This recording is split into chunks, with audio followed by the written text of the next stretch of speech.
Miss Billy, Married by Eleanor H.Porter. Chapter 1, Some Opinions and a Wedding.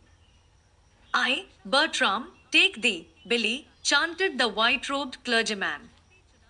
I, Bertram, take thee, Billy, echoed the tall young bridegroom, his eyes gravely tender. To my wedded wife. To my wedded wife. The bridegroom's voice shook a little. To have and to hold from this day forward. To have and to hold from this day forward. Now the young voice rang with triumph. It had grown strong and steady. For better, for worse. For better, for worse.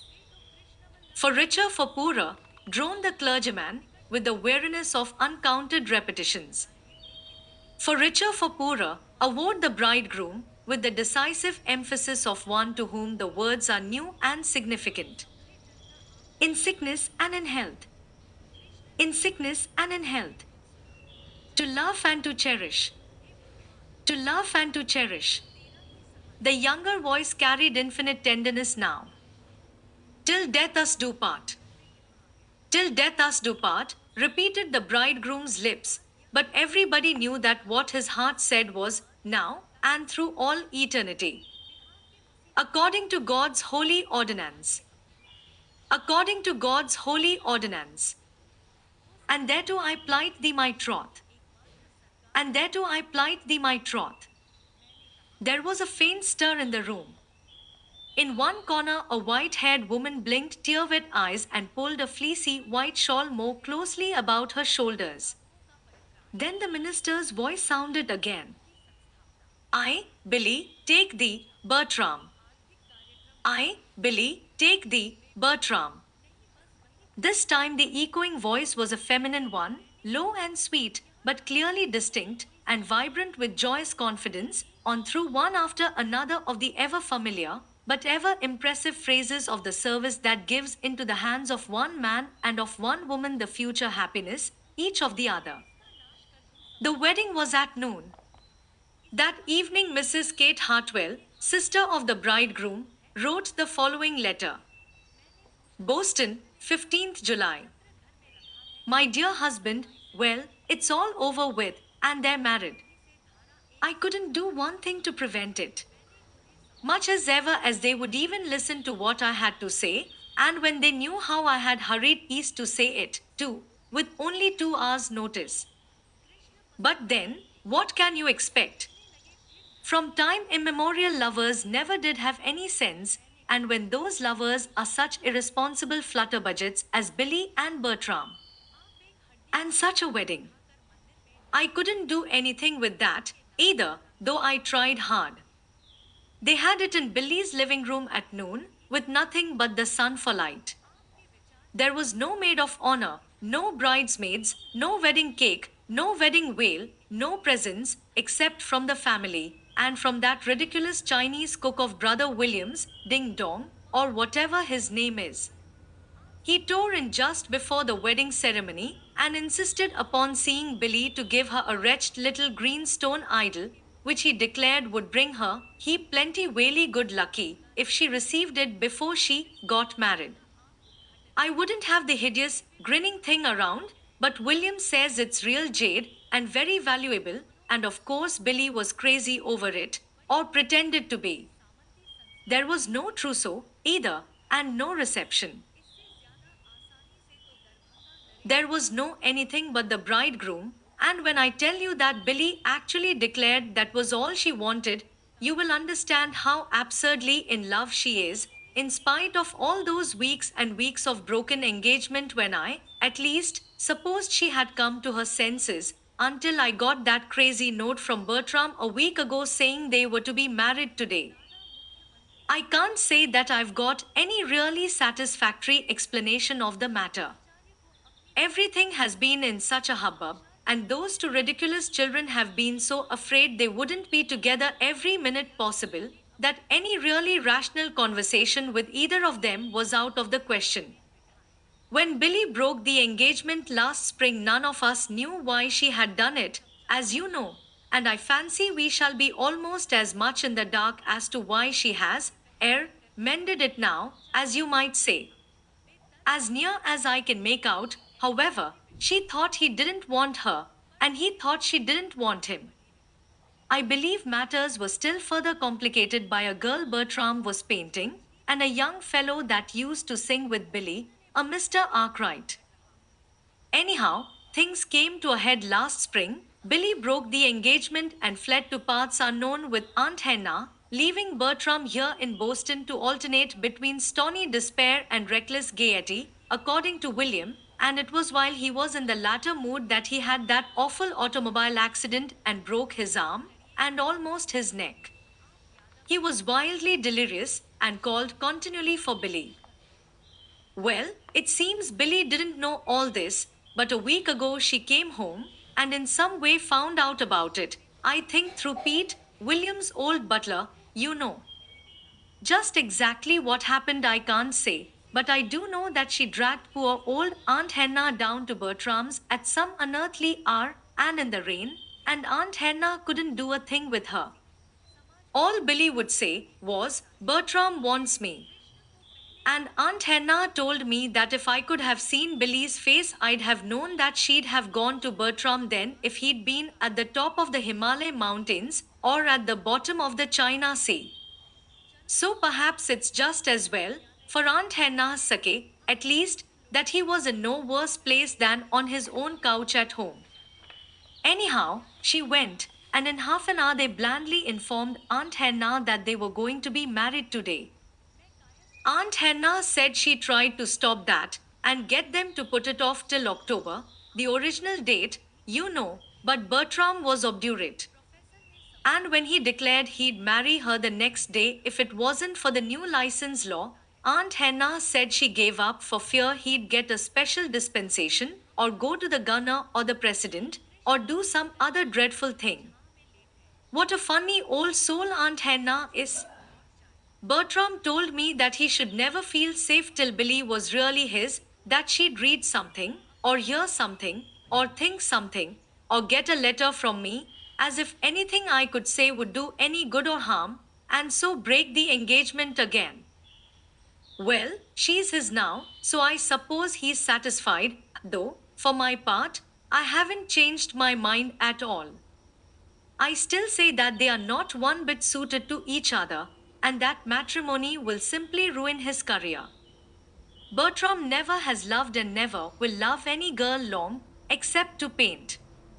But if he simply would get married, why couldn't he have taken a nice, sensible domestic girl that would have kept him fed and mended? Not but that I'm very fond of Billy, as you know, dear, but imagine Billy as a wife, worse yet, a mother. Billy's a dear girl, but she knows about as much of real life and its problems as a little Kate.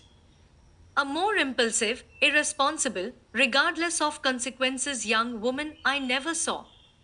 She can play divinely and write delightful songs, I'll acknowledge, but what is that when a man is hungry or has lost a button?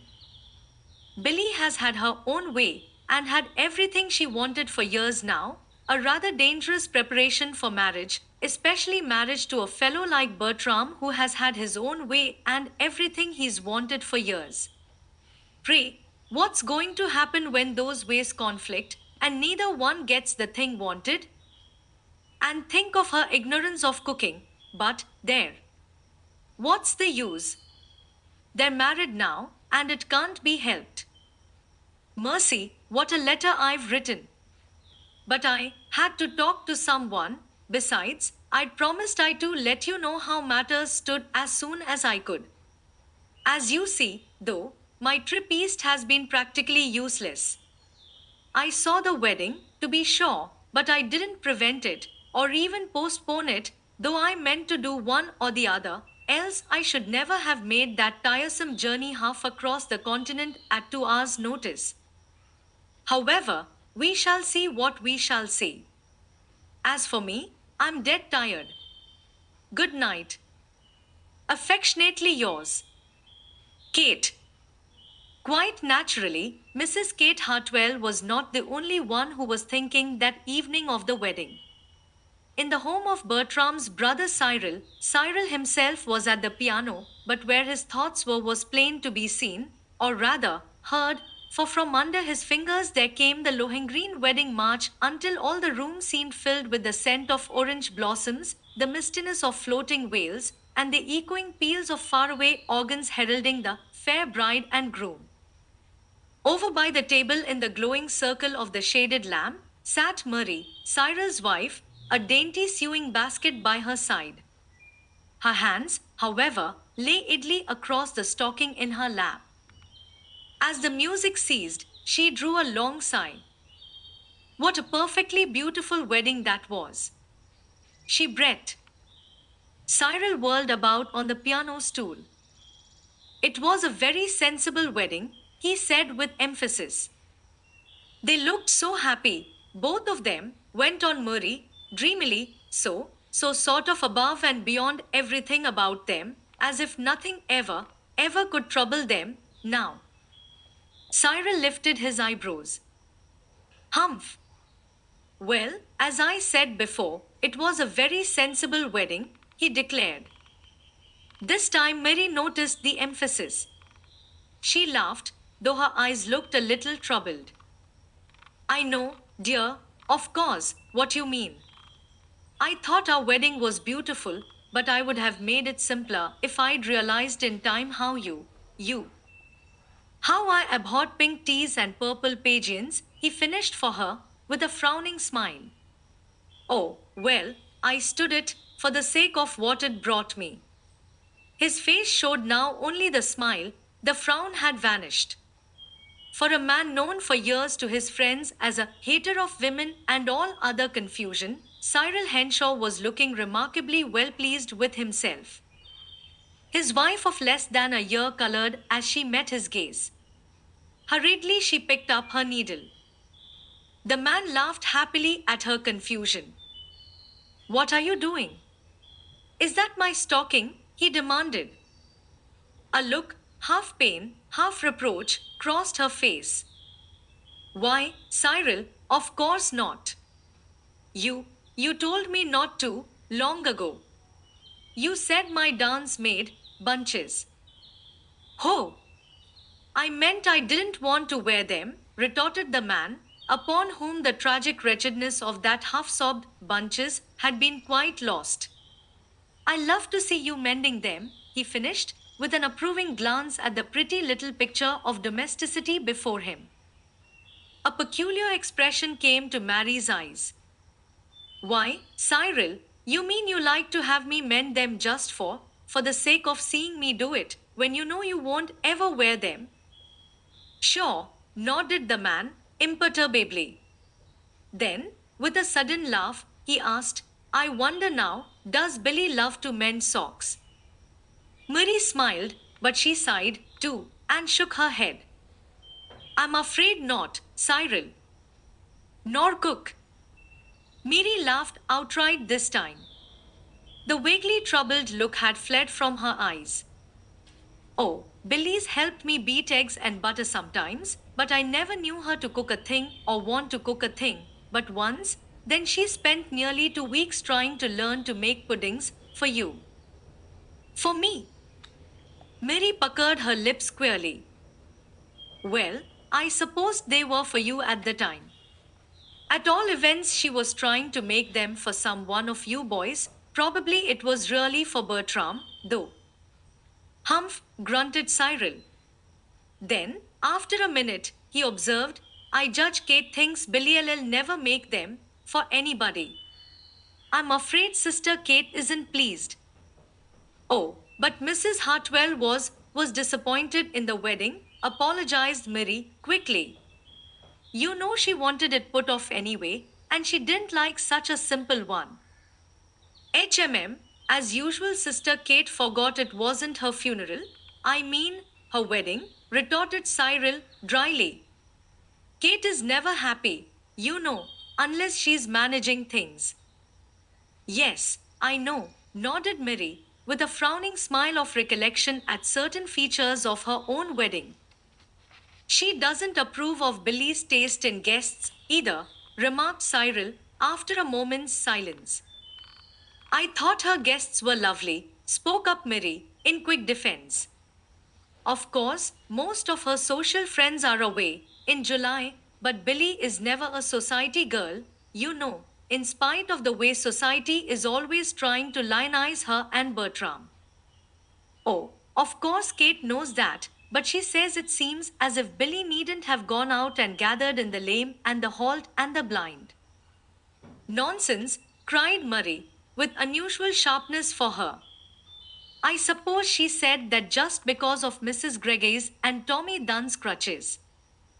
Well, they didn't make a real festive looking wedding party, you must admit, laughed Cyril, or what with the bridegroom's own arm in a sling, too. But who were they all, anyway? Why, you knew Mrs. Gregay and Elise, of course, and Pete, smiled Marie. And wasn't Pete happy?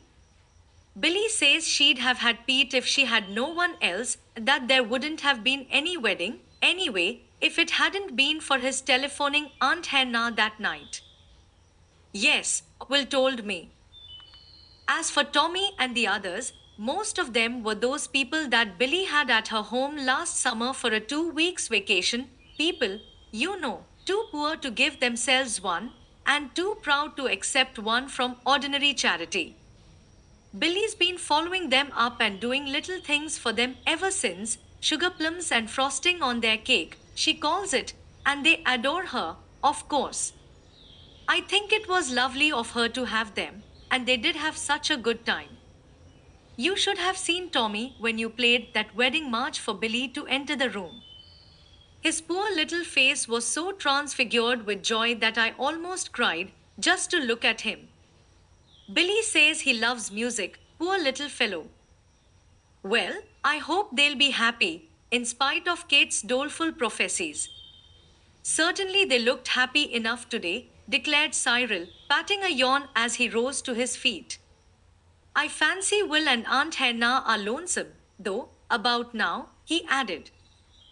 Yes, smiled Marie, mistily, as she gathered up her work.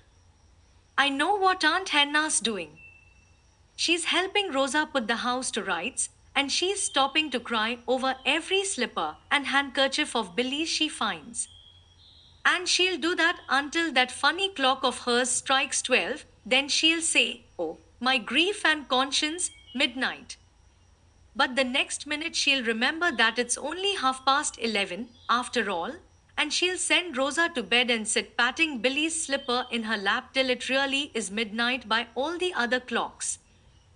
Cyril laughed appreciatively. Well, I know what Will is doing, he declared. Will is in Bertram's den dozing before the fireplace with Spunky curled up in his lap. As it happened, both these surmises were not far from right. In the strata, the Henshaw's old Beacon Street home, William was sitting before the fireplace with the cat in his lap, but he was not dozing. He was talking. Spunky, he was saying, your master, Bertram, got married today, and to Miss Billy. He'll be bringing her home one of these days, your new mistress. And such a mistress. Never did cat or house have a better. Just think, for the first time in years, this old place is to know the touch of a woman's hand, and that's what it hasn't known for almost 20 years, except for those few short months 6 years ago when a dark eyed girl and a little grey kitten, that was Spunk, your predecessor, blew in and blew out again before we scarcely knew they were here. That girl was Miss Billy, and she was a dear then, just as she is now, only now she's coming here to stay. She's coming home, Spunky, and she'll make it a home for you, for me, and for all of us. Up to now, it hasn't really been a home, for years, just us men, so. It'll be very different, Spunky, as you'll soon find out. Now mind, madam. We must show that we appreciate all this, no tempers, no tantrums, no showing of claws, no leaving our coats, either yours or mine, on the drawing room chairs, no tracking in of mud on clean rugs and floors. For we're going to have a home, Spunky, a home. At Hillside, Aunt Hannah was, indeed, helping Rosa to put the house to rights, as Mary had said. She was crying, too, over a glove she had found on Billy's piano, but she was crying over something else, also. Not only had she lost Billy, but she had lost her home. To be sure, nothing had been said during that nightmare of a week of hurry and confusion about Aunt Hannah's future, but Aunt Hannah knew very well how it must be. This dear little house on the side of Corey Hill was Billy's home, and Billy would not need it any longer. It would be sold, of course, and she, Aunt Hannah, would go back to second story front and loneliness in some back bay boarding house, and a second story front and loneliness would not be easy now, after these years of home and Billy. No wonder, indeed, that Aunt Hannah sat crying and patting the little white glove in her hand. No wonder, too, that, being Aunt Hannah, she reached for the shawl nearby and put it on, shiveringly. Even July, tonight, was cold to Aunt Hannah. In yet another home that evening was the wedding of Billy Nelson and Bertram Henshaw uppermost in thought and speech. In a certain little South End flat where, in two rented rooms, lived Elise Gregay and her crippled mother, Elise was talking to Mr. M. J. Arkwright, commonly known to his friends as Mary Jane, owing to the mystery in which he had for so long shrouded his name. Arkwright tonight was plainly moody and ill at ease. You're not listening. You're not listening at all, complained Elise Gregay at last, reproachfully. With a visible effort, the man roused himself. Indeed, I am, he maintained. I thought you'd be interested in the wedding. You used to be friends, you and Billy. The girl's voice still vibrated with reproach. There was a moment's silence, then, a little harshly, the man said, perhaps, because I wanted to be more than a friend, is why you're not satisfied with my interest now. A look that was almost terror came to Elise Greggy's eyes. She flushed painfully, then grew very white. You mean? Yes, he nodded dully, without looking up. I cared too much for her. I supposed Henshaw was just a friend, till too late. There was a breathless hush before, a little unsteadily, the girl stammered. Oh, I'm so sorry, so very sorry. I didn't know. No, of course you didn't. I've almost told you, though, lots of times, you've been so good to me all these weeks. He raised his head now and looked at her, frank comradeship in his eyes. The girl stirred restlessly. Her eyes swerved a little under his level gaze. Oh, but I've done nothing, nothing, she stammered. Then, at the light tap of crutches on a bare floor, she turned in obvious relief. Oh, here's Mother. She's been in visiting with Mrs. Delano, our landlady. Mother, Mr. Arkwright is here. Meanwhile, speeding north as fast as steam could carry them, were the bride and groom. The wondrousness of the first hour of their journey side by side had become a joyous certitude that always it was to be like this now. Bertram, began the bride, after a long minute of eloquent silence. Yes, love. You know our wedding was very different from most weddings. Of course it was. Yes, but really it was. Now listen. The bride's voice grew tenderly earnest. I think our marriage is going to be different, too. Different? Yes. Billy's tone was emphatic. There are so many common, everyday marriages why, Bertram, as if you could ever be to me like Mr. Carleton is, for instance. Like Mr. Carleton is, to you.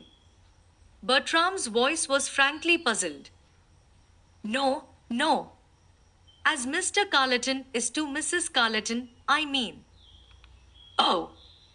Bertram subsided in relief. And the Grahams and Whartons, and the Freddie Agnews, and a lot of others. Why, Bertram, I've seen the Grahams and the Wattons not even speak to each other a whole evening when they've been at a dinner or something, and I've seen Mrs. Carleton not even seem to know her husband came into the room. I don't mean quarrel, dear. Of course, we'd never quarrel. But I mean, I'm sure we shall never get used to you being you, and I being I. Indeed, we shan't, agreed Bertram rapturously. Ours is going to be such a beautiful marriage. Of course, it will be. And we'll be so happy. I shall be, and I shall try to make you so. As if I could be anything else, sighed Billy, blissfully. And now we can't have any misunderstandings, you see. Of course not. What's that? Why, I mean that we can't ever repeat those miserable weeks of misunderstanding. Everything is all explained up. I know now that you don't love Miss Winthrop or just girls, any girl, to paint. You love me. Not the tilt of my chin, nor the turn of my head, but me. I do, just you. Bertram's eyes gave the caress his lips would have given had it not been for the presence of the man in the seat across the aisle of the sleeping car. And you know now that I love you, just you. Not even Arkwright. Not even Arkwright, smiled Billy. There was the briefest of hesitations, then, a little constrainedly, Bertram asked. And you said you never had cared for Arkwright, didn't you? For the second time in her life, Billy was thankful that Bertram's question had turned upon her love for Arkwright, not Arkwright's love for her. In Billy's opinion, a man's unrequited love for a girl was his secret, not hers, and was certainly one that the girl had no right to tell. Once before, Bertram had asked her if she had ever cared for Arkwright, and then she had answered emphatically, as she did now. Never, dear. I thought you said so, murmured Bertram, relaxing a little. I did. Besides, didn't I tell you? She went on airily, I think he'll marry Elise Gregay. Elise wrote me all the time I was away, and, oh, she didn't say anything definite, I'll admit, confessed Billy, with an arch smile, but she spoke of his being there lots, and they used to know each other years ago, you see. There was almost a romance there, I think, before the Gregays lost their money and moved away from all their friends. Well, he may have her. She's a nice girl, a mighty nice girl, answered Bertram, with the unmistakably satisfied air of the man who knows he himself possesses the nicest girl of them all. Billy, reading unerringly the triumph in his voice, grew suddenly grave. She regarded her husband with a thoughtful frown, then she drew a profound sigh. Phew, laughed Bertram, whimsically. So soon as this? Bertram. Billy's voice was tragic. Yes, my love.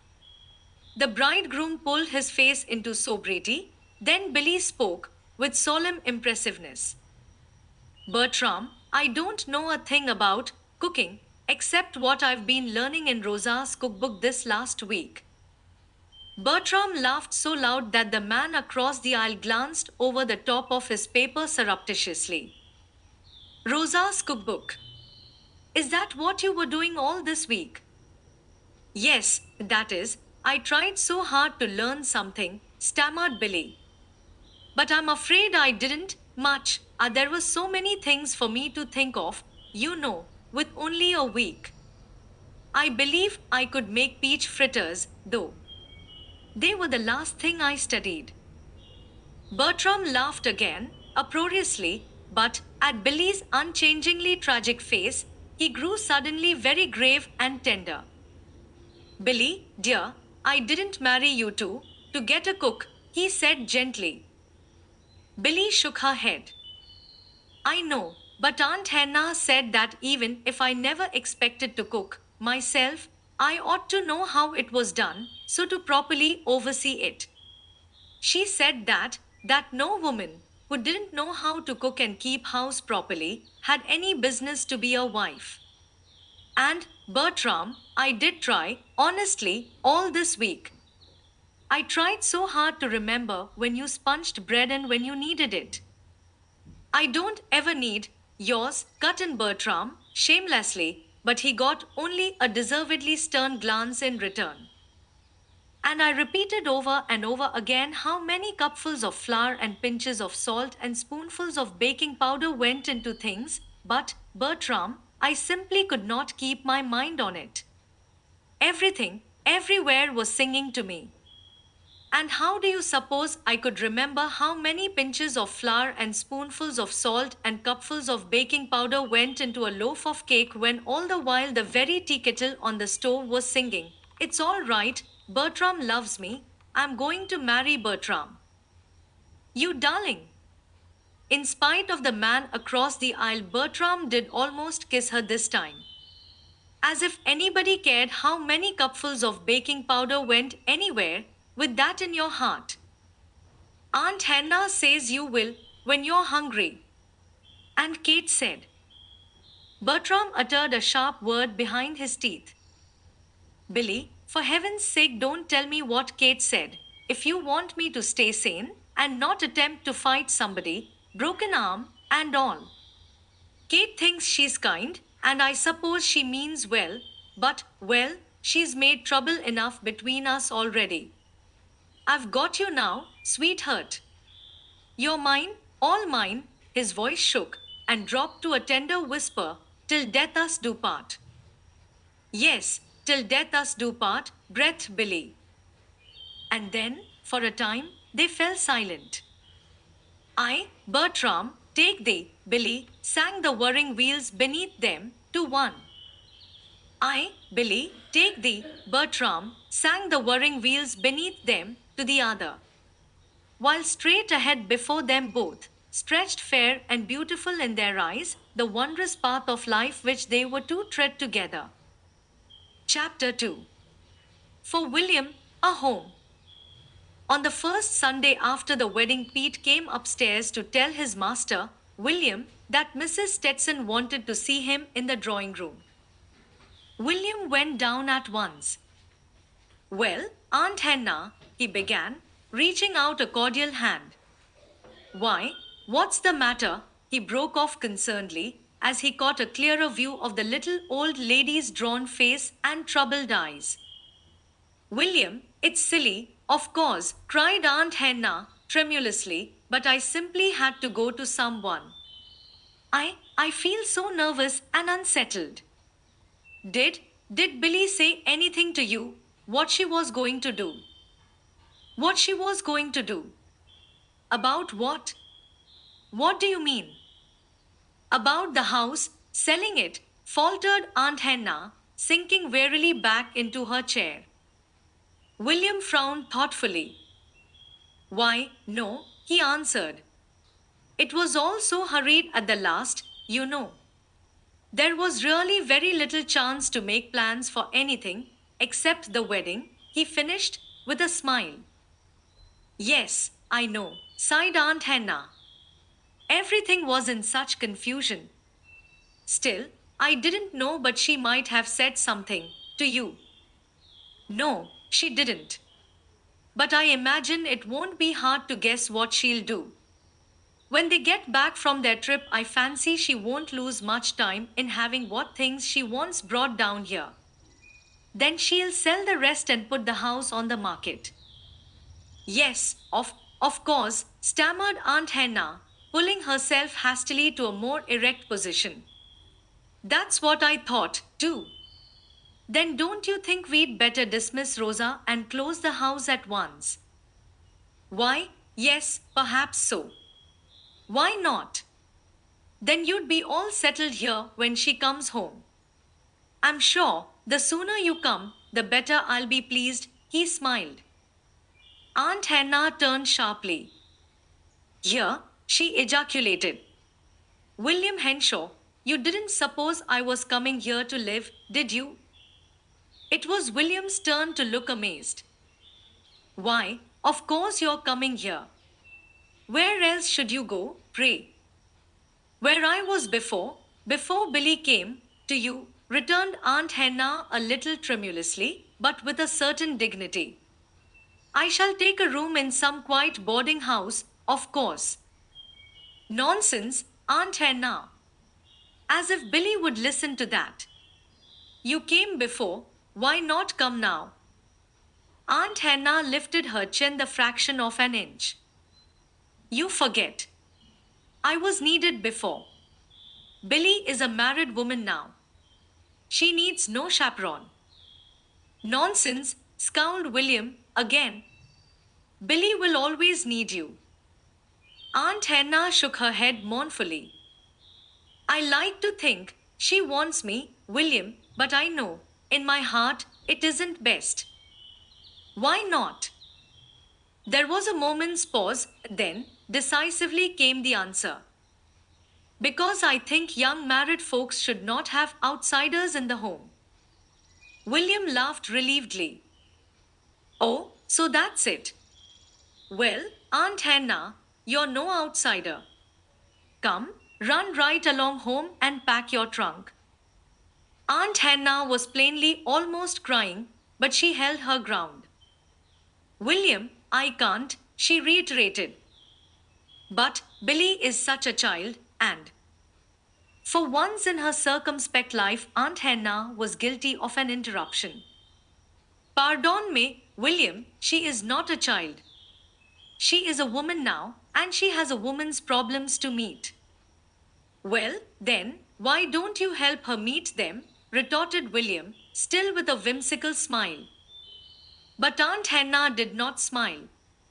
For a minute she did not speak, then, with her eyes studiously averted, she said, William, the first 4 years of my married life was spoiled by an outsider in our home.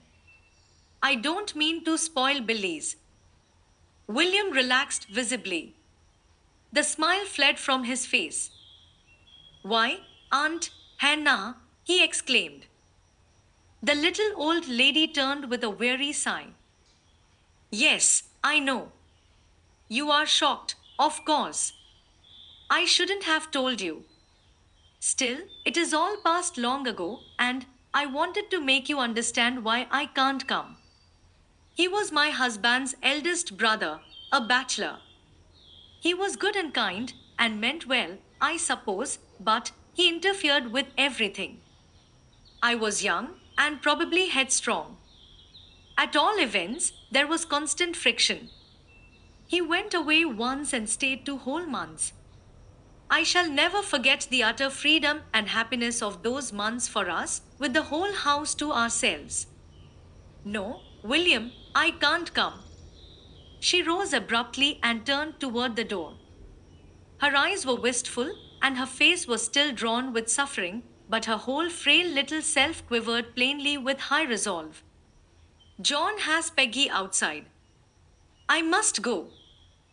But, Aunt Hannah, began William helplessly. She lifted a protesting hand. No, don't urge me, please. I can't come here. But I believe I won't close the house till Billy gets home, after all, she declared. The next moment she was gone, and William, dazedly, from the doorway, was watching John help her into Billy's automobile, called by Billy and half her friends Peggy, short for Pegasus. Still dazedly, William turned back into the house and dropped himself into the nearest chair. What a curious call it had been! Aunt Hannah had not acted like herself at all. Not once had she said, oh, my grief and conscience, while the things she had said. Some way, he had never thought of Aunt Hannah as being young and a bride. Still, of course, she must have been once. And the reason she gave for not coming there to live, the pitiful story of that outsider in her home. But she was no outsider. She was no interfering brother of Billy's. William caught his breath suddenly and held it suspended. Then he gave a low ejaculation and half sprang from his chair. Spunky, disturbed from her doze by the fire, uttered a purring meow de blue and looked up inquiringly. For a long minute, William gazed dumbly into the cat's yellow, sleepily contented eyes. Then he said with tragic distinctness, Spunky, it's true. Aunt Henna isn't Billy's husband's brother, but I am. Do you hear? I am. Purarmio de Blue, commented Spunky, and curled herself for another nap. There was no peace for William after that.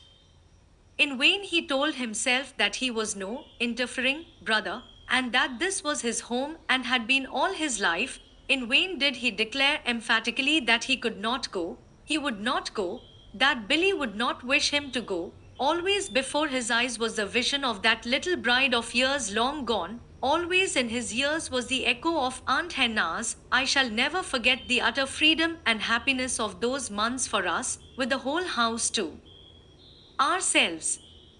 Nor, turn which way he would, could he find anything to comfort him. Simply because he was so fearfully looking for it, he found it, the thing that had for its theme the wretchedness that might be expected from the presence of a third person in the new home.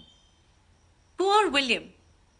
Everywhere he met it, the hint, the word, the story, the song, even, and always it added its might to the woeful whole. Even the hoariest of mother in law jokes had its sting for him, and, to make his cup quite full, he chanced to remember one day what Mary had said when he had suggested that she and Cyril come to the strata to live. No, I think young folks should begin by themselves. Unhappy, indeed, were these days for William. Like a lost spirit, he wandered from room to room, touching this, fingering that. For long minutes he would stand before some picture or some treasured bit of old mahogany, as if to stamp indelibly upon his mind a thing that was soon to be no more. At other times, like a man without a home, he would go out into the common or the public garden and sit for hours on some bench, thinking. All this could have but one ending, of course. Before the middle of August, William summoned Pete to his rooms.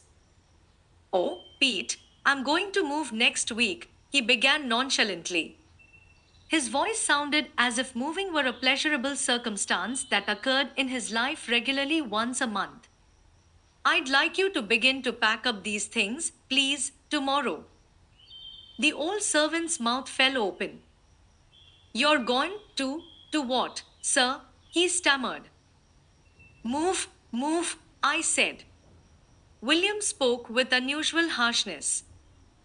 Pete wet his lips. You mean you've sold the old place, sir, that we ain't gone to live here no longer? Sold? Of course not. I'm going to move away, and not you. If Pete could have known what caused the sharpness in his master's voice, he would not have been so grieved, or, rather, he would have been grieved for a different reason. As it was, he could only falter miserably. You are gone to move away from here. Yes, yes, man. Why, Pete, what ails you? One would think a body never moved before. They didn't, not you, sir. William turned abruptly so that his face could not be seen. With stern deliberation, he picked up an elaborately decorated teapot, but the valuable bit of Lowestoft shook so in his hand that he set it down at once. It clicked sharply against its neighbor, betraying his nervous hand. Pete stirred. But, Mr. William, he stammered thickly, how are you? What'll you do without? There doesn't nobody but me know so well about your tea, and the 2 lumps in your coffee, and there's your flannels that you never put on till I get 'em out, and the woolen socks that you'd wear all summer if I didn't hide 'em. And who's gone to take care of these? He finished, with a glance that encompassed the overflowing cabinets and shelves of curios all about him. His master smiled sadly. An affection that had its inception in his boyhood days shone in his eyes. The hand in which the Lowestoft had shaken rested now heavily on an old man's bent shoulder, a shoulder that straightened itself in unconscious loyalty under the touch. Pete, you have spoiled me, and no mistake. I don't expect to find another like you. But maybe if I wear the woolen socks too late, you'll come and hunt up the others for me. A. And, with a smile that was meant to be quizzical, William turned and began to shift the teapots about again. But, Mr. William, why, that is, what will Mr. Bertram and Miss Billy do without you? Ventured the old man. There was a sudden tinkling crash. On the floor lay the fragments of a silver lustre teapot. The servant exclaimed aloud in dismay, but his master did not even glance toward his once treasured possession on the floor. Nonsense, Pete, he was saying in a particularly cheery voice. Have you lived all these years and not found out that newly married folks don't need anyone else around? Come, do you suppose we could begin to pack these teapots tonight? He added, a little feverishly. Aren't there some boxes down cellar? I'll see, sir, said Pete, respectfully, but the expression on his face as he turned away showed that he was not thinking of teapots, nor of boxes in which to pack them. Chapter 3. Billy speaks her mind. Mr. and Mrs. Bertram Henshaw were expected home the 1st of September. By the 31st of August, the old Beacon Street homestead facing the public garden was in spick and span order, with Dong Ling in the basement hovering over a well-stocked larder, and Pete searching the rest of the house for a chair or a bit of dust undiscovered. Twice before had the strata, as Bertram long ago dubbed the home of his boyhood, been prepared for the coming of Billy, William's namesake, once, when it had been decorated with guns and fishing rods to welcome the boy, who turned out to be a girl, and again when with pink roses and sewing baskets the three brothers got joyously ready for a feminine Billy who did not even come at all. The house had been very different then. It had been, indeed, a strata, with its distinctive layers of fads and pursuits as represented by Bertram and his painting on one floor, William and his curios on another, and Cyril with his music on a third. Cyril was gone now. Only Pete and his humble belongings occupied the top floor. The floor below, too, was silent now, and almost empty save for a rug or two, and a few pieces of heavy furniture that William had not cared to take with him to his new quarters on top of Beacon Hill. Below this, however, came Billy's old rooms, and on these Pete had lavished all his skill and devotion. Freshly laundered curtains were at the windows, dustless rugs were on the floor. The old work basket had been brought down from the top floor storeroom, and the long closed piano stood invitingly open. In a conspicuous place, also, sat the little green god, upon whose exquisitely carved shoulders was supposed to rest the heap plenty whaley good lucky of Dong Ling's prophecy. On the first floor, Bertram's old rooms and the drawing room came in for their share of the general overhauling. Even Spunky did not escape, but had to submit to the ignominy of a bath. And then dawned fair and clear the first day of September, bringing at 5 o'clock the bride and groom. Respectfully lined up in the hall to meet them were Pete and Dong Ling, Pete with his wrinkled old face alight with joy and excitement, Dong Ling grinning and kowtowing, and chanting in a high-pitched treble. Miss Billy, plenty much welcome, Miss Billy. Yes, welcome home, Mrs. Henshaw, bowed Bertram, turning at the door, with an elaborate flourish that did not in the least hide his tender pride in his new wife. Billy laughed and colored a pretty pink. Thank you, all of you, she cried a little unsteadily. And how good everything does look to me. Why, where's Uncle William? She broke off, casting hurriedly anxious eyes about her. Well, I should say so, echoed Bertram. Where is he, Pete? He isn't sick, is he? A quick change crossed the old servant's face. He shook his head dumbly.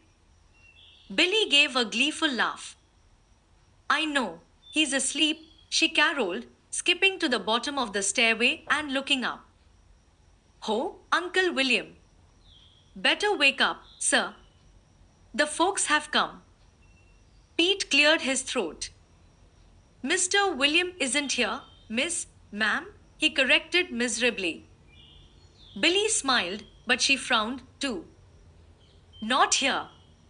Well, I like that, she pouted, and when I've brought him the most beautiful pair of mirror knobs he ever saw, and all the way in my bag, too, so I could give them to him the very first thing, she added, darting over to the small bag she had brought in with her.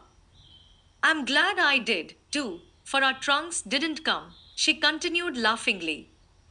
Still, if he isn't here to receive them, there, Pete, aren't they beautiful? She cried, carefully taking from their wrappings two exquisitely decorated porcelain discs mounted onto long spikes. They're Batterseas, the real article. I know enough for that, and they're finer than anything he's got. Won't he be pleased? Yes, ma'am, stammered the old man. These new titles come hard, don't they, Pete? Laughed Bertram. Pete smiled faintly. Never mind, Pete, soothed his new mistress. You shall call me Miss Billy all your life if you want to. Bertram, she added, turning to her husband, I'm going to just run upstairs and put these in Uncle William's rooms so they'll be there when he comes in. We'll see how soon he discovers them. Before Pete could stop her, she was halfway up the first flight of stairs. Even then, he tried to speak to his young master, to explain that Mr. William was not living there, but the words refused to come. He could only stand dumbly waiting. In a minute it came, Billy's sharp, startled cry. Bertram! Bertram! Bertram sprang for the stairway, but he had not reached the top when he met his wife coming down. She was white-faced and trembling. Bertram, those rooms, there's not so much as a teapot there. Uncle William's gone.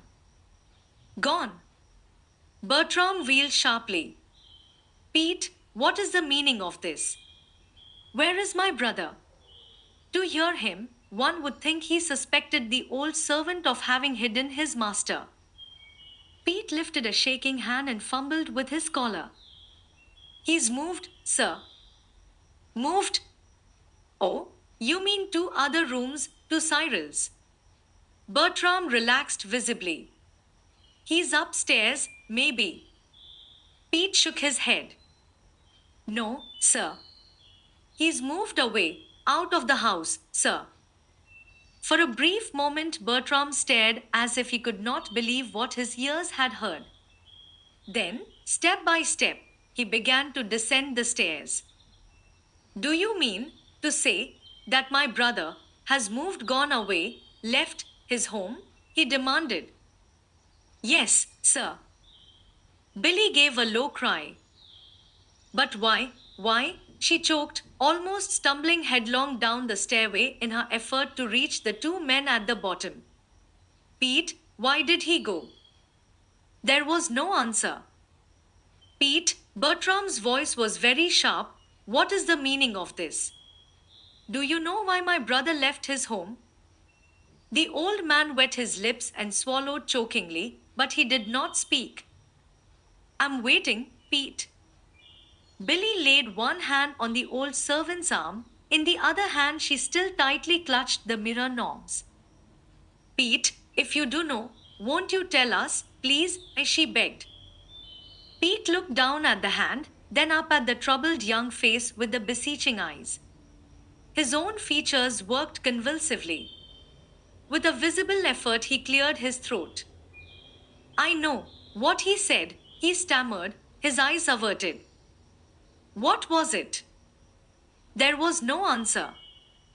Look here, Pete, you'll have to tell us, cut in Bertram decisively, so you might as well do it now as ever. Once more, Pete cleared his throat. This time, the words came in a burst of desperation. Yes, sir. I understand, sir. It was only that he said as how young folks didn't need anyone else around. So he was gone, dot. Didn't need anyone else, exclaimed Bertram, plainly not comprehending. Yes, sir. You two Bane married so, now. Pete's eyes were still averted.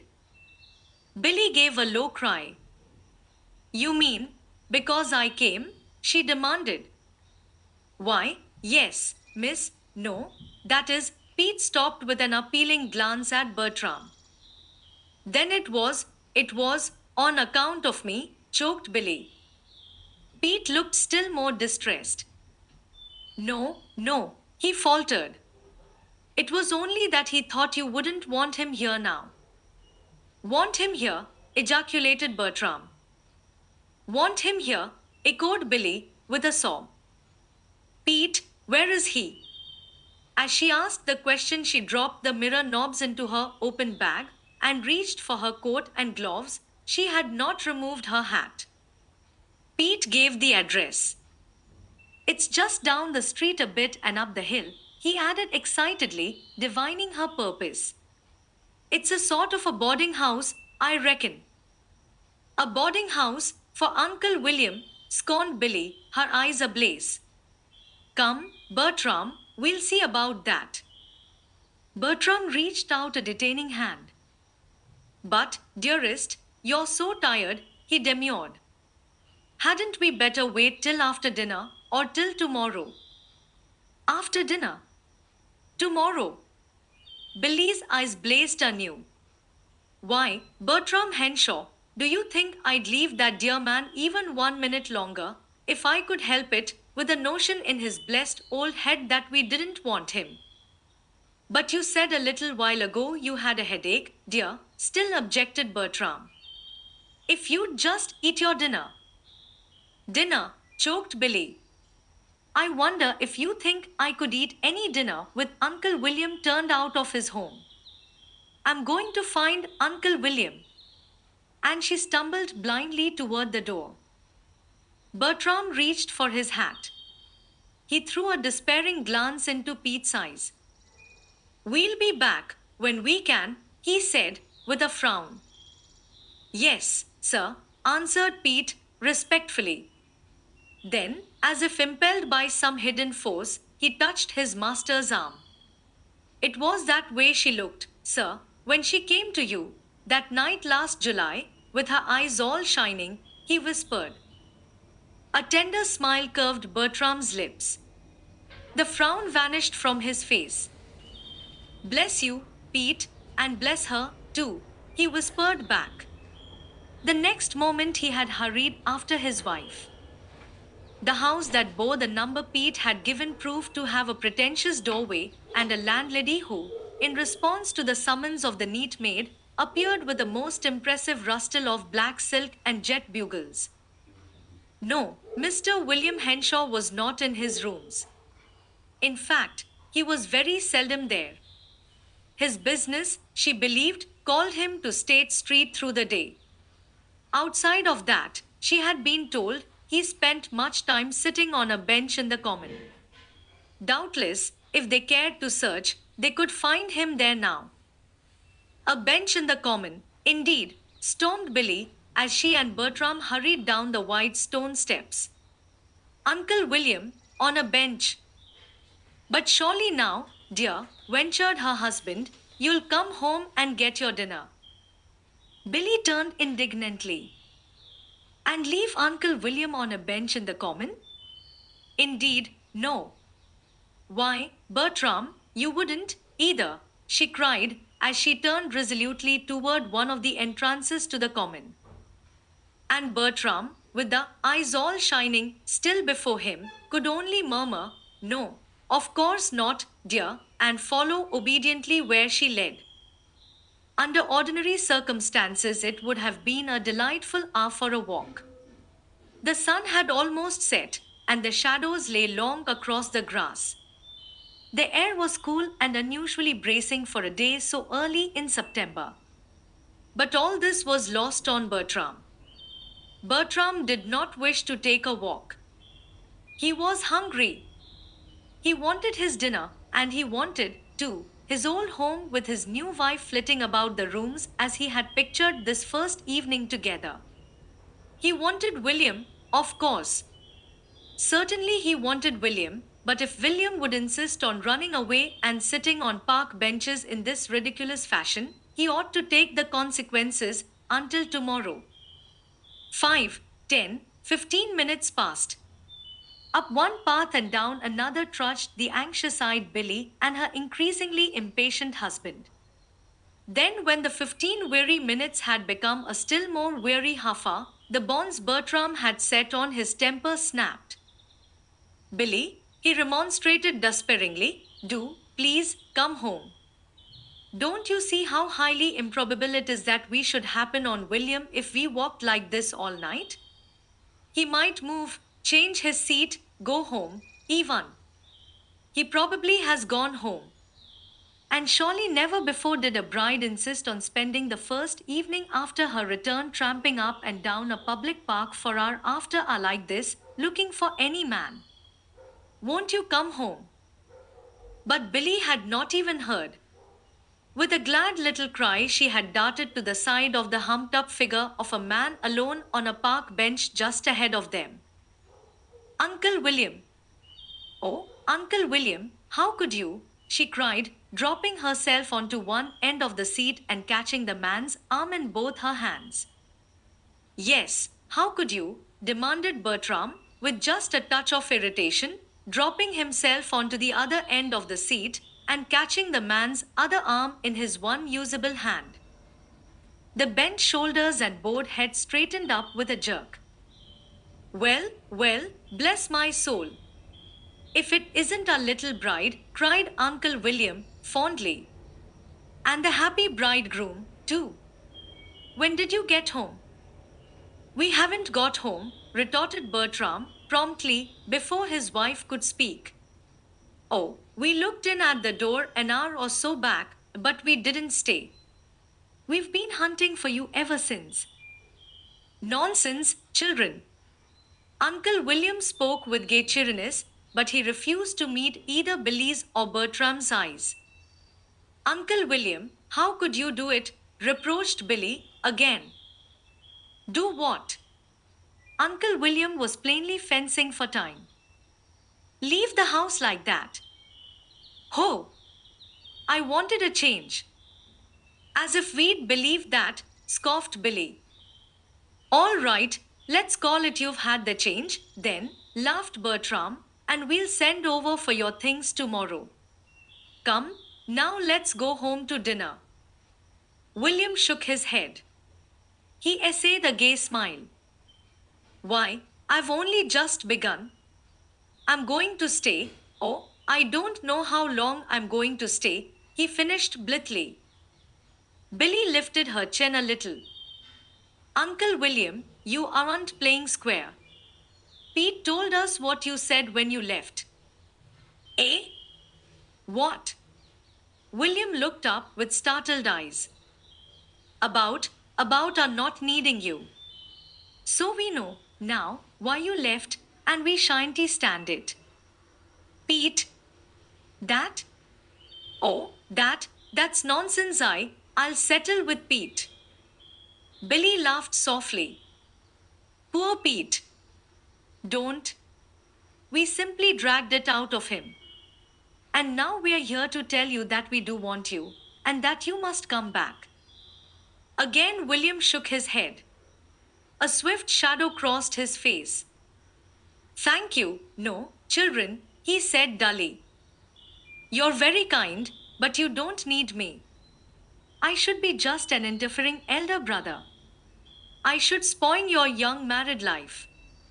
William's voice now sounded as if he were reciting a well-earned lesson. If I went away and stayed 2 months, you'd never forget the utter freedom and joy of those 2 whole months with the house all to yourselves. Uncle William, gasped Billy, what are you talking about? About, About my not going back, of course. But you are coming back, cut in Bertram, almost angrily. Oh, come, Will, this is utter nonsense, and you know it. Come, let's go home to dinner. A stern look came to the corners of William's mouth, a look that Bertram understood well. All right, I'll go to dinner, of course, but I shan't stay, said William firmly. I've thought it all out. I know I'm right. Come, we'll go to dinner now and say no more about it, he finished with a cheery smile as he rose to his feet. Then, to the bride, he added, did you have a nice trip, little girl? Billy, too, had risen now, but she did not seem to have heard his question. In the fast falling twilight, her face looked a little white. Uncle William, she began very quietly, do you think for a minute that just because I married your brother, I am going to live in that house and turn you out of the home you've lived in all your life? Nonsense, dear. I'm not turned out. I just go, corrected Uncle William gaily. With superb disdain, Billy brushed this aside. Oh, no, you won't, she declared, but I shall. Billy, gasped Bertram. My dear, expostulated William faintly. Uncle William. Bertram. Listen, panted Billy. I never told you much before, but I'm going to, now. Long ago, when I went away with Aunt Henna, your sister Kate showed me how dear the old home was to you, how much you thought of it. And she said that I had upset everything. Bertram interjected a sharp word, but Billy paid no attention. That's why I went, and I shall go again, if you don't come home tomorrow to stay, Uncle William. Come, now let's go to dinner, please. Bertram's hungry, she finished, with a bright smile. There was a tense moment of silence. William glanced at Bertram. Bertram returned the glance with interest. Er, yes, well, we might go to dinner, stammered William, after a minute. Yes, agreed Bertram. And the three fell into step together. Chapter 4. Just like Billy. Billy did not leave the strata this time. Before 24 hours had passed, the last cherished fragment of Mr. William Henshaw's possessions had been carefully carried down the imposing steps of the Beacon Hill boarding house under the disapproving eyes of its bugle-adorned mistress, who found herself now with a month's advance rent and two vacant parlors on her hands. Before another 24 hours had passed, her quondam boarder, with a tired sigh, sunk into his favorite Morris chair in his old familiar rooms and looked about him with contented eyes. Every treasure was in place, from the traditional 4 small stones of his babyhood days to the Batterseas Billy had just brought him. Pete, as of yore, was hovering near with a dust cloth. Bertram's gay whistle sounded from the floor below. William Henshaw was at home again. This much accomplished, Billy went to see Aunt Henna. Aunt Henna greeted her affectionately, though with tearfully troubled eyes. She was wearing a grey shawl today topped with a black one, sure sign of unrest, either physical or mental, as all her friends knew. I'd begun to think you'd forgotten me, she faltered, with a poor attempt at gaiety. You've been home 3 whole days. I know, Derry, smiled Billy, and 'twas a shame. But I have been so busy. My trunks came at last, and I've been helping Uncle William get settled, too. Aunt Henna looked puzzled. Uncle William gets settled? You mean he's changed his room? Billy laughed oddly and threw a swift glance into Aunt Henna's face. Well, yes, he did change, she murmured, but he's moved back now into the old quarters. You haven't heard from Uncle William then, lately, I take it. No. Aunt Henna shook her head abstractedly. I did see him once, several weeks ago, but I haven't since. We had quite a talk then, and, Billy, I've been wanting to speak to you, she hurried on, a little feverishly. I didn't like to leave, of course, till you did come home, as long as you'd said nothing about your plans, but. Leave, interposed Billy, dazedly. Leave where? What do you mean? Why, leave here, of course, dear. I mean, I didn't like to get my room while you were away, but I shall now, of course, at once. Nonsense, Aunt Henna. As if I'd let you do that, laughed Billy. Aunt Henna stiffened perceptibly. Her lips looked suddenly thin and determined. Even the soft little curls above her ears seemed actually to bristle with resolution. Billy, she began firmly, we might as well understand each other at once. I know your good heart, and I appreciate your kindness. But I cannot come to live with you.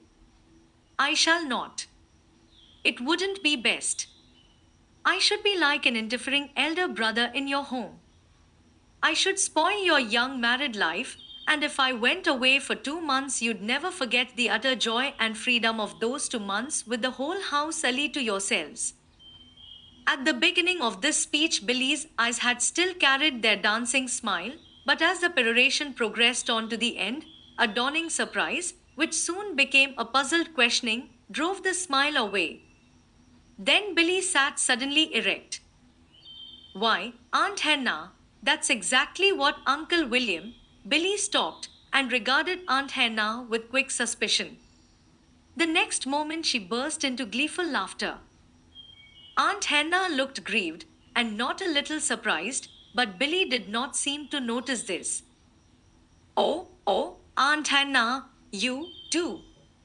How perfectly funny, she gurgled. To think you two old blesseds should get your heads together like this. Aunt Henna stirred restively and pulled the black shawl more closely about her. Indeed, Billy, I don't know what you mean by that, she sighed, with a visible effort at self control, but I do know that I cannot go to live with you. Bless your heart, dear, I don't want you to, soothed Billy, with gay promptness. Oh, OHH, stammered Aunt Henna, surprise, mortification, dismay, and a grieved hurt bringing a flood of color to her face. It is one thing to refuse a home, and quite another to have a home refused you. Oh, OHH, Aunt Henna, cried Billy, turning very red in her turn. Please don't look like that. I didn't mean it that way. I do want you, dear, only, I want you somewhere else more. I want you, here. Here. Aunt Hannah looked relieved, but unconvinced. Yes. Don't you like it here? Like it? Why, I love it, dear. You know I do. But you don't need this house now, Billy. Oh, yes, I do, retorted Billy, airily. I'm going to keep it up, and I want you here. Fiddle-diddy, Billy. As if I'd let you keep up this house just for me, scorned Aunt Hannah. Tisn't just for you. It's for lots of folks. My grief and conscience, Billy. What are you talking about? Billy laughed and settled herself more comfortably on the hassock at Aunt Hannah's feet. Well, I'll tell you. Just now I want it for Tommy Dunn and the Greggs if I can get them, and maybe one or two others. There'll always be somebody. You see, I had thought I'd have them at the Strata. Tommy Dunn, at the Strata? Billy laughed again ruefully. Oh dear. You sound just like Bertram, she pouted. He didn't want Tommy, either, nor any of the rest of them. The rest of them. Well, I could have had a lot more. You know, the Strata is so big, especially now that Cyril has gone and left all those empty rooms. I got real enthusiastic, but Bertram didn't. He just laughed and said, "Nonsense," until he found I was really in earnest. Then he said, "Nonsense," then, too. Only he didn't laugh, finished Billy, with a sigh. Aunt Hannah regarded her with fond, though slightly exasperated eyes. "Billy, you are, indeed, a most extraordinary young woman, at times. Surely, with you, a body never knows what to expect, except the unexpected." "Why, Aunt Hannah, and from you, too," reproached Billy mischievously, but Aunt Hannah had yet more to say. Of course, Bertram thought it was nonsense. The idea of you, a bride, filling up your house with people like that. Tommy Dunn, indeed. "Oh, Bertram said he liked Tommy all right," sighed Billy, "but he said that didn't mean he wanted him for 3 meals a day. One would think poor Tommy was a breakfast food. So that is when I thought of keeping up this house, you see, and that's why I want you here, to take charge of it. And you'll do that, for me, won't you?" Aunt Hannah fell back in her chair. Why, yes, Billy, of course, if you want it. But what an extraordinary idea, child. Billy shook her head. A deeper color came to her cheeks, and a softer glow to her eyes. "I don't think so, Aunt Hannah. It's only that I'm so happy that some of it has just got to overflow somewhere, and this is going to be the overflow house, a sort of safety valve for me, you see. I'm going to call it the annex. It will be an annex to our home. And I want to keep it full, always, of people who can make the best use of all that extra happiness that I can't possibly use myself," she finished a little tremulously. "Don't you see?" "Oh, yes, I see," replied Aunt Hannah, with a fond shake of the head. "But, really, listen, it's sensible," urged Billy. "First, there's Tommy. His mother died last month. He's at a neighbor's now, but they're going to send him to a home for crippled children, and he's grieving his heart out over it. I'm going to bring him here to a real home, the kind that doesn't begin with a capital letter. He adores music, and he's got real talent, I think. Then there's the Gregays." Aunt Hannah looked dubious. "You can't get the Gregays to use any of that happiness, Billy. They're too proud." Billy smiled radiantly. "I know I can't get them to use it, Aunt Hannah, but I believe I can get them to give it," she declared triumphantly.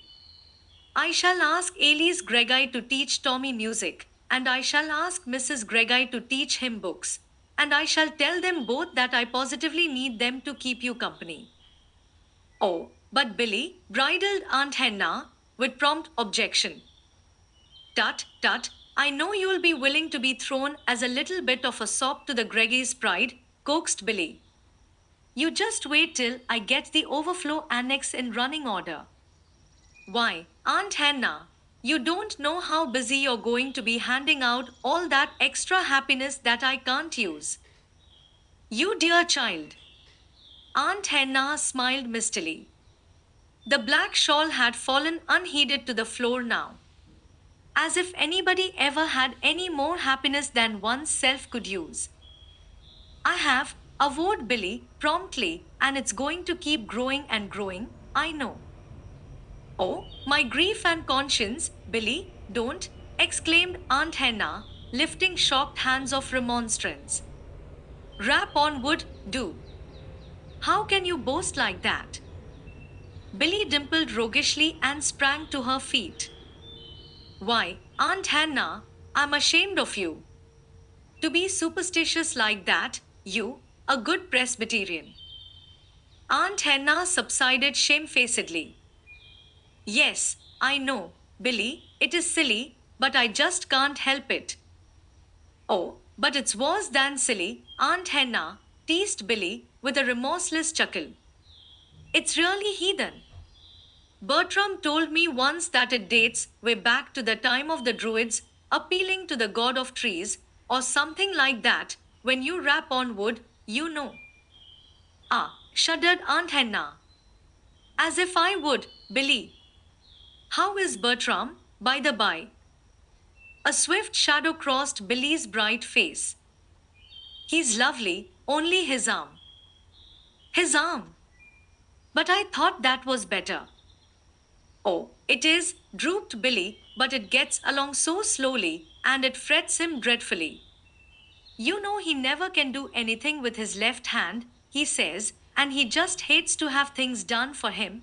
Though Pete and Dong Ling are quarreling with each other all the time to do things for him, and I'm quarreling with both of them to do them for him myself. By the way, Dong Ling is going to leave us next week. Did you know it? Dong Ling, leave. Yes. Oh, he told Bertram long ago he should go when we were married, that he had plenty much money, and was going back to China, and not be Melican man any longer. But I don't think Bertram thought he'd do it. William says Dong Ling went to Pete, however, after we left, and told him he wanted to go, that he liked the little Missy plenty well, but that there would be too much hen talk when she got back, and why, the impudent creature! Billy laughed merrily. Yes, Pete was furious, William says, but Dong Ling didn't mean any disrespect, I'm sure. He just wasn't used to having petticoats around and didn't want to take orders from them, that's all. But, Billy, what will you do? Oh, Pete's fixed all that lovely, returned Billy nonchalantly. You know his niece lives over in South Boston, and it seems she's got a daughter who's a fine cook and will be glad to come. Mercy! Look at the time, she broke off, glancing at the clock. I shall be late to dinner, and Dong Ling loads anybody who's late to his meals, as I found out to my sorrow the night we got home. Goodbye, dear.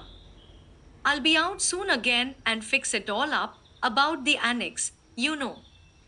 And with a bright smile she was gone. Dear me, sighed Aunt Henna, stooping to pick up the black shawl, dear me. Of course everything will be all right, there's a girl coming, even if Dong Ling is going. Oh, my grief and conscience, what an extraordinary child Billy is, to be sure, but what a dear one, she added, wiping a quick tear from her eye. An overflow annex, indeed, for her extra happiness. Now isn't that just like Billy?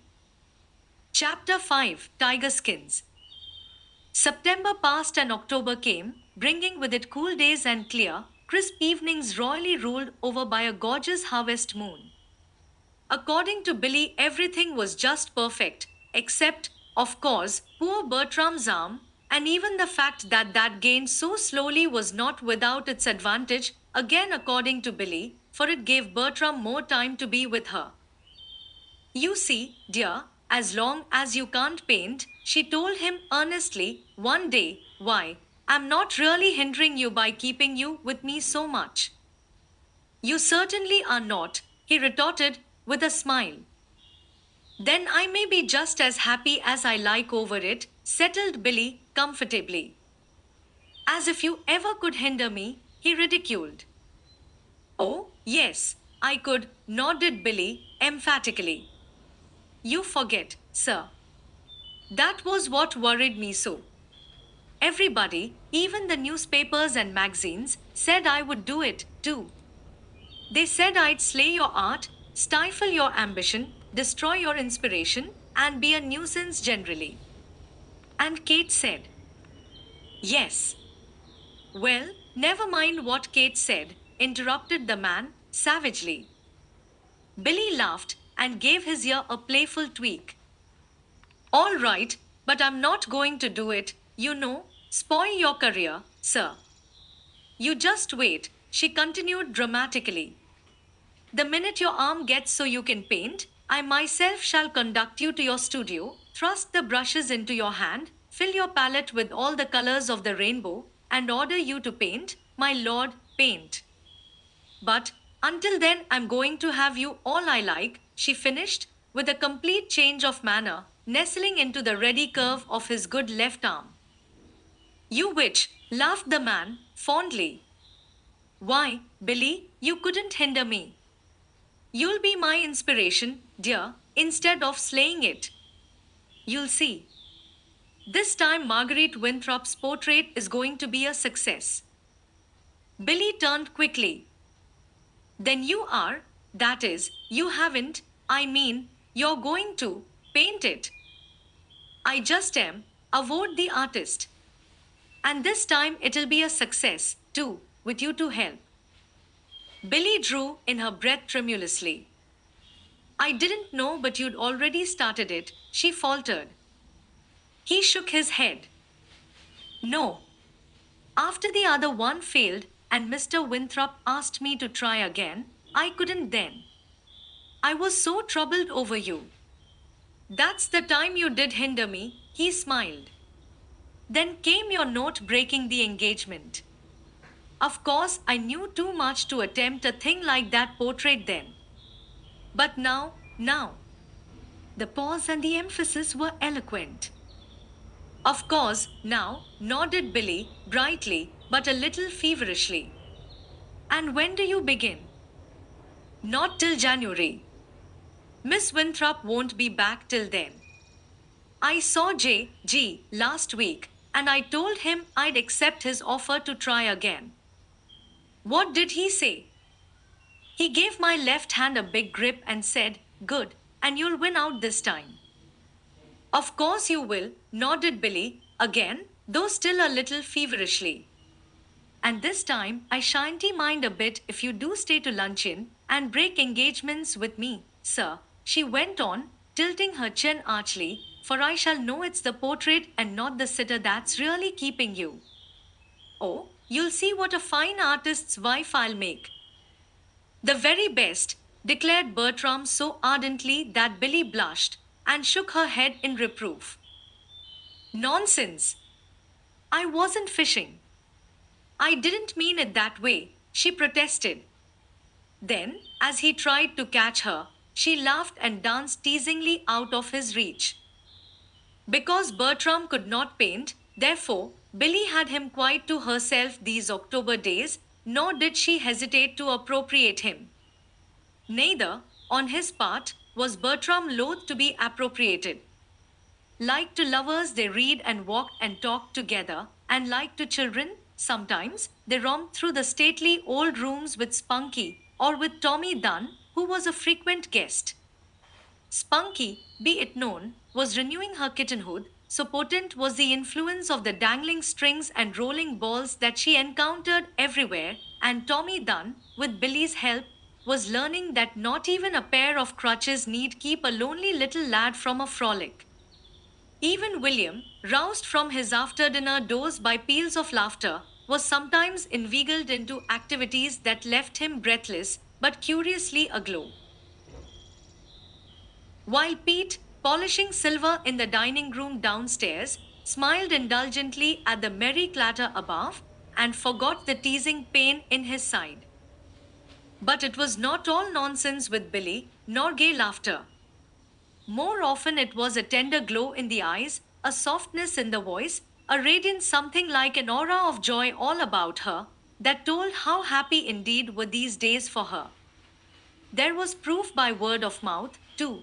Long talks with Bertram in the dancing firelight when they laid dear plans for the future, and when she tried so hard to make her husband understand what a good wife she intended to be, and how she meant never to let anything come between them. It was so earnest and serious a Billy by this time that Bertram would turn startled, dismayed eyes on his young wife, whereupon, with a very Billy-like change of mood, she would give him one of her rare caresses, and perhaps sigh. Goosey, it's only because I'm so happy.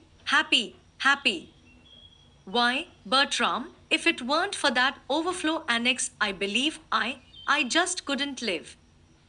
It was Bertram who sighed then, and who prayed fervently in his heart that never might he see a real shadow cloud that dear face. Thus far, certainly, the cares of matrimony had rested anything but heavily upon the shapely young shoulders of the new wife. Domestic affairs at the strata moved like a piece of well oiled machinery. Dong Ling, to be sure, was not there, but in his place reigned Pete's grandniece, a fresh faced, capable young woman who, Bertram declared, cooked like an angel and minded her own business like a man. Pete, as of yore, had full charge of the house, and a casual eye would see few changes.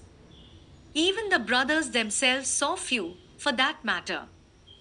True, at the very first, Billy had donned a ruffled apron and a bewitching dust cap, and had traversed the house from cellar to garret with a prettily important air of managing things, as she suggested changes right and left.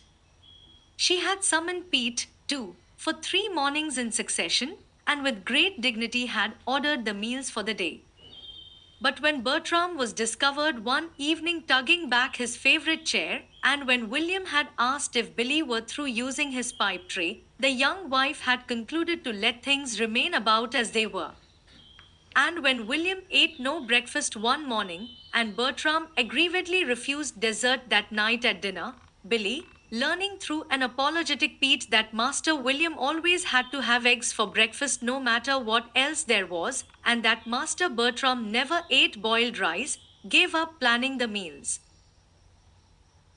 True, for 3 more mornings she summoned Pete for orders, but the orders were nothing more nor less than a blith, well, Pete, what are we going to have for dinner today? By the end of a week, even this ceremony was given up, and before a month had passed, Billy was little more than a guest in her own home, so far as responsibility was concerned. Billy was not idle, however, far from it. First, there were the delightful hours with Bertram. Then there was her music. Billy was writing a new song, the best she had ever written, Billy declared. Why, Bertram, it can't help being that, she said to her husband one day. The words just sang themselves to me right out of my heart, and the melody just dropped down from the sky. And now, everywhere, I'm hearing the most wonderful harmonies. The whole universe is singing to me. If only now I can put it on paper what I hear. Then I can make the whole universe sing to someone else.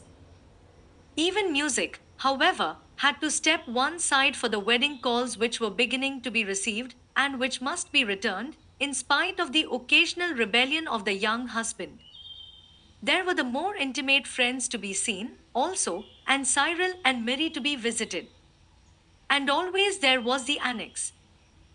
The annex was in fine running order now, and was a source of infinite satisfaction to its founder and great happiness to its beneficiaries. Tommy Dunn was there, learning wonderful things from books and still more wonderful things from the piano in the living room. Elise Gregay and her mother were there, too, the result of much persuasion.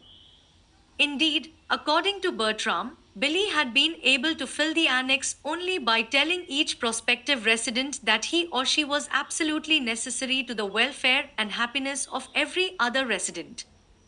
Not that the house was full, either. There were still 2 unoccupied rooms. But then, I'm glad there are, Billy had declared, for there's sure to be someone that I'll want to send there.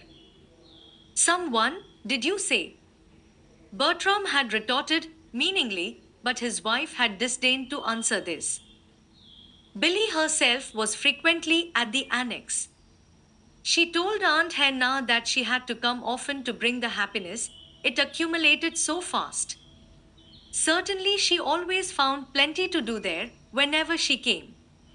There was Aunt Hannah to be read to, Mrs. Gregay to be sucked to, and Tommy Dunn to be listened to, for Tommy Dunn was always quivering with eagerness to play her his latest piece. Billy knew that some day at the annex she would meet Mr. M. J. Arkwright, and she told herself that she hoped she should. Billy had not seen Arkwright, except on the stage of the Boston Opera House, since the day he had left her presence in white-faced, stony eyed misery after declaring his love for her and learning of her engagement to Bertram. Since then, she knew he had been much with his old friend, Elise Gregory. She did not believe, should she see him now, that he would be either white faced or stony eyed. His heart, she was sure, had gone where it ought to have gone in the first place, to Elise. Such being, in her opinion, the case, she longed to get the embarrassment of a first meeting between themselves over with, for, after that, she was sure their old friendship could be renewed, and she would be in a position to further this pretty love affair between him and Elise. Very decidedly, therefore, Billy wished to meet Arkwright. Very pleased, consequently, was she when, one day, coming into the living room at the annex, she found the man sitting by the fire. Arkwright was on his feet at once. Mrs. H. Henshaw, he stammered. Oh, Mr. Arkwright, she cried, with just a shade of nervousness in her voice as she advanced, her hand outstretched. I'm glad to see you. Thank you. I wanted to see Miss Gregory, he murmured. Then, as the unconscious rudeness of his reply dawned on him, he made matters infinitely worse by an attempted apology. That is, I didn't mean, he began to stammer miserably. Some girls might have tossed the floundering man a straw in the shape of a light laugh intended to turn aside all embarrassment, but not Billy. Billy held out a frankly helping hand that was meant to set the man squarely on his feet at her side. Mr. Arkwright, don't, please, she begged earnestly. You and I don't need to beat about the bush. I am glad to see you, and I hope you're glad to see me. We are going to be the best of friends from now on, I'm sure, and someday, soon, you're going to bring Elise to see me, and we'll have some music. I left her upstairs. She'll be down at once, I dare say. I met Rosa going up with your card. Goodbye, she finished with a bright smile as she turned and walked rapidly from the room. Outside, on the steps, Billy drew a long breath. There, she whispered, that's over, and well over. The next minute she frowned vexedly. She had missed her glove. Never mind. I shan't go back in there for it now, anyway, she decided. In the living room, 5 minutes later, Elise Gregory found only a hastily scrawled note waiting for her. If you'll forgive the unforgivable, she read, you'll forgive me for not being here when you come down. Circumstances over which I have no control have called me away. May we let it go at that? M.J. Arkwright. As Elise Gregory's amazed, questioning eyes left the note, they fell upon the long white glove on the floor by the door. Half mechanically she crossed the room and picked it up, but almost at once she dropped it with a low cry. Billy!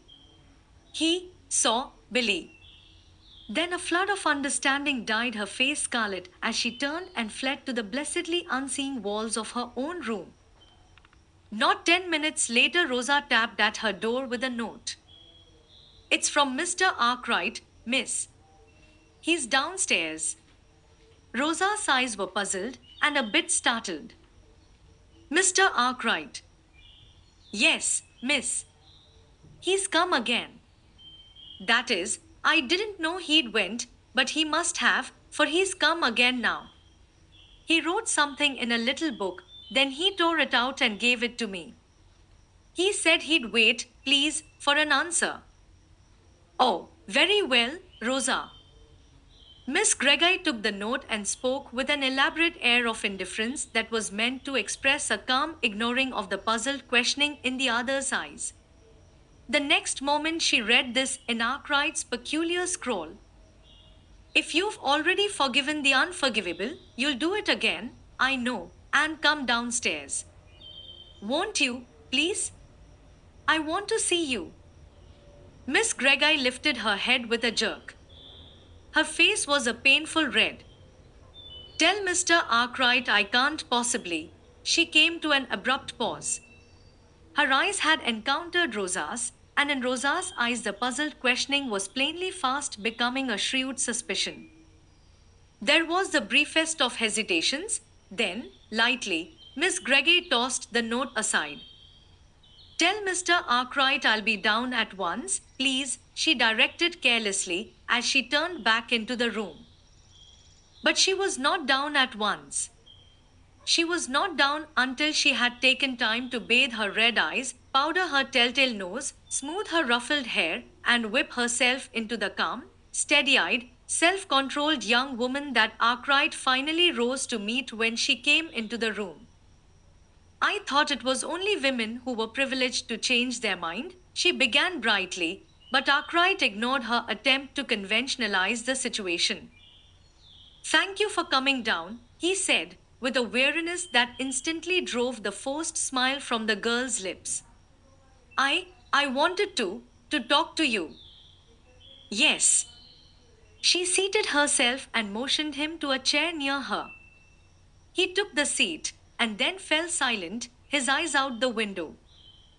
I thought you said you wanted to talk, she reminded him nervously, after a minute. I did. He turned with disconcerting abruptness. Elise, I'm going to tell you a story. I shall be glad to listen. People always like stories, don't they? Do they? The somber pain in Arkwright's eyes deepened. Elise Gregay did not know it, but he was thinking of another story he had once told in that same room. Billy was his listener then, while now, a little precipitately, he began to speak. When I was a very small boy, I went to visit my uncle, who, in his young days, had been quite a hunter.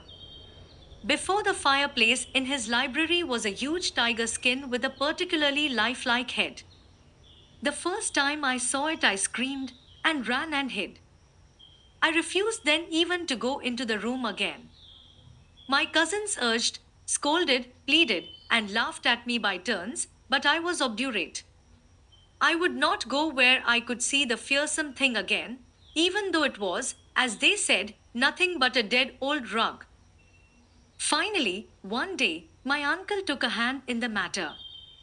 By sheer willpower, he forced me to go with him straight up to the dreaded creature and stand by its side.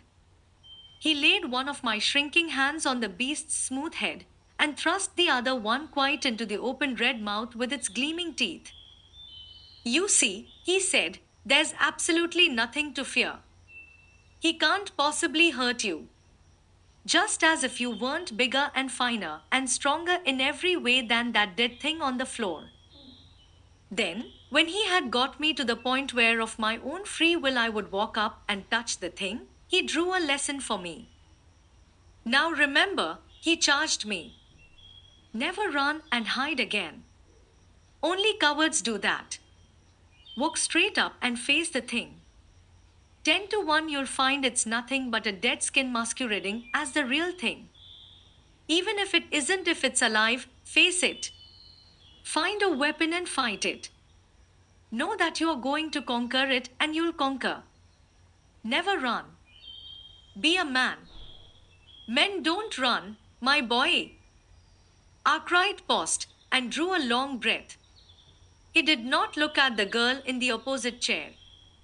If he had looked, he would have seen a face transfigured. Well, he resumed, I never forgot that tiger skin, nor what it stood for, after that day when Uncle Ben thrust my hand into its hideous, but harmless, red mouth. Even as a kid, I began, then, to try not to run. I've tried ever since, but today, I did run. Arkwright's voice had been getting lower and lower. The last three words would have been almost inaudible to ears less sensitively alert than were Elise Gregay's. For a moment after the words were uttered, only the clock's ticking broke the silence, and then, with an obvious effort, the man roused himself, as if breaking away from some benumbing force that held him. Elise, I don't need to tell you, after what I said the other night, that I loved Billy Nelson. That was bad enough, for I found she was pledged to another man. But today I discovered something worse. I discovered that I loved Billy Henshaw, another man's wife. And I ran. But I've come back. I'm going to face the thing. Oh, I'm not deceiving myself. This love of mine is no dead tiger skin. It's a beast, alive and alert, God pity me, to destroy my very soul. But I'm going to fight it, and I want you to help me. The girl gave a half smothered cry. The man turned, but he could not see her face distinctly.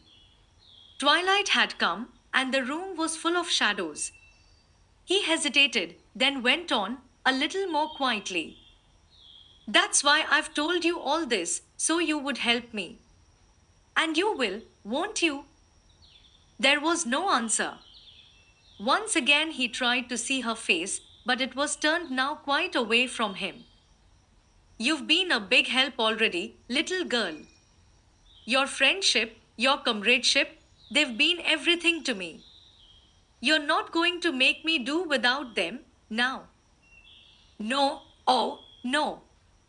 The answer was low and a little breathless, but he heard it. Thank you. I knew you wouldn't. He paused, then rose to his feet. When he spoke again, his voice carried a note of whimsical lightness that was a little forced. But I must go, else you will take them from me, and with good reason. And please don't let your kind heart grieve too much over me. I'm no deep dyed villain in a melodrama, nor wicked lover in a tenpenny novel, you know. I'm just an everyday man in real life, and we are going to fight this thing out in everyday living. That's where your help is coming in. We'll go together to see Mrs. Bertram Henshaw. She's asked us to, and you'll do it, I know. We'll have music and everyday talk. We'll see Mrs. Bertram Henshaw in her own home with her husband, where she belongs, and I'm not going to run again. But I'm counting on your help, you know. He smiled a little wistfully as he held out his hand in goodbye.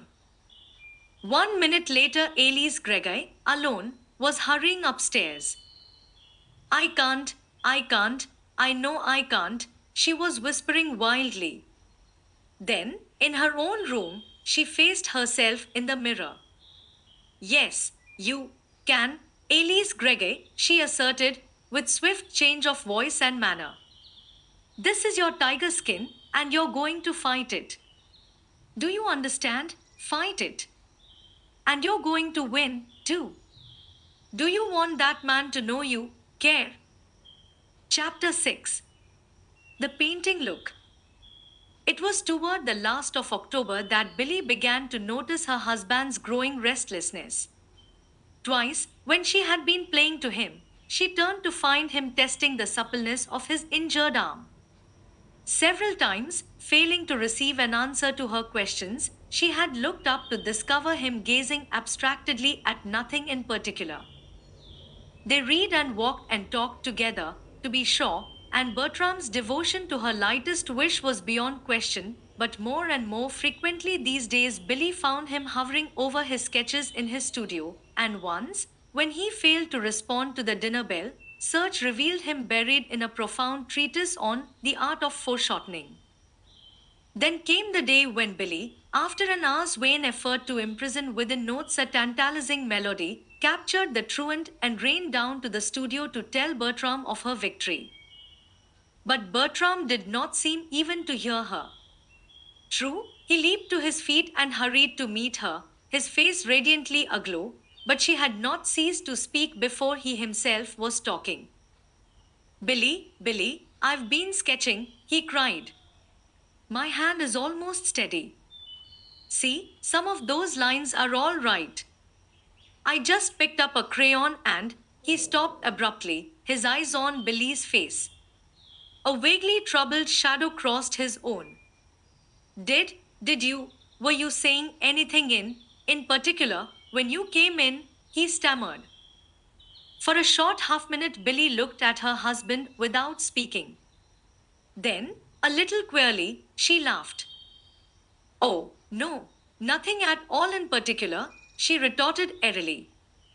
The next moment, with one of her unexpected changes of manner, she darted across the room, picked up a palette and a handful of brushes from the long box near it. Advancing toward her husband, she held them out dramatically. And now paint, my lord, paint, she commanded him with stern insistence as she thrust them into his hands. Bertram laughed shamefacedly. Oh, I say, Billy, he began, but Billy had gone. Out in the hall, Billy was speeding upstairs, talking fiercely to herself. Wheel, Billy Nelson Henshaw, it's come. Now behave yourself. That was a painting look. You know what that means. Remember, he belongs to his art before he does to you. Kate and everybody says so. And you expected him to tend to you and your silly little songs. Do you want to ruin his career? As if now he could spend all his time and give all his thoughts to you. But I just hate that art. What did you say, Billy? Asked William, in mild surprise, coming around the turn of the balustrade in the hall above. Were you speaking to me, my dear? Billy looked up. Her face cleared suddenly, and she laughed, though a little ruefully. No, Uncle William, I wasn't talking to you, she sighed. I was just administering first aid to the injured, she finished as she whisked into her own room. Well, bless the child. What can she mean by that? Puzzled Uncle William, turning to go down the stairway. Bertram began to paint a very little the next day. He painted still more the next, and yet more again the day following. He was like a bird let out of a cage, so joyously alive was he. The old sparkle came back to his eye, the old gay smile to his lips. Now that they had come back, Billy realized what she had not been conscious of before, that for several weeks past they had not been there, and she wondered which hurt the more, that they had not been there before, or that they were there now. Then she scolded herself roundly for asking the question at all. They were not easy, those days for Billy, though always to Bertram she managed to show a cheerfully serene face.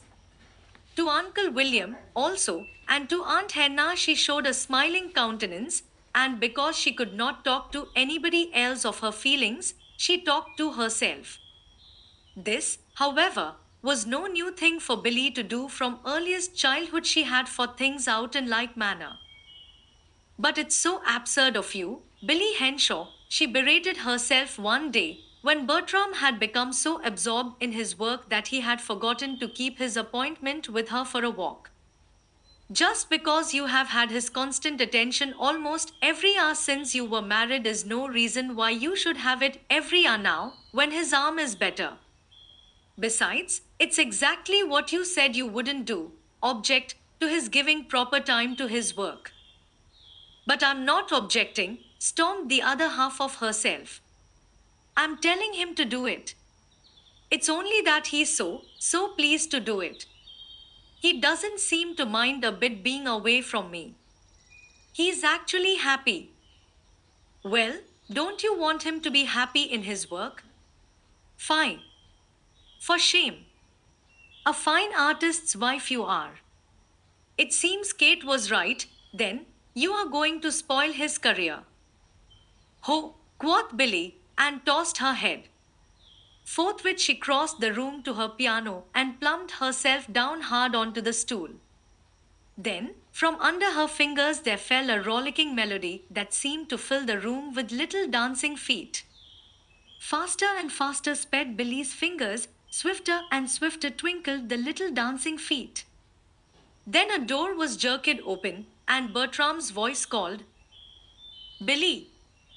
The music stopped instantly.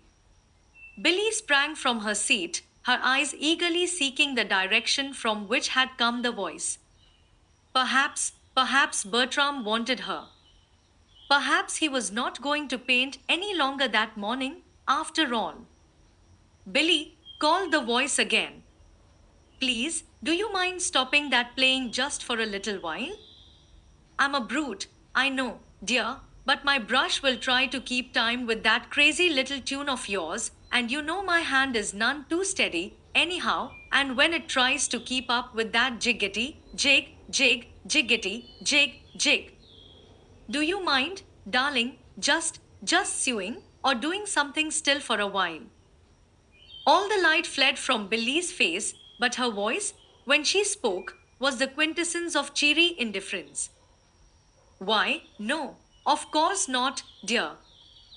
Thank you. I knew you wouldn't, sighed Bertram. Then the door shut. For a long minute, Billy stood motionless before she glanced at her watch and sped to the telephone.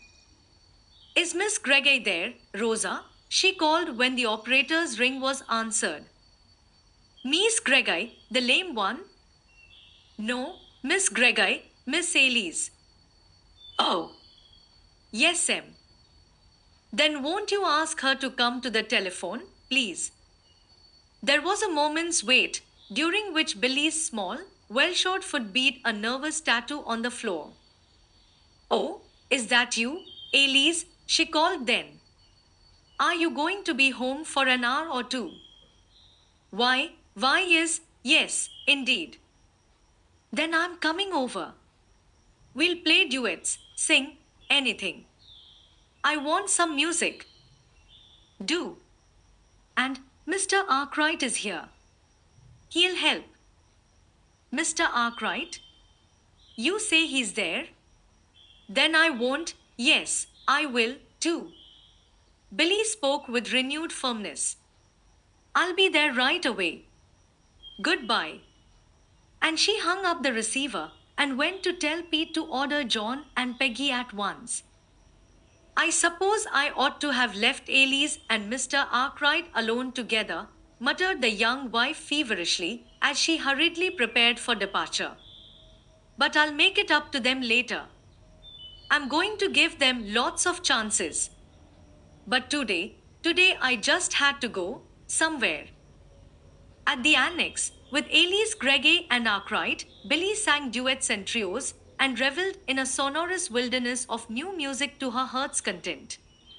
Then, rested, refreshed, and at peace with all the world, she hurried home to dinner and to Bertram. There. I feel better, she sighed as she took off her hat in her own room, and now I'll go find Bertram. Bless his heart, of course he didn't want me to play when he was so busy.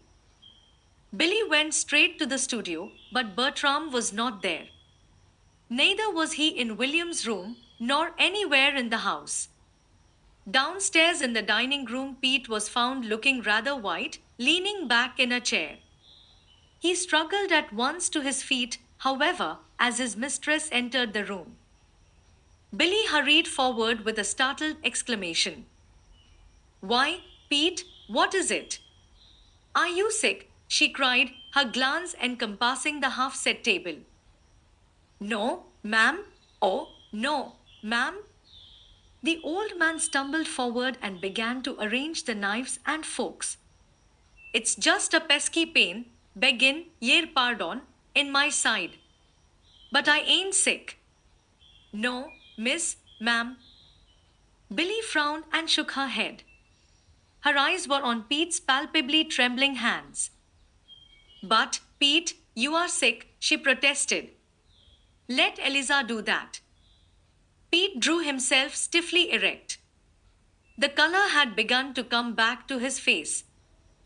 There had no one set this table much but me for more'n 50 years, and I've got a sort of notion that nobody can do it just to suit me. Besides, I'm better now. It's gone, that pain. But, Pete, what is it? How long have you had it? I had it any time, steady. It's the coming and gone kind. It seems silly to mind it at all, only, when it does come, it sort o' takes the backbone right out o' my knees, and they double up so's I have to set down. There, ye see? I'm pert as a sparrow now. And, with stiff celerity, Pete resumed his task. His mistress still frowned. That isn't right, Pete, she demurred, with a slow shake of her head. You should see a doctor. The old man paled a little. He had seen a doctor, and he had not liked what the doctor had told him. In fact, he stubbornly refused to believe what the doctor had said. He straightened himself now a little aggressively. Humph! Begin, yer pardon, miss, ma'am, but I don't think much o' them doctor chaps. Billy shook her head again as she smiled and turned away. Then, as if casually, she asked, Oh, did Mr. Bertram go out, Pete? Yes, miss, about 5 o'clock. He said he'd be back to dinner. Oh, all right. From the hall, the telephone jangled sharply. I'll go, said Pete's mistress as she turned and hurried upstairs. It was Bertram's voice that answered her opening hello. Oh, Billy, is that you, dear? Well, you're just the one I wanted. I wanted to say, that is, I wanted to ask you. The speaker cleared his throat a little nervously and began all over again. The fact is, Billy, I've run across a couple of old classmates on from New York, and they are very anxious I should stay down to dinner with them. Would you mind very much if I did? A cold hand seemed to clutch Billy's heart. She caught her breath with a little gasp and tried to speak, but she had to try twice before the words came. Why, no, no, of course not. Billy's voice was very high-pitched and a little shaky, but it was surpassingly cheerful. You sure you won't be lonesome? Bertram's voice was vaguely troubled. Of course not. You've only to say the word, little girl, came Bertram's anxious tones again, and I won't stay. Billy swallowed convulsively. If only he would stop and leave her to herself. As if she were going to own up that she was lonesome for him, if he was not lonesome for her. Nonsense!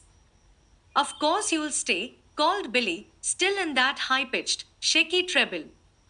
Then, before Bertram could answer, she uttered a gay goodbye and hung up the receiver. Billy had 10 whole minutes in which to cry before Pete's gong sounded for dinner, but she had only 1 minute in which to try to efface the woefully visible effects of those 10 minutes before William tapped at her door and called, Gone to sleep, my dear? Dinner's ready. Didn't you hear the gong? Yes, I'm coming, Uncle William. Billy spoke with breezy gaiety and threw open the door, but she did not meet Uncle William's eyes. Her head was turned away. Her hands were fussing with the hang of her skirt. Bertram's dining out, Pete tells me, observed William, with cheerful nonchalance, as they went downstairs together. Billy bit her lip and looked up sharply. She had been bracing herself to meet with disdainful indifference this man's pity, the pity due a poor neglected wife whose husband preferred to dine with old classmates rather than with herself. Now she found in William's face not pity, but a calm, even jovial, acceptance of the situation as a matter of course. She had known she was going to hate that pity, but now, curiously enough, she was conscious only of anger that the pity was not there, that she might hate it. She tossed her head a little. So even William, Uncle William, regarded this monstrous thing as an insignificant matter of everyday experience. Maybe he expected it to occur frequently, every night, or so. Doubtless he did expect it to occur every night, or so. Indeed. Very well. As if she were going to show now that she cared whether Bertram were there or not. They should see. So with head held high and eyes a-sparkle, Billy marched into the dining room and took her accustomed place. Chapter 7. The Big Bad Quarrel. It was a brilliant dinner because Billy made it so. At first, William met her sallies of wit with mild surprise, but it was not long before he rose gallantly to the occasion and gave back full measure of retort. Even Pete twice had to turn his back to hide a smile, and once his hand shook so that the tea he was carrying almost spilled.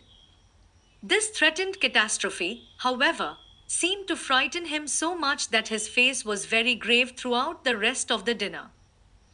Still laughing and talking gaily, Billy and Uncle William, after the meal was over, ascended to the drawing room.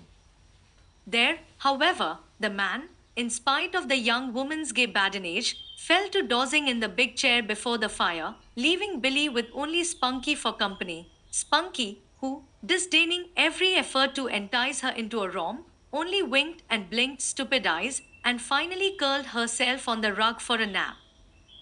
Billy, left to her own devices, glanced at her watch. 7:30. Time, almost, for Bertram to be coming. He had said dinner, and, of course, after dinner was over, he would be coming home to her. Very well, she would show him that she had at least got along without him as well as he had without her. At all events, he would not find her forlornly sitting with her nose pressed against the window pane. And forthwith Billy established herself in a big chair, with its back carefully turned toward the door by which Bertram would enter, and opened a book. 5, 10, 15 minutes passed. Billy fidgeted in her chair, twisted her neck to look out into the hall, and dropped her book with a bang. Uncle William jerked himself awake, and Spunky opened sleepy eyes. Then both settled themselves for another nap. Billy sighed, picked up her book, and flounced back into her chair. But she did not read. Disconsolately, she sat staring straight ahead until a quick step on the sidewalk outside stirred her into instant action. Assuming a look of absorbed interest, she twitched the book open and held it before her face. But the step passed by the door, and Billy saw then that her book was upside down. 5, 10, 15 more minutes passed. Billy still sat, apparently reading, though she had not turned a page. The book now, however, was right side up. One by one other minutes passed till the great clock in the hall struck 9 long strokes.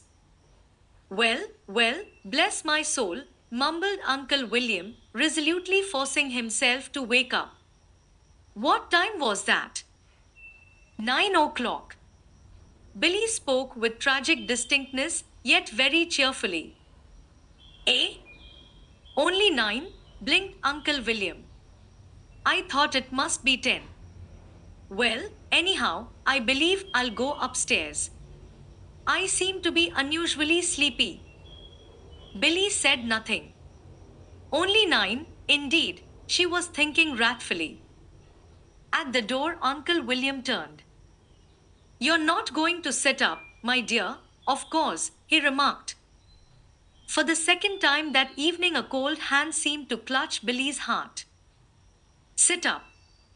Had it come already to that? Was she even now a wife who had need to sit up for her husband? I really wouldn't, my dear, advised Uncle William again. Good night. Oh, but I'm not sleepy at all, yet, Billy managed to declare brightly. Good night. Then Uncle William went upstairs. Billy turned to her book, which happened to be one of William's own fake antics.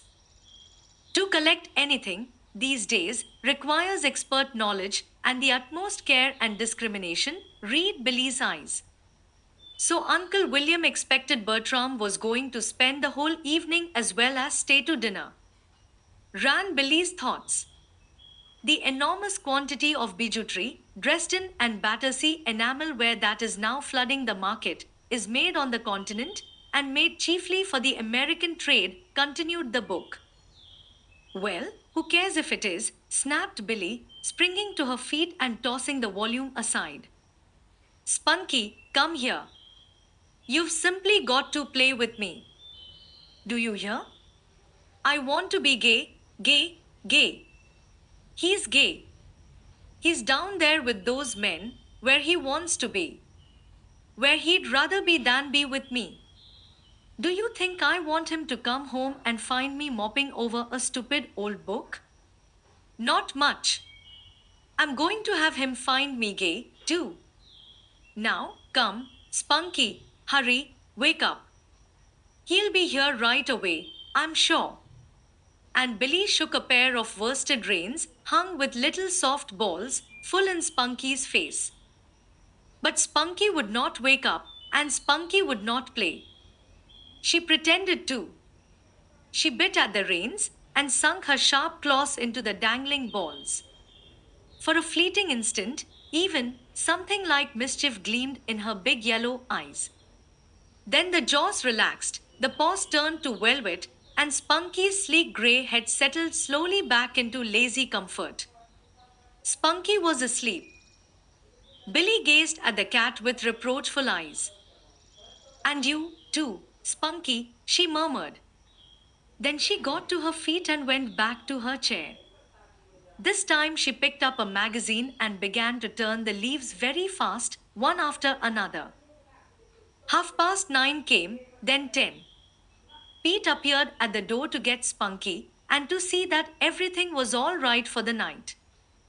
Mr. Bertram is not in yet, he began doubtfully. Billy shook her head with a bright smile. No, Pete, go to bed. I expect him every minute. Good night.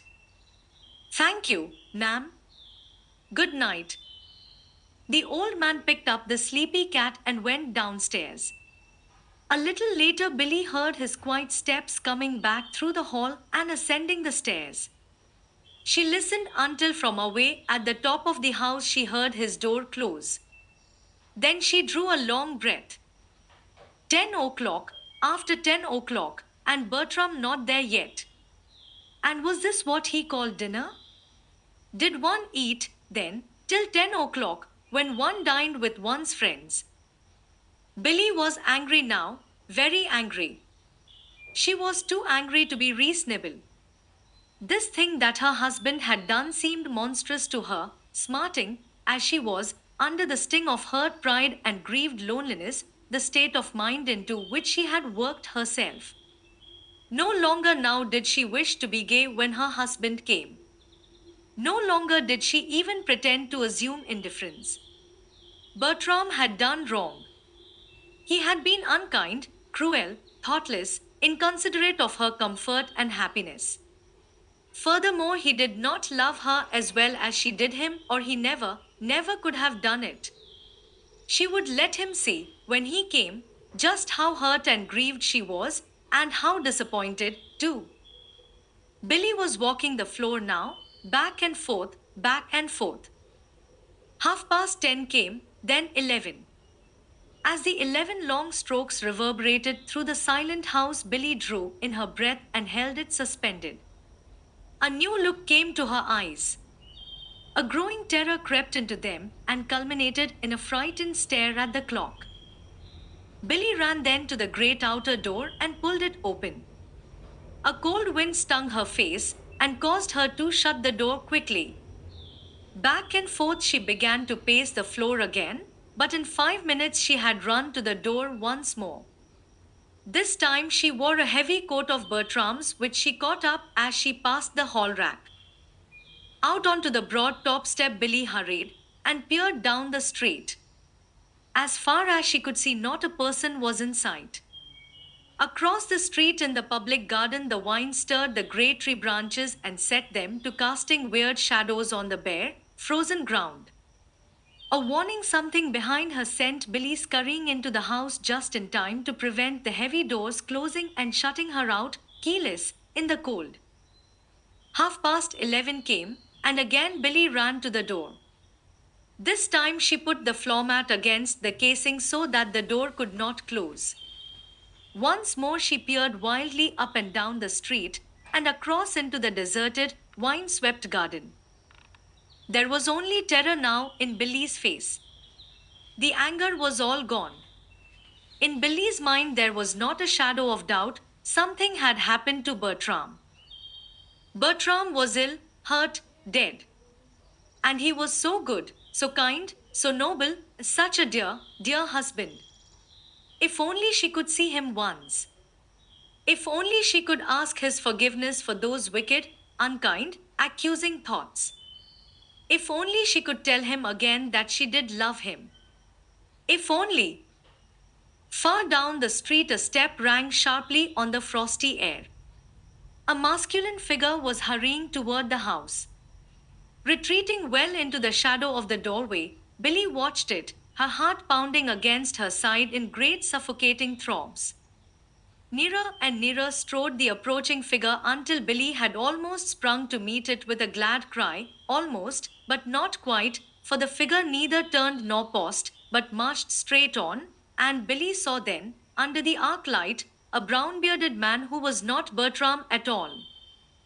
3 times during the next few minutes did the waiting little bride on the doorstep watch with palpitating yearning a shadowy form appear, approach, and pass by.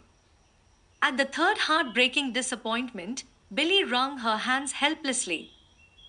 I don't see how there can be so many utterly useless people in the world, she choked. Then, thoroughly chilled and sick at heart, she went into the house and closed the door. Once again, back and forth, Billy took up her weary vigil. She still wore the heavy coat. She had forgotten to take it off. Her face was pitifully white and drawn. Her eyes were wild. One of her hands was nervously caressing the rough sleeve of the coat as it hung from her shoulder. 1, 2, 3. Billy gave a sharp cry and ran into the hall. Yes, it was 12 o'clock. And now, always, all the rest of the dreary, useless hours that clock would tick away through an endless existence, she would have to live without Bertram. If only she could see him once more. But she could not. He was dead. He must be dead now. Here it was 12 o'clock, and there came a quick step, the click of a key in the lock, then the door swung back and Bertram, big, strong, and merry-eyed, stood before her. Well, hello, he called jovially. Why, Billy, what's the matter?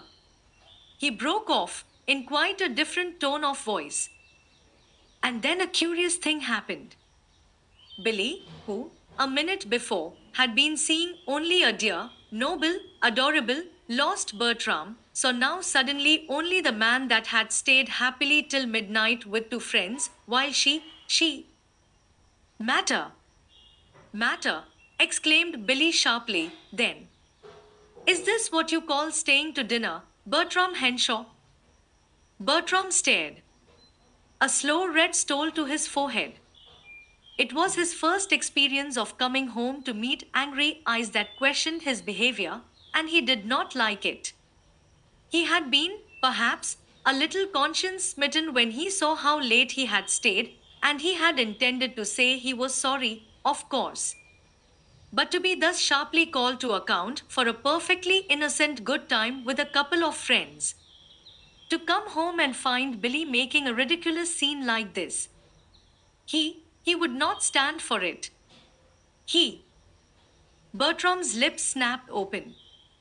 The angry retort was almost spoken when something in the piteously quivering chin and white, drawn face opposite stopped it just in time.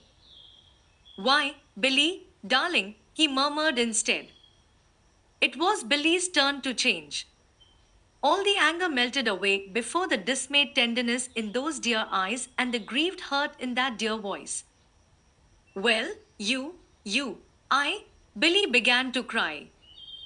It was all right then, of course, for the next minute she was crying on Bertram's big, broad shoulder, and in the midst of broken words, kisses, gentle pats, and inarticulate croonings, the big, bad quarrel that had been all ready to materialize faded quite away into nothingness.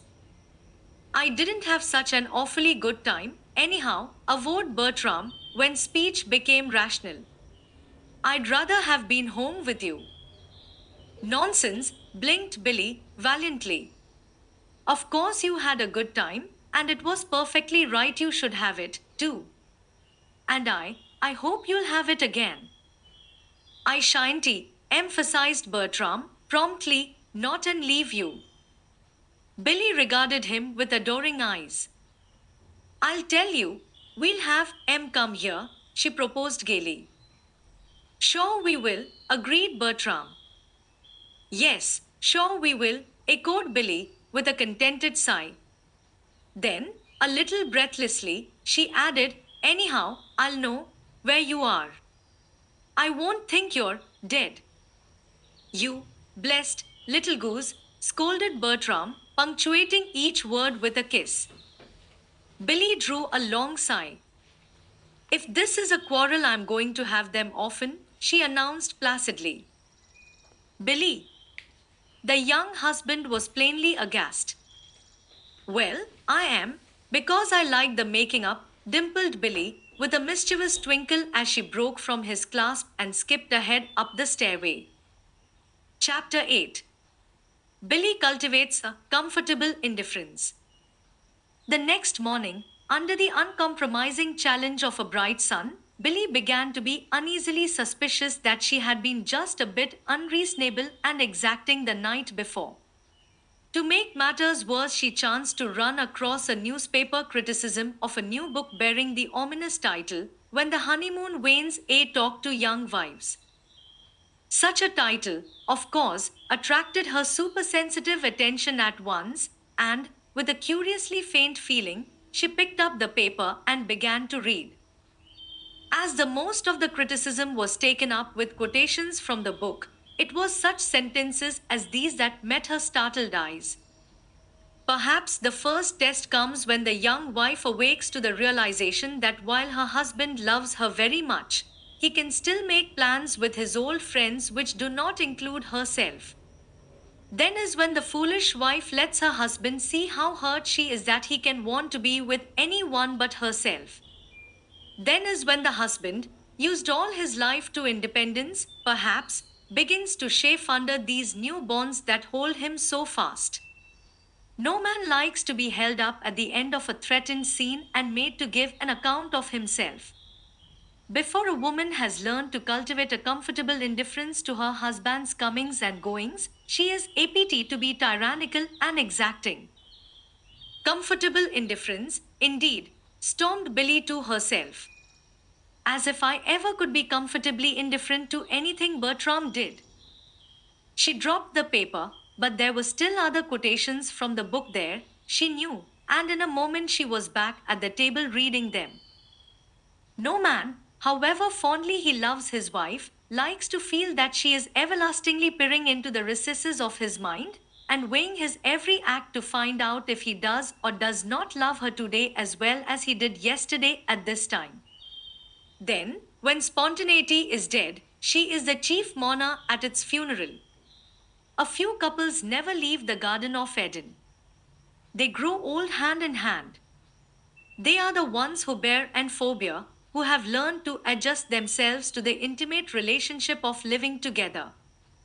A certain amount of liberty, both of action and thought, must be allowed on each side. The family shut in upon itself grows so narrow that all interest in the outside world is lost. No two people are ever fitted to fill each other's lives entirely. They ought not to try to do it. If they do try, the process is belittling to each, and the result, if it is successful, is nothing less than a tragedy, for it could not mean the highest ideals, nor the truest devotion. Brushing up against other interests and other personalities is good for both husband and wife. Then to each other they bring the best of what they have found, and each to the other continues to be new and interesting. The young wife, however, is apt to be jealous of everything that turns her husband's attention for one moment away from herself. She is jealous of his thoughts, his words, his friends, even his business. But the wife who has learned to be the clinging vine when her husband wishes her to cling, and to be the sturdy oak when clinging vines would be tiresome, has solved a tremendous problem. At this point, Billy dropped the paper. She flung it down, indeed, a bit angrily. There were still a few more words in the criticism, mostly the critic's own opinion of the book, but Billy did not care for this. She had read quite enough, too much, in fact. All that sort of talk might be very well, even necessary, perhaps, she told herself, for ordinary husbands and wives. But for her and Bertram. Then vividly before her rose those initial quoted words. Perhaps the first test comes when the young wife awakes to the realization that while her husband loves her very much, he can still make plans with his old friends which do not include herself. Billy frowned and put her finger to her lips. Was that then, last night, a test? Had she been tyrannical and exacting? Was she everlastingly peering into the recesses of Bertram's mind and weighing his every act? Was Bertram already beginning to chafe under these new bonds that held him? No, no, never that. She could not believe that. But what if he should sometime begin to chafe?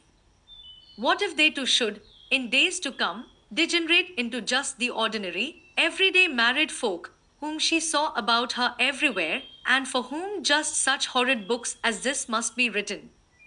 It was unbelievable, unthinkable. And yet, that man had said. With a despairing sigh, Billy picked up the paper once more and read carefully every word again. When she had finished, she stood soberly thoughtful, her eyes out of the window. After all, it was nothing but the same old story. She was exacting. She did want her husband's every thought. She gloried in peering into every last recess of his mind if she had half a chance. She was jealous of his work. She had almost hated his painting, at times. She had held him up with a threatened scene only the night before and demanded that he should give an account of himself. She had, very likely, been the clinging vine when she should have been the sturdy oak. Very well, then. Billy lifted her head and threw back her shoulders. He should have no further cause for complaint. She would be an oak. She would cultivate that comfortable indifference to his comings and goings. She would brush up against other interests and personalities so as to be new and interesting to her husband. She would not be tyrannical, exacting, or jealous. She would not threaten scenes nor peer into recesses. Whatever happened, she would not let Bertram begin to chafe against those bonds. Having arrived at this heroic and, to her, eminently satisfactory state of mind, Billy turned from the window and fell to work on a piece of manuscript music. Brush up against other interests, she admonished herself sternly as she reached for her pen. Theoretically, it was beautiful, but practically. Billy began at once to be that oak. Not an hour after she had first seen the fateful notice of When the Honeymoon Wanes, Bertram's ring sounded at the door downstairs. Bertram always let himself in with his latchkey, but, from the first of Billy's being there, he had given a peculiar ring at the bell which would bring his wife flying to welcome him if she were anywhere in the house. Today, when the bell sounded, Billy sprang as usual to her feet with a joyous, "There's Bertram." But the next moment she fell back. Tut, tut, Billy Nelson Henshaw. Learn to cultivate a comfortable indifference to your husband's comings and goings, she whispered fiercely. Then she sat down and fell to work again. A moment later she heard her husband's voice talking to someone. "Pete," she surmised. "Here? You say she's here?" Then she heard Bertram's quick step on the stairs. The next minute, very quietly, he came to her door. "Ho!" he ejaculated gaily, as she rose to receive his kiss. "I thought I'd find you asleep when you didn't hear my ring." Billy reddened a little. "Oh, no, I wasn't asleep." "But you didn't hear Bertram stopped abruptly, an odd look in his eyes. Maybe you did hear it, though, he corrected. Billy colored more confusedly. The fact that she looked so distressed did not tend to clear Bertram's face. Why, of course, Billy, I didn't mean to insist on your coming to meet me, he began a little stiffly, but Billy interrupted him. Why, Bertram, I just love to go to meet you, she maintained indignantly. Then, remembering just in time, she amended, that is, I did love to meet you, until, with a sudden realization that she certainly had not helped matters any, she came to an embarrassed pause. A puzzled frown showed on Bertram's face. You did love to meet me until, he repeated after her, then his face changed. Billy, you aren't, you can't be laying up last night against me, he reproached her a little irritably. Last night? Why, of course not, retorted Billy, in a panic at the bare mention of the test, which, according to When the Honeymoon Wanes, was at the root of all her misery. Already she thought she detected in Bertram's voice signs that he was beginning to chafe against those bonds. It is a matter of the utmost indifference to me what time you come home at night, my dear, she finished airily, as she sat down to her work again. Bertram stared, then he frowned, turned on his heel, and left the room. Bertram, who knew nothing of the talk to young wives in the newspaper at Billy's feet, was surprised, puzzled, and just a bit angry. Billy, left alone, jabbed her pen with such force against her paper that the note she was making became an unsightly blot. Well, if this is what that man calls being comfortably indifferent, I'd hate to try the uncomfortable kind, she muttered with emphasis. Chapter 9. The dinner Billy tried to get. Notwithstanding what Billy was disposed to regard as the non success of her first attempt to profit by the talk to young wives, she still frantically tried to avert the waning of her honeymoon. Assiduously, she cultivated the prescribed indifference, and with at least apparent enthusiasm, she sought the much to be desired outside interests.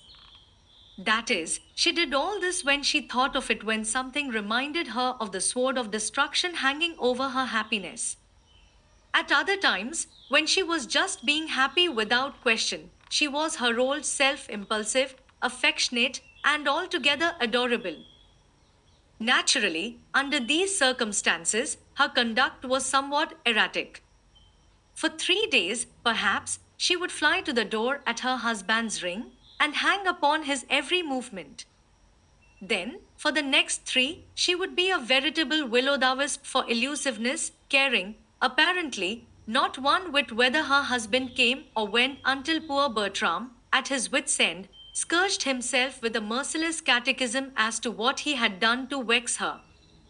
Then, perhaps, just when he had nerved himself almost to the point of asking her what was the trouble, there would come another change, bringing back to him the old Billy, joyous, winsome, and devoted, plainly caring nothing for anybody or anything but himself. Scarcely, however, would he become sure that it was his Billy back again before she was off once more, quite beyond his reach, singing with Arkwright and Elise Gregor, playing with Tommy Dunn, plunging into some club or church work, anything but being with him. That all this was puzzling and disquieting to Bertram, Billy not once suspected. Billy, so far as she was concerned, was but cultivating a comfortable indifference, brushing up against outside interests, and being an oak.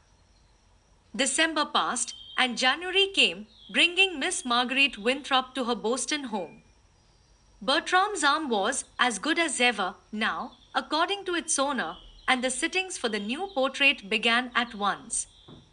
This left Billy even more to her own devices, for Bertram entered into his new work with an enthusiasm born of a glad relief from forced idleness and a consuming eagerness to prove that even though he had failed the first time, he could paint a portrait of Marguerite Winthrop that would be a credit to himself, a conclusive retort to his critics, and a source of pride to his once mortified friends. with his whole heart, therefore, he threw himself into the work before him, staying sometimes well into the afternoon on the days Miss Winthrop could find time between her social engagements to give him a sitting. It was on such a day, toward the middle of the month, that Billy was called to the telephone at 12:30 to speak to her husband. Billy, dear, began Bertram at once, if you don't mind, I'm staying to luncheon at Miss Winthrop's kind request. We've changed the pose, neither of us was satisfied, you know, but we haven't quite settled on the new one. Miss Winthrop has to hold us this afternoon that she can give me if I'll stay, and, of course, under the circumstances, I want to do it. Of course, echoed Billy. Billy's voice was indomitably cheerful. Thank you, dear. I knew you'd understand, sighed Bertram, contentedly. You see, really, to hold us, so, it's a chance I can't afford to lose. Of course you can't, echoed Billy, again. All right then. Goodbye till tonight, called the man. Goodbye, answered Billy, still cheerfully. As she turned away, however, she tossed her head. A new pose, indeed, she muttered, with some asperity. Just as if there could be a new pose after all those she tried last year. Immediately after luncheon, Pete and Eliza started for South Boston to pay a visit to Eliza's mother, and it was soon after they left the house that Bertram called his wife up again. Say, Derry, I forgot to tell you, he began, but I met an old friend in the subway this morning, and well, I remembered what you said about bringing him home to dinner next time, so I asked him for tonight. Do you mind? It's mind? Of course not. I'm glad you did, plunged in Billy, with feverish eagerness. Even now, just the bare mention of anything connected with that awful test night was enough to set Billy's nerves to tingling. I want you to always bring them home, Bertram. All right, dear. We'll be there at 6 o'clock then. It's Calderwell, this time. You remember Calderwell, of course. Not you, Calderwell. Billy's question was a little faint. Sure. Bertram laughed oddly and lowered his voice. I suspect once I wouldn't have brought him home to you. I was too jealous. But now, well, now maybe I want him to see what he's lost. Bertram. But Bertram only laughed mischievously and called a gay goodbye till tonight, then. Billy, at her end of the wires, hung up the receiver and backed against the wall a little palpitatingly. Calderwell. To dinner, Calderwell. Did she remember Calderwell? Did she, indeed? As if one could easily forget the man that, for a year or two, had proposed marriage as regularly, and almost as lightly, as he had torn a monthly leaf from his calendar. Besides, was it not he, too, who had said that Bertram would never love any girl, really, that it would be only the tilt of her chin or the turn of her head that he loved to paint? And now he was coming to dinner, and with Bertram. Very well, he should see. He should see that Bertram did love her, not the tilt of her chin nor the turn of her head. He should see how happy they were, what a good wife she made, and how devoted and satisfied Bertram was in his home. He should see. And forthwith Billy picked up her skirts and tripped upstairs to select her very prettiest house gown to do honor to the occasion. Upstairs, however, one thing and another delayed her, so that it was 4 o'clock when she turned her attention to her toilet, and it was while she was hesitating whether to be stately and impressive in royally sumptuous blue velvet and ermine, or cozy and tantalizingly homey, in bronze gold crepe de chine and swan's down, that the telephone bell rang again. Eliza and Pete had not yet returned, so, as before, Billy answered it. This time Eliza's shaking voice came to her. Is that you, ma'am? Why, yes, Eliza. Yes, Em, it's me, ma'am. It's about Uncle Pete. He's give us a turn that's most scared us out of our wits. Pete, you mean he's sick? Yes, ma'am, he was. That is, he is, too. Only he's better now, thank goodness, panted Eliza. But he ain't himself yet. He's that white and shaky. Would you, could you, that is, would you mind if we didn't come back till into the evening? Maybe. Why, of course not, cried Pete's mistress quickly. Don't come a minute before he's able, Eliza. Don't come until tomorrow. Eliza gave a trembling little laugh. Thank you, ma'am, but there wouldn't be no keeping of Uncle Pete here till then. If he could take 5 steps alone, he'd start now. But he can't. He says he'll be all right pretty quick, though. He's had before, these spells, but never quite so bad as this, I guess, and he's worrying something durable cause he can't start for home right away. Nonsense, cut in Mrs. Bertram Henshaw. Yes, Em. I knew you'd feel that way, stammered Eliza, gratefully. You see, I couldn't leave him to come alone, and besides, anyhow, I'd have to stay, for mother ain't no more use than a wet dish rag at such times, she's that scared herself. And she ain't very well, too. So if you could get along. Of course we can. And tell Pete not to worry one bit. I'm so sorry he's sick. Thank you, ma'am. Then we'll be there sometime this evening, sighed Eliza. From the telephone, Billy turned away with a troubled face. Pete is ill, she was saying to herself. I don't like the looks of it, and he's so faithful he'd come if, with a little cry, Billy stopped short. Then, tremblingly, she sunk into the nearest chair. Calderwell, and he's coming to dinner, she moaned. For 2 benumbed minutes, Billy sat staring at nothing. Then she ran to the telephone and called the annex. Aunt Hannah answered. Aunt Hannah, for heaven's sake, if you love me, pleaded Billy, send Rosa down instanter. Pete is sick over to South Boston, and Eliza is with him, and Bertram is bringing you Calderwell home to dinner. Can you spare Rosa? Oh, my grief and conscience, Billy.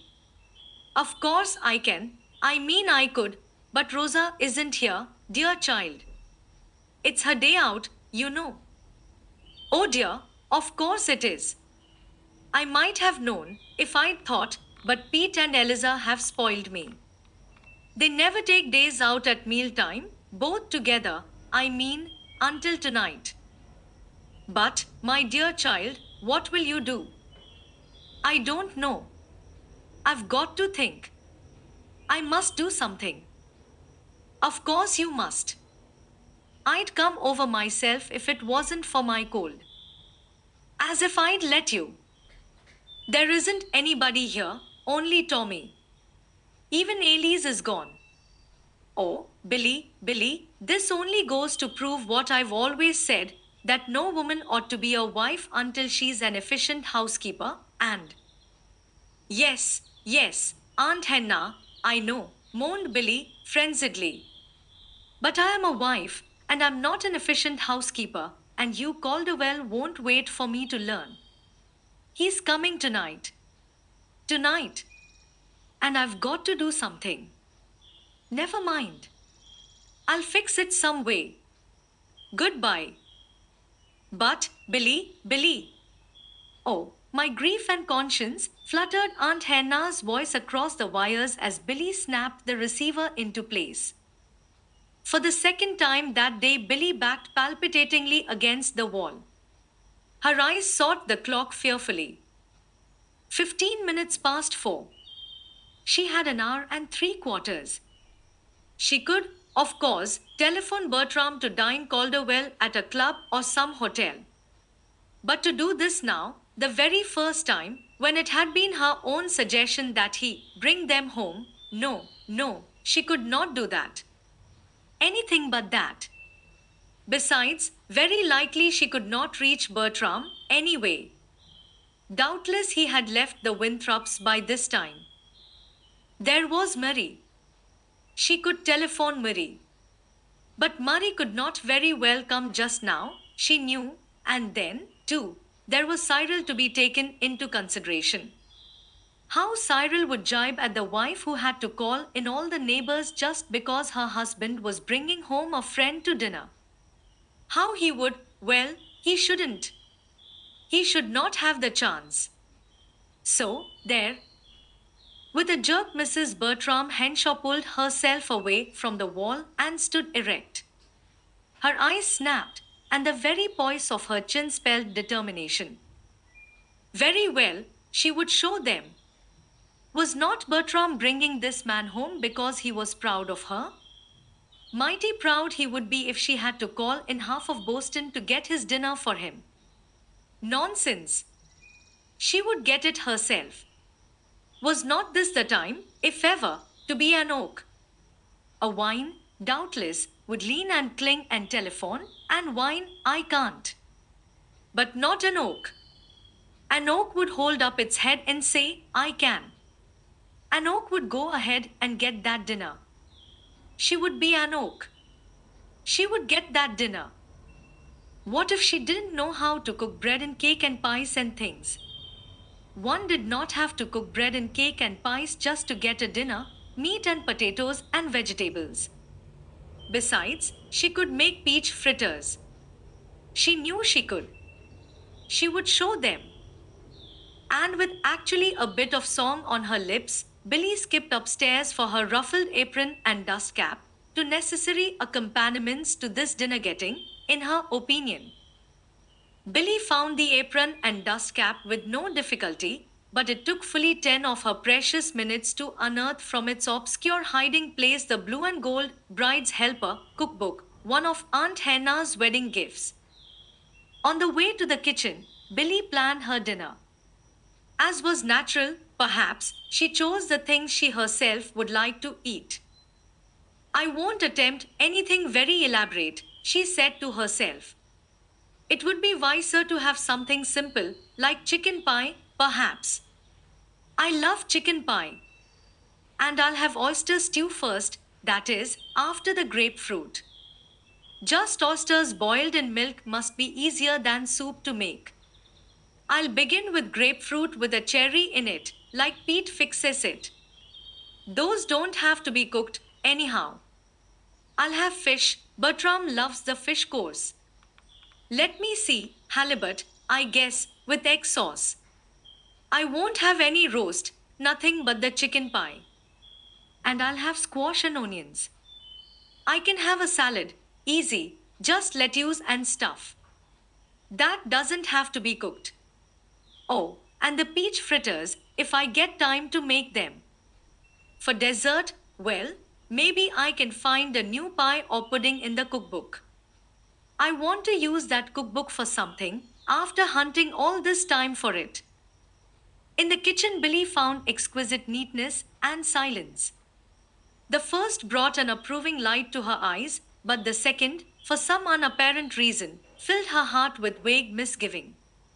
This feeling, however, Billy resolutely cast from her as she crossed the room, dropped her book onto the table, and turned toward the shining black stove.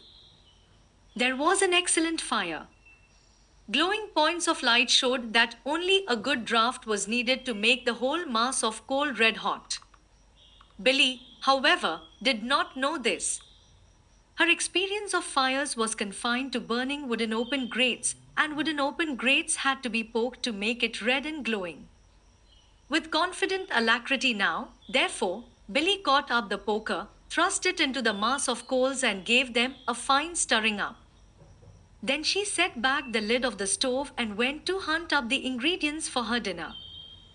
By the time Billy had searched 5 minutes and found no chicken, no oysters, and no halibut, it occurred to her that her larder was not, after all, an open market, and that one's provisions must be especially ordered to fit one's needs.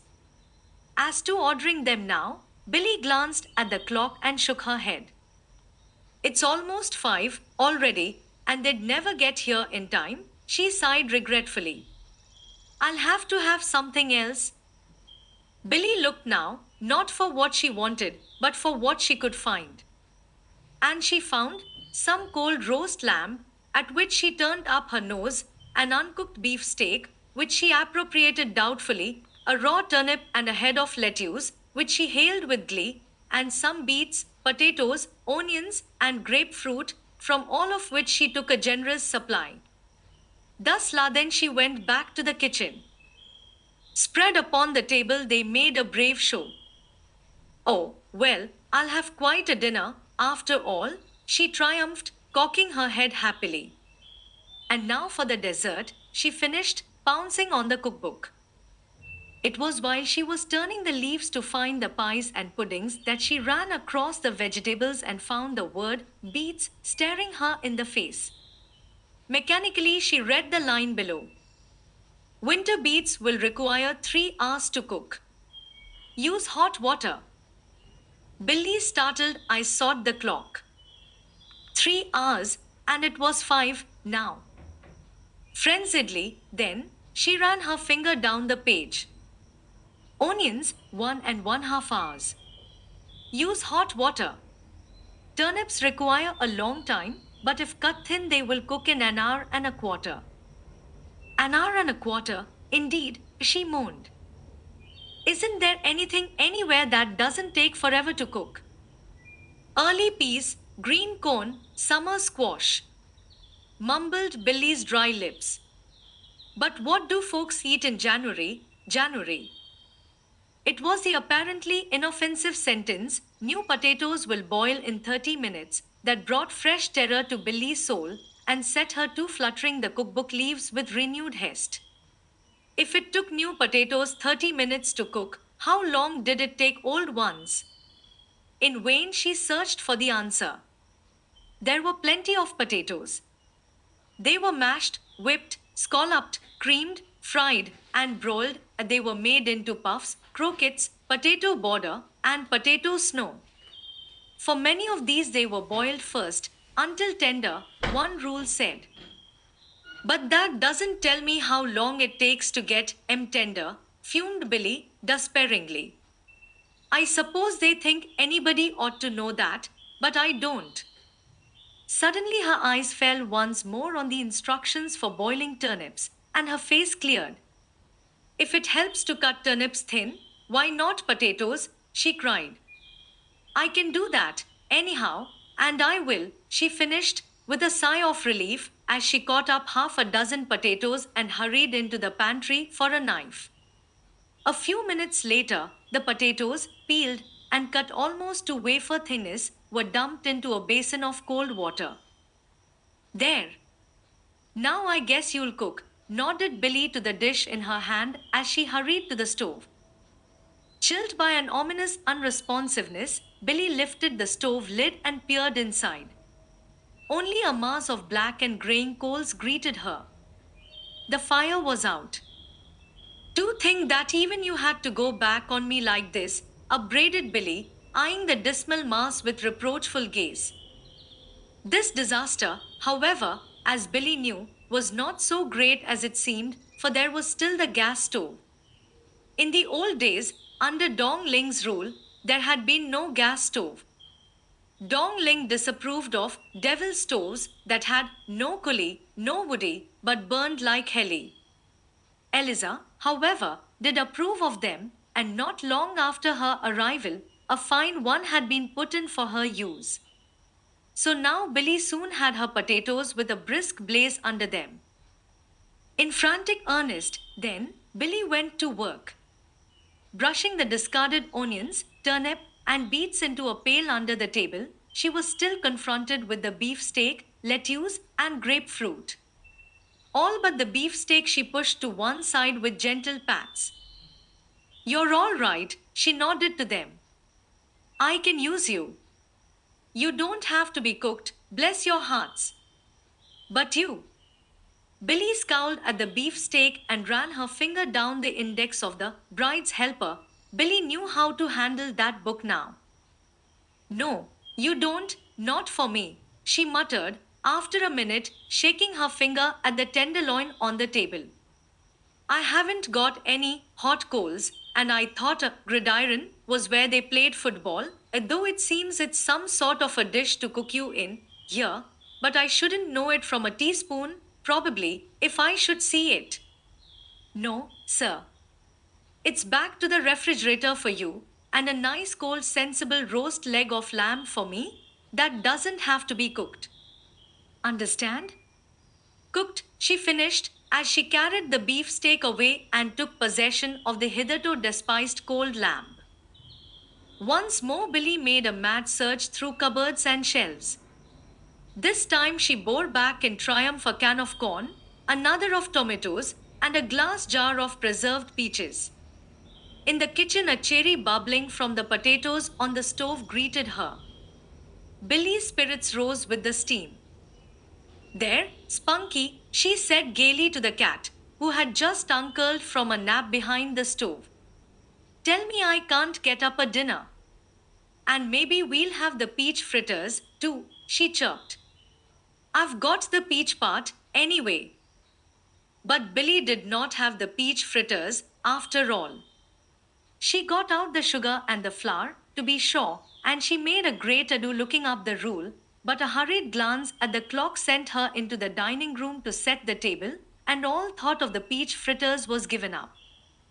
Chapter 10 The Dinner Billy Got. At 5 minutes of 6, Bertram and Calderwell came. Bertram gave his peculiar ring and let himself in with his latchkey, but Billy did not meet him in the hall, nor in the drawing room. Excusing himself, Bertram hurried upstairs. Billy was not in her room, nor anywhere on that floor. She was not in William's room. Coming downstairs to the hall again, Bertram confronted William, who had just come in. Where's Billy? Demanded the young husband, with just a touch of irritation, as if he suspected William of having Billy in his pocket. William stared slightly. Why, I don't know. Isn't she here? I'll ask Pete, frowned Bertram. In the dining room, Bertram found no one, though the table was prettily set, and showed half a grapefruit at each place. In the kitchen, Bertram found a din of rattling tin, an odor of burned food, a confusion of scattered pots and pans, a frightened cat who peered at him from under a littered stove, and a flushed, disheveled young woman in a blue dust cap and ruffled apron, whom he finally recognized as his wife. Why, Billy, he gasped. Billy, who was struggling with something at the sink, turned sharply. Bertram Henshaw, she panted, I used to think you were wonderful because you could paint a picture. I even used to think I was a little wonderful because I could write a song. Well, I don't anymore. But I'll tell you who is wonderful. It's Eliza and Rosa, and all the rest of those women who can get a meal onto the table all at once, so it's fit to eat. Why, Billy, gasped Bertram again, falling back to the door he had closed behind him. What in the world does this mean? Mean? It means I'm getting dinner, joked Billy. Can't you see? But, Pete. Eliza. They're sick, I mean he's sick, and I said I'd do it. I'd be an oak. But how did I know there wasn't anything in the house except stuff that took hours to cook? Only potatoes? And how did I know that they cooked in no time, and then got all smushy and wet staying in the water? And how did I know that everything else would stick on and burn until you'd used every dish there was in the house to cook 'em in? Why, Billy, gasped Bertram for the third time. And then, because he had been married only 6 months instead of 6 years, he made the mistake of trying to argue with a woman whose nerves were already at the snapping point. But, dear, it was so foolish of you to do all this. Why didn't you telephone? Why didn't you get somebody? Like an irate little tigress, Billy turned at bay. Bertram Henshaw, she flamed angrily, if you don't go upstairs and tend to that man up there, I shall scream. Now go. I'll be up when I can. And Bertram went. It was not so very long, after all, before Billy came in to greet her guest. She was not stately and imposing in royally sumptuous blue velvet and ermine, nor yet was she cozy and homey in bronze gold crepe de chine and swansdown. She was just herself in a pretty little morning house gown of blue gingham. She was minus the dust cap and the ruffled apron, but she had a dab of flour on the left cheek and a smudge of crock on her forehead. She had, too, a cut finger on her right hand and a burnt thumb on her left. But she was Billy, and being Billy, she advanced with a bright smile and held out a cordial hand, not even wincing when the cut finger came under Calderwell's hearty clasp. I'm glad to see you, she welcomed him. You'll excuse my not appearing sooner, I'm sure, for, didn't Bertram tell you, I'm playing Bridget tonight. But dinner is ready now, and we'll go down, please, she smiled, as she laid a light hand on her guest's arm. Behind her, Bertram, remembering the scene in the kitchen, stared in sheer amazement. Bertram, it might be mentioned again, had been married 6 months, not 6 years. What Billy had intended to serve for a simple dinner that night was grapefruit with cherries, oyster stew, boiled halibut with egg sauce, chicken pie, squash, onions, and potatoes, peach fritters, a lettuce and stuff, salad, and some new pie or pudding.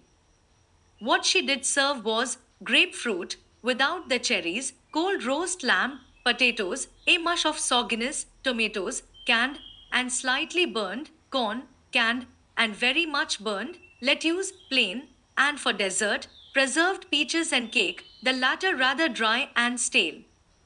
Such was Billy's dinner. The grapefruit everybody ate. The cold lamb, too, met with a hearty reception, especially after the potatoes, corn, and tomatoes were served and tasted. Outwardly, through it all, Billy was gaiety itself. Inwardly, she was burning up with anger and mortification.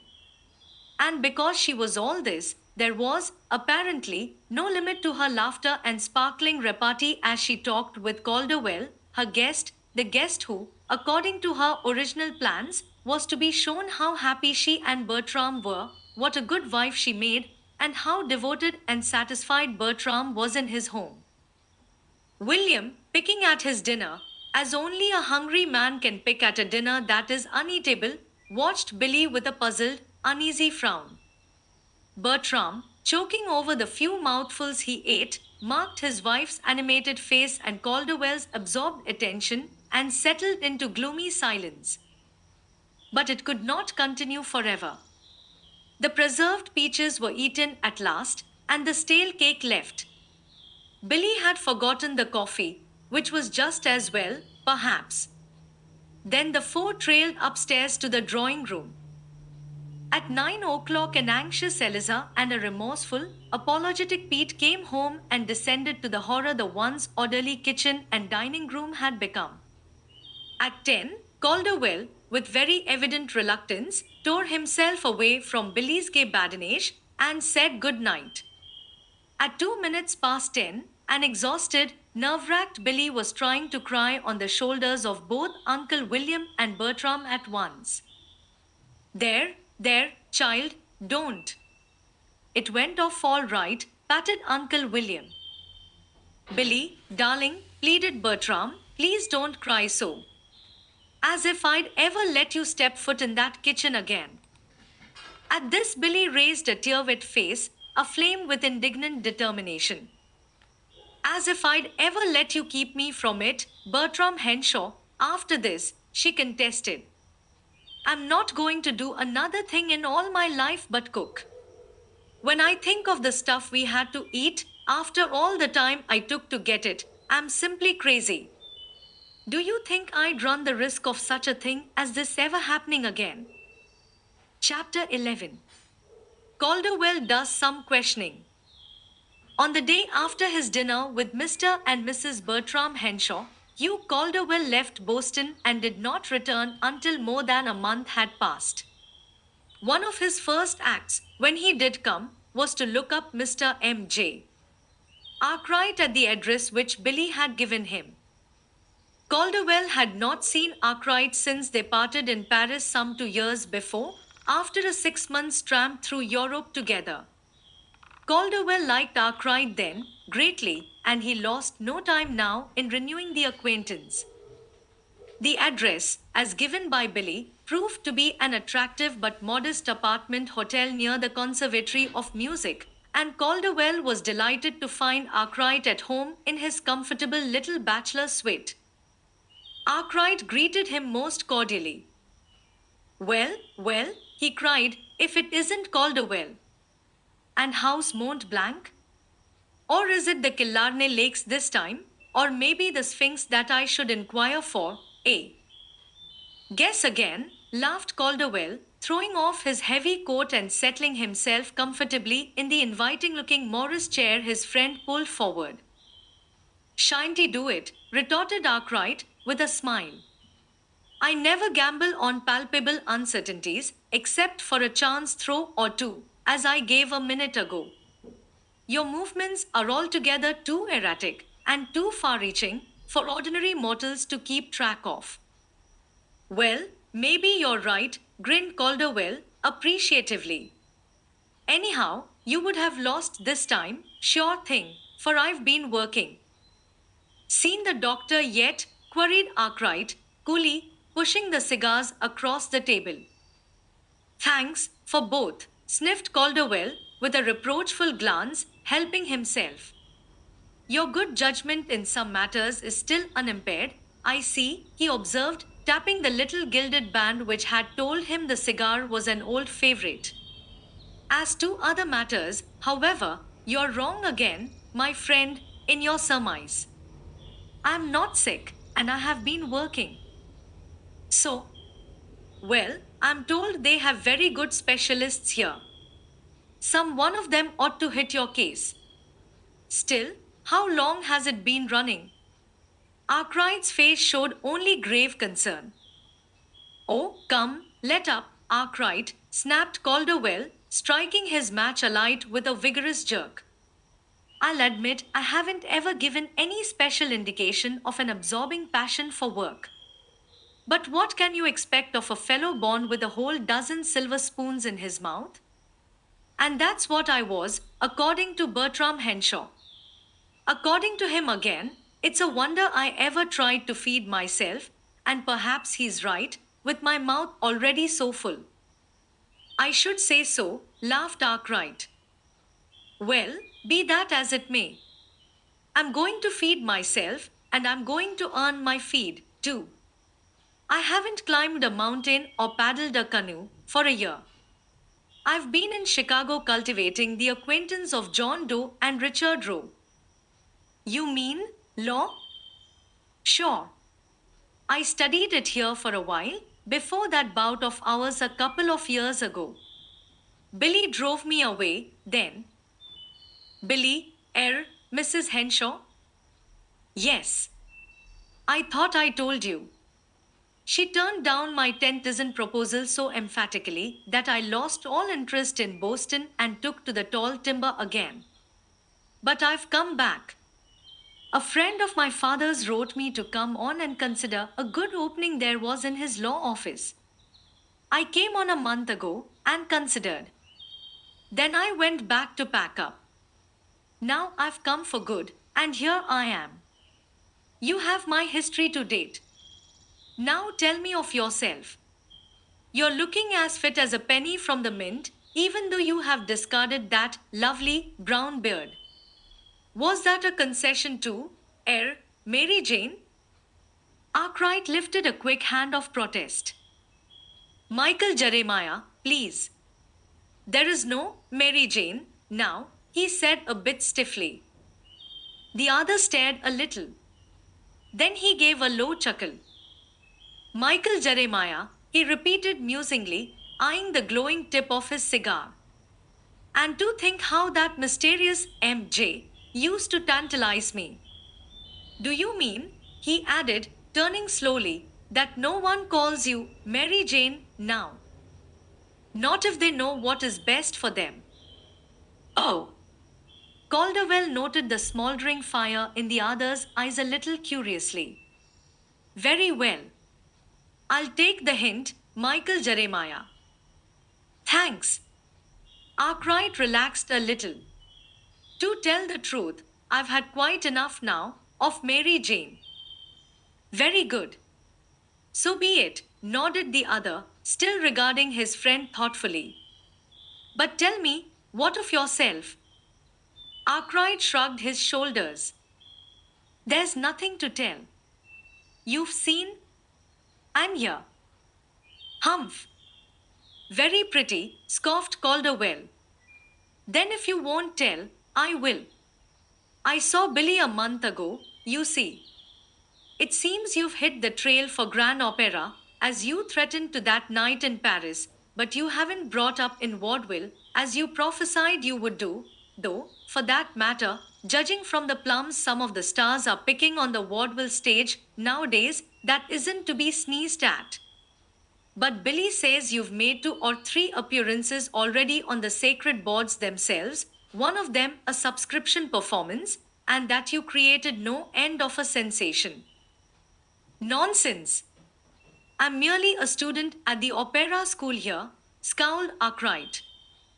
Oh, yes, Billy said you were that, but she also said you wouldn't be long. That you'd already had one good offer, I'm not speaking of marriage, and that you were going abroad next summer, and that they were all insufferably proud of you. Nonsense, scowled Arkwright, again, coloring like a girl.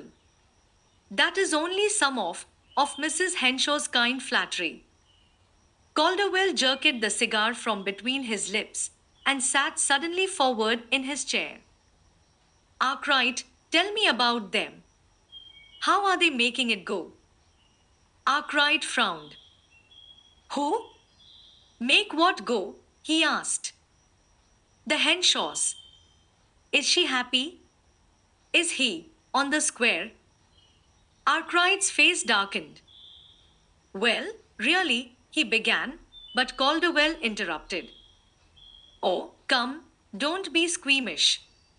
You think I'm butting into what doesn't concern me, but I'm not. What concerns Billy does concern me. And if he doesn't make her happy, I'll kill him.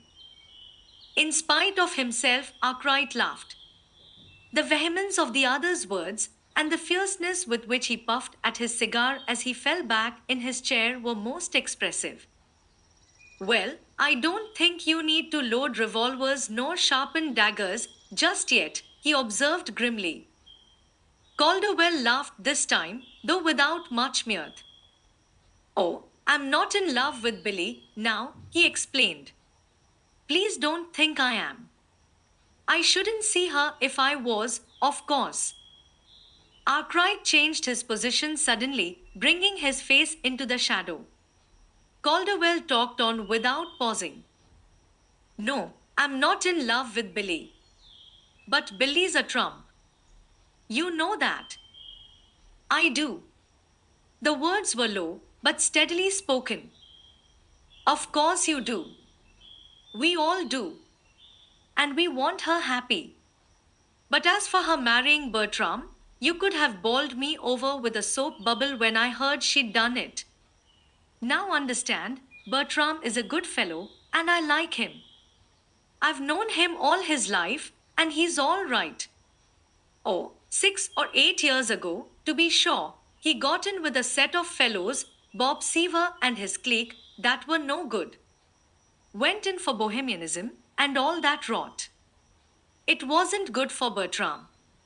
He's got the confounded temperament that goes with his talent, I suppose, though why a man can't paint a picture or sing a song and keep his temper and a level head I don't see. He can, cut in Arkwright, with curt emphasis. Humph. Well, that's what I think. But, about this marriage business. Bertram admires a pretty face wherever he sees it, to paint, and always has. Not but that he's straight as a string with women, I don't mean that, but girls are always just so many pictures to be picked up on his brushes and transferred to his canvases. And as for his settling down and marrying anybody for keeps, right along, great Scott. Imagine Bertram Henshaw as a domestic man. Arkwright stirred restlessly as he spoke up in quick defense. Oh, but he is, I assure you. I've seen them in their home together many times. I think they are very happy. Arkwright spoke with decision, though still a little diffidently. Calderwell was silent. He had picked up the little gilt band he had torn from his cigar and was fingering it musingly. Yes, I've seen them once, he said, after a minute. I took dinner with them when I was on, a month ago. I heard you did. At something in Arkwright's voice, Calderwell turned quickly. What do you mean? Why do you say it like that? Arkwright laughed. The constraint fled from his manner. Well, I may as well tell you. You'll hear of it. It's no secret. Mrs. Henshaw herself tells of it everywhere. It was her friend, Elise Gregay, who told me of it first, however. It seems the cook was gone, and the mistress had to get the dinner herself. Yes, I know that. But you should hear Mrs. Henshaw tell the story now, or Bertram.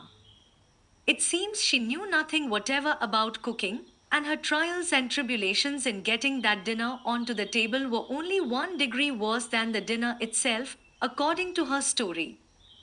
Didn't you, notice anything? Notice anything, exploded Calderwell.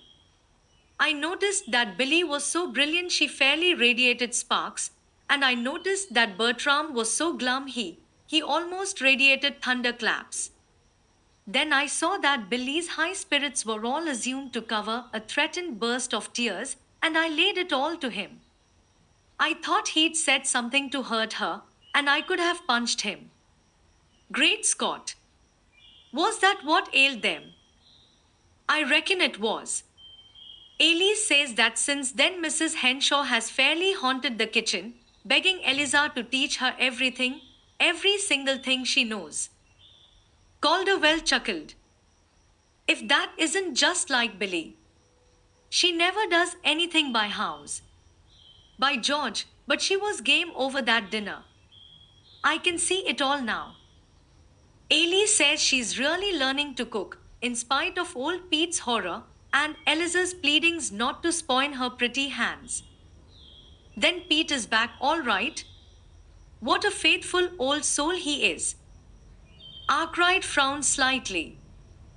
Yes, he's faithful, but he isn't all right by any means. I think he's a sick man, myself. What makes Billy let him work, then? Let him, sniffed Arkwright. I'd like to see you try to stop him. Mrs. Henshaw begs and pleads with him to stop, but he scouts the idea. Pete is thoroughly and unalterably convinced that the family would starve to death if it weren't for him, and Mrs. Henshaw says that she'll admit he has some grounds for his opinion when one remembers the condition of the kitchen and dining room the night she presided over them. Poor Billy, chuckled Calderwell. I'd have gone down into the kitchen myself if I'd suspected what was going on. Arkwright raised his eyebrows. Perhaps it's well you didn't, if Bertram's picture of what he found there when he went down is a true one. Mrs. Henshaw acknowledges that even the cat sought refuge under the stove. As if the veriest worm that crawls ever needed to seek refuge from Billy, scoffed Calderwell. By the way, what's this annex I hear of? Bertram mentioned it, but I couldn't get either of them to tell what it was. Billy wouldn't, and Bertram said he couldn't, not with Billy shaking her head at him like that. So I had my suspicions. One of Billy's pet charities. She doesn't call it that. Arkwright's face and voice softened. It is Hillside. She still keeps it open. She calls it the annex to her home. She's filled it with a crippled woman, a poor little music teacher, a lame boy, and Aunt Hannah. But how extraordinary! She doesn't think so. She says it's just an overflow house for the extra happiness she can't use. There was a moment's silence. Calderwell laid down his cigar, pulled out his handkerchief, and blew his nose furiously. Then he got to his feet and walked to the fireplace. After a minute, he turned. Well, if she isn't the beat, he spluttered. And I had the gall to ask you if Henshaw made her happy. Overflow house, indeed. The best of it is, the way she does it, smiled Arkwright. They're all the sort of people ordinary charity could never reach, and the only way she got them there at all was to make each one think that he or she was absolutely necessary to the rest of them. Even as it is, they all pay a little something toward the running expenses of the house. They insisted on that, and Mrs. Henshaw had to let them. I believe her chief difficulty now is that she has not less than 6 people whom she wishes to put into the 2 extra rooms still unoccupied, and she can't make up her mind which to take. Her husband says he expects to hear any day of an annex set to the annex. Humph, grunted Calderwell as he turned and began to walk up and down the room. Bertram is still painting, I suppose. Oh, yes. What's he doing now? Several things. He's up to his eyes in work. As you probably have heard, he met with a severe accident last summer and lost the use of his right arm for many months. I believe they thought at one time he had lost it forever. But it's all right now, and he has several commissions for portraits. Ailey says he's doing ideal heads again, too. Same old face of a girl? I suppose so, though Ailey's didn't say. Of course, his special work just now is painting the portrait of Miss Marguerite Winthrop. You may have heard that he tried it last year and didn't make quite a success of it. Yes. My sister Bailey told me. She hears from Billy once in a while. Will it be a go this time? We'll hope so, for everybody's sake. I imagine no one has seen it yet. It's not finished, but Ailey says. Calderwell turned abruptly, a quizzical smile on his face. See here, my son, he interposed, it strikes me that this Ailey is saying a good deal to you. Who is she? Arkwright gave a light laugh. Why, I told you. She is Miss Ailey Greggy, Mrs. Henshaw's friend, and mine. I have known her for years. What is she like? Like? Why, she's like herself, of course. You'll have to know Ailey. She's the salt of the earth, Ailey is, smiled Arkwright, rising to his feet with a remonstrative gesture as he saw Calderwell pick up his coat. What's your hurry? Commented Calderwell again, ignoring the question. And when, may I ask, do you intend to appropriate this, salt, to, season your own life with, as I might say, eh? Arkwright laughed. There was not the slightest trace of embarrassment in his face. Never. You're on the wrong track, this time. Ailey and I are good friends, always have been, and always will be, I hope. Nothing more. Nothing more. I see her frequently. She is musical, and the Henshaws are good enough to ask us there often together. You will meet her, doubtless, now, yourself. She is frequently at the Henshaw home. Calderwell still eyed his host shrewdly. Then you'll give me a clear field, eh? Certainly. Arkwright's eyes met his friend's gaze without swerving. All right. However, I suppose you'll tell me, as I did you once, that a right of way in such a case doesn't mean a thoroughfare for the party interested. If my memory serves me, I gave you right of way in Paris to win the affections of a certain elusive Miss Billy here in Boston, if you could. But I see you didn't seem to improve your opportunities, he finished teasingly. Arkwright stooped, of a sudden, to pick up a bit of paper from the floor. No, he said quietly. I didn't seem to improve my opportunities. This time he did not meet Calderwell's eyes. The goodbyes had been said when Calderwell turned abruptly at the door. Oh, I say, I suppose you're going to that Devil's Carnival at Jordan Hall tomorrow night. Devil's Carnival. You don't mean Cyril Henshaw's piano recital? Sure I do, grinned Calderwell, unabashed. And I'll warrant it'll be a Devil's Carnival, too. Isn't Mr. Cyril Henshaw going to play his own music? Oh, I know I'm hopeless, from your standpoint, but I can't help it. I like mine with some go in it, and a tune that you can find without hunting for it. And I don't like lost spirits gone mad that wail and shriek through 10 perfectly good minutes, and then die with a gasping moan whose home is the tombs. However, you're going, I take it. Of course I am, laughed the other. You couldn't hire Elise to miss one shriek of those spirits. Besides, I rather like them myself, you know. Yes, I suppose you do. You're brought up on it, in your business. But me for the merry widow, and even the hoary jingle bells every time. However, I'm going to be there, out of respect to the poor fellow's family. And, by the way, that's another thing that bowled me over Cyril's marriage. Why, Cyril hates women. Not all women, we'll hope, smiled Arkwright. Do you know his wife? Not much. I used to see her a little at Billy's. Music teacher, wasn't she? Then she's the same sort, I suppose. But she isn't, laughed Arkwright. Oh, she taught music, but that was only because of necessity, I take it. She's domestic through and through, with an overwhelming passion for making puddings and darning socks, I hear. Elise says she believes Mrs. Cyril knows every dish and spoon by its Christian name, and that there's never so much as a spool of thread out of order in the house. But how does Cyril stand it, the trials and tribulations of domestic life?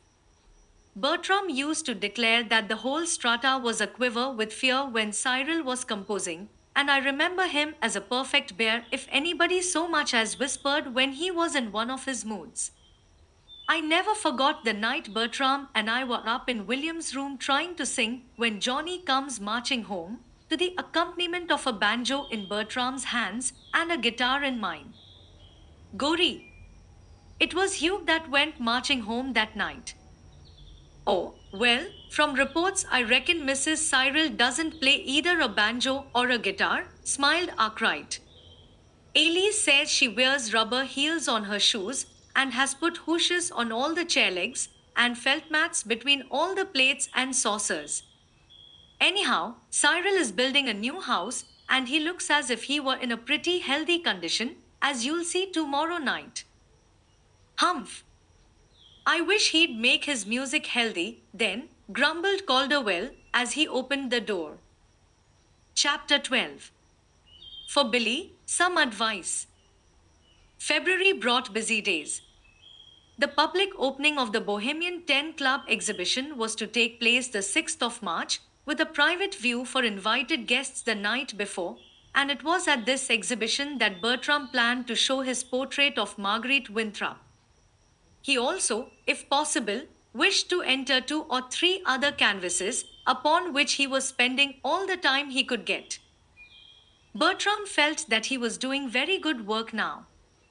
The portrait of Marguerite Winthrop was coming on finely. The spoiled idol of society had at last found a pose and a costume that suited her, and she was graciously pleased to give the artist almost as many sittings as he wanted. The elusive something in her face, which had previously been so baffling, was now already caught and held bewitchingly on his canvas. He was confident that the portrait would be a success. He was also much interested in another piece of work which he intended to show called The Rose. The model for this was a beautiful young girl he had found selling flowers with her father in a street booth at the North End. On the whole, Bertram was very happy these days.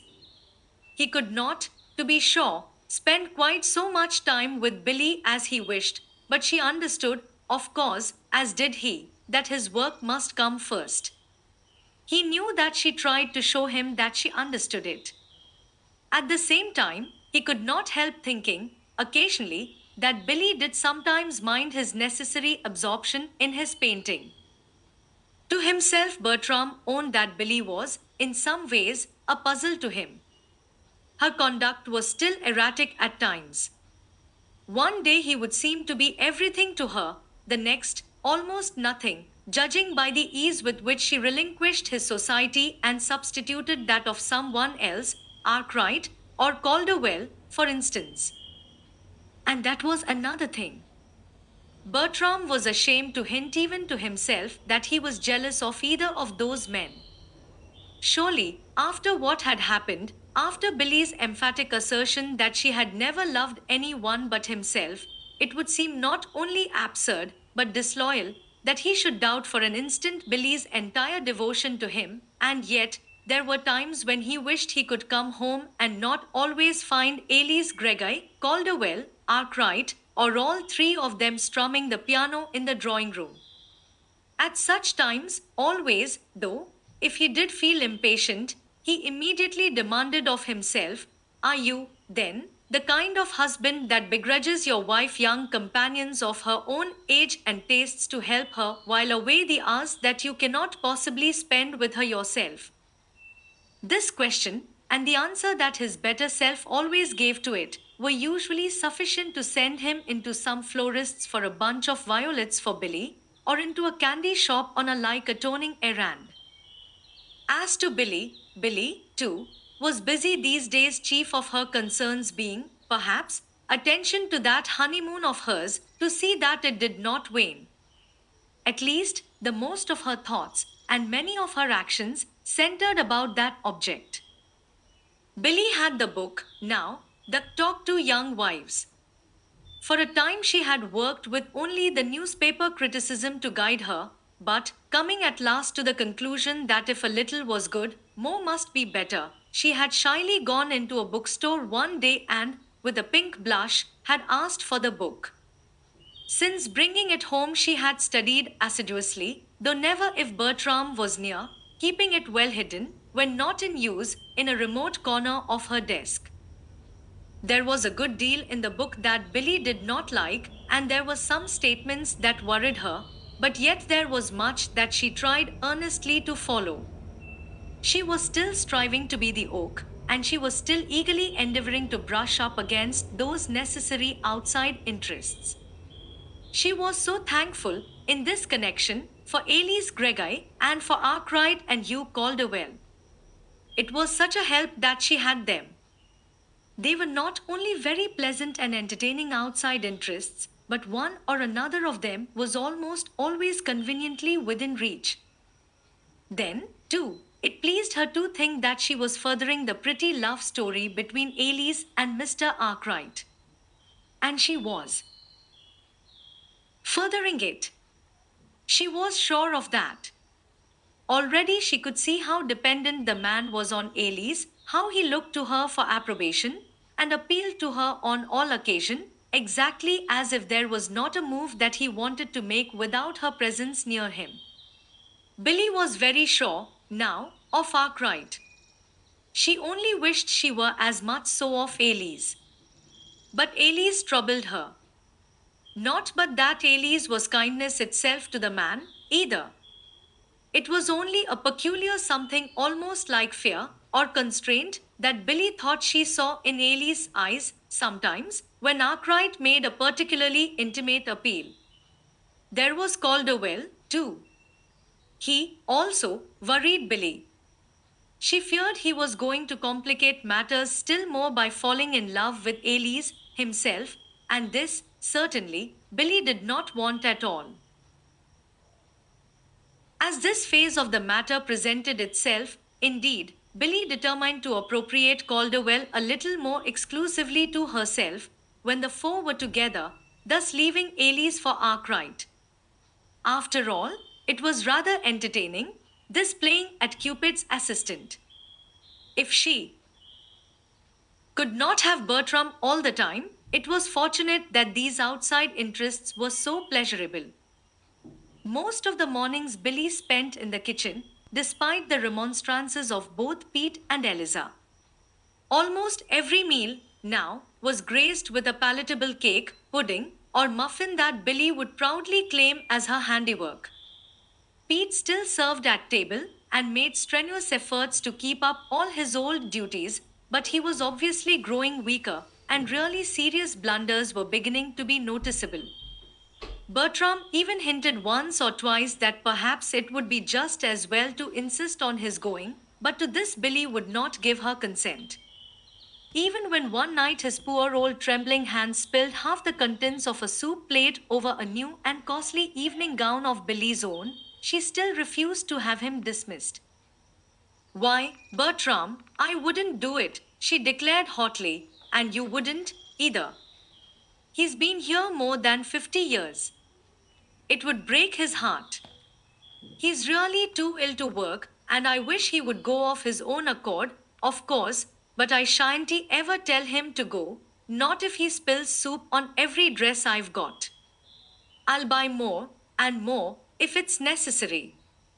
Bless his dear old heart. He thinks he's really serving us, and he is, too. Oh, yes, you're right, he is, sighed Bertram, with meaning emphasis, as he abandoned the argument. In addition to her talk to young wives, Billy found herself encountering advice and comment on the marriage question from still other quarters, from her acquaintances, mostly the feminine ones, right and left. Continually she was hearing such words as these. Oh, well, what can you expect, Billy? You're an old married woman, now. Never mind, you'll find he's like all the rest of the husbands. You just wait and see. Better begin with a high hand, Billy. Don't let him fool you. Mercy!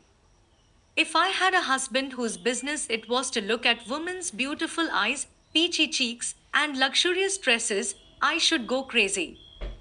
It's hard enough to keep a man's eyes on yourself when his daily interests are supposed to be just lumps of coal and chunks of ice, without flinging him into the very jaws of temptation like asking him to paint a pretty girl's picture.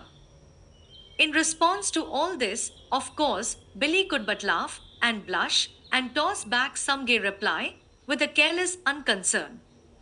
But in her heart she did not like it. Sometimes she told herself that if there were not any advice or comment from anybody, either book or woman, if there were not anybody but just Bertram and herself, life would be just one long honeymoon forever and forever. Once or twice Billy was tempted to go to Murray with this honeymoon question, but Murray was very busy these days and very preoccupied. The new house that Cyril was building on Corey Hill, not far from the annex, was almost finished, and Mary was immersed in the subject of house furnishings and interior decoration. She was, too, still more deeply engrossed in the fashioning of tiny garments of the softest linen, lace, and woolen, and there was on her face such a look of beatific wonder and joy that Billy did not like to so much as hint that there was in the world such a book as When the Honeymoon Wanes, a Talk to Young Wives. Billy tried valiantly these days not to mind that Bertram's work was so absorbing. She tried not to mind that his business dealt not with lumps of coal and chunks of ice, but with beautiful women like Marguerite Winthrop who asked him to luncheon, and lovely girls like his model for The Rose who came freely to his studio and spent hours in the beloved presence, being studied for what Bertram declared was absolutely the most wonderful poise of head and shoulders that he had ever seen. Billy tried, also, these days, to so conduct herself that not by any chance could Calderwell suspect that sometimes she was jealous of Bertram's art. Not for worlds would she have had Calderwell begin to get the notion into his head that his old time prophecy concerning Bertram's caring only for the turn of a girl's head or the tilt of her chin to paint was being fulfilled. Hence, particularly gay and cheerful was Billy when Calderwell was near. Nor could it be said that Billy was really unhappy at any time. It was only that, on occasion, the very depth of her happiness in Bertram's love frightened her, lest it bring disaster to herself or Bertram. Billy still went frequently to the annex. There were yet two unfilled rooms in the house. Billy was hesitating which two of six new friends of hers to choose as occupants, and it was one day early in March, after she had been talking the matter over with Aunt Hannah, that Aunt Hannah said, "Dear me, Billy, if you had your way, I believe you'd open another whole house." "Do you know? That's just what I'm thinking of," retorted Billy, gravely. Then she laughed at Aunt Hannah's shocked gesture of protest. "Oh, well, I don't expect to," she added. "I haven't lived very long, but I've lived long enough to know that you can't always do what you want to. Just as if there were anything you wanted to do that you don't do, my dear," reproved Aunt Hannah, mildly. "Yes, I know." Billy drew in her breath with a little catch. "I have so much that is lovely, and that's why I need this house, you know, for the overflow," she nodded brightly. Then, with a characteristic change of subject, she added, but you should have tasted of the popovers I made for breakfast this morning." "I should like to," smiled Aunt Hannah. "William says you're getting to be quite a cook." "Well, maybe," conceded Billy, doubtfully. "Oh, I can do some things all right, but just wait till Pete and Eliza go away again, and Bertram brings home a friend to dinner. That'll tell the tale. I think now I could have something besides potato mush and burnt corn, but maybe I wouldn't when the time came. If only I could buy everything I needed to cook with, I'd be all right. But I can't, I find." "Can't buy what you need? What do you mean?" Billy laughed ruefully. "Well, every other question I ask Eliza, she says, 'Why, I don't know. You have to use your judgment.' Just as if I had any judgment about how much salt to use or what dish to take. Dear me, Aunt Hannah, the man that will grow judgment and can it as you would a mess of peas, has got his fortune made." "What an absurd child you are, Billy," laughed Aunt Hannah. "I used to tell Mary, by the way, how is Mary? Have you seen her lately?" "Oh, yes, I saw her yesterday," twinkled Billy. She had a book of wallpaper samples spread over the back of a chair, two bunches of samples of different colored damasks on the table before her, a young mother's guide propped open in another chair, and a pair of baby's socks in her lap with a roll each of pink and white and blue ribbon. She spent most of the time, after I had helped her choose the ribbon, in asking me if I thought she ought to let the baby cry and bother Cyril, or stop its crying and hurt the baby, because her mother's guide says a certain amount of crying is needed to develop a baby's lungs. Aunt Hannah laughed, but she frowned too. The idea. "I guess Cyril can stand proper crying, and laughing, too, from his own child," she said then, crisply. "Oh, but Murray is afraid he can't," smiled Billy. "And that's the trouble. She says that's the only thing that worries her, Cyril." "Nonsense," ejaculated Aunt Hannah. Oh, but it isn't nonsense to Mary, retorted Billy. You should see the preparations she's made and the precautions she's taken. Actually, when I saw those baby socks in her lap, I didn't know but she was going to put rubber heels on them. They've built the new house with deadening felt in all the walls, and Mary's planned the nursery and Cyril's den at opposite ends of the house, and she says she shall keep the baby there all the time. The nursery, I mean, not the den. She says she's going to teach it to be a quiet baby and hate noise. She says she thinks she can do it, too. Humph, sniffed Aunt Hannah scornfully. You should have seen Mary's disgust the other day, went on Billy, a bit mischievously. Her cousin Jane sent on a rattle she'd made herself, all soft worsted, with bells inside. It was a dear, but Murray was horror stricken. My baby have a rattle? She cried. Why, what would Cyril say? As if he could stand a rattle in the house. And if she didn't give that rattle to the janitor's wife that very day, while I was there. Humph, sniffed Aunt Hannah again, as Billy rose to go. Well, I'm thinking Miri has still some things to learn in this world, and Cyril, too, for that matter. I wouldn't wonder, laughed Billy, giving Aunt Hannah a goodbye kiss. Chapter 13. Pete. Bertram Henshaw had no disquieting forebodings this time concerning his portrait of Marguerite Winthrop when the doors of the Bohemian Ten Club exhibition were thrown open to members and invited guests.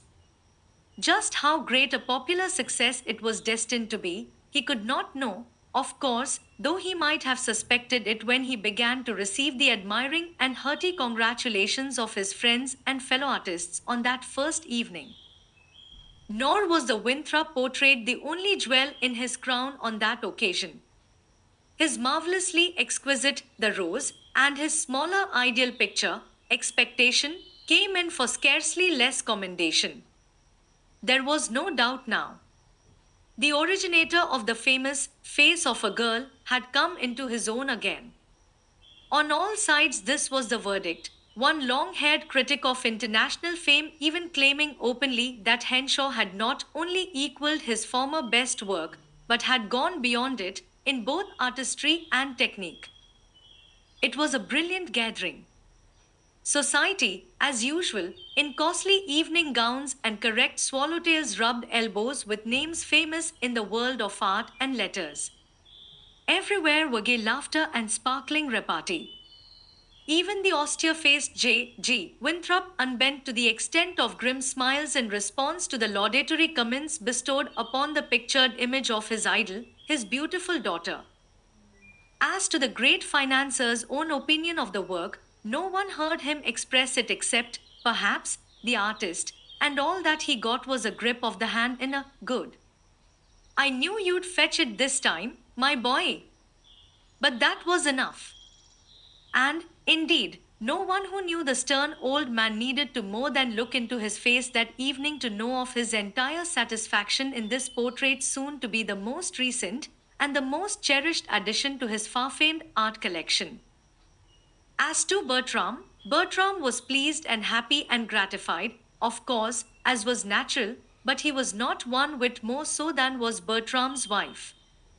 Billy fairly radiated happiness and proud joy. She told Bertram, indeed, that if he did anything to make her any prouder, it would take an annex the size of the Boston Opera House to hold her extra happiness. Shit, Billy. Someone will hear you, protested Bertram, tragically, but, in spite of his horrified voice, he did not look displeased. For the first time, Billy met Marguerite Winthrop that evening. At the outset, there was just a bit of shyness and constraint in the young wife's manner. Billy could not forget her old insane jealousy of this beautiful girl with the envied name of Marguerite. But it was for only a moment, and soon she was her natural, charming self. Miss Winthrop was fascinated, and she made no pretense of hiding it. She even turned to Bertram at last and cried, Surely, Now, Mr. Henshaw, you need never go far for a model. Why don't you paint your wife? Billy colored. Bertram smiled. I have, he said. I have painted her many times.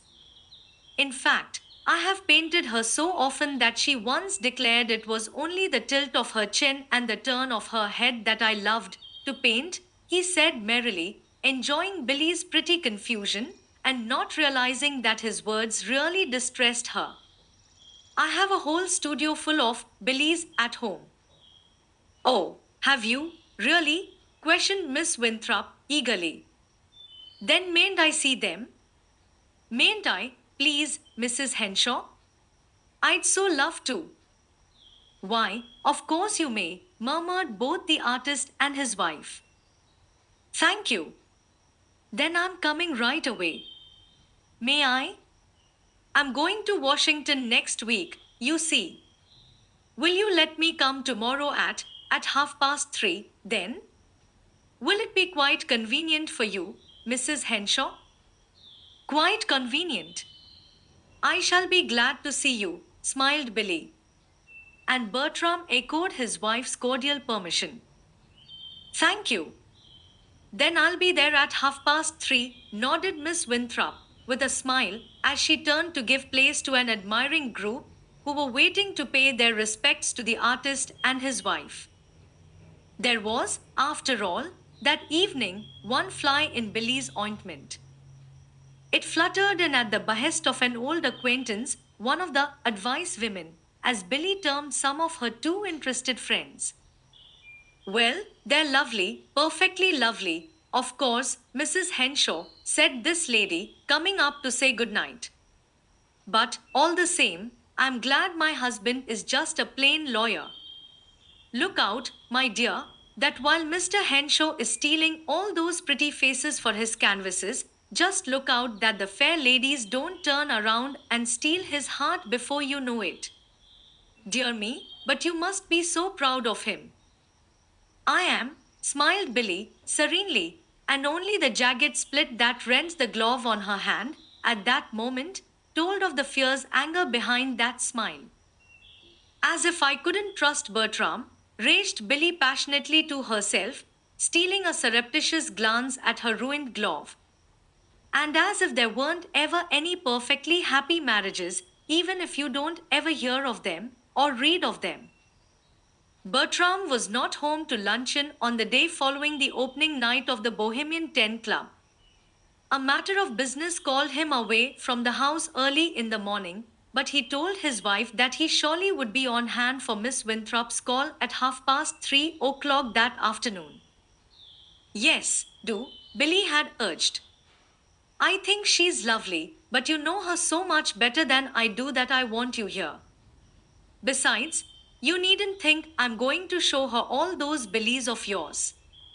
I may be vain, but I'm not quite vain enough for that, sir. Don't worry, her husband had laughed. I'll be here.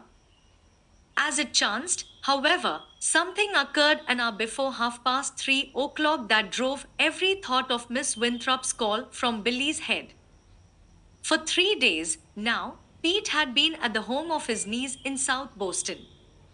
He had been forced, finally, to give up and go away.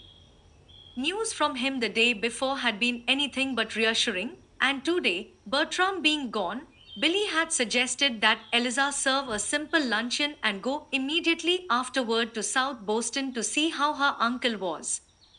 This suggestion Eliza had followed, leaving the house at 1 o'clock. Shortly after to Calderwell had dropped in to bring Bertram, as he expressed it, a bunch of bouquets he had gathered at the picture show the night before. He was still in the drawing room, chatting with Billy, when the telephone bell rang. If that's Bertram, tell him to come home. He's got company, laughed Calderwell, as Billy passed into the hall. A moment later, he heard Billy give a startled cry, followed by a few broken words at short intervals. Then, before he could surmise what had happened, she was back in the drawing room again, her eyes full of tears. It's Pete, she choked. Eliza says he can't live but a few minutes. He wants to see me once more. What shall I do? John's got Peggy out with Aunt Hannah and Mrs. Gregory. It was so nice today I made them go. But I must get there some way. Pete is calling for me. Uncle William is going, and I told Eliza where she might reach Bertram, but what shall I do? How shall I go? Calderwell was on his feet at once. I'll get a taxi. Don't worry, we'll get there. Poor old soul, of course he wants to see you. Get on your things. I'll have it here in no time, he finished, hurrying to the telephone. Oh, Hugh, I'm so glad I've got you here, sobbed Billy, stumbling blindly toward the stairway. I'll be ready in 2 minutes. And she was, but neither then, nor a little later when she and Calderwell drove hurriedly away from the house, did Billy once remember that Miss Marguerite Winthrop was coming to call that afternoon to see Mrs. Bertram Henshaw and a roomful of Billy pictures. Pete was still alive when Calderwell left Billy at the door of the modest little home where Eliza's mother lived. Yes, you're in time, ma'am, sobbed Eliza, and, oh, I'm so glad you've come. He's been a skein for ye. From Eliza, Billy learned then that Mr. William was there, but not Mr. Bertram. They had not been able to reach Mr. Bertram or Mr. Cyril.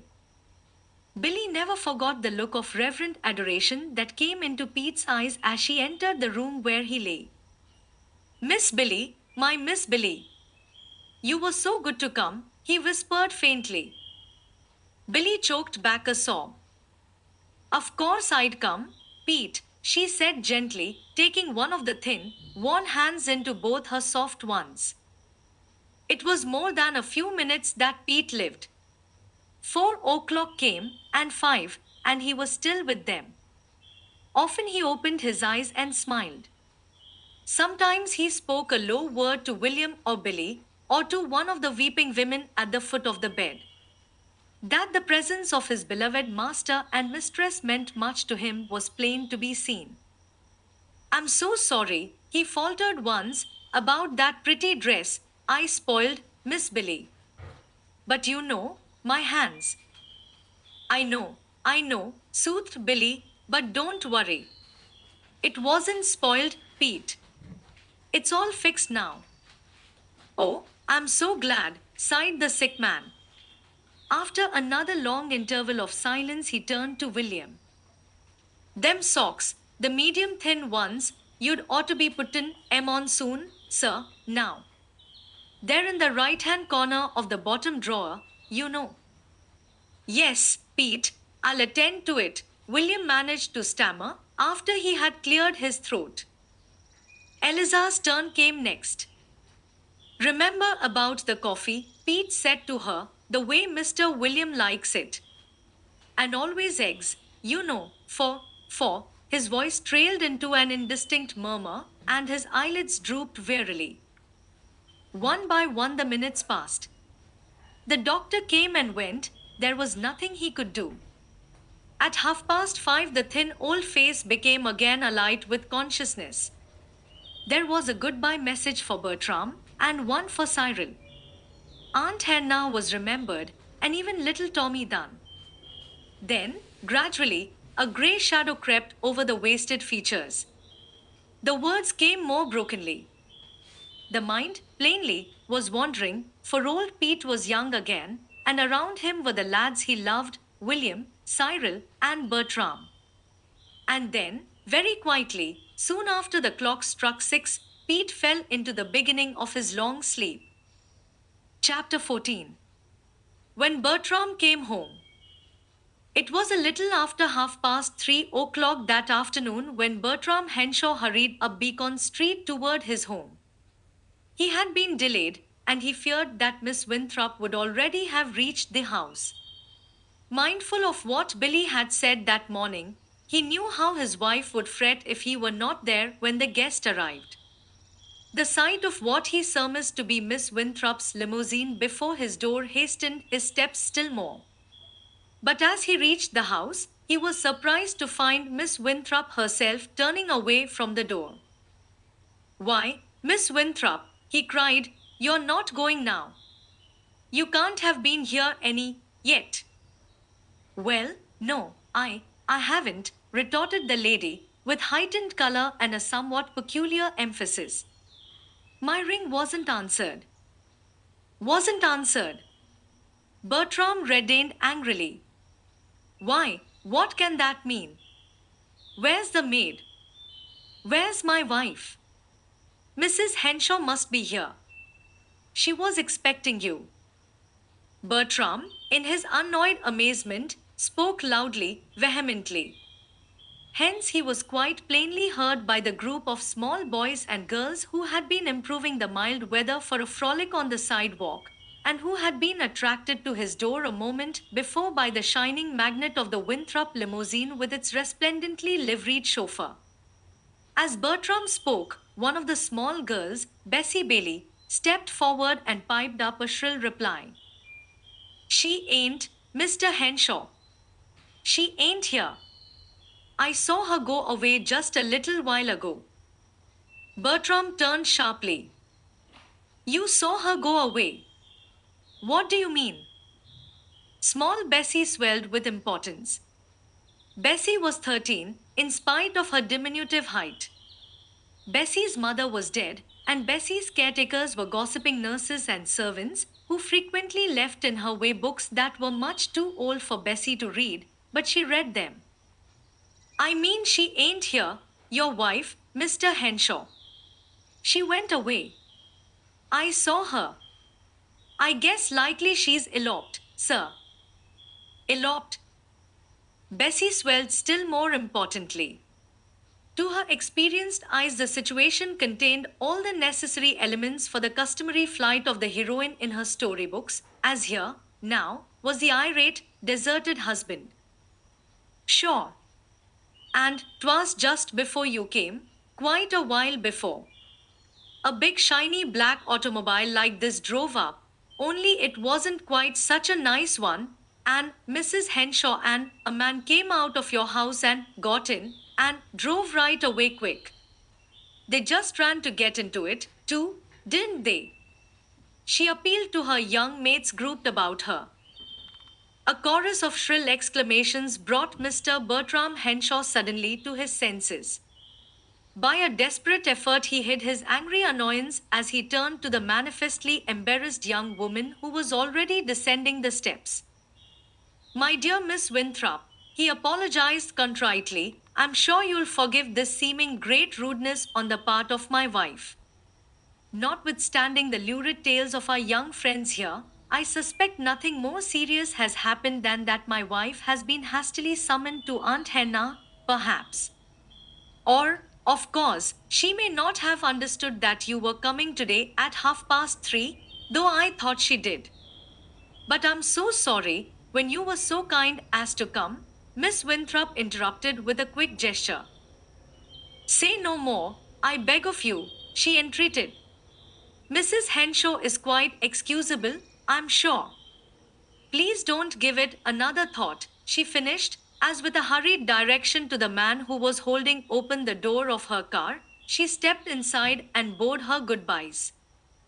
Bertram, with stern self-control, forced himself to walk nonchalantly up his steps, leisurely take out his key, and open his door, under the interested eyes of Bessie Bailey and her friends, but once beyond their hateful stare, his demeanor underwent a complete change. Throwing aside his hat and coat, he strode to the telephone. Oh, is that you, Aunt Hannah? He called crisply, a moment later. Well, if Billy's there, will you tell her I want to speak to her, please? Billy, answered Aunt Hannah's slow, gentle tones. Why, my dear boy, Billy isn't here. She isn't? Well, when did she leave? She's been there, hasn't she? Why, I don't think so, but I'll see, if you like. Mrs. Greggy and I have just this minute come in from an automobile ride. We would have stayed longer, but it began to get chilly, and I forgot to take one of the shawls that I'd laid out. Yes, well, if you will see, please, if Billy has been there, and when she left, said Bertram, with grim self control. All right, I'll see, murmured Aunt Henna. In a few moments, her voice again sounded across the wires.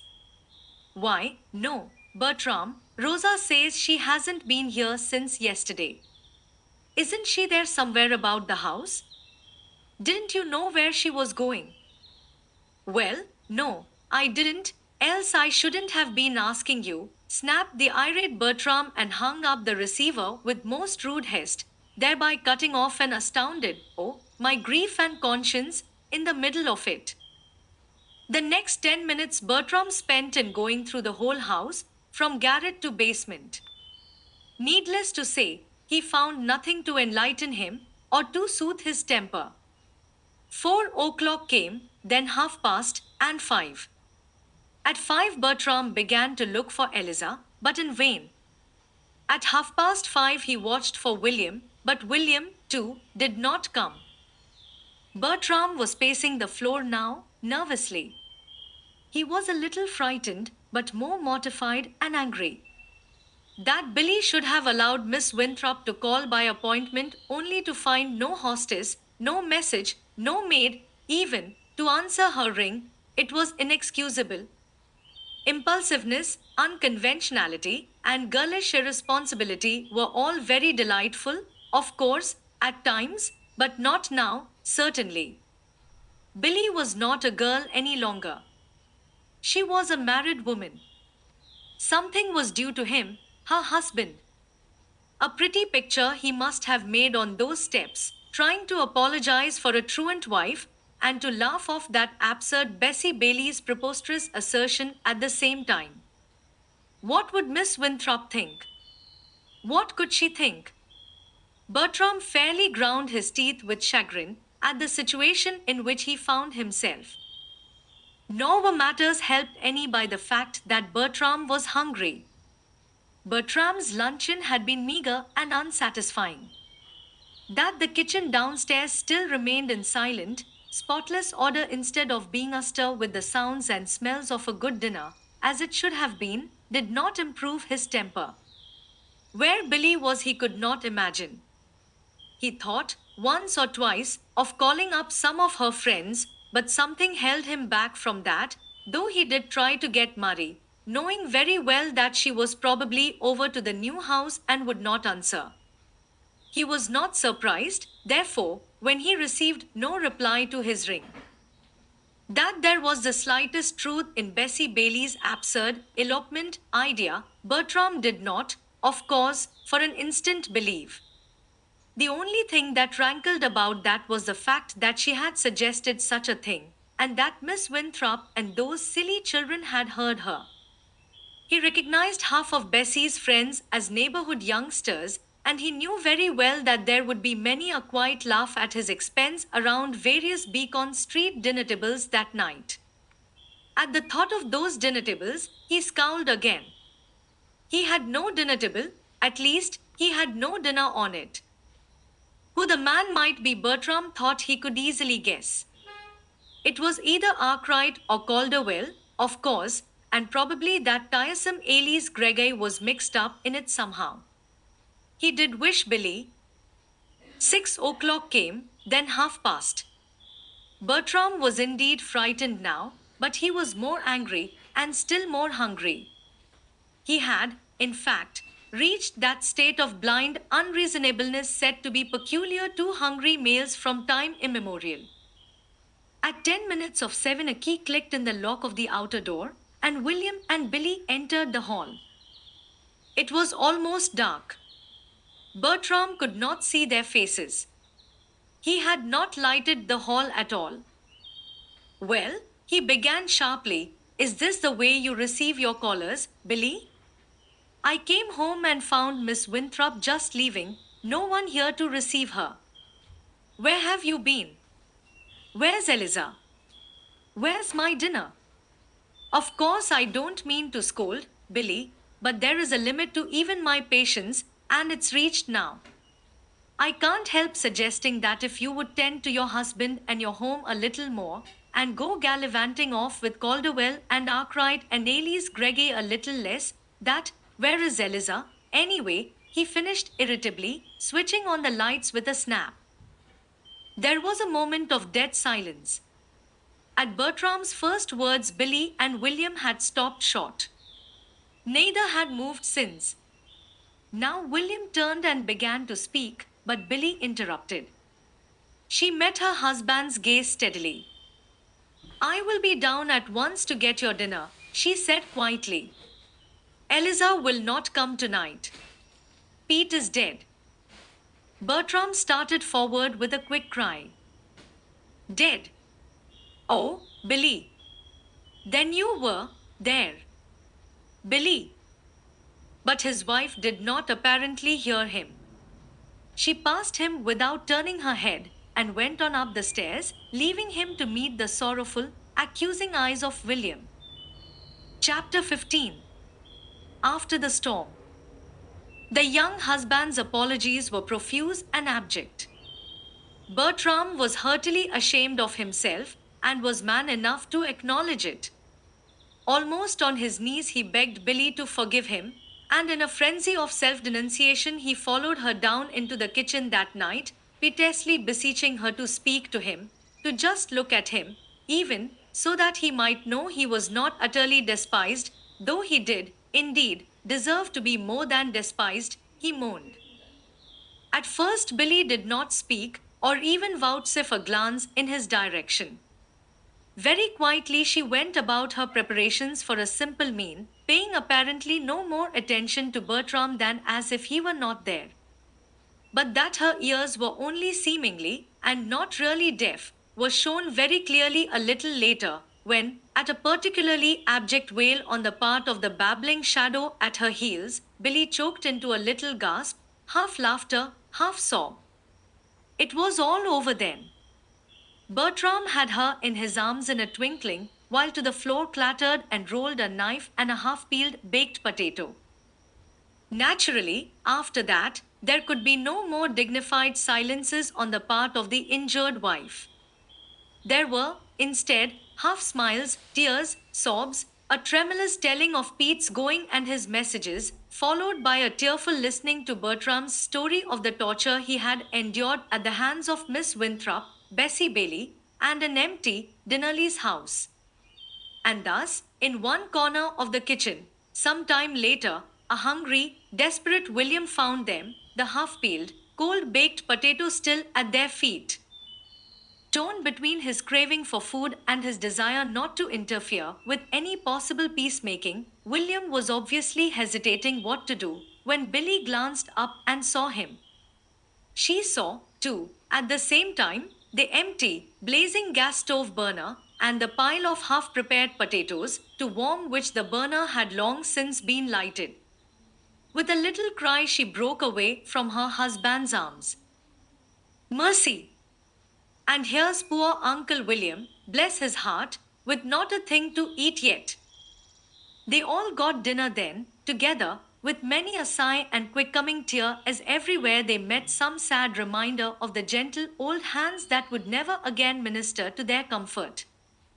It was a silent meal, and little, after all, was eaten, though brave attempts at cheerfulness and naturalness were made by all three. Bertram, especially, talked, and tried to make sure that the shadow on Billy's face was at least not the one his own conduct had brought there. For you two, you surely do forgive me, don't you? He begged, as he followed her into the kitchen after the sorry meal was over. Why, yes, dear, yes, sighed Billy, trying to smile. And you'll forget. There was no answer. Billy. And you'll forget. Bertram's voice was insistent, reproachful. Billy changed color and bit her lip. She looked plainly distressed. Billy, cried the man, still more reproachfully. But, Bertram, I can't forget, quite yet, faltered Billy. Bertram frowned. For a minute, he looked as if he were about to take up the matter seriously and argue it with her, but the next moment he smiled and tossed his head with jaunty playfulness. Bertram, to tell the truth, had now had quite enough of what he privately termed scenes and heroics, and, manlike, he was very ardently longing for the old easygoing friendliness, with all unpleasantness banished to oblivion. Oh, but you'll have to forget, he claimed, with cheery insistence, for you've promised to forgive me, and one can't forgive without forgetting. So, there, he finished, with a smilingly determined, now everything is just as it was before, air. Billy made no response. She turned hurriedly and began to busy herself with the dishes at the sink. In her heart, she was wondering, could she ever forget what Bertram had said? Would anything ever blot out those awful words, if you would tend to your husband and your home a little more, and go gallivanting off with Calderwell and Arkwright and Elise Greggy a little less? It seemed now that always, forevermore, they would ring in her ears, always, forevermore, they would burn deeper and deeper into her soul. And not once, in all Bertram's apologies, had he referred to them, those words he had uttered. He had not said he did not mean them. He had not said he was sorry he spoke them. He had ignored them, and he expected that now she, too, would ignore them. As if she could. If you would tend to your husband and your home a little more, and go gallivanting off with Calderwell and Arkwright and Elise Greggy a little less, oh, if only she could, indeed, forget. When Billy went upstairs that night, she ran across her, talk to young wives, in her desk. With a half stifled cry, she thrust it far back out of sight. I hate you, I hate you. With all your old talk about brushing up against outside interests, she whispered fiercely. Well, I've brushed, and now see what I've got for it. Later, however, after Bertram was asleep, Billy crept out of bed and got the book.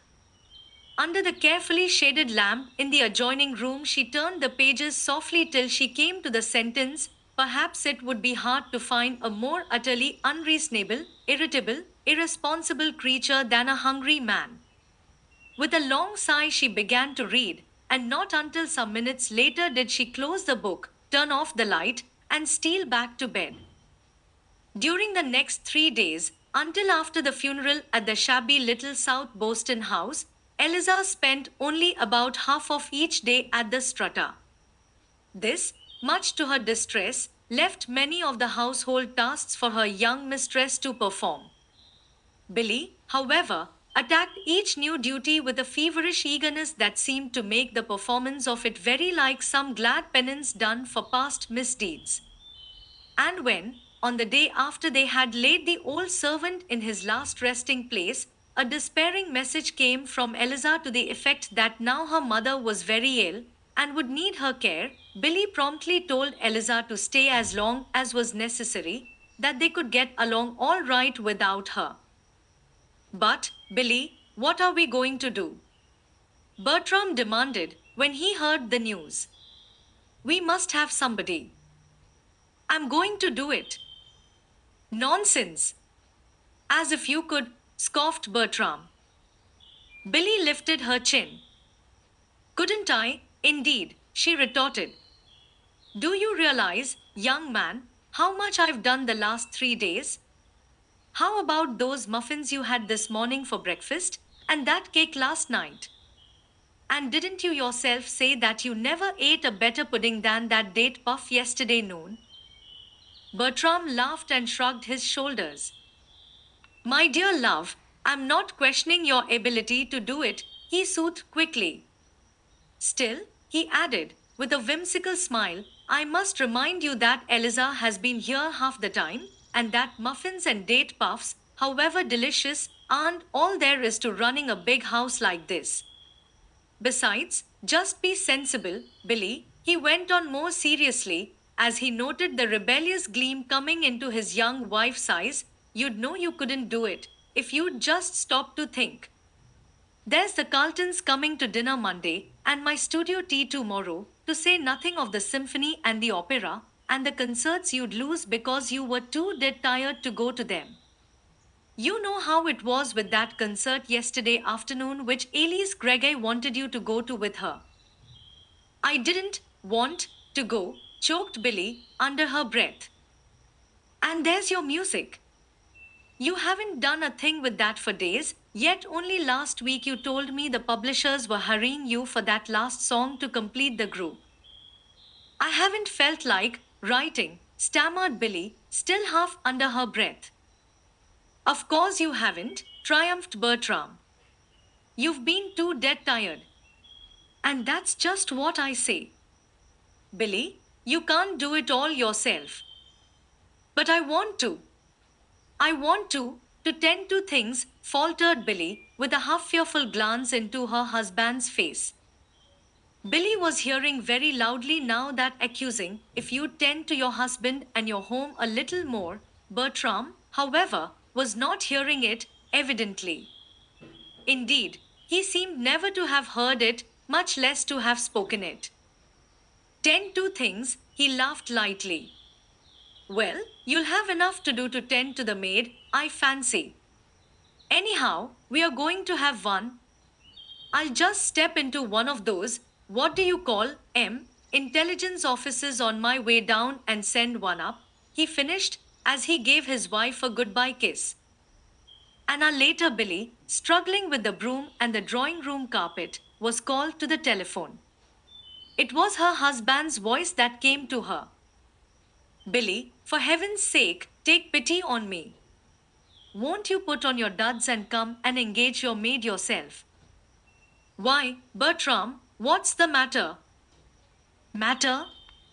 Holy smoke! Well, I've been to three of those intelligence offices, though why they call them that I can't imagine. If ever there was a place utterly devoid of intelligence, but never mind. I've interviewed four fat ladies, two thin ones, and one medium with a wart. I've cheerfully divulged all our family secrets, promised every other half hour out, and taken oath that our household numbers 3 adult members, and no more, but I simply can't remember how many handkerchiefs we have in the wash each week.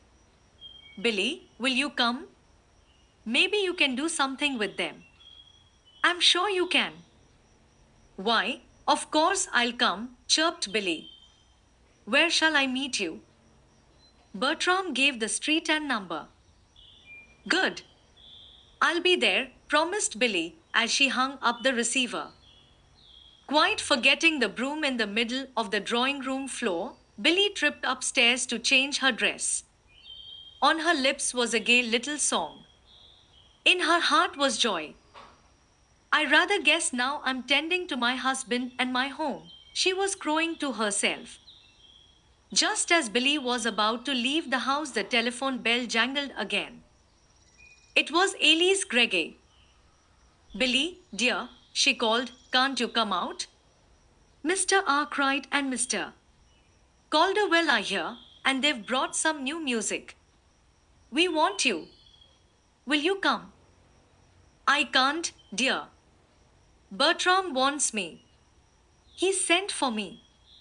I've got some housewifely duties to perform today, returned Billy, in a voice so curiously triumphant that Elise, at her end of the wires, frowned in puzzled wonder as she turned away from the telephone. Chapter 16. Into training for Mary Ellen.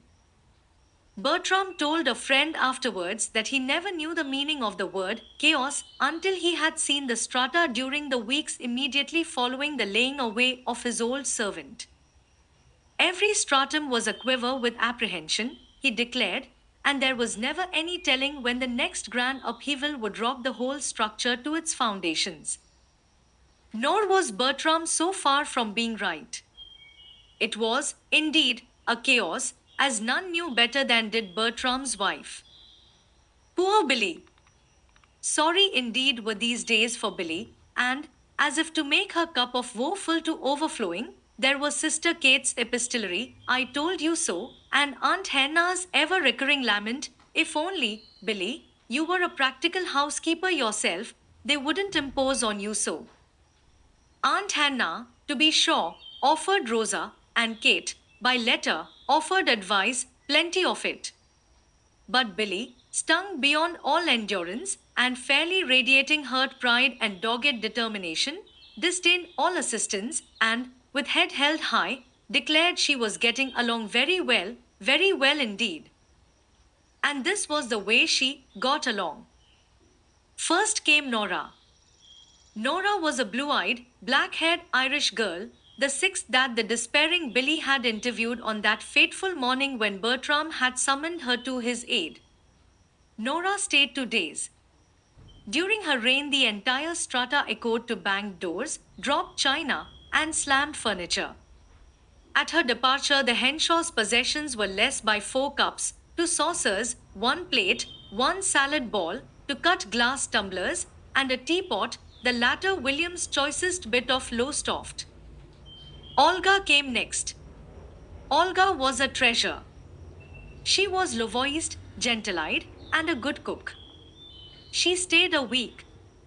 By that time, the growing frequency of the disappearance of sundry small articles of value and convenience led to Billy's making a reluctant search of Olga's room, and to Olga's departure, for the room was, indeed, a treasure house, the treasure having gathered unto itself other treasures. Following Olga came a period of what Bertram called one night stands, so frequently were the dramatis personae below stairs changed. Gretchen drank. Christine knew only 4 words of English: salt, goodbye, no, and yes, and Billy found need occasionally of using other words. Mary was impertinent and lazy. Jenny could not even boil a potato properly, much less cook a dinner. Sarah, colored, was willing and pleasant, but insufferably untidy. Bridget was neatness itself, but she had no conception of the value of time. Her meals were always from 30 to 60 minutes late, and half cooked at that. Vera sang when she wasn't whistling, and as she was generally off the key, and always off the tune, her almost frantic mistress dismissed her before 24 hours had passed. Then came Mary Ellen. Mary Ellen began well. She was neat, capable, and obliging, but it did not take her long to discover just how much, and how little, her mistress really knew of practical housekeeping. Matters and things were very different then. Mary Ellen became argumentative, impertinent, and domineering. She openly shirked her work when it pleased her so to do, and demanded perquisites and privileges so insolently that even William asked Billy one day whether Mary Ellen or Billy herself were the mistress of the strata, and Bertram, with mock humility, inquired how soon Mary Ellen would be wanting the house. Billy, in weary despair, submitted to this bullying for almost a week, then, in a sudden accession of outraged dignity that left Mary Ellen gasping with surprise, she told the girl to go. And thus the days passed. The maids came and the maids went, and, to Billy, each one seemed a little worse than the one before. Nowhere was there comfort, rest, or peacefulness. The nights were a torture of apprehension, and the days an even greater torture of fulfillment. Noise, confusion, meals poorly cooked and worse served, dust, disorder, and uncertainty. And this was home, Billy told herself bitterly. No wonder that Bertram telephoned more and more frequently that he had met a friend and was dining in town. No wonder that William pushed back his plate almost every meal with his food scarcely touched, and then wandered about the house with that hungry, homesick, homeless look that nearly broke her heart. No wonder, indeed. And so it had come. It was true. Aunt Hannah and Kate and the talk to young wives were right. She had not been fit to marry Bertram. She had not been fit to marry anybody. Her honeymoon was not only waning, but going into a total eclipse. Had not Bertram already declared that if she would tend to her husband and her home a little more, Billy clenched her small hands and set her round chin squarely. Very well, she would show them. She would tend to her husband and her home. She fancied she could learn to run that house and run it well. And forthwith she descended to the kitchen and told the then reigning tormentor that her wages would be paid until the end of the week, but that her services would be immediately dispensed with. Billy was well aware now that housekeeping was a matter of more than muffins and date puffs. She could gauge, in a measure, the magnitude of the task to which she had set herself. But she did not falter, and very systematically she set about making her plans. With a good stout woman to come in twice a week for the heavier work, she believed she could manage by herself very well until Eliza could come back. At least she could serve more palatable meals than the most of those that had appeared lately, and at least she could try to make a home that would not drive Bertram to club dinners and Uncle William to hungry wanderings from room to room. Meanwhile, all the time, she could be learning, and in due course she would reach that shining goal of housekeeping efficiency, short of which, according to Aunt Henna and the Talk to Young Wives, no woman need hope for a Wanley's honeymoon. So chaotic and erratic had been the household service, and so quietly did Billy slip into her new role, that it was not until the second meal after the maid's departure that the master of the house discovered what had happened. Then, as his wife rose to get some forgotten article, he questioned, with uplifted eyebrows, "Too good to wait upon us, is my lady now, eh?" "My lady is waiting on you," smiled Billy. "Yes, I see this lady is," retorted Bertram, grimly, "but I mean our real lady in the kitchen." "Great Scott, Billy, how long are you going to stand this?" Billy tossed her head airily, though she shook in her shoes. Billy had been dreading this moment. "I'm not standing it." "She's gone," responded Billy, cheerfully, resuming her seat. "Uncle William, shan't I give you some more pudding?"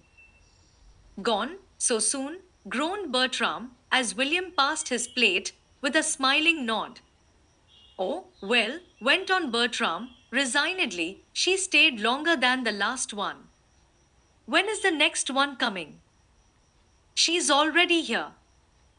Bertram frowned. "Here? But you served the dessert," and, at something in Billy's face, a quick suspicion came into his own. "Billy, you don't mean that you. "Yes," she nodded brightly, "that's just what I mean. I'm the next one." "Nonsense!" exploded Bertram, wrathfully. "Oh, come, Billy, we've been all over this before. You know I can't have it." "Yes, you can.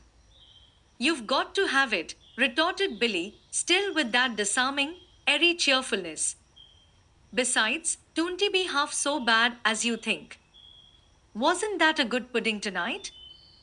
Didn't you both come back for more?" "Well, I made it." "Puddings!" ejaculated Bertram, with an impatient gesture. "Billy, as I've said before, it takes something besides puddings to run this house." "Yes, I know it does," dimpled Billy, "and I've got Mrs. Durgin for that part. She's coming twice a week, and more, if I need her." "Why, Derry, you don't know anything about how comfortable you're going to be. I'll leave it to Uncle William if—" But Uncle William had gone.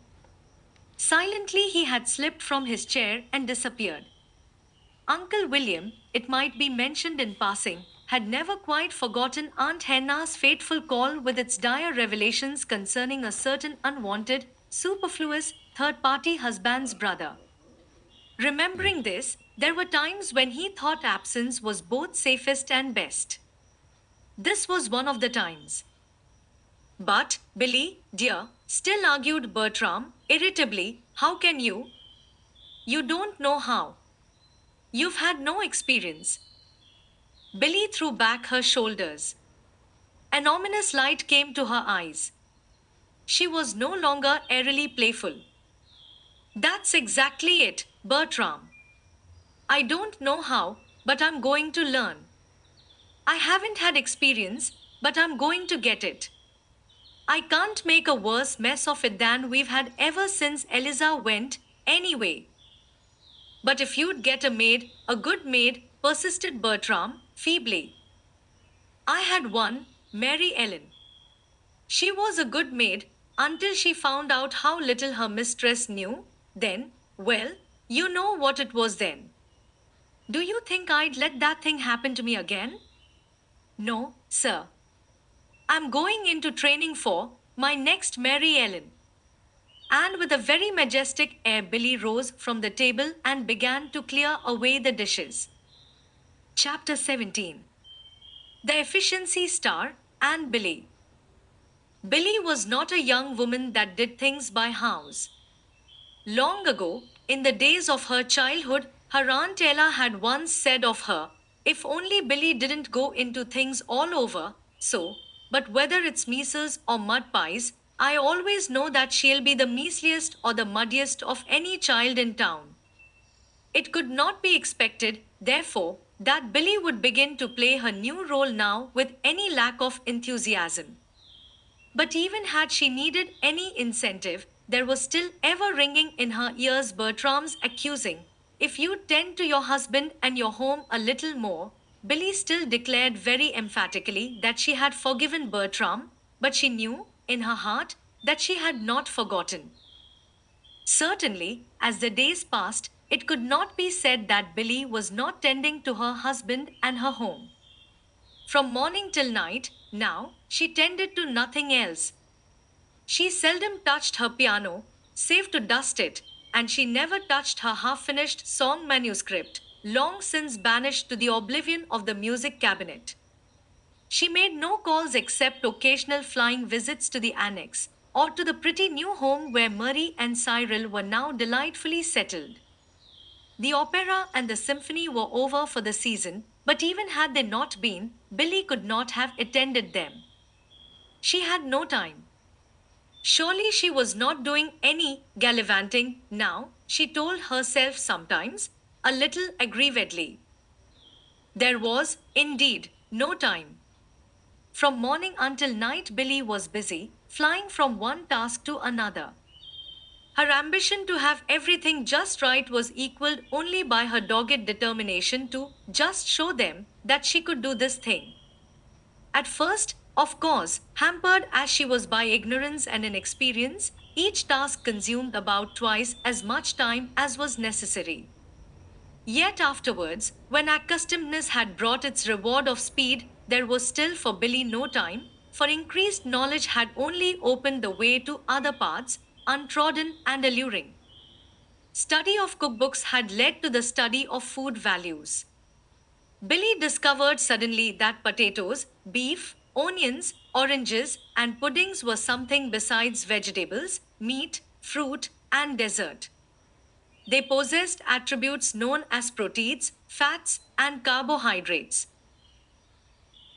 Faint memories of long forgotten school days hinted that these terms had been heard before, but never, Billy was sure, had she fully realized what they meant.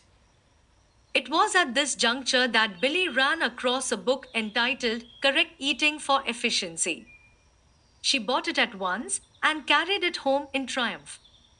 It proved to be a marvelous book. Billy had not read two chapters before she began to wonder how the family had managed to live thus far with any sort of success in the face of their dense ignorance and her own criminal carelessness concerning their daily bill of fare. At dinner that night, Billy told Bertram and William of her discovery and, with growing excitement, dilated on the wonderful good that it was to bring to them. Why, you don't know, you can't imagine what a treasure it is, she exclaimed. It gives a complete table for the exact balancing of food. For what? Demanded Bertram, glancing up. The exact balancing of food, and this book says that's the biggest problem that modern scientists have to solve. Humph, shrugged Bertram. Well, you just balance my food to my hunger, and I'll agree not to complain.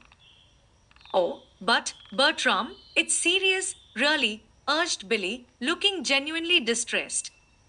Why, it says that what you eat goes to make up what you are. It makes your vital energies. Your brain power and your body power come from what you eat. Don't you see? If you're going to paint a picture, you need something different from what you would if you were going to saw wood, and what this book tells is what I ought to give you to make you do each one, I should think, from what I've read so far. Now, don't you see how important it is? What if I should give you the sawwood kind of a breakfast when you were just going upstairs to paint all day? And what if I should give Uncle William a soldier's breakfast when all he is going to do is to go down on State Street and sit still all day? But, my dear, began Uncle William, looking slightly worried, there's my eggs that I always have, you know. For heaven's sake, Billy, what have you got hold of now? Demanded Bertram, with just a touch of irritation. Billy laughed merrily. Well, I suppose I didn't sound very logical, she admitted. But the book, you just wait. It's in the kitchen. I'm going to get it. And with laughing eagerness, she ran from the room. In a moment, she had returned, book in hand. Now listen.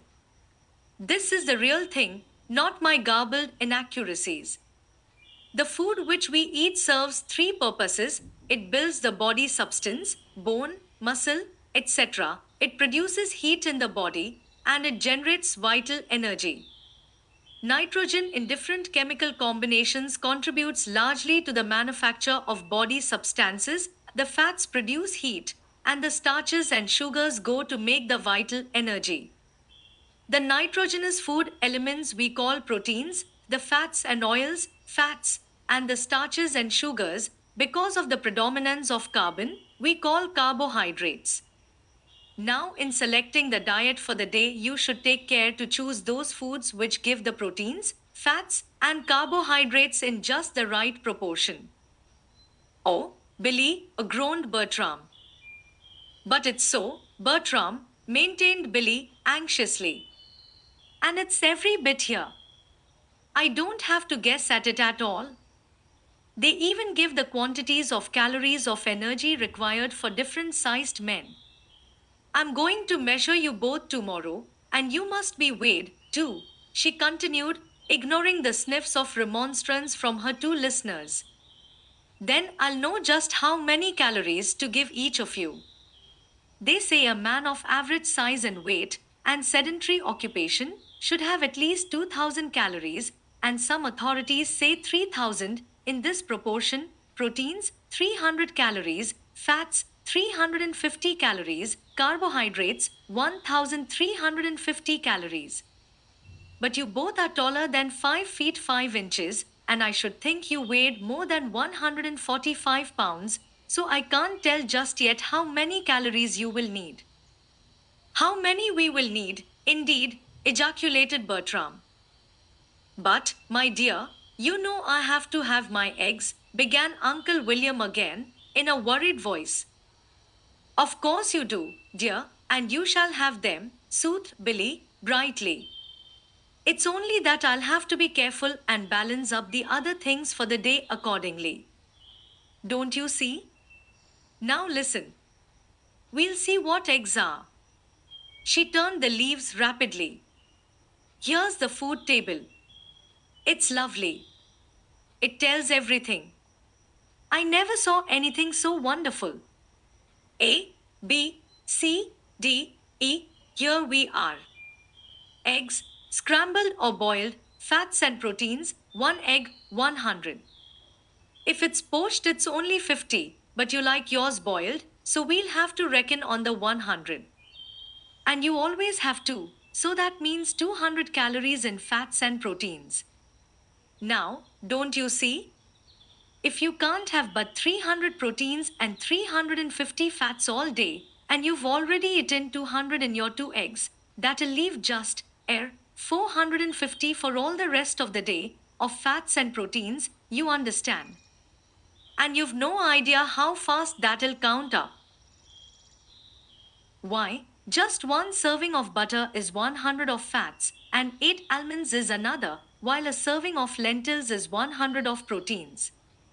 So you see how it'll go. Yes, I see, murmured Uncle William, casting a mournful glance about the generously laden table, much as if he were bidding farewell to a departing friend. But if I should want more to eat, he stopped helplessly, and Bertram's aggrieved voice filled the pause. Look here, Billy, if you think I'm going to be measured for an egg and weighed for an almond, you're much mistaken, because I'm not. I want to eat what I like, and as much as I like, whether it's 6 calories or 6,000. Billy chuckled, but she raised her hands in pretended shocked protest. 6,000. Mercy. Bertram, I don't know what would happen if you ate that quantity, but I'm sure you couldn't paint. You'd just have to saw wood and dig ditches to use up all that vital energy. Humph, scoffed Bertram. Besides, this is for efficiency, went on Billy with an earnest air. This man owns up that some may think a 2000 collar ration is altogether too small, and he advises such to begin with 3000 or even 3500, graded, of course, according to a man's size, weight, and occupation. But he says one famous man does splendid work on only 1800 calories and another on even 1600. But that is just a matter of chewing. Why, Bertram, you have no idea what perfectly wonderful things chewing does. Yes, I've heard of that, grunted Bertram, 10 chews to a cherry and 60 to a spoonful of soup. There's an old metronome upstairs that Cyril left. You might bring it down and set it going on the table. So many ticks to a mouthful, I suppose. I reckon, with an incentive like that to eat, just about 2 calories would do me. Eh, William? Bertram. Now you're only making fun, chided Billy, and when it's really serious, too. Now listen, she admonished, picking up the book again. If a man consumes a large amount of meat and very few vegetables, his diet will be too rich in protein and too lacking in carbohydrates. On the other hand, if he consumes great quantities of pastry, bread, butter, and tea, his meals will furnish too much energy and not enough building material. There, Bertram, don't you see? Oh, yes, I see, teased Bertram. William, better eat what you can tonight. I foresee it's the last meal of just food we'll get for some time. Hereafter, we'll have proteins, fats, and carbohydrates made into collay croquettes, and Bertram scolded Billy. But Bertram would not be silenced. Here, just let me take that book, he insisted, dragging the volume from Billy's reluctant fingers. Now, William, listen. Here's your breakfast tomorrow morning: strawberries, 100 calories, whole wheat bread, 75 calories, butter, 100 calories, no second helping, mind you, or you'd ruin the balance and something would topple, boiled eggs, 200 calories, cocoa, 100 calories, which all comes to 570 calories. Sounds like an English bill of fare with a new kind of foreign money, but, tisn't he, really, you know. Now for luncheon you can have tomato soup, 50 calories, potato salad, that's cheap, only 30 calories, and, but Billy pulled the book away then, and in righteous indignation carried it to the kitchen. You don't deserve anything to eat, she declared with dignity, as she returned to the dining room. No? Queried Bertram, his eyebrows uplifted. Well, as near as I can make out, we aren't going to get much. But Billy did not deign to answer this. In spite of Bertram's tormenting jibes, Billy did, for some days, arrange her meals in accordance with the wonderful table of food given in Correct Eating for Efficiency. To be sure, Bertram, whatever he found before him during those days, anxiously asked whether he were eating fats, proteins, or carbohydrates, and he worried openly as to the possibility of his meals producing 1 calorie too much or too little, thus endangering his balance. Billy alternately laughed and scolded, to the unvarying good nature of her husband.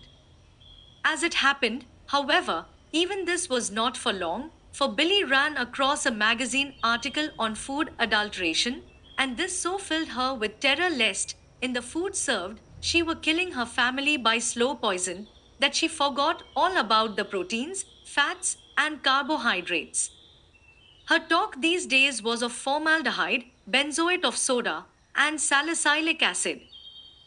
Very soon, too, Billy discovered an exclusive back bay school for instruction in household economics and domestic hygiene. Billy investigated it at once and was immediately aflame with enthusiasm. She told Bertram that it taught everything she wanted to know, and forthwith she enrolled herself as one of its most devoted pupils, in spite of her husband's protests that she knew enough, more than enough, already. This school attendance, to her consternation, Billy discovered took added time, but in some way she contrived to find it to take. And so the days passed. Eliza's mother, though better, was still too ill for her daughter to leave her. Billy, as the warm weather approached, began to look pale and thin. Billy, to tell the truth, was working altogether too hard, but she would not admit it, even to herself. At first, the novelty of the work and her determination to conquer at all costs had given a fictitious strength to her endurance. Now that the novelty had become accustomedness and the conquering a surety, Billy discovered that she had a back that could ache and limbs that, at times, could almost refuse to move from weariness. There was still, however, one spur that never failed to urge her to fresh endeavor and to make her, at least temporarily, forget both ache and weariness, and that was the comforting thought that now, certainly, even Bertram himself must admit that she was tending to her home and her husband. As to Bertram, it is true, had at first uttered frequent and vehement protests against his wife's absorption of both mind and body in that plaguey housework, as he termed it.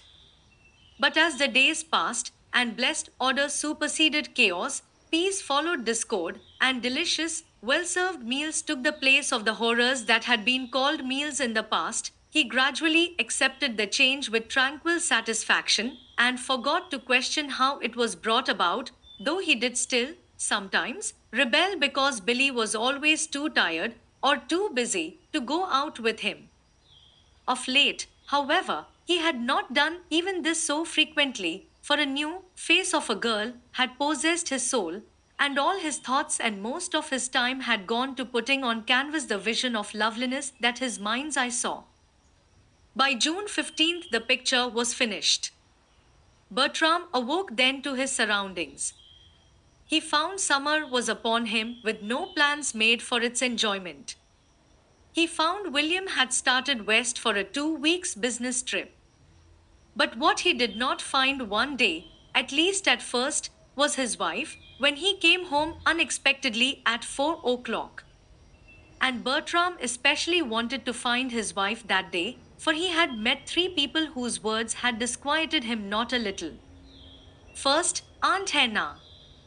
She had said, Bertram, where is Billy? She hasn't been out to the annex for a week, and the last time she was there she looked sick. I was real worried about her. Cyril had been next. Where's Billy? He had asked abruptly.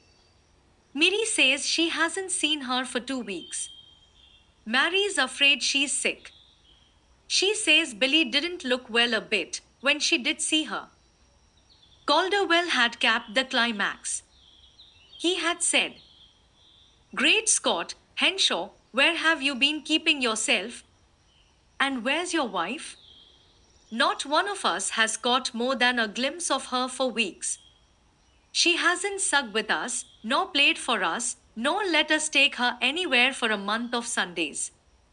Even Miss Greggy says she hasn't seen much of her, and that Billy always says she's too busy to go anywhere. But Miss Gregory says she looks pale and thin, and that she thinks she's worrying too much over running the house. I hope she isn't sick. Why, no, Billy isn't sick. Billy's all right, Bertram had answered.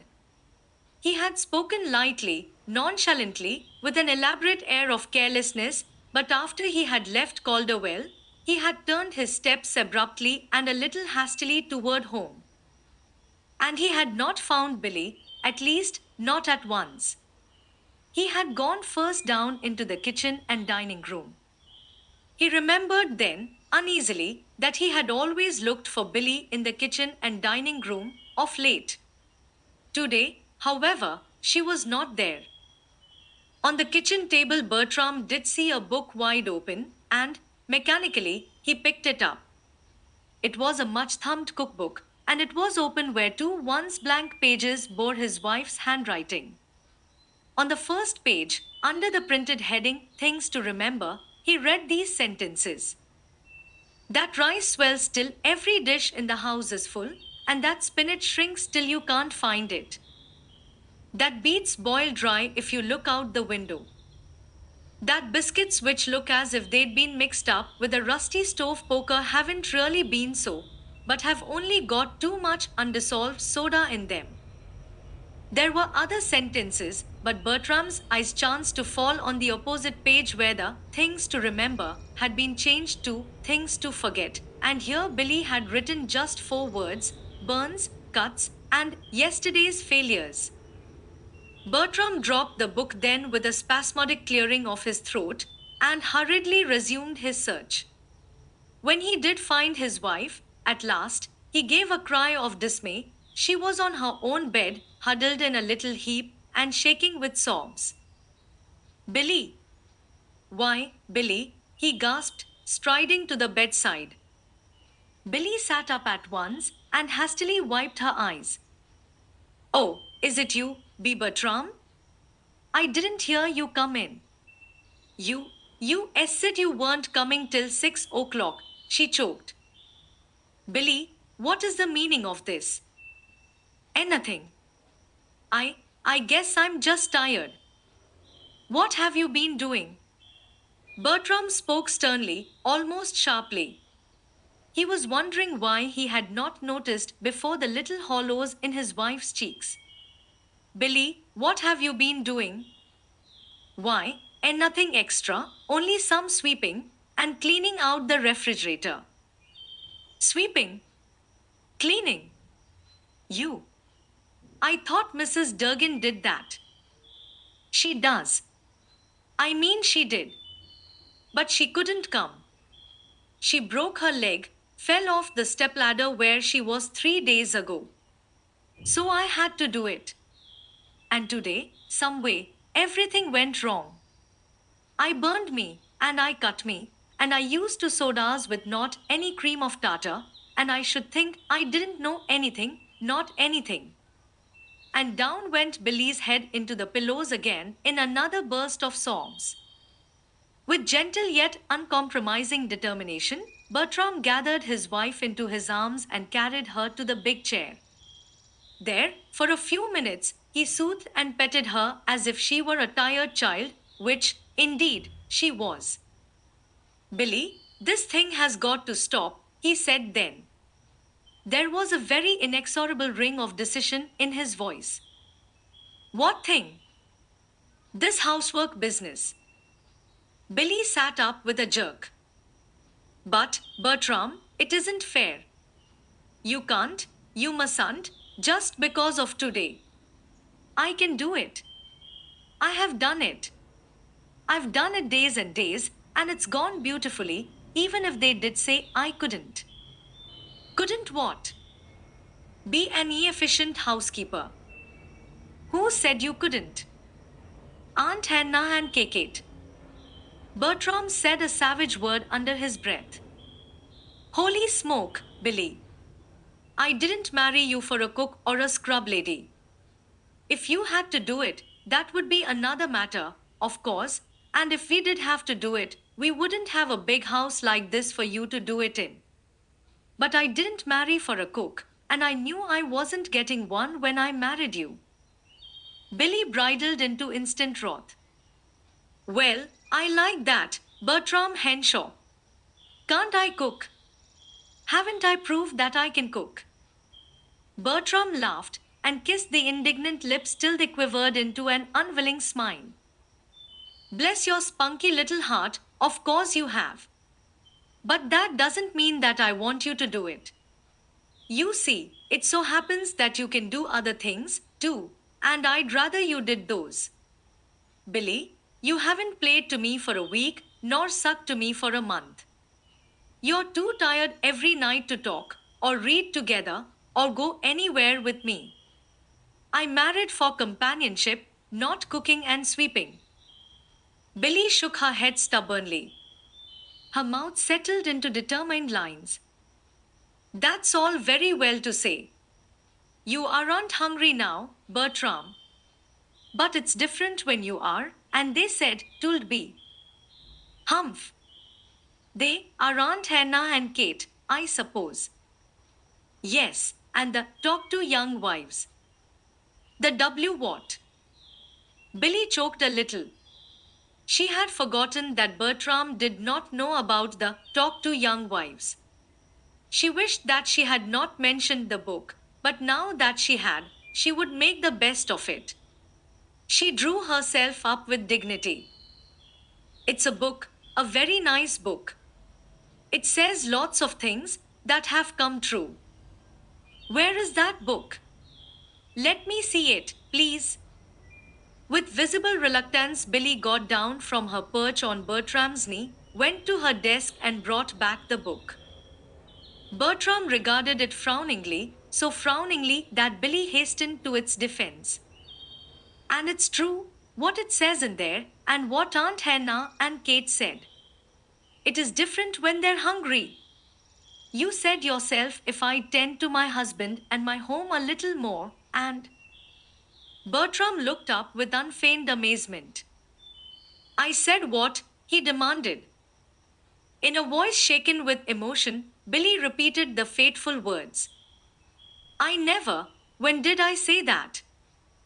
The night Uncle William and I came home from Pete's. For a moment Bertram stared dumbly, then a shamed red swept to his forehead. Billy, did I say that? I ought to be shot if I did. But, Billy, you said you'd forgiven me. I did, dear, truly I did, but, don't you see, shit was true. I hadn't tended to things. So I've been doing it since. A sudden comprehension illuminated Bertram's face. Heavens, Billy! And is that why you haven't been anywhere or done anything? Is that why Calderwell said today that you hadn't been with them anywhere, and that, great Scott, Billy? Did you think I was such a selfish brute as that? Oh, but when I was going with them, I was following the book, I thought, quavered Billy, and hurriedly she turned the leaves to a carefully marked passage. It's there, about the outside interests. See? I was trying to brush up against them so that I wouldn't interfere with your art. Then, when you accused me of gallivanting off with, but Bertram swept her back into his arms, and not for some minutes could Billy make a coherent speech again. Then Bertram spoke. See here, Billy, he exploded, a little shakily, if I could get you off somewhere on a desert island, where there weren't any Aunt Hannahs or Kates, or talks to young wives, I think there would be a chance to make you happy, but... Oh, but there was truth in it, interrupted Billy, sitting erect again. I didn't know how to run a house, and it was perfectly awful while we were having all those dreadful maids, one after the other, and no woman should be a wife who doesn't know. All right, dear, interrupted Bertram, in his turn. We'll concede that point, if you like. But you do know now. You've got the efficient housewife racket down pat even to the last collar your husband should be fed, and I'll warrant there isn't a Mary Ellen in Christendom who can find a spot of ignorance on you as big as a pinhead. So we'll call that settled. What you need now is a good rest, and you're going to have it, too. I'm going to have 6 Mary Ellens here tomorrow morning. 6. Do you hear? And all you've got to do is to get your gladdest rags together for a trip to Europe with me next month. Because we are going. I shall get the tickets tomorrow after I send the 6 Mary Ellens packing up here. Now come, put on your bonnet. We are going downtown to dinner. Chapter 18. Billy tries her hand at managing. Bertram did not engage 6 Mary Ellens the next morning, nor even one, as it happened, for that evening, Eliza, who had not been unaware of conditions at the Strata, telephoned to say that her mother was so much better now she believed she could be spared to come to the Strata for several hours each day, if Mrs. Henshaw would like to have her begin in that way. Billy agreed promptly and declared herself as more than willing to put up with such an arrangement. Bertram, it is true, when he heard of the plan, rebelled and asserted that what Billy needed was a rest, an entire rest from care and labor. In fact, what he wanted her to do, he said, was to gallivant all day long. Nonsense!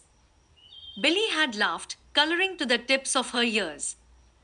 Besides, as for the work, Bertram, with just you and me here, and with all my vast experience now, and Eliza here for several hours every day, it'll be nothing but play for this little time before we go away. You'll see. All right, I'll see, then, Bertram had nodded meaningly. But just make sure that it is play for you. I will, laughed Billy, and there the matter had ended. Eliza began work the next day, and Billy did indeed soon find herself playing under Bertram's watchful insistence. She resumed her music and brought out of exile the unfinished song. With Bertram, she took drives and walks, and every 2 or 3 days she went to see Aunt Hannah and Marie. She was pleasantly busy, too, with plans for her coming trip, and it was not long before even the remorseful Bertram had to admit that Billy was looking and appearing quite like her old self. At the annex, Billy found Calderwell and Arkwright one day. They greeted her as if she had just returned from a far country.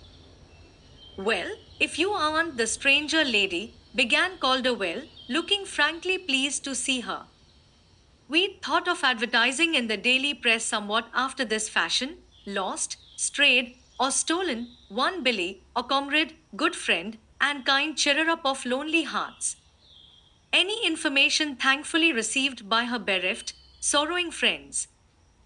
Billy joined in the laugh that greeted this sally, but Arkwright noticed that she tried to change the subject from her own affairs to a discussion of the new song on Elise Greggy's piano. Calderwell, however, was not to be silenced.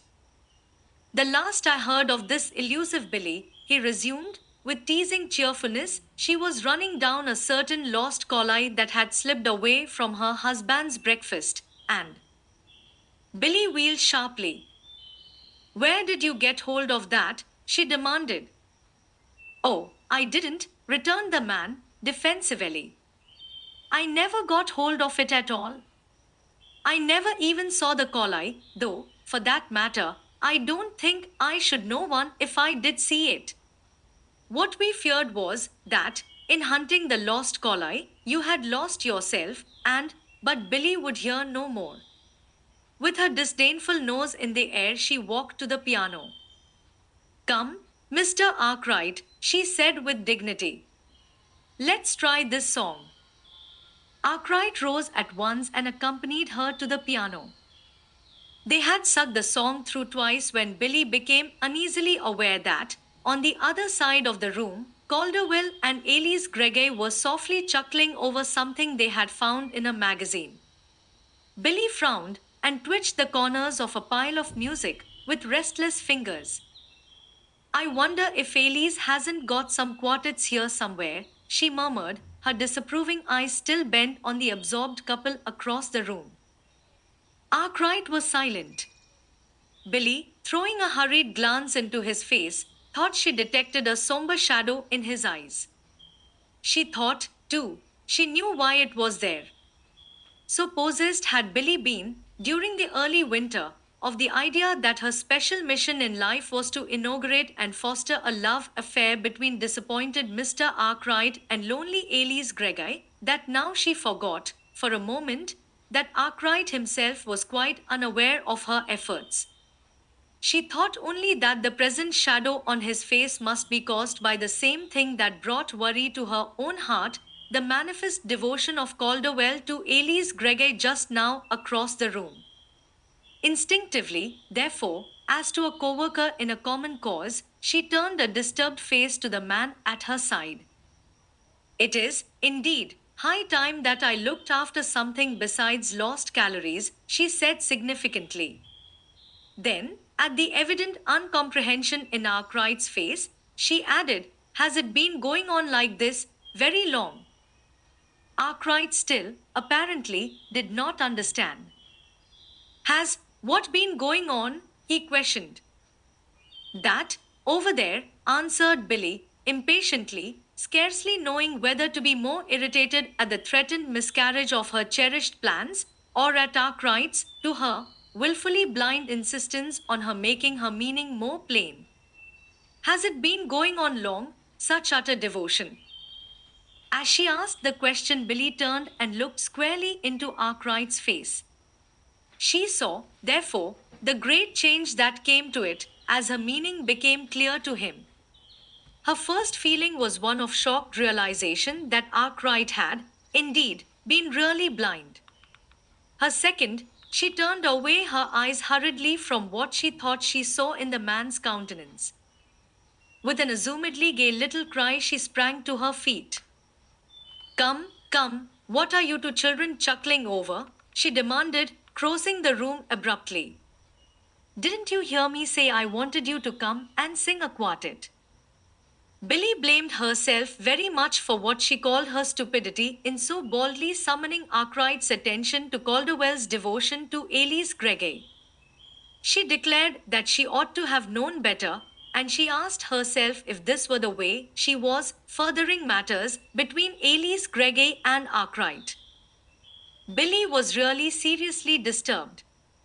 She had never quite forgiven herself for being so blind to Arkwright's feeling for herself during those days when he had not known of her engagement to Bertram. She had never forgotten, either, the painful scene when he had hopefully told of his love, only to be met with her own shocked repudiation. For long weeks after that, his face had haunted her. She had wished, oh, so ardently, that she could do something in some way to bring him happiness. When, therefore, it had come to her knowledge afterward that he was frequently with his old friend, Elise Gregor, she had been so glad. It was very easy then to fan hope into conviction that here, in this old friend, he had found sweet balm for his wounded heart, and she determined at once to do all that she could do to help. So very glowing, indeed, was her eagerness in the matter, that it looked suspiciously as if she thought, could she but bring this thing about, that all scores against herself would be erased. Billy told herself, virtuously, however, that not only for Arkwright did she desire this marriage to take place, but for Elise Gregor. In the very nature of things, Elise would one day be left alone. She was poor, and not very strong. She sorely needed the shielding love and care of a good husband. What more natural than that her old-time friend and almost sweetheart, M.J. Arkwright, should be that good husband? That really it was more Arkwright and less Elise that was being considered, however, was proved when the devotion of Calderwell began to be first suspected, then known for a fact. Billy's distress at this turn of affairs indicated very plainly that it was not just a husband, but a certain one particular husband that she desired for Elise Gregor. All the more disturbed was she, therefore, when today, seeing her three friends together again for the first time for some weeks, she discovered increased evidence that her worst fears were to be realized. It was to be Elise and Calderwell, not Elise and Arkwright. Arkwright was again to be disappointed in his dearest hopes. Telling herself indignantly that it could not be, it should not be, Billy determined to remain after the men had gone and speak to Elise. Just what she would say she did not know. Even what she could say, she was not sure. But certainly there must be something, some little thing that she could say, which would open Elise's eyes to what she was doing and what she ought to do. It was in this frame of mind, therefore, that Billy, after Arkwright and Calderwell had gone, spoke to Elise. She began wearily, with assumed nonchalance. I believe Mr. Arkwright sings better every time I hear him. There was no answer. Elise was sorting music at the piano. Don't you think so? Billy raised her voice a little. Elise turned almost with a start. What's that? Oh, yes. Well, I don't know. Maybe I do. You would, if you didn't hear him any oftener than I do, laughed Billy. But then, of course, you do hear him oftener. I? Oh, no, indeed. Not so very much oftener. Elise had turned back to her music. There was a slight embarrassment in her manner. I wonder where that new song is, she murmured. Billy, who knew very well where the song lay, was not to be diverted. Nonsense! As if Mr. Arkwright wasn't always telling how Elise liked this song, and didn't like that one, and thought the other the best yet. I don't believe he sings a thing that he doesn't first sing to you. For that matter, I fancy he asks your opinion of everything, anyway. Why, Billy, he doesn't, exclaimed Elise, a deep red flaming into her cheeks. You know he doesn't. Billy laughed gleefully. She had not been slow to note the color in her friend's face, or to ascribe to it the one meaning she wished to ascribe to it. So sure, indeed, was she now that her fears had been groundless, that she flung caution to the winds. Ho! My dear Elise, you can't expect us all to be blind, she teased. Besides, we all think it's such a lovely arrangement that we are just glad to see it. He's such a fine fellow, and we like him so much. We couldn't ask for a better husband for you than Mr. Arkwright, and, from sheer amazement at the sudden white horror in Elise Greggy's face, Billy stopped short. Why, Elise, she faltered then. With a visible effort, Elise forced her trembling lips to speak. My husband, Mr. Arkwright.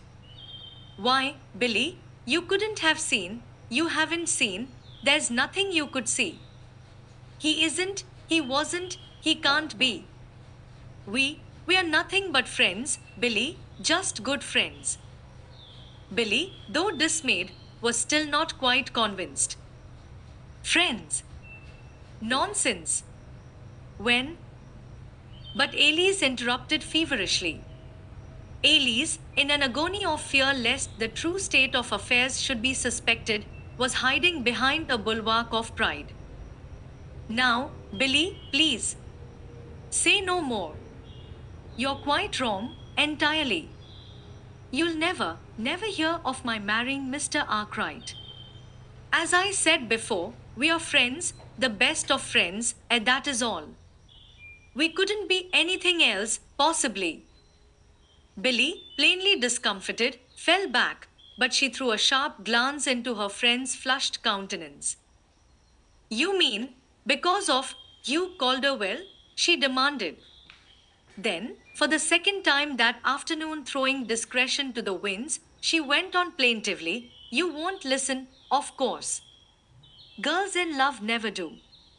Hugh is all right, and I like him, but there's more real solid worth in Mr. Arkwright's little finger than there is in Hugh's whole self. And, but a merry peal of laughter from Elise Greggy interrupted. And, pray, do you think I'm in love with Hugh Calderwell? She demanded. There was a curious note of something very like relief in her voice. Well, I didn't know, began Billy, uncertainly. Then I'll tell you now, smiled Elise. I'm not. Furthermore, perhaps it's just as well that you should know right now that I don't intend to marry, ever. Oh, Elise. No. There was determination, and there was still that curious note of relief in the girl's voice. It was as if, somewhere, a great danger had been avoided. I have my music. That is enough. I'm not intending to marry. Oh, but Elise, while I will own up I'm glad it isn't Hugh Calderwell, there is Mr. Arkwright, and I did hope. But Elise shook her head and turned resolutely away. At that moment, too, Aunt Hannah came in from the street, so Billy could say no more. Aunt Hannah dropped herself a little wearily into a chair. I've just come from Mary's, she said. How is she? Asked Billy. Aunt Hannah smiled and raised her eyebrows. Well, just now she's quite exercised over another rattle from her cousin out west, this time. There were 4 little silver bells on it, and she hasn't got any janitor's wife now to give it to. Billy laughed softly, but Aunt Hannah had more to say. You know she isn't going to allow any toys but teddy bears and woolly lambs, of which, I believe, she has already bought quite an assortment. She says they don't rattle or squeak. I declare, when I see the woolen pads and rubber hooshes that child has put everywhere all over the house, I don't know whether to laugh or cry. And she's so worried. It seems Cyril must needs take just this time to start composing a new opera or symphony or something, and never before has she allowed him to be interrupted by anything on such an occasion. But what he'll do when the baby comes, she says she doesn't know, for she says she just can't keep it from bothering him some, she's afraid. As if any opera or symphony that ever lived was of more consequence than a man's own child, finished Aunt Hannah with an indignant sniff as she reached for her shawl. Chapter 19. A tough nut to crack for Cyril. It was early in the forenoon of the first day of July that Eliza told her mistress that Mrs. Stetson was asking for her at the telephone. Eliza's face was not a little troubled. I'm afraid, maybe, it isn't good news, she stammered as her mistress hurriedly arose. She's at Mr. Cyril Henshaw's, Mrs. Stetson is, and she seemed so terribly upset about something that there was no making real sense out of what she said. But she asked for you, and said to have you come quick. Billy, her own face paling, was already at the telephone. Yes, Aunt Hannah. What is it? Oh, my grief and conscience, Billy, if you can, come up here, please. You must come. Can't you come? Why, yes, of course. But, Molly. The baby. A faint groan came across the wires. Oh, my grief and conscience, Billy. It isn't the baby. It's babies. It's twins, boys. Cyril has them now, the nurse hasn't got here yet. Twins. Cyril has them, broke in Billy, hysterically. Yes, and they're crying something terrible. We've sent for a second nurse to come, too, of course, but she hasn't got here yet, either. And those babies, if you could hear them. That's what we want you for, too. But Billy was almost laughing now. All right, I'll come out and hear them, she called a bit wildly as she hung up the receiver. Some little time later, a palpably nervous maid admitted Billy to the home of Mr. and Mrs. Cyril Henshaw. Even as the door was opened, Billy heard faintly, but unmistakably, the moaning wails of 2 infants. Mrs. Stetson says if you will please to help Mr. Henshaw with the babies, stammered the maid, after the preliminary questions and answers. I've been in when I could, and they're all right, only they're crying. They're in his den. We had to put them as far away as possible. They're crying, worried Mrs. Henshaw so. Yes, I see, murmured Billy. I'll go to them at once. No, don't trouble to come. I know the way. Just tell Mrs. Stetson I'm here, please, she finished, as she tossed her hat and gloves onto the hall table and turned to go upstairs. Billy's feet made no sound on the soft rugs. The crying, however, grew louder and louder as she approached the den.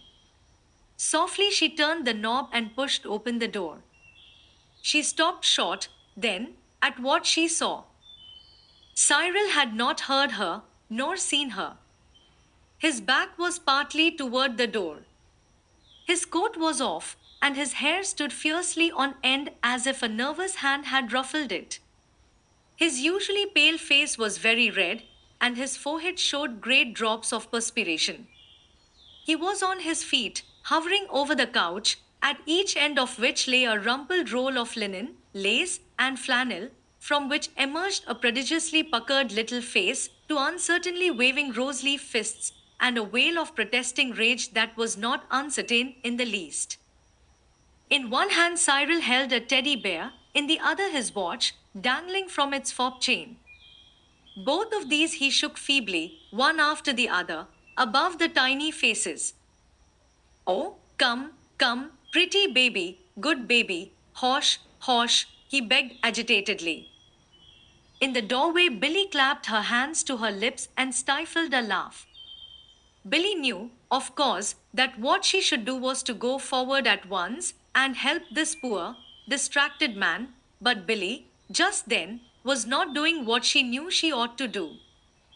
With a muttered ejaculation, which Billy, to her sorrow, could not catch, Cyril laid down the watch and flung the teddy bear aside. Then, in very evident despair, he gingerly picked up one of the rumpled rolls of flannel, lace, and linen and held it straight out before him. After a moment's indecision, he began awkwardly to jounce it, teeter it, rock it back and forth, and to pat it jerkily. Oh, come, come, pretty baby, good baby, hosh, hosh, he begged again, frantically. Perhaps it was the change of position, perhaps it was the novelty of the motion, perhaps it was only utter weariness or lack of breath.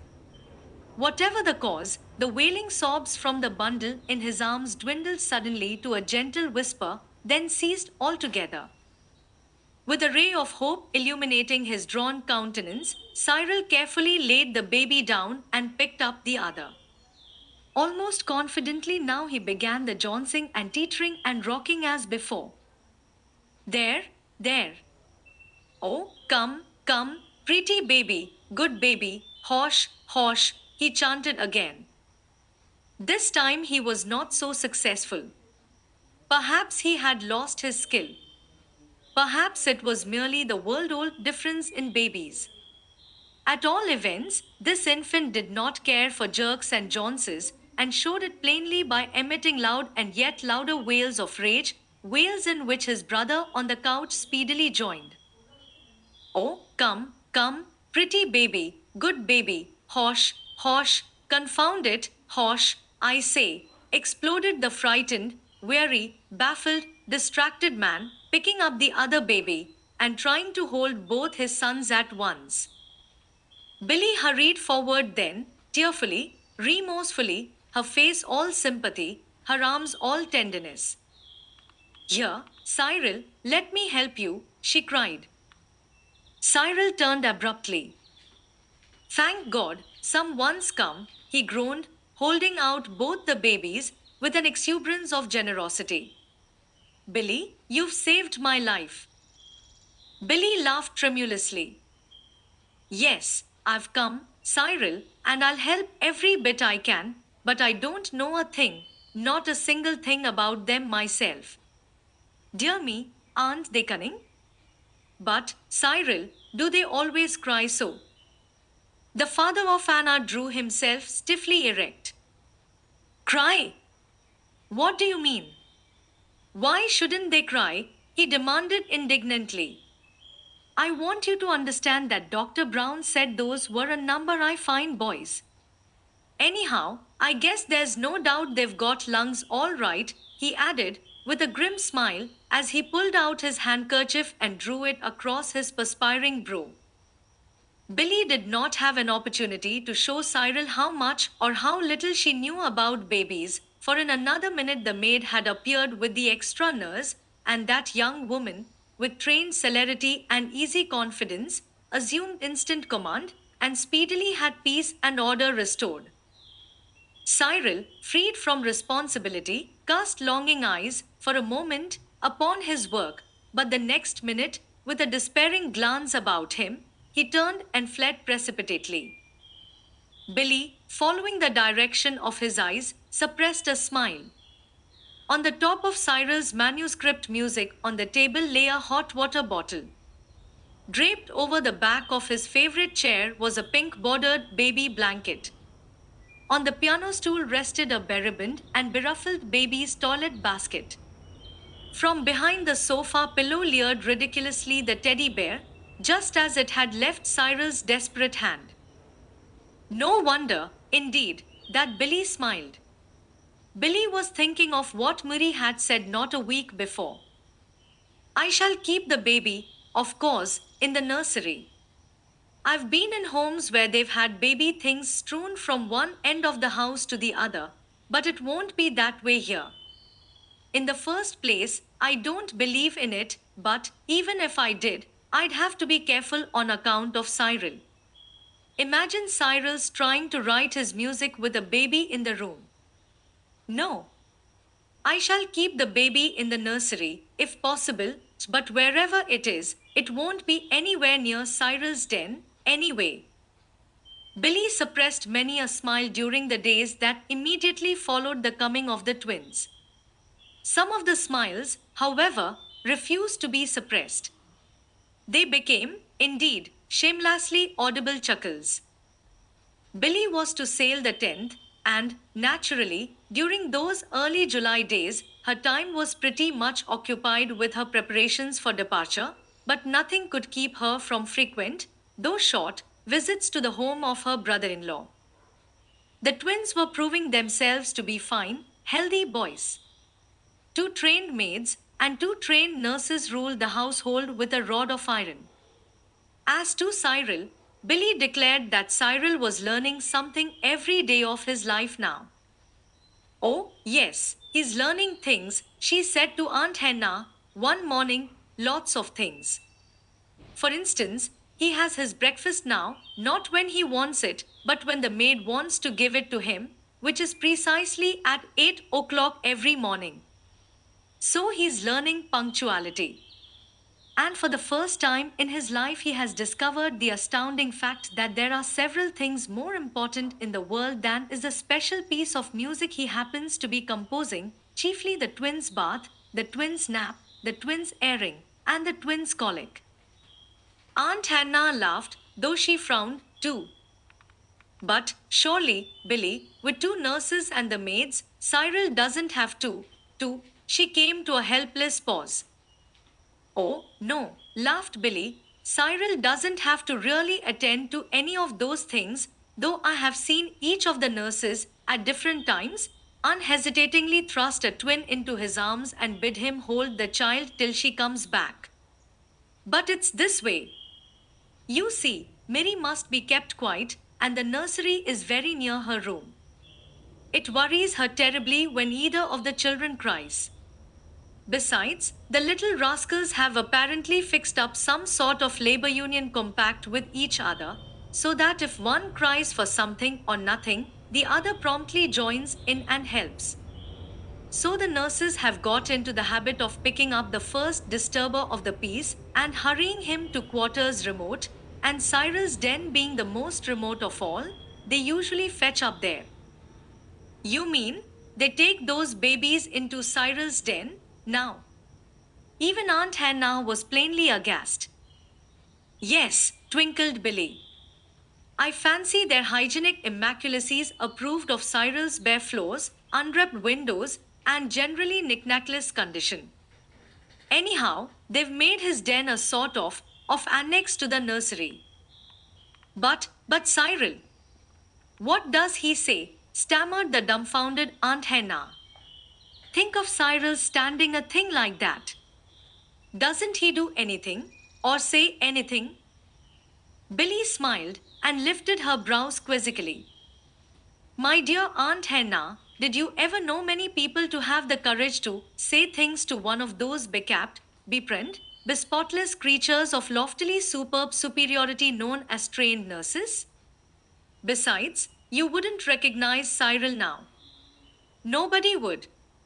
He's as meek as Moses, and has been ever since his two young sons were laid in his reluctant, trembling arms.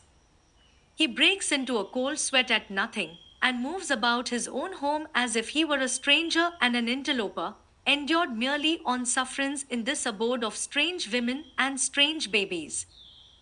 Nonsense, scoffed Aunt Hannah. But it's so, maintained Billy merrily. Now, for instance, you know Cyril always has been in the habit of venting his moods on the piano, just as I do, only more so, by playing exactly as he feels. Well, as near as I can gather, he was at his usual trick the next day after the twins arrived, and you can imagine about what sort of music it would be, after what he had been through the preceding 48 hours.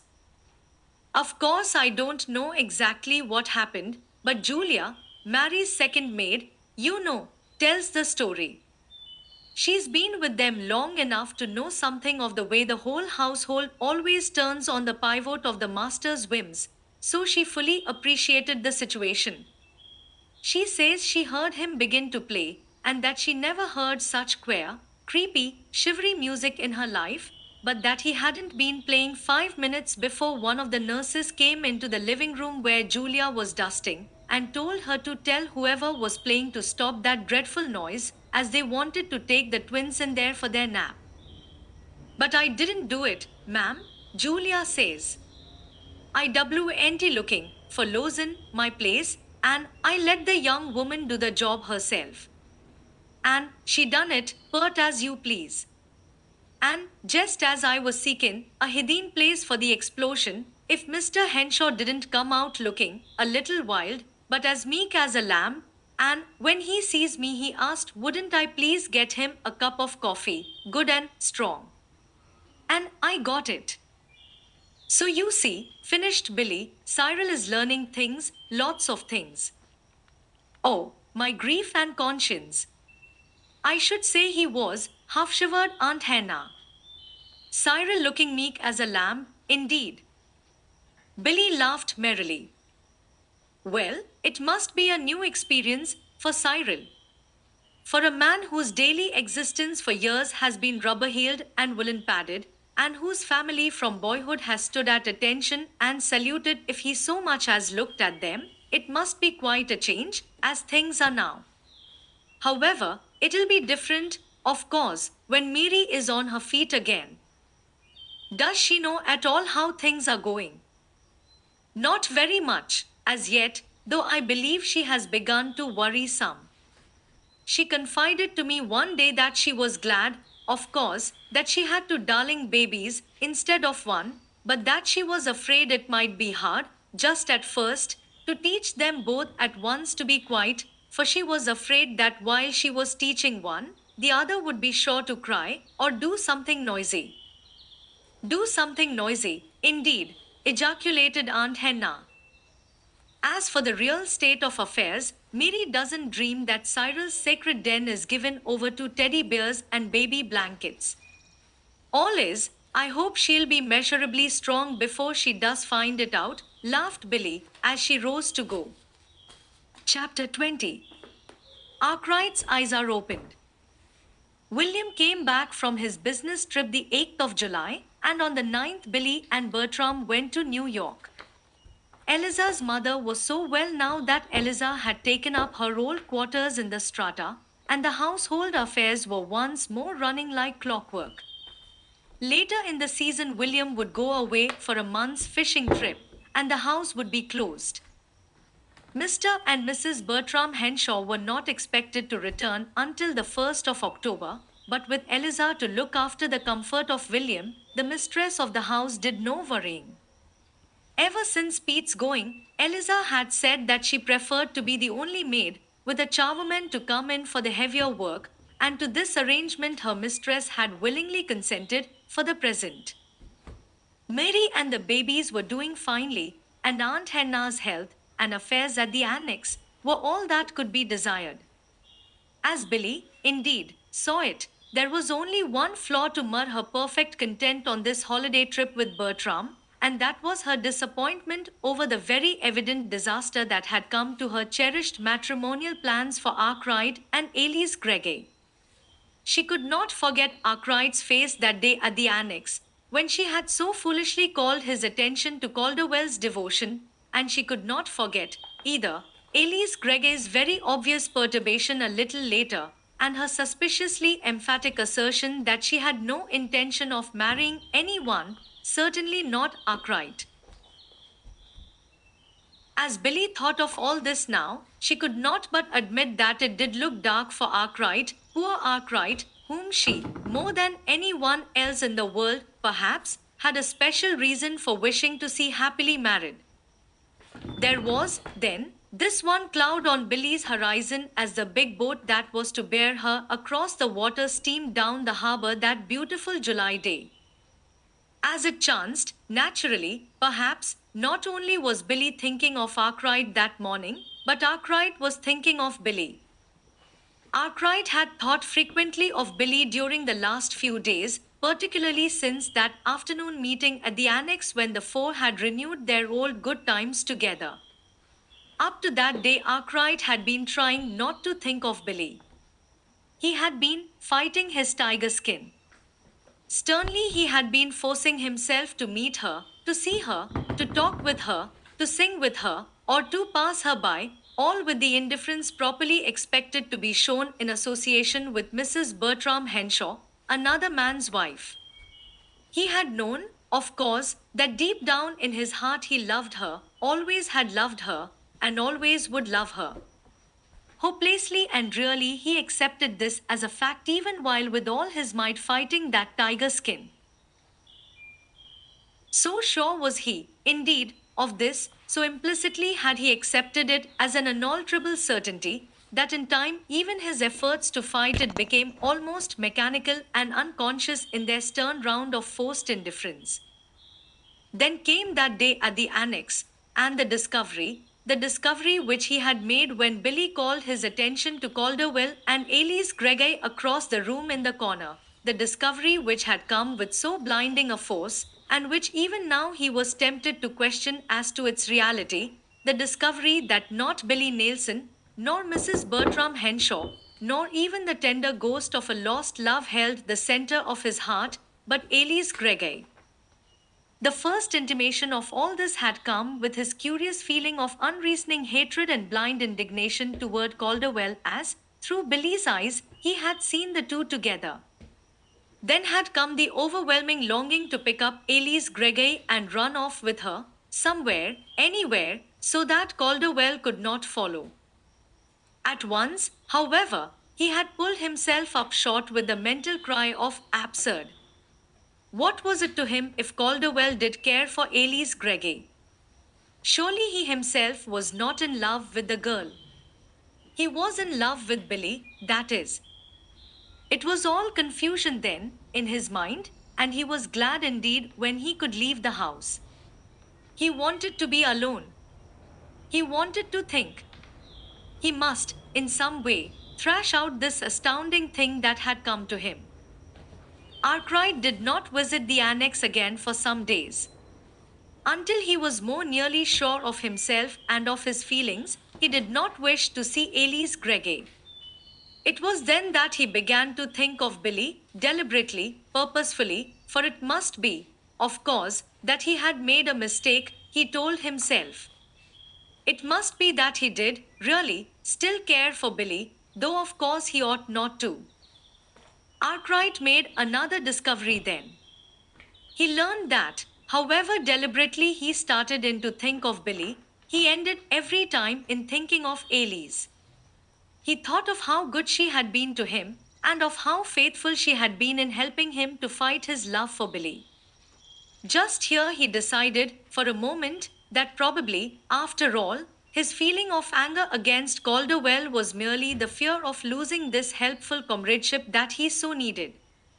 Even with himself, however, Arkwright could not keep up this farce long, and very soon he admitted miserably that it was not the comradeship of Elise Gregory that he wanted or needed, but the love. He knew it now. No longer was there any use in beating about the bush. He did love Elise Gregory, but so curiously and unbelievably stupid had he been that he had not found it out until now. And now it was too late. Had not even Billy called his attention to the fact of Calderwell's devotion? Besides, had not he himself, at the very first, told Calderwell that he might have a clear field? Fool that he had been to let another thus lightly step in and win from under his very nose what might have been his if he had but known his own mind before it was too late. But was it, after all, quite too late? He and Elise were old friends. Away back in their young days in their native town, they had been, indeed, almost sweethearts in a boy and girl fashion. It would not have taken much in those days, he believed, to have made the relationship more interesting. But changes had come.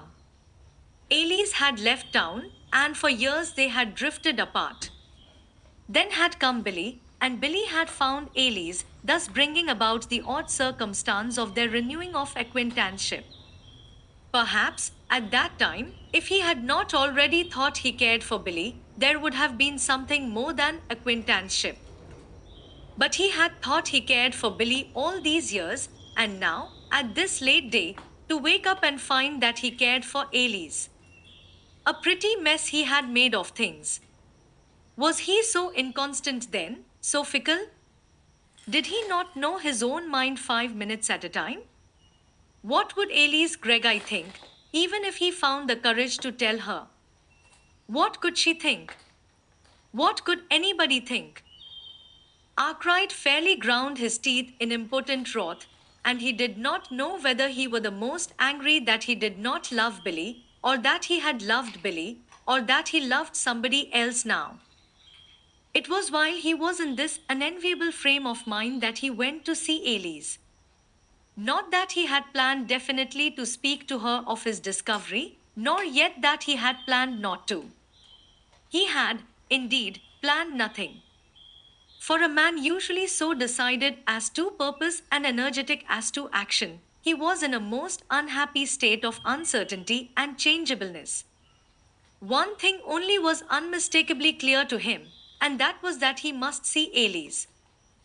For months, now, he had taken to Elise all his hopes and griefs, perplexities and problems, and never had he failed to find comfort in the shape of sympathetic understanding and wise counsel.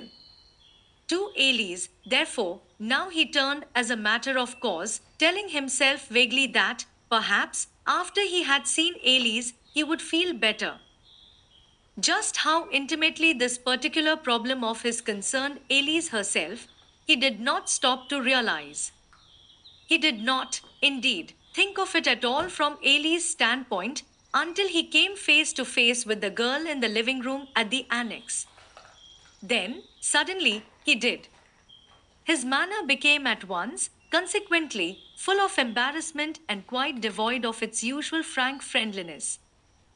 As it happened, this was perhaps the most unfortunate thing that could have occurred, so far as it concerned the attitude of Elise Gregory, for thereby innumerable tiny sparks of suspicion that had been tormenting the girl for days were instantly fanned into consuming flames of conviction. Elise had not been slow to note Arkwright's prolonged absence from the annex.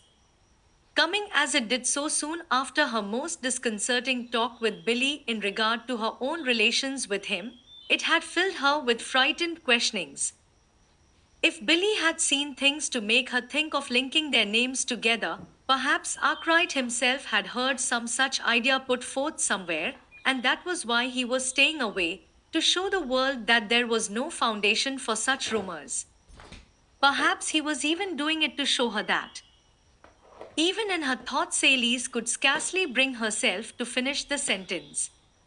That Arkwright should ever suspect for a moment that she cared for him was intolerable. Painfully conscious as she was that she did care for him, it was easy to fear that others must be conscious of it, too.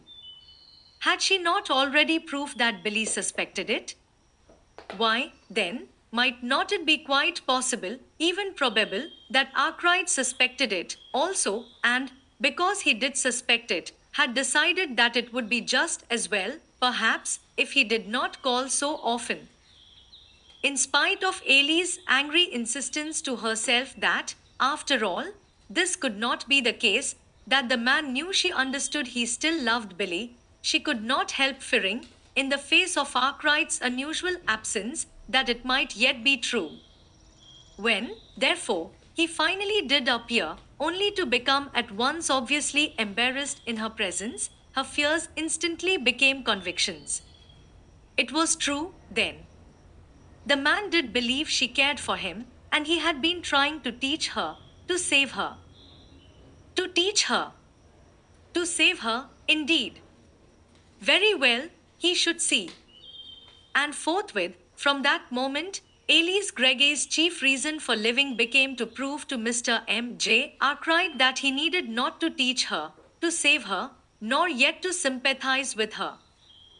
How do you do? She greeted him, with a particularly bright smile.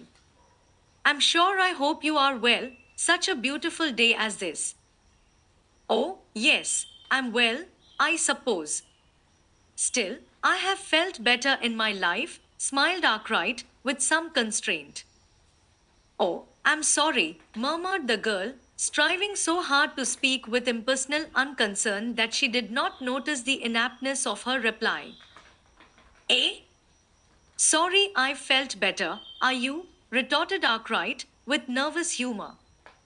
Then, because he was embarrassed, he said the one thing he had meant not to say. Don't you think I'm quite a stranger? It's been some time since I've been here. Elise, smarting under the sting of what she judged to be the only possible cause for his embarrassment, leaped to this new opportunity to show her lack of interest. Oh, has it? She murmured carelessly. Well, I don't know, but it has, now that I come to think of it. Arkwright frowned gloomily. A week ago, he would have tossed back a laughingly aggrieved remark as to her unflattering indifference to his presence. Now he was in no mood for such joking. It was too serious a matter with him. You've been busy, no doubt, with other matters, he presumed forlornly, thinking of Calderwell. Yes, I have been busy, assented the girl. One is always happier, I think, to be busy. Not that I meant that I needed the work to be happy, she added hastily, in a panic lest he think she had a consuming sorrow to kill. No, of course not, he murmured abstractedly, rising to his feet and crossing the room to the piano. Then, with an elaborate air of trying to appear very natural, he asked jovially, anything new to play to me? Elise arose at once. Yes. I have a little nocturne that I was playing to Mr. Calderwell last night. Oh, to Calderwell. Arkwright had stiffened perceptibly. Yes. He didn't like it. I'll play it to you and see what you say, she smiled, seating herself at the piano. Well, if he had liked it, it's safe to say I shouldn't, shrugged Arkwright. Nonsense, laughed the girl, beginning to appear more like her natural self. I should think you were Mr. Cyril Henshaw. Mr. Calderwell is partial to ragtime, I'll admit. But there are some good things he likes. There are, indeed, some good things he likes, returned Arkwright, with grim emphasis, his somber eyes fixed on what he believed to be the one especial object of Calderwell's affections at the moment. Elise, unaware both of the melancholy gaze bent upon herself and of the cause thereof, laughed again merrily. Poor Mr. Calderwell, she cried, as she let her fingers slide into soft, introductory chords. He isn't to blame for not liking what he calls our lost spirits that wail. It's just the way he's made. Arkwright vouchsafed no reply. With an abrupt gesture, he turned and began to pace the room moodily. At the piano, Elise slipped from the chords into the nocturne. She played it straight through, then, with a charm and skill that brought Arkwright's feet to a pause before it was half finished. By George, that's great, he breathed, when the last tone had quivered into silence. Yes, isn't it beautiful? She murmured. The room was very quiet and in semi darkness. The last rays of a late June sunset had been filling the room with golden light, but it was gone now. Even at the piano by the window, Elise had barely been able to see clearly enough to read the notes of her nocturne. To Arkwright, the air still trembled with the exquisite melody that had but just left her fingers. A quick fire came to his eyes. He forgot everything but that it was Elise there in the half light by the window, Elise, whom he loved. With a low cry, he took a swift step toward her. Elise! Instantly, the girl was on her feet. But it was not toward him that she turned. It was away, resolutely, and with a haste that was strangely like terror. Elise, too, had forgotten, for just a moment. She had let herself drift into a dream world where there was nothing but the music she was playing and the man she loved. Then the music had stopped, and the man had spoken her name. Elise remembered then. She remembered Billy, whom this man loved. She remembered the long days just past when this man had stayed away, presumably to teach her, to save her. And now, at the sound of his voice speaking her name, she had almost bared her heart to him. No wonder that Elise, with a haste that looked like terror, crossed the floor and flooded the room with light. Dear me, she shivered, carefully avoiding Arkwright's eyes. If Mr. Calderwell were here now, he'd have some excuse to talk about our lost spirits that wail. That is a creepy piece of music when you play it in the dark. And, for fear that he should suspect how her heart was aching, she gave a particularly brilliant and joyous smile. Once again, at the mention of Calderwell's name, Arkwright stiffened perceptibly. The fire left his eyes. For a moment he did not speak, then, gravely, he said, Calderwell? Yes, perhaps he would, and you ought to be a judge, I should think. You see him quite frequently, don't you? Why, yes, of course. He often comes out here, you know. Yes, I had heard that he did, since you came. His meaning was unmistakable. Elise looked up quickly.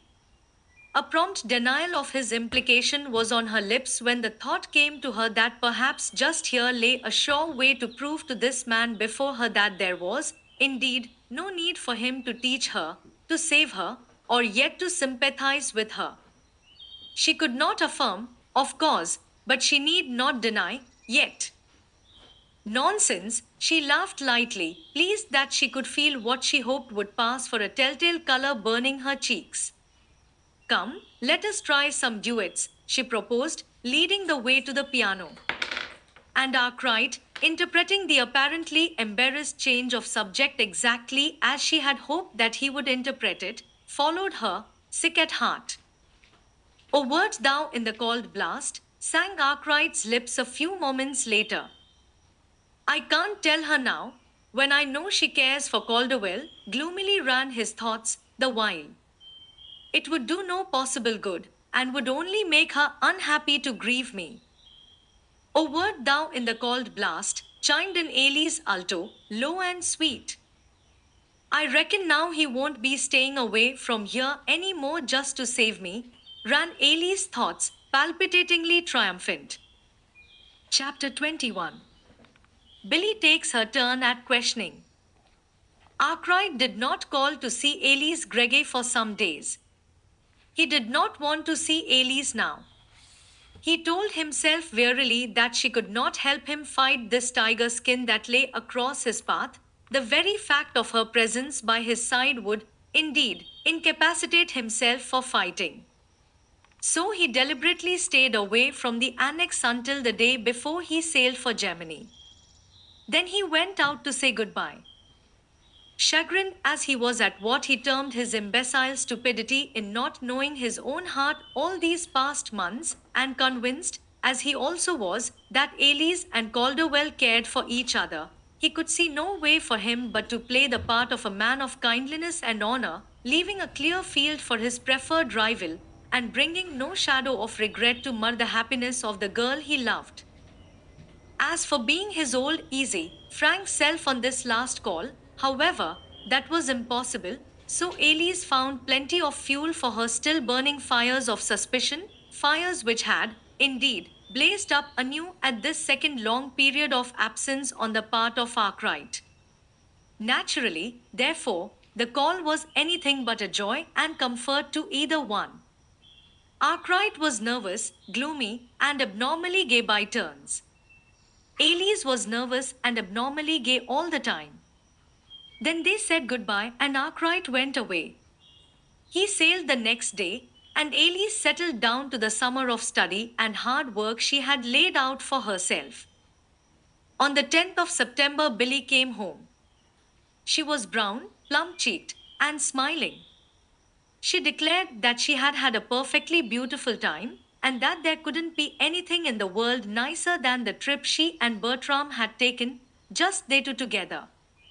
In answer to Aunt Hannah's solicitous inquiries, she asserted that she was all well and rested now. But there was a vaguely troubled questioning in her eyes that Aunt Hannah did not quite like. Aunt Hannah, however, said nothing even to Billy herself about this. One of the first friends Billy saw after her return was Hugh Calderwell. As it happened, Bertram was out when he came, so Billy had the first half hour of the call to herself. She was not sorry for this, as it gave her a chance to question Calderwell a little concerning Elise Greggy, something she had long ago determined to do at the first opportunity. Now tell me everything, everything about everybody, she began diplomatically, settling herself comfortably for a good visit. Thank you, I'm well, and have had a passably agreeable summer, barring the heat, sundry persistent mosquitoes, several grievous disappointments, and a felon on my thumb, he began, with shameless imperturbability. I have been to Rivia once, to the circus once, to Nantasket 3 times, and to Keats and the movies 10 times, perhaps, to be accurate. I have also, but perhaps there was someone else you desired to inquire for, he broke off, turning upon his hostess a bland but unsmiling countenance. Oh, no, how could there be? Twinkled Billy. Really, Hugh, I always knew you had a pretty good opinion of yourself, but I didn't credit you with thinking you were everybody. Go on. I'm so interested. Hugh chuckled softly, but there was a plaintive tone in his voice as he answered. Thanks, no. I've rather lost my interest now. Lack of appreciation always did discourage me. We'll talk of something else, please. You enjoyed your trip. Very much. It just couldn't have been nicer. You were lucky. The heat here has been something fierce.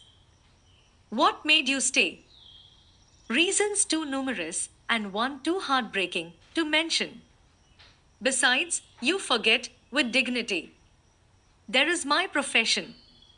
I have joined the workers of the world now, you know. Oh, fudge, Hugh, laughed Billy. You know very well you're as likely as not to start for the ends of the earth tomorrow morning. Hugh drew himself up. I don't seem to succeed in making people understand that I'm serious, he began aggrievedly. With an expressive flourish of his hands, he relaxed suddenly and fell back in his chair. A slow smile came to his lips. Well, Billy, I'll give up. You've hit it, he confessed. I have thought seriously of starting tomorrow morning for halfway to the ends of the earth, Panama. Hugh. Well, I have. Even this call was to be a goodbye if I went. Oh, Hugh. But I really thought, in spite of my teasing, that you had settled down this time. Yes, so did I, sighed the man, a little soberly. But I guess it's no use, Billy. Oh, I'm coming back, of course, and link arms again with their worthy highnesses, John Doe and Richard Roe, but just now I've got a restless fit on me. I want to see the wheels go round. Of course, if I had my bread and butter and cigars to earn, 'twould be different. But I haven't, and I know I haven't, and I suspect that's where the trouble lies. If it wasn't for those nettle silver spoons of mine that Bertram is always talking about, things might be different. But the spoons are there, and always have been, and I know they're all ready to dish out mountains to climb and lakes to paddle in, any time I've a mind to say the word. So, I just say the word. That's all. And you've said it now? Yes, I think so, for a while. And those reasons that have kept you here all summer, ventured Billy, they aren't in air commission any longer. No. Billy hesitated, regarding her companion meditatively. Then, with the feeling that she had followed a blind alley to its termination, she retreated and made a fresh start. Well, you haven't yet told me everything about everybody, you know, she hinted smilingly. You might begin that. I mean the less important everybody's, of course, now that I've heard about you. Meaning? Oh, Aunt Hannah, and the Greggys, and Cyril and Mary, and the twins, and Mr. Arkwright, and all the rest. But you've had letters, surely. Yes, I've had letters from some of them, and I've seen most of them since I came back. It's just that I wanted to know your viewpoint of what's happened through the summer. Very well. Aunt Henna is as dear as ever, wears just as many shawls, and still keeps her clock striking 12 when it's 11:30. Mrs. Greggy is just as sweet as ever, and a little more frail, I fear, bless her heart. Mr. Arkwright is still abroad, as I presume you know. I hear he is doing great stunts over there and will sing in Berlin and Paris this winter. I'm thinking of going across from Panama later. If I do, I shall look him up. Mr. and Mrs. Cyril are as well as could be expected when you realize that they haven't yet settled on a pair of names for the twins. I know it, and the poor little thing's 3 months old, too. I think it's a shame.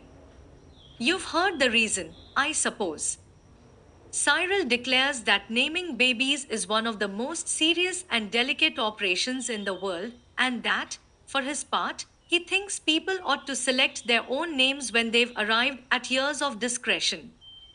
He wants to wait till the twins are 18 and then make each of them a birthday present of the name of their own choosing. Well, if that isn't the limit, laughed Calderwell. I'd heard some such thing before, but I hadn't supposed it was really so. Well, it is.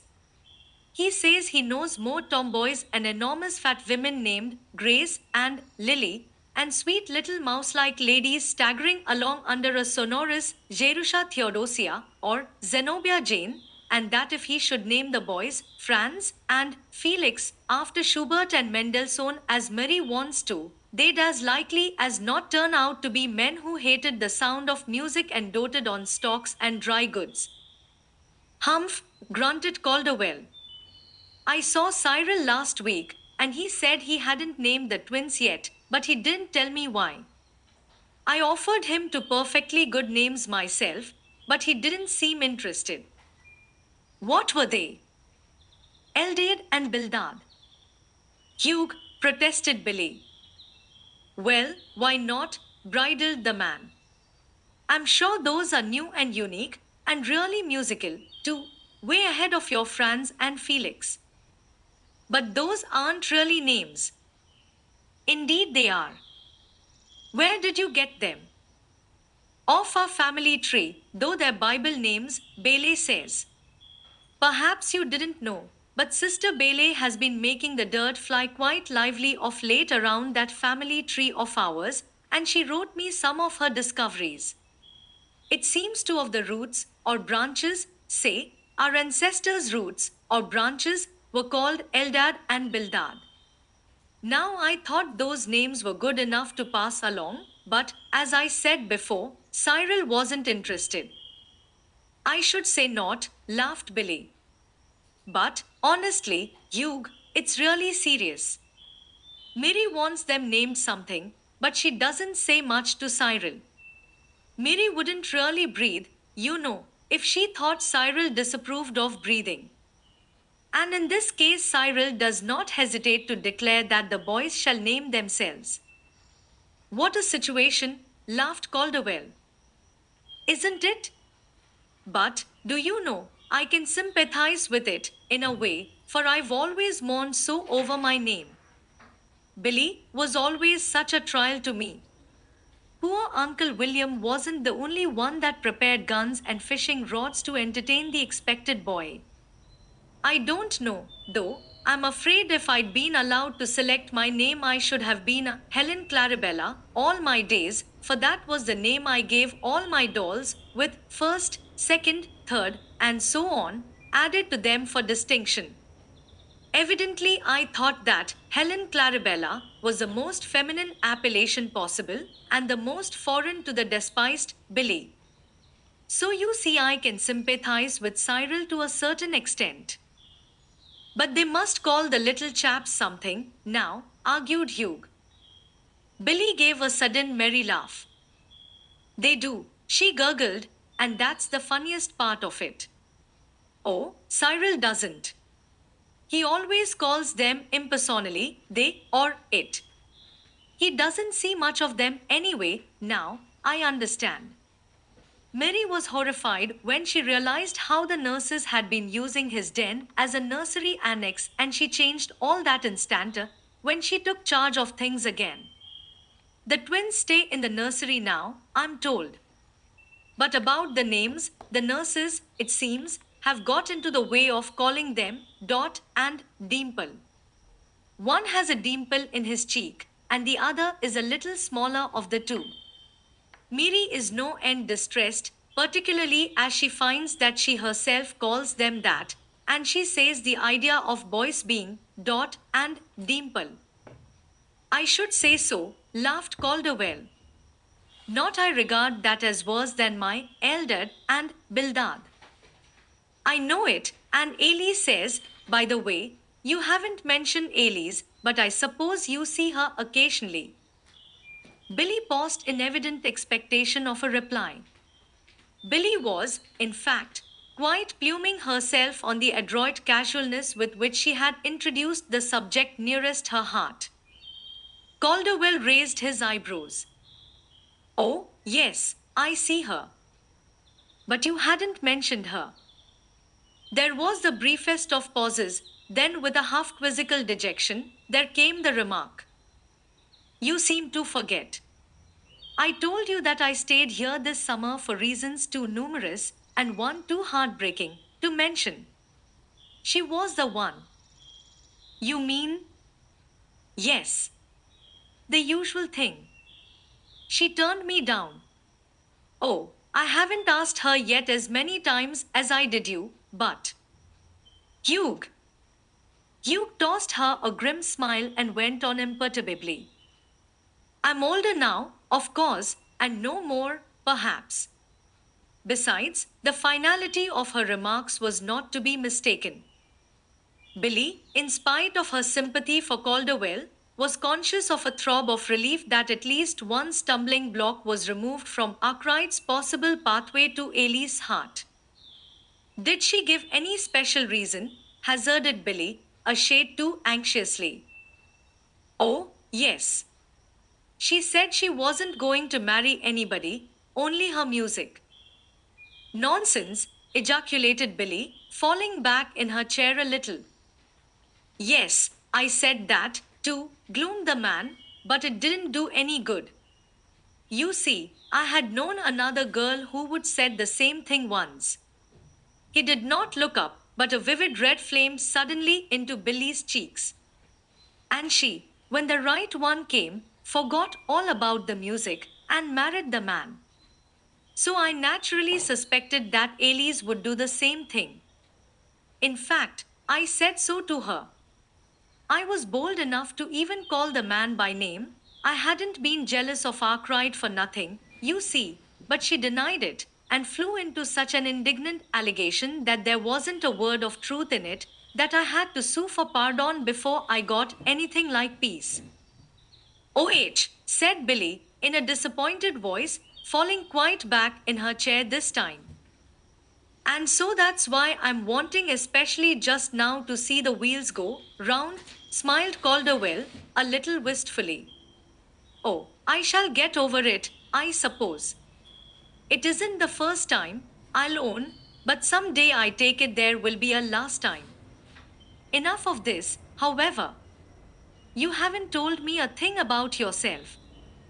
How about it?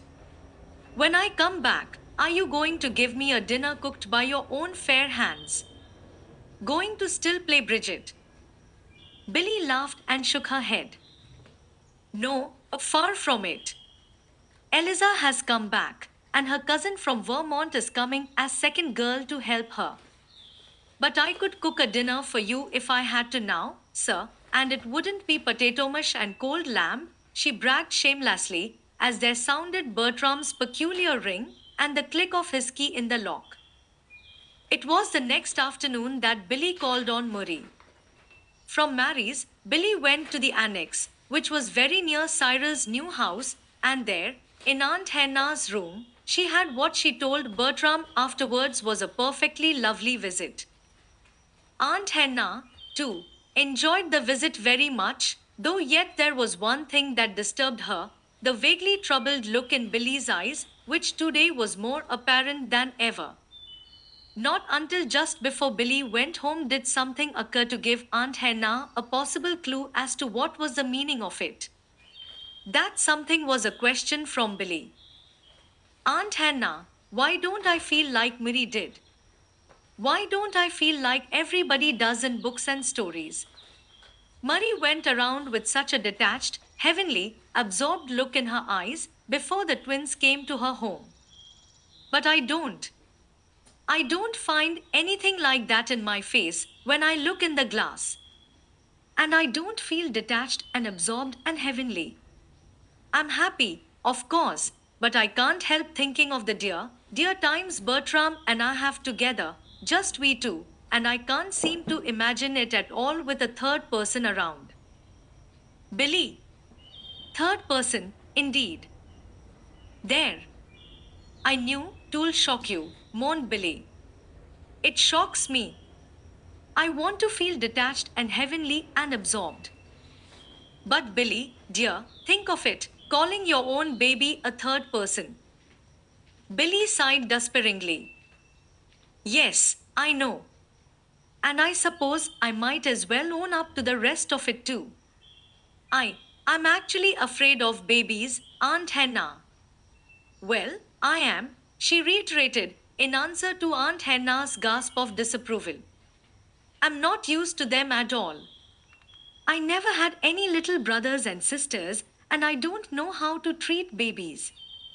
I'm always afraid they'll break or something. I'm just as afraid of the twins as I can be. How Mary can handle them and toss them about as she does, I don't see." "Toss them about, indeed. Well, it looks that way to me," sighed Billy. "Anyhow, I know I can never get to handle them like that, and that's no way to feel. And I'm ashamed of myself because I can't be detached and heavenly and absorbed," she added, rising to go. "Everybody always is, It seems, but just me. Fiddle-deddy, my dear, scoffed Aunt Henna, patting Billy's downcast face. Wait till a year from now, and we'll see about that third person bugaboo you're worrying about. I'm not worrying now, so you'd better not. Chapter 22. A Dot and a Dimple. On the day Cyril Henshaw's twins were 6 months old, a momentous occurrence marked the date with a flaming red letter of remembrance, and it all began with a baby's smile. Cyril, in quest of his wife at about 10 o'clock that morning, and not finding her, pursued his search even to the nursery, a room he very seldom entered. Cyril did not like to go into the nursery. He felt ill at ease, and as if he were away from home, and Cyril was known to abhor being away from home since he was married. Now that Murray had taken over the reins of government again, he had been obliged to see very little of those strange women and babies. Not but that he liked the babies, of course. They were his sons, and he was proud of them. They should have every advantage that college, special training, and travel could give them. He quite anticipated what they would be to him when they really knew anything.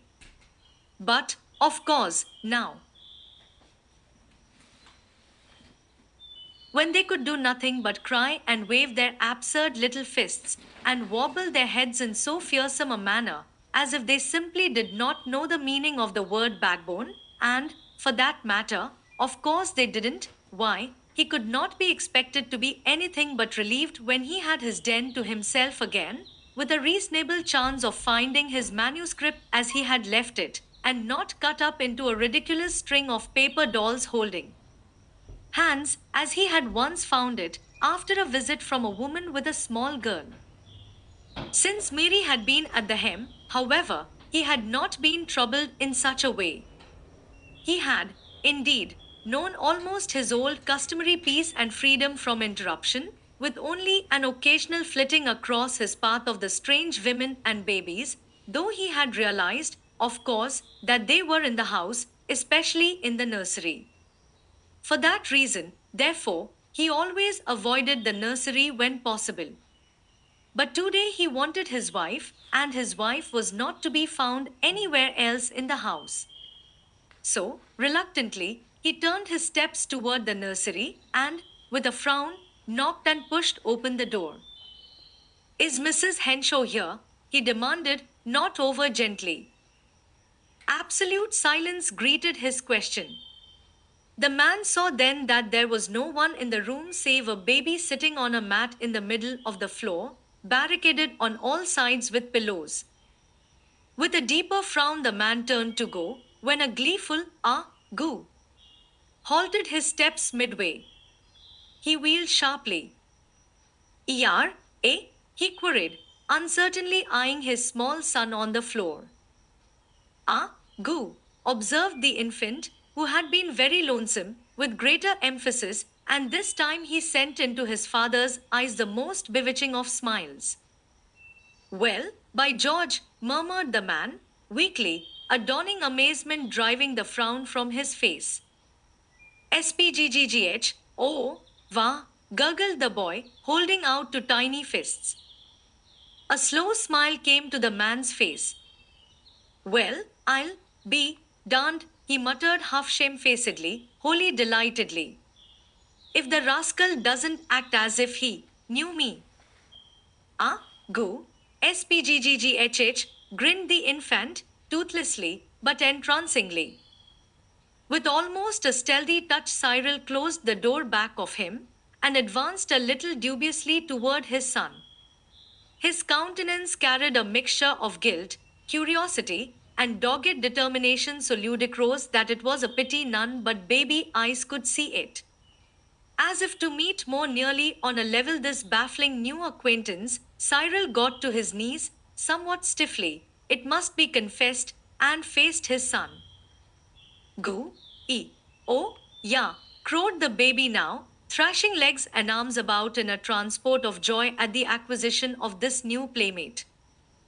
Well, young man, you don't say so," stammered the growingly proud father, thrusting a plainly timid and unaccustomed finger toward his offspring. So you do know me, eh? Well, who am I? Da, da, gurgled the boy, triumphantly clutching the outstretched finger and holding on with a tenacity that brought a gleeful chuckle to the lips of the man. Jove, but aren't you the strong little beggar, though? Needn't tell me you don't know a good thing when you see it. So I'm, Dada, am I? He went on, unhesitatingly accepting as the pure gold of knowledge the shameless imitation vocabulary his son was foisting upon him. Well, I expect I am, and. Oh, Cyril! The door had opened, and Mary was in the room. If she gave a start of surprise at her husband's unaccustomed attitude, she quickly controlled herself. Julia said you wanted me. I must have been going down the back stairs when you came up the front, and. Please, Mrs. Henshaw, is it Dot you have in here, or Dimple? Asked a new voice as the second nurse entered by another door. Before Mrs. Henshaw could answer, Cyril, who had got to his feet, turned sharply. Is it who? He demanded. Oh, oh, Mr. Henshaw, stammered the girl. I beg your pardon. I didn't know you were here. It was only that I wanted to know which baby it was. We thought we had Dot with us until. Dot! Dimple, exploded the man. Do you mean to say you have given my sons the ridiculous names of Dot and Dimple? Why, no, yes, well, that is, we had to call them something, faltered the nurse, as with a despairing glance at her mistress, she plunged through the doorway. Cyril turned to his wife. Mary, what is the meaning of this? He demanded. Why, Cyril, dear, don't get so wrought up, she begged. It's only as Mary said, we had to call them something, and. Wrought up, indeed, interrupted Cyril savagely. Who wouldn't be? Dot and Dimple. Great Scott! One would think those boys were a couple of kittens or puppies, that they didn't know anything, didn't have any brains. But they have, if the other is anything like this one, at least, he declared, pointing to his son on the floor, who, at this opportune moment, joined in the conversation to the extent of an appropriate goo, da, da. There, hear that, will you? Triumphed the father. What did I tell you? That's the way he's been going on ever since I came into the room. The little rascal knows me so soon. Mary clapped her fingers to her lips and turned her back suddenly, with a spasmodic little cough, but her husband, if he noticed the interruption, paid no heed. Dot and Dimple, indeed, he went on wrathfully. That settles it. We'll name those boys today, Murray, today. Not once again will I let the sun go down on a Dot and a Dimple under my roof. Mary turned with a quick little cry of happiness. Oh, Cyril, I'm so glad. I've so wanted to have them named, you know. And shall we call them Franz and Felix, as we talked? Franz, Felix, John, James, Paul, Charles, anything, so it's sane and sensible. I'd even adopt Calderwell's absurd Bildad and Tomdad, or whatever it was, rather than have those poor little chaps insulted a day longer with a Dot and a Dimple. Great Scott! And, entirely forgetting what he had come to the nursery for, Cyril strode from the room. Go, SPGGGGH, commented baby from the middle of the floor. It was on a very windy March day that Bertram Henshaw's son, Bertram, Jr., arrived at the strata. Billy went so far into the valley of the shadow of death for her baby that it was some days before she realized in all its importance the presence of the new member of her family. Even when the days had become weeks, and Bertram, Jr., was a month and a half old, the extreme lassitude and weariness of his young mother was a source of ever growing anxiety to her family and friends. Billy was so unlike herself, they all said. If something could only rouse her, suggested the Henshaw's old family physician one day. A certain sort of mental shock, if not too severe, would do the deed, I think, and with no injury, only benefit. Her physical condition is in just the state that needs a stimulus to stir it into new life and vigor. As it happened, this was said on a certain Monday. 2 days later, Bertram's sister Kate, on her way with her husband to Mr. Hartwell's old home in Vermont, stopped over in Boston for a 2 days visit. She made her headquarters at Cyril's home, but very naturally she went, without much delay, to pay her respects to Bertram, Jr. Mr. Hartwell's brother isn't well, she explained to Billy after the greetings were over. You know he's the only one left there since Mother and Father Hartwell came west. We shall go right on up to Vermont in a couple of days, but we just had to stay over long enough to see the baby, and we hadn't ever seen the twins either, you know. By the way, how perfectly ridiculous Cyril is over those boys. Is he? Smiled Billy, faintly. Yes. One would think there were never any babies born before, to hear him talk. He thinks they're the most wonderful things in the world, and they are cunning little fellows, I'll admit. But Cyril thinks they know so much, went on Kate, laughingly. He's always bragging of something one or the other of them has done. Think of it, Cyril. Mary says it all started from the time last January when he discovered the nurses had been calling them Dot and Dimple. Yes, I know, smiled Billy again, faintly, lifting a thin, white, very unbilly-like hand to her head. Kate frowned and regarded her sister-in-law thoughtfully. Mercy!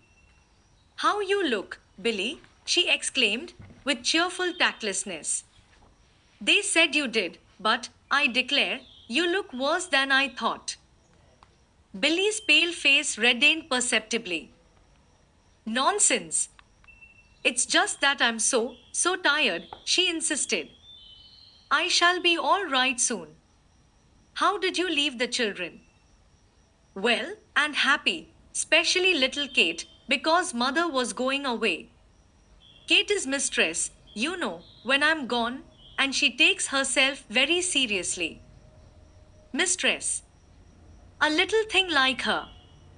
Why, she can't be more than 10 or 11, murmured Billy. She isn't. She was 10 last month. But you'd think she was 40, the airs she gives herself, sometimes. Oh, of course there's Nora, and the cook, and Miss Winton, the governess, they're to really manage things, and Mother Hartwell is just around the corner, but little Kate thinks she's managing, so she's happy.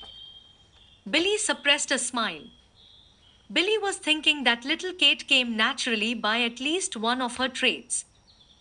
Really, that child is impossible, sometimes, resumed Mrs. Hartwell, with a sigh. You know the absurd things she was always saying 2 or 3 years ago, when we came on to Cyril's wedding. Yes, I remember. Well, I thought she would get over it. But she doesn't. She's worse, if anything, and sometimes her insight, or intuition, or whatever you may call it, is positively uncanny. I never know what she's going to remark next when I take her anywhere, but it's safe to say, whatever it is, it'll be unexpected and usually embarrassing to somebody. And, is that the baby? Broke off Mrs. Hartwell, as a cooing laugh and a woman's voice came from the next room. Yes. The nurse has just brought him in, I think, said Billy. Then I'll go right now and see him, rejoined Kate, rising to her feet and hurrying into the next room. Left alone, Billy lay back wearily in her reclining chair. She wondered why Kate always tired her so. She wished she had had on her blue kimono, Then perhaps Kate would not have thought she looked so badly. Blue was always more becoming to her than. Billy turned her head suddenly. From the next room had come Kate's clear cut, decisive voice. Oh, no, I don't think he looks a bit like his father. That little snubby nose was never the Henshaw nose.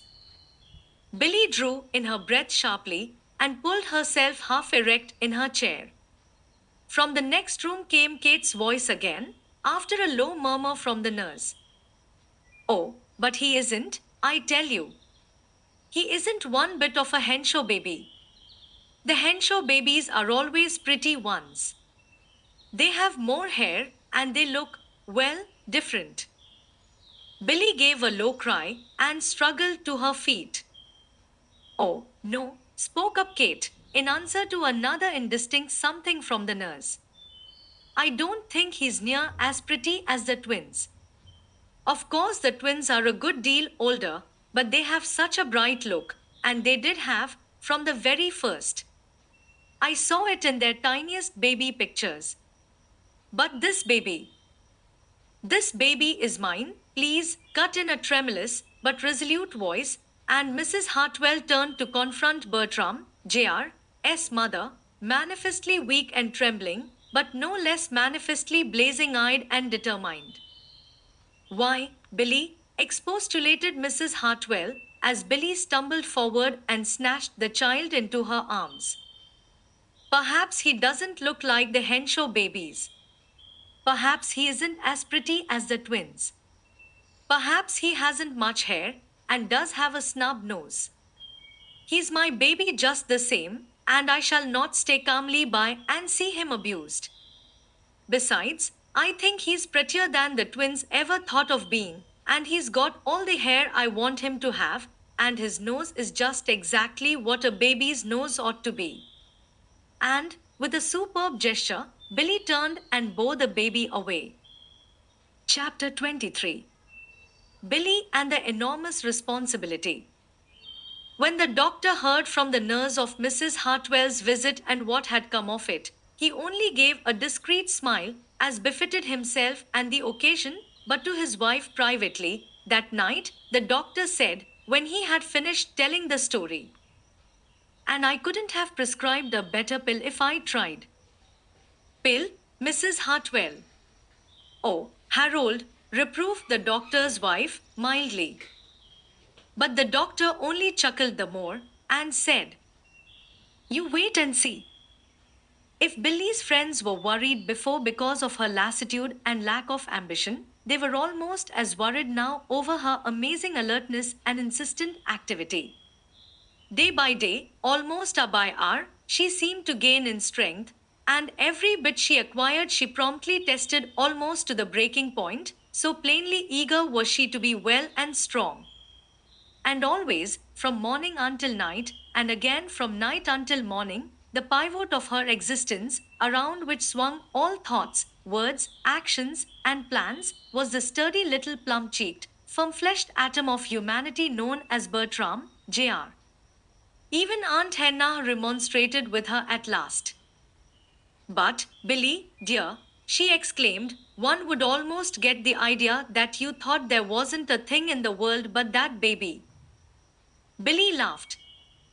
Well, do you know, sometimes I most think there isn't, she retorted unblushingly. Billy, protested Aunt Hannah, then, a little severely, she demanded, and who was it that just last September was calling this same only object in the world a third person in your home? Third person, indeed. Aunt Hannah, did I? Did I really say such a dreadful thing as that? But I didn't know, then, of course. I couldn't know how perfectly wonderful a baby is, especially such a baby as Bertram, Jr., is.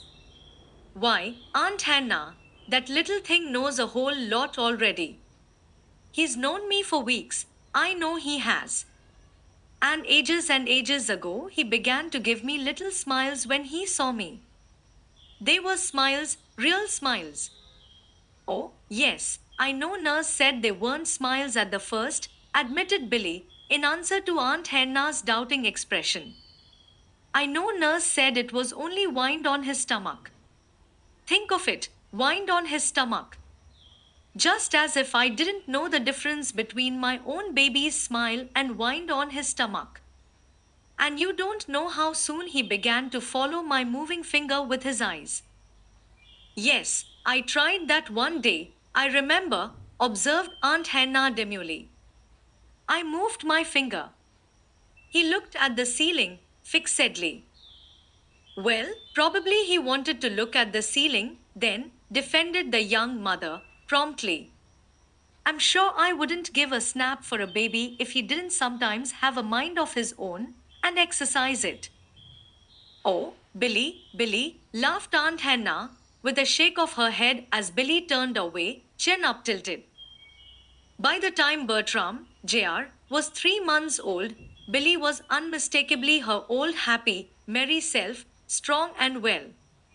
Affairs at the strata once more were moving as by clockwork, only this time it was a baby's hand that set the clock, and that wound it, too. Billy told her husband very earnestly that now they had entered upon a period of enormous responsibility. The life, character, and destiny of a human soul was entrusted to their care, and they must be wise, faithful, and efficient. They must be at once proud and humble at this their great opportunity. They must observe, learn, and practice. First and foremost in their eyes must always be this wonderful important trust. Bertram laughed at first very heartily at Billy's instructions, which, he declared, was so bristling with capitals that he could fairly see them drop from her lips. Then, when he found how really very much in earnest she was, and how hurt she was at his levity, he managed to pull his face into something like sobriety while she talked to him, though he did persist in dropping kisses on her cheeks, her chin, her fingertips, her hair, and the little pink lobes of her ears, just by way of punctuation to her sentences, he said. And he told her that he wasn't really slighting her lips, only that they moved so fast he could not catch them. Whereat Billy pouted, and told him severely that he was a bad, naughty boy, and that he did not deserve to be the father of the dearest, most wonderful baby in the world. No, I know I don't, beamed Bertram, with cheerful unrepentance, but I am, just the same, he finished triumphantly. And this time he contrived to find his wife's lips. Oh, Bertram, sighed Billy, despairingly. You're an old dear, of course, and one just can't be cross with you. But you don't. You just don't realize your immense responsibility. Oh, yes, I do, maintained Bertram so seriously that even Billy herself almost believed him.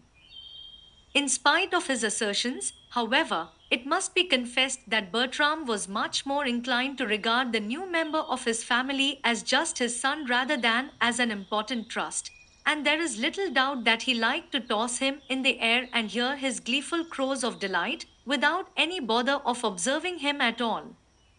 As to the life and character and destiny entrusted to his care, it is to be feared that Bertram just plain gloried in his son, poked him in the ribs, and chuckled him under the chin whenever he pleased, and gave never so much as a thought to character and destiny.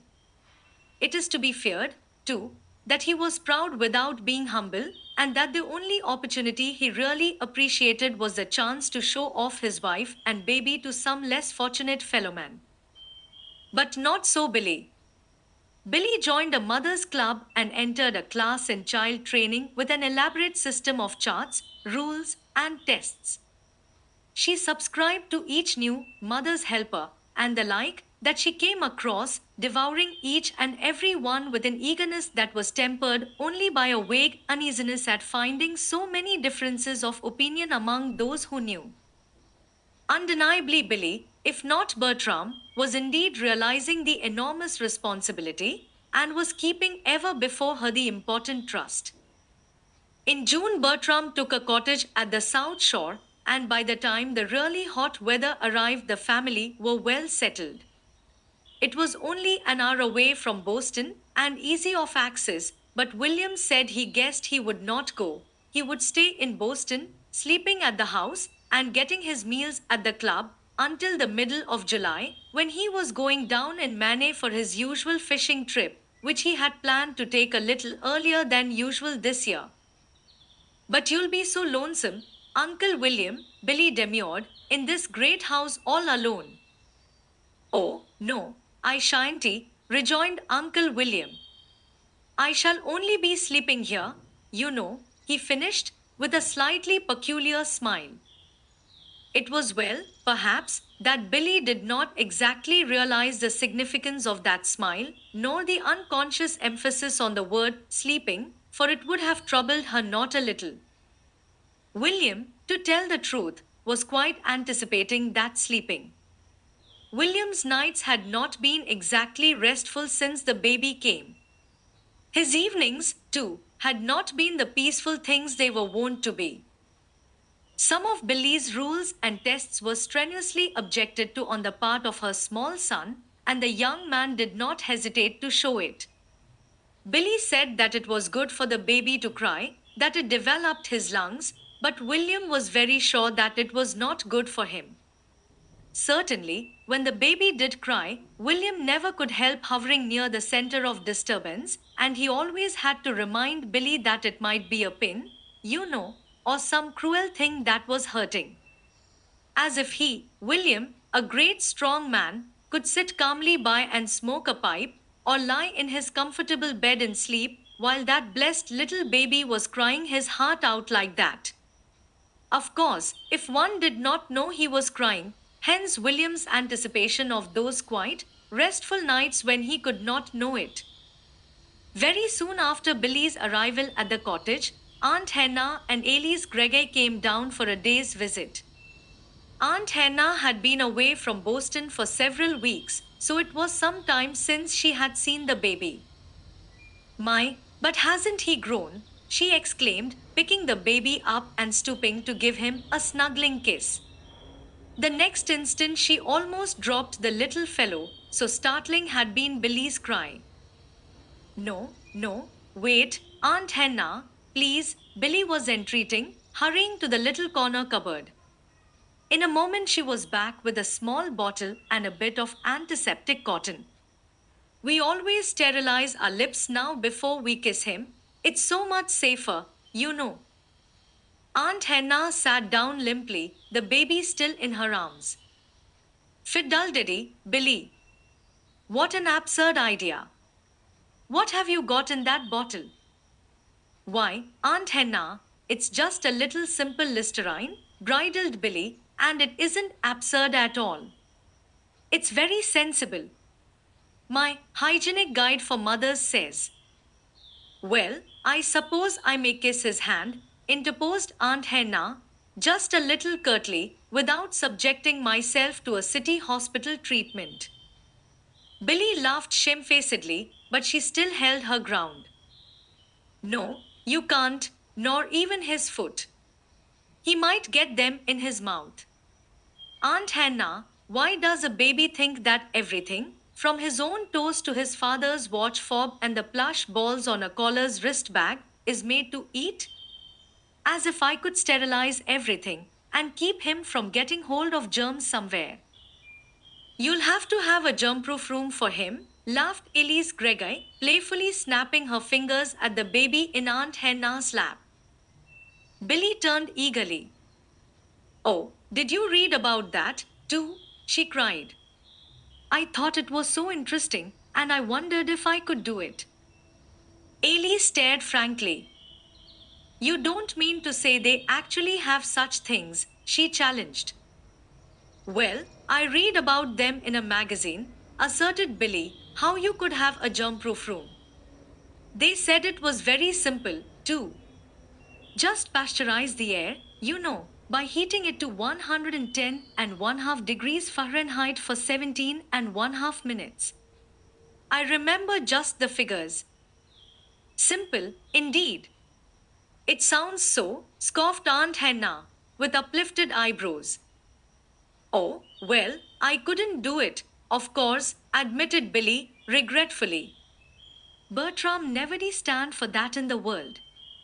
He's always rushing in to show the baby off to every Tom, Dick, and Harry and his wife that comes, and of course, if you opened the nursery door, that would let in those germ things, and you couldn't very well pasteurize your collars by heating them to 110 and 1/2 degrees for 17 and 1/2 minutes.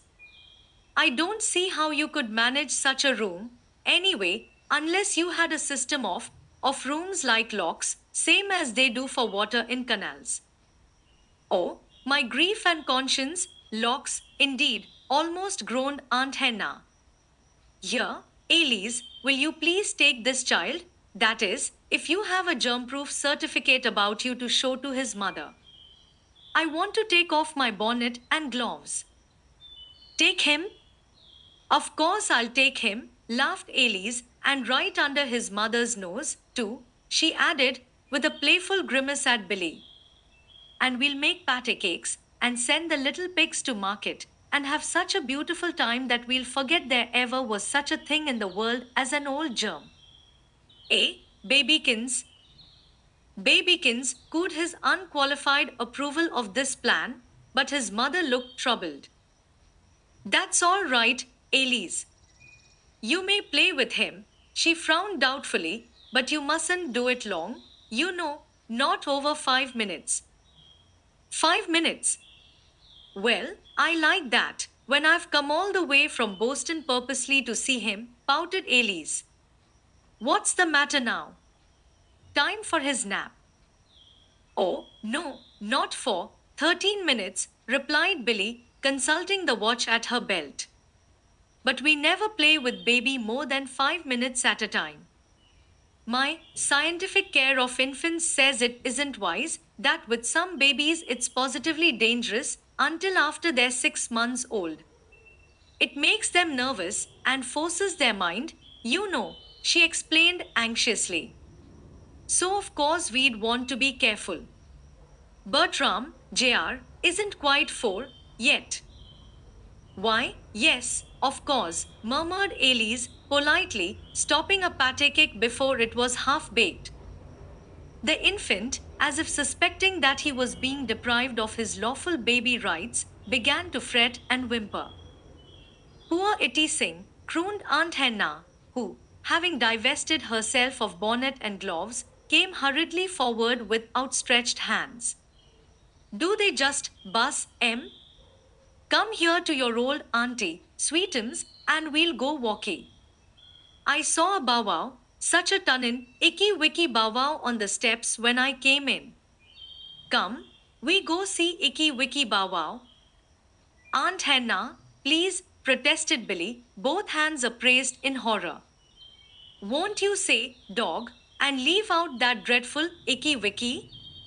Of course he can't understand things now, really, but we never know when he'll begin to, and we aren't ever going to let him hear baby talk at all, if we can help it. And truly, when you come to think of it, it is absurd to expect a child to talk sensibly and rationally on the mental diet of moo-moos and choo-choos served out to them. Our professor of metaphysics and ideology in our child study course says that nothing is so receptive and plastic as the mind of a little child, and that it is perfectly appalling how we fill it with trivial absurdities that haven't even the virtue of being accurate. So that's why we are trying to be so careful with baby. You didn't mind my speaking, I know, Aunt Henna. Oh, no, of course not, Billy, retorted Aunt Henna, a little tartly, and with a touch of sarcasm most unlike her gentle self. I'm sure I shouldn't wish to fill this infant's plastic mind with anything so appalling as trivial inaccuracies. May I be pardoned for suggesting, however, she went on as the baby's whimper threatened to become a lusty wail, that this young gentleman cries as if he was sleepy and hungry. Yes, he is, admitted Billy. Well, doesn't your system of scientific training allow him to be given such trivial absurdities as food and naps? Inquired the lady, mildly. Of course it does, Aunt Henna, retorted Billy, laughing in spite of herself. And it's almost time now. there are only a few more minutes to wait. Few more minutes to wait, indeed, scorned Aunt Hannah. I suppose the poor little fellow might cry and cry, and you wouldn't set that clock ahead by a teeny weeny minute. Certainly not, said the young mother, decisively. My daily guide for mothers says that a time for everything and everything in its time is the very ABC and whole alphabet of right training. He does everything by the clock and to the minute, declared Billy proudly. Aunt Hannah sniffed, obviously skeptical and rebellious. Elise Gregay laughed. Aunt Hannah looks as if she'd like to bring down her clock that strikes half an hour ahead, she said mischievously, but Aunt Hannah did not deign to answer this. How long do you rock him? She demanded of Billy. I suppose I may do that, mayn't I? Mercy, I don't rock him at all, Aunt Hannah, exclaimed Billy. Nor sing to him. Certainly not. But you did, before I went away. I remember that you did. Yes, I know I did, admitted Billy, and I had an awful time, too. Some evenings, every single one of us, even to Uncle William, had to try before we could get him off to sleep. But that was before I got my efficiency of mother and child, or my scientific training, and, oh, lots of others. You see, I didn't know a thing then, and I loved to rock him, so I did it, though the nurse said it wasn't good for him, but I didn't believe her. I've had an awful time changing, but I've done it. I just put him in his little crib, or his carriage, and after a while he goes to sleep. Sometimes, now, he doesn't cry hardly any. I'm afraid, today, though, he will, she worried. Yes, I'm afraid he will, almost screamed Aunt Hannah, in order to make herself heard above Bertram, Jr., who, by this time, was voicing his opinion of matters and things in no uncertain manner.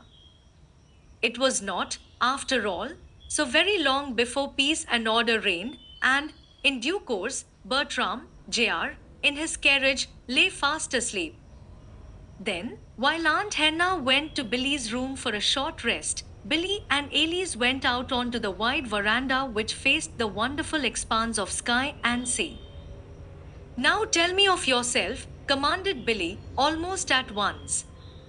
It's been ages since I've heard or seen a thing of you. There's nothing to tell. Nonsense. But there must be, insisted Billy. You know it's months since I've seen anything of you, hardly. I know. We feel quite neglected at the annex, said Elise. But I don't go anywhere, defended Billy. I can't. There isn't time. Even to bring us the extra happiness, smiled Elise. A quick change came to Billy's face. Her eyes glowed deeply. No, though I've had so much that ought to have gone, such loads and loads of extra happiness, which I couldn't possibly use myself. Sometimes I'm so happy, Elise, that I'm just frightened. It doesn't seem as if anybody ought to be so happy. Oh, Billy, dear, demurred Elise, her eyes filling suddenly with tears. Well, I've got the annex.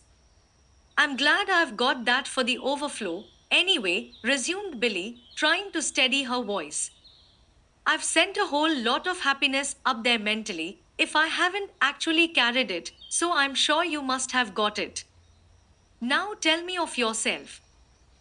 There's nothing to tell, insisted Elise, as before. You're working as hard as ever.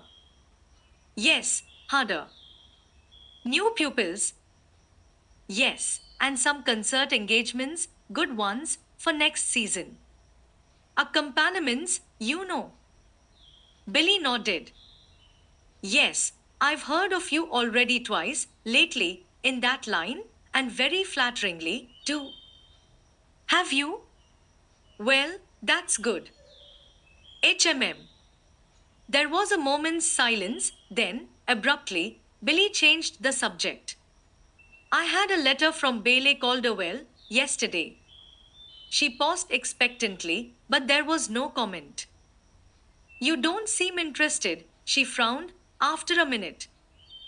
Elise laughed. Pardon me, but I don't know the lady, you see. Was it a good letter? You know her brother. Very true. Ailey's cheeks showed a deeper color. Did she say anything of him? Yes. She said he was coming back to Boston next winter. Indeed. Yes. She says that this time he declares he really is going to settle down to work, murmured Billy demurely, with a sidelong glance at her companion. She says he's engaged to be married, one of her friends over there. There was no reply. Elise appeared to be absorbed in watching a tiny white sail far out at sea. Again, Billy was silent. Then, with studied carelessness, she said, Yes, and you know Mr. Arkwright, too. She told of him. Yes. Well, what of him? Ailey's voice was studiedly indifferent. Oh, there was quite a lot of him. Bailey had just been to hear him sing, and then her brother had introduced him to her. She thinks he's perfectly wonderful, in every way, I should judge. In fact, she simply raved over him. It seems that while we've been hearing nothing from him all winter, he's been winning no end of laurels for himself in Paris and Berlin. He's been studying, too, of course, as well as singing, and now he's got a chance to sing somewhere, create a role, or something. Bailey said she wasn't quite clear on the matter herself, but it was a perfectly splendid chance, and one that was a fine feather in his cap. Then he won't be coming home, that is, to Boston, at all this winter, probably, said Elise, with a cheerfulness that sounded just a little forced. Not until February. But he is coming then. He's been engaged for 6 performances with the Boston Opera Company as a star tenor, mind you. Isn't that splendid? Indeed it is, murmured Elise. Bailey writes that Hugh says he's improved wonderfully and that even he can see that his singing is marvelous. He says Paris is wild over him, but, for my part, I wish he'd come home and stay here where he belongs, finished Billy, a bit petulantly. Why, Billy, murmured her friend, a curiously startled look coming into her eyes. Well, I do, maintained Billy, then, recklessly, she added, I had such beautiful plans for him, once, Elise. Oh, if you only could have cared for him, you'd have made such a splendid couple. A vivid scarlet flew to Ailey's face. Nonsense, she cried, getting quickly to her feet and bending over one of the flower boxes along the veranda railing. Mr. Arkwright never thought of marrying me, and I'm not going to marry anybody but my music. Billy sighed despairingly. I know that's what you say now, but if, she stopped abruptly. Around the turn of the veranda had appeared Aunt Hannah, wheeling Bertram, Jr., still asleep in his carriage. I came out the other door, she explained softly. And it was so lovely, I just had to go in and get the baby. I thought it would be so nice for him to finish his nap out here.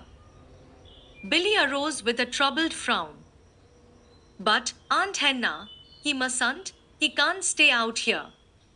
I'm sorry, but we'll have to take him back. Aunt Hannah's eyes grew mutinous. But I thought the outdoor air was just the thing for him. I'm sure your scientific hygienic nonsense says that. They do, they did, that is, some of them do, acknowledged Billy, worriedly, but they differ, so. And the one I'm going by now says that baby should always sleep in an even temperature, 70 degrees, if possible, and that's exactly what the room in there was when I left him.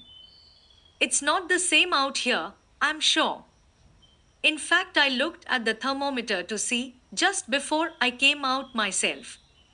So, Aunt Henna, I'm afraid I'll have to take him back. But you used to have him sleep out of doors all the time, on that little balcony out of your room, argued Aunt Henna, still plainly unconvinced. Yes, I know I did. I was following the other man's rules then. As I said, if only they wouldn't differ so. Of course, I want the best, but it's so hard to always know the best, and at this very inopportune moment, Master Bertram took occasion to wake up, which brought even a deeper wrinkle of worry to his fond mother's forehead, for she said that, according to the clock, he should have been sleeping exactly 10 and 1/2 more minutes, and that of course he couldn't commence the next thing until those 10 and 1/2 minutes were up, or else his entire schedule for the day would be shattered. So, what she should do with him for those should have been sleeping 10 minutes and 1/2, she did not know. All of which drew from Aunt Hannah the astounding exclamation of, "Oh, my grief and conscience, Billy, if you aren't the limit." Which, indeed, she must have been, to have brought circumspect Aunt Hannah to the point of actually using slang. Chapter XXIV. A Night Off. The Henshaw family did not return to the strata until late in September. Billy said that the sea air seemed to agree so well with the baby it would be a pity to change until the weather became really too cool at the shore to be comfortable. William came back from his fishing trip in August and resumed his old habit of sleeping at the house and taking his meals at the club. To be sure, for a week he went back and forth between the city and the beach house, but it happened to be a time when Bertram, Jr., was cutting a tooth, and this so wore upon William's sympathy, William still could not help insisting it might be a pin, that he concluded peace lay only in flight. So he went back to the strata. Bertram had stayed at the cottage all summer, painting industriously. Heretofore, he had taken more of a vacation through the summer months, but this year there seemed to be nothing for him to do but to paint. He did not like to go away on a trip and leave Billy, and she declared she could not take the baby nor leave him, and that she did not need any trip anyway. All right, then, we'll just stay at the beach and have a fine vacation together, he had answered her. As Bertram saw it, however, he could detect very little vacation to it. Billy had no time for anything but the baby.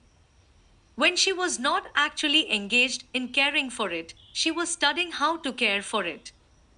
Never had she been sweeter or dearer, and never had Bertram loved her half so well.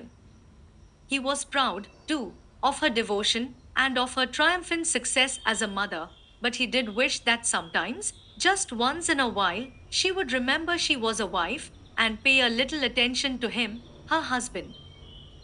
Bertram was ashamed to own it, even to himself, but he was feeling just a little abused that summer, and he knew that, in his heart, he was actually getting jealous of his own son, in spite of his adoration of the little fellow.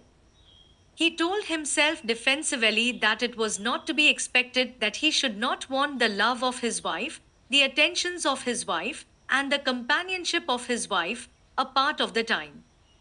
It was nothing more than natural that occasionally he should like to see her show some interest in subjects not mentioned in mother's guides and scientific trainings of infants, and he did not believe he could be blamed for wanting his residence to be a home for himself as well as a nursery for his offspring.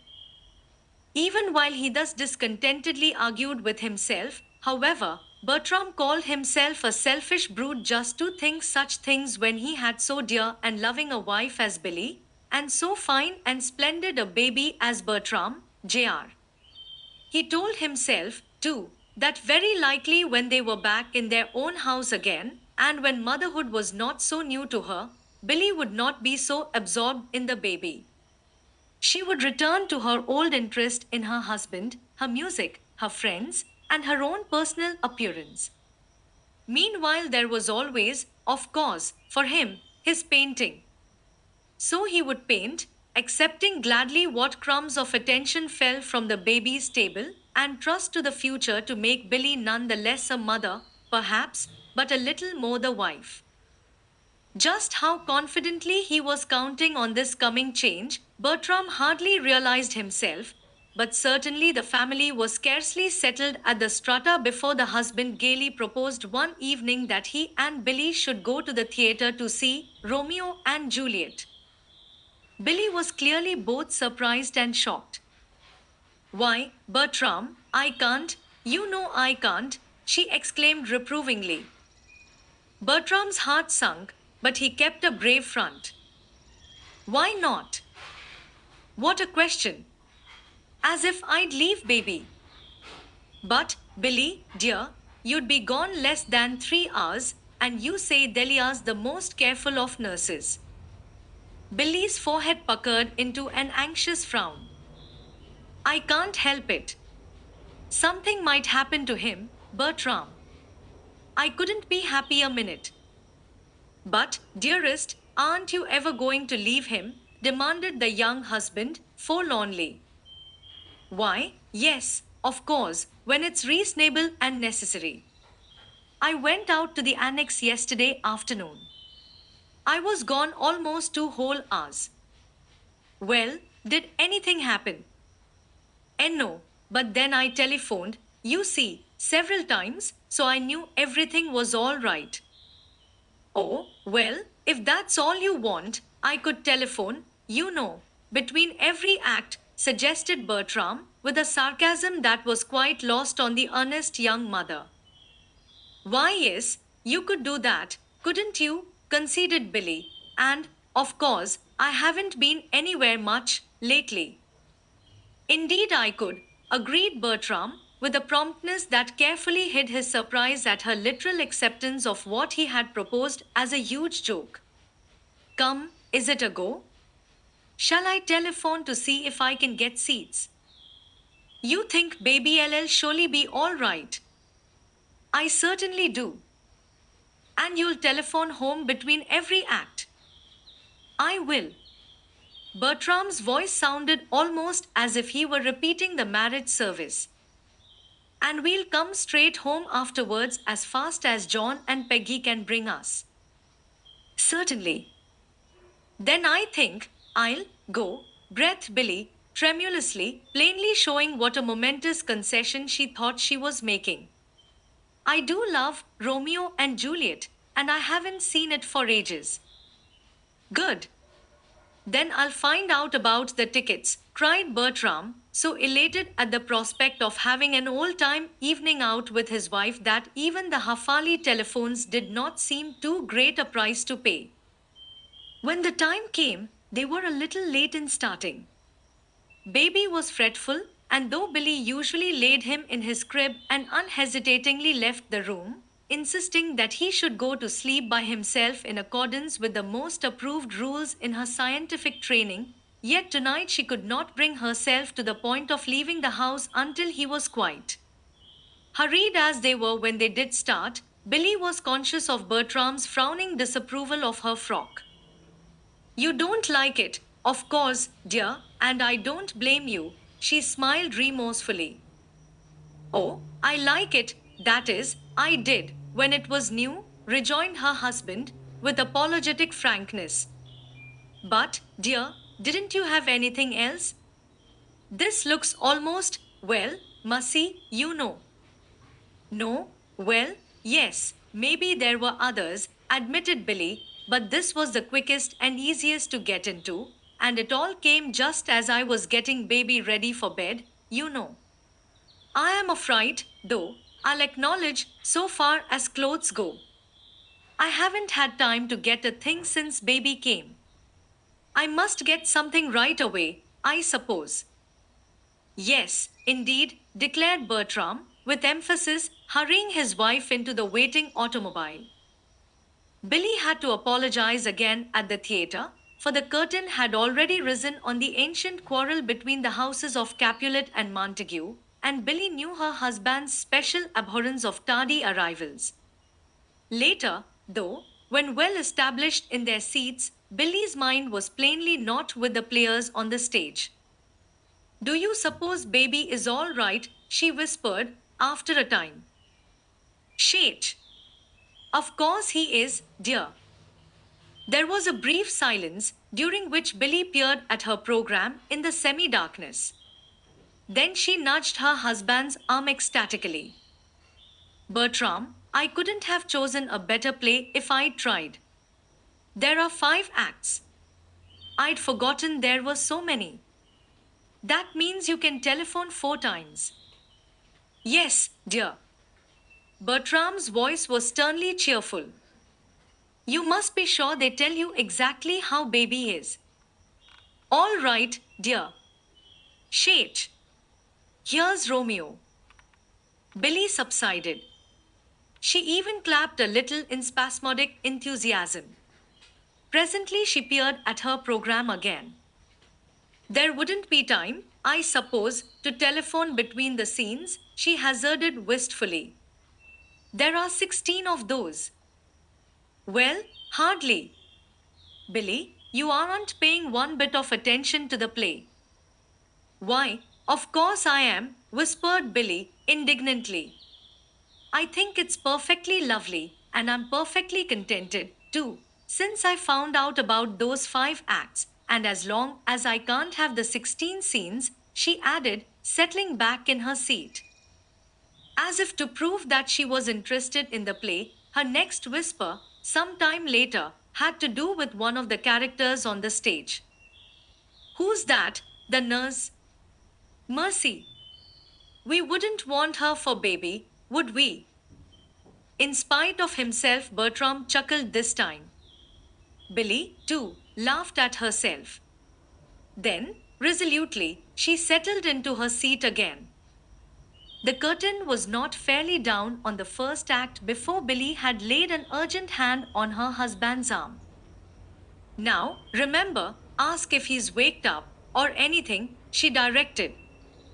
And be sure to say I'll come right home if they need me. Now hurry. Yes, dear. Bertram rose with alacrity. I'll be back right away. Oh, but I don't want you to hurry too much, she called after him, softly. I want you to take plenty of time to ask questions. All right, nodded Bertram, with a quizzical smile, as he turned away. Obediently, Bertram asked all the questions she could think of, then came back to his wife. There was nothing in his report that even Billy could disapprove of or worry about, and with almost a contented look on her face, she turned toward the stage as the curtain went up on the second act. I love this balcony scene, she sighed happily. Romeo, however, had not half finished his impassioned lovemaking when Billy clutched her husband's arm almost fiercely. Bertram, she fairly hissed in a tragic whisper, I've just happened to think. Won't it be awful when baby falls in love? I know I shall just hate that girl for taking him away from me. Shit! Billy expostulated her husband, choking with half stifled laughter. That woman in front heard you, I know she did. Well, I shall, sighed Billy, mournfully, turning back to the stage. Good night, good night. Parting is such sweet sorrow that I shall say good night till it be morrow, sighed Juliet passionately to her Romeo. Mercy! I hope not, whispered Billy flippantly in Bertram's ear. I'm sure I don't want to stay here till tomorrow. I want to go home and see baby. Billy, pleaded Bertram so despairingly that Billy, really conscience smitten, sat back in her seat and remained, for the rest of the act, very quiet indeed. Deceived by her apparent tranquility, Bertram turned as the curtain went down. Now, Billy, surely you don't think it'll be necessary to telephone so soon as this again? He ventured. Billy's countenance fell. But, Bertram, you said you would. Of course, if you aren't willing to, but I've been counting on hearing all through this horrid long act, and. Goodness me, Billy, I'll telephone every minute for you, of course, if you want me to, cried Bertram, springing to his feet and trying not to show his impatience. He was back more promptly this time. Everything okay, comma, he smiled reassuringly into Billy's anxious eyes. Delia said she'd just been up, and the little chap was sound asleep. To the man's unbounded surprise, his wife grew actually white. Up, up, she exclaimed. Do you mean that Delia went downstairs to stay and left my baby up there alone? But, Billy, she said he was all right, murmured Bertram, softly, casting uneasy sidelong glances at his two interested neighbors. All right. Perhaps he was, then, but he may not be, later. Delia should stay in the next room all the time, where she could hear the least thing. Yes, dear, she will, I'm sure, if you tell her to, soothed Bertram, quickly. It'll be all right next time. Billy shook her head. She was obviously near to crying. But, Bertram, I can't stand it to sit here enjoying myself all safe and comfortable, and know that baby is alone up there in that great big room. Please, please won't you go and telephone Delia to go up now and stay there? Bertram, weary, sorely tried, and increasingly aware of those annoyingly interested neighbors, was on the point of saying a very decided no, but a glance into Billy's pleading eyes settled it. Without a word, he went back to the telephone. The curtain was up when he slipped into his seat, very red of face.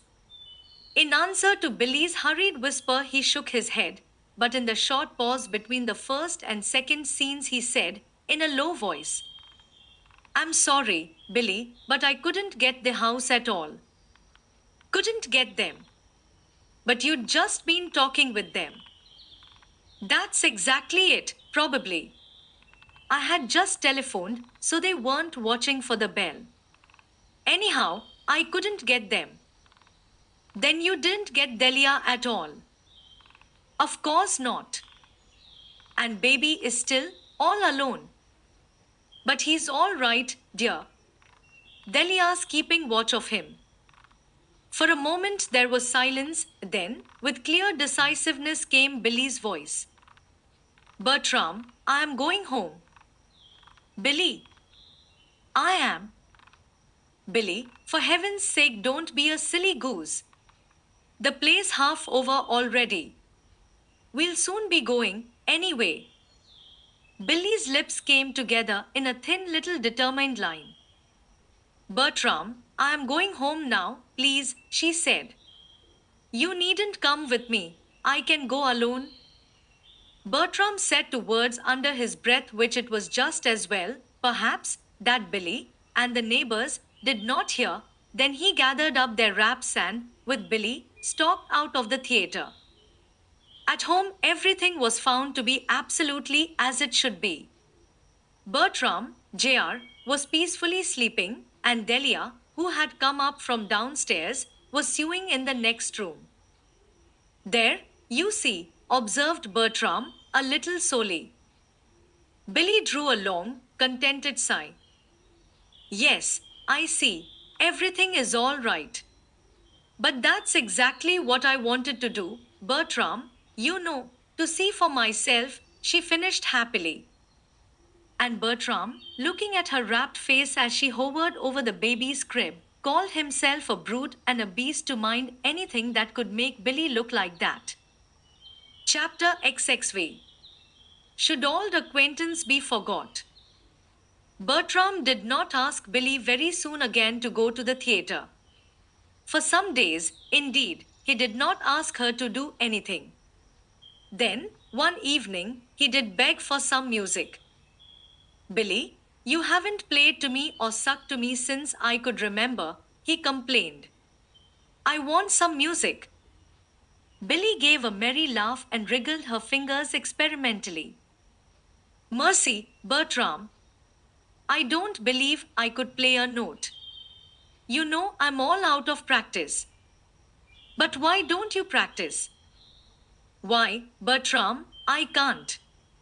In the first place, I don't seem to have any time except when baby's asleep and I can't play the nighty wake him up. Bertram sighed irritably, rose to his feet, and began to walk up and down the room.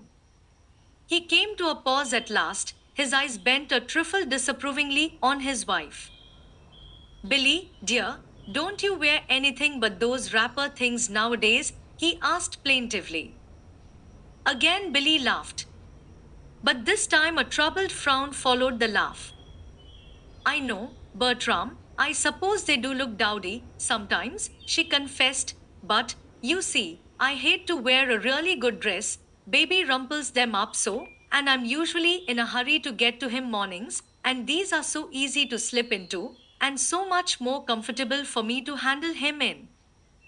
Yes, of course, I see, mumbled Bertram, listlessly taking up his walk again. Billy, after a moment's silence, began to talk animatedly. Baby had done a wonderfully cunning thing that morning, and Billy had not had a chance yet to tell Bertram. Baby was growing more and more cunning anyway, these days, and there were several things she believed she had not told him, so she told them now.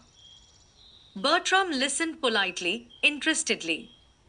He told himself that he was interested, too.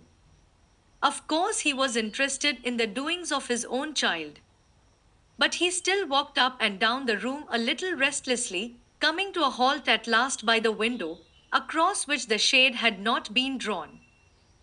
Billy, he cried suddenly, with his old boyish eagerness, there's a glorious moon. Come on. Let's take a little walk, a real fellow and his best girl walk. Will you? Mercy! Dear, I couldn't, cried Billy, springing to her feet.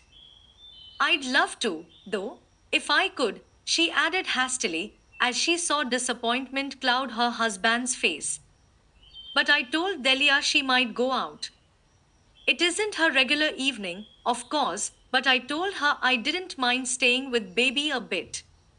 So I'll have to go right up now. She'll be going soon. But, dear, you go and take your walk. It'll do you good. Then you can come back and tell me all about it, only you must come in quietly, so not to wake the baby, she finished, giving her husband an affectionate kiss as she left the room.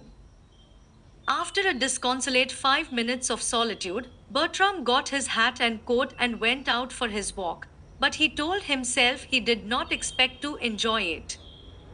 Bertram Henshaw knew that the old rebellious jealousy of the summer had him fast in its grip. He was heartily ashamed of himself, but he could not help it. He wanted Billy, and he wanted her then. He wanted to talk to her. He wanted to tell her about a new portrait commission he had just obtained, and he wanted to ask her what she thought of the idea of a brand new Face of a Girl for the Bohemian 10 exhibition next March. He wanted, but then, what would be the use? She would listen, of course, but he would know by the very looks of her face that she would not be really thinking of what he was saying, and he would be willing to wager his best canvas that in the very first pause she would tell about the baby's newest tooth or latest toy. Not but that he liked to hear about the little fellow, of course, and not but that he was proud as punch of him, too, but that he would like sometimes to hear Billy talk of something else. The sweetest melody in the world, if dinned into one's ears day and night, became something to be fled from. And Billy ought to talk of something else, too. Bertram, Jr., wonderful as he was, really was not the only thing in the world, or even the only baby, and other people, outsiders, their friends, had a right to expect that sometimes other matters might be considered, their own, for instance. But Billy seemed to have forgotten this.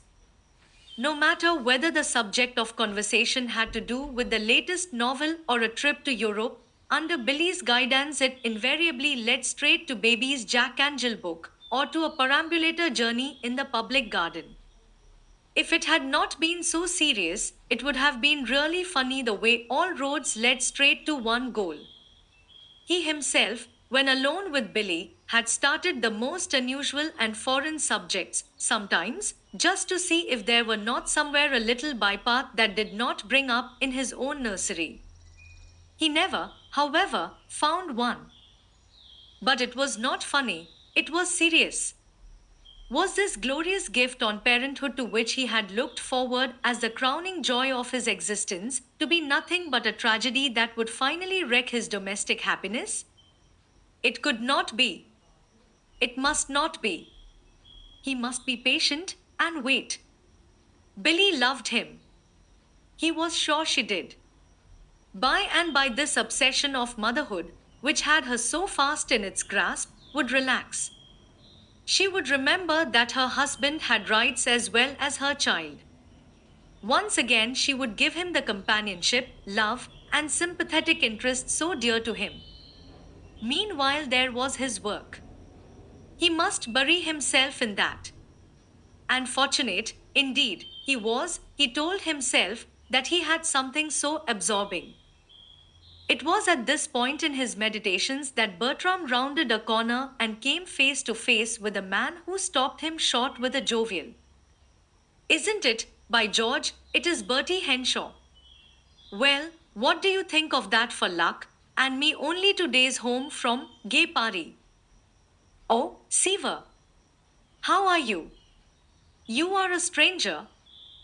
Bertram's voice and handshake were a bit more cordial than they would have been had he not at the moment been feeling so abused and forlorn.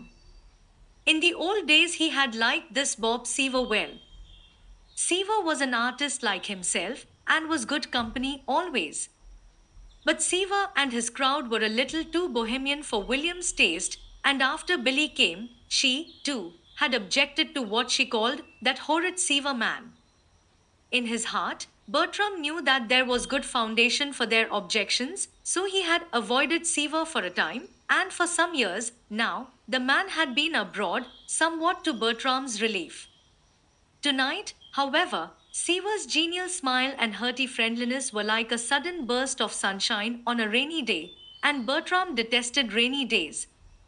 He was feeling now, too, as if he had just had a whole week of them. "Yes, I am something of a stranger here," nodded Seaver. "But I tell you what, little old Boston looks mighty good to me, all the same. Come on. You're just the fellow we want.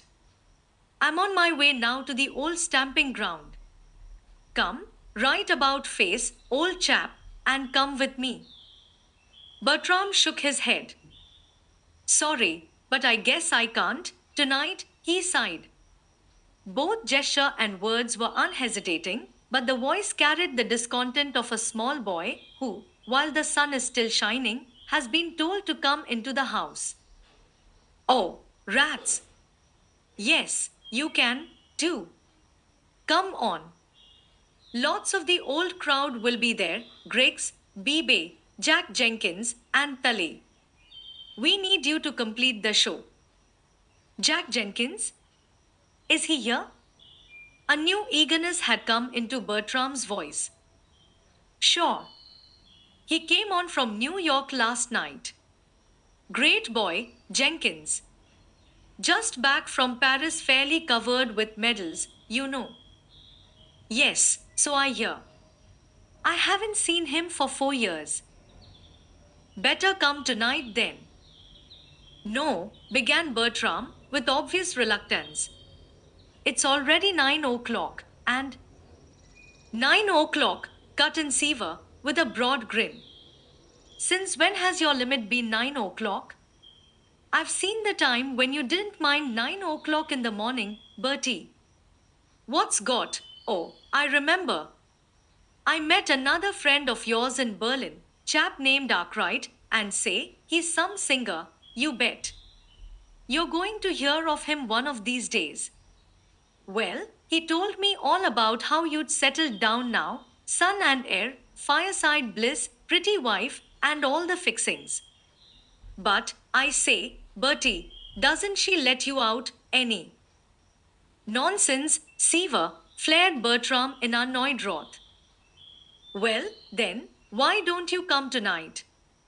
If you want to see Jenkins, you'll have to. He's going back to New York tomorrow. For only a brief minute longer did Bertram hesitate, then he turned squarely about with an air of finality. Is he? Well, then, perhaps I will, he said. I'd hate to miss Jenkins entirely. Good, exclaimed his companion as they fell into step. Have a cigar. Thanks. Don't mind if I do. If Bertram's chin was a little higher and his step a little more decided than usual, it was all merely by way of accompaniment to his thoughts. Certainly it was right that he should go, and it was sensible. Indeed, it was really almost imperative, due to Billy, as it were, after that disagreeable taunt of Seaver's. As if she did not want him to go when and where he pleased. As if she would consent for a moment to figure in the eyes of his friends as a tyrannical wife who objected to her husband's passing a social evening with his friends. To be sure, in this particular case, she might not favor Seaver's presence, but even she would not mind this once, and, anyhow, it was Jenkins that was the attraction, not Seaver. Besides, he himself was no undeveloped boy now. He was a man, presumably able to take care of himself.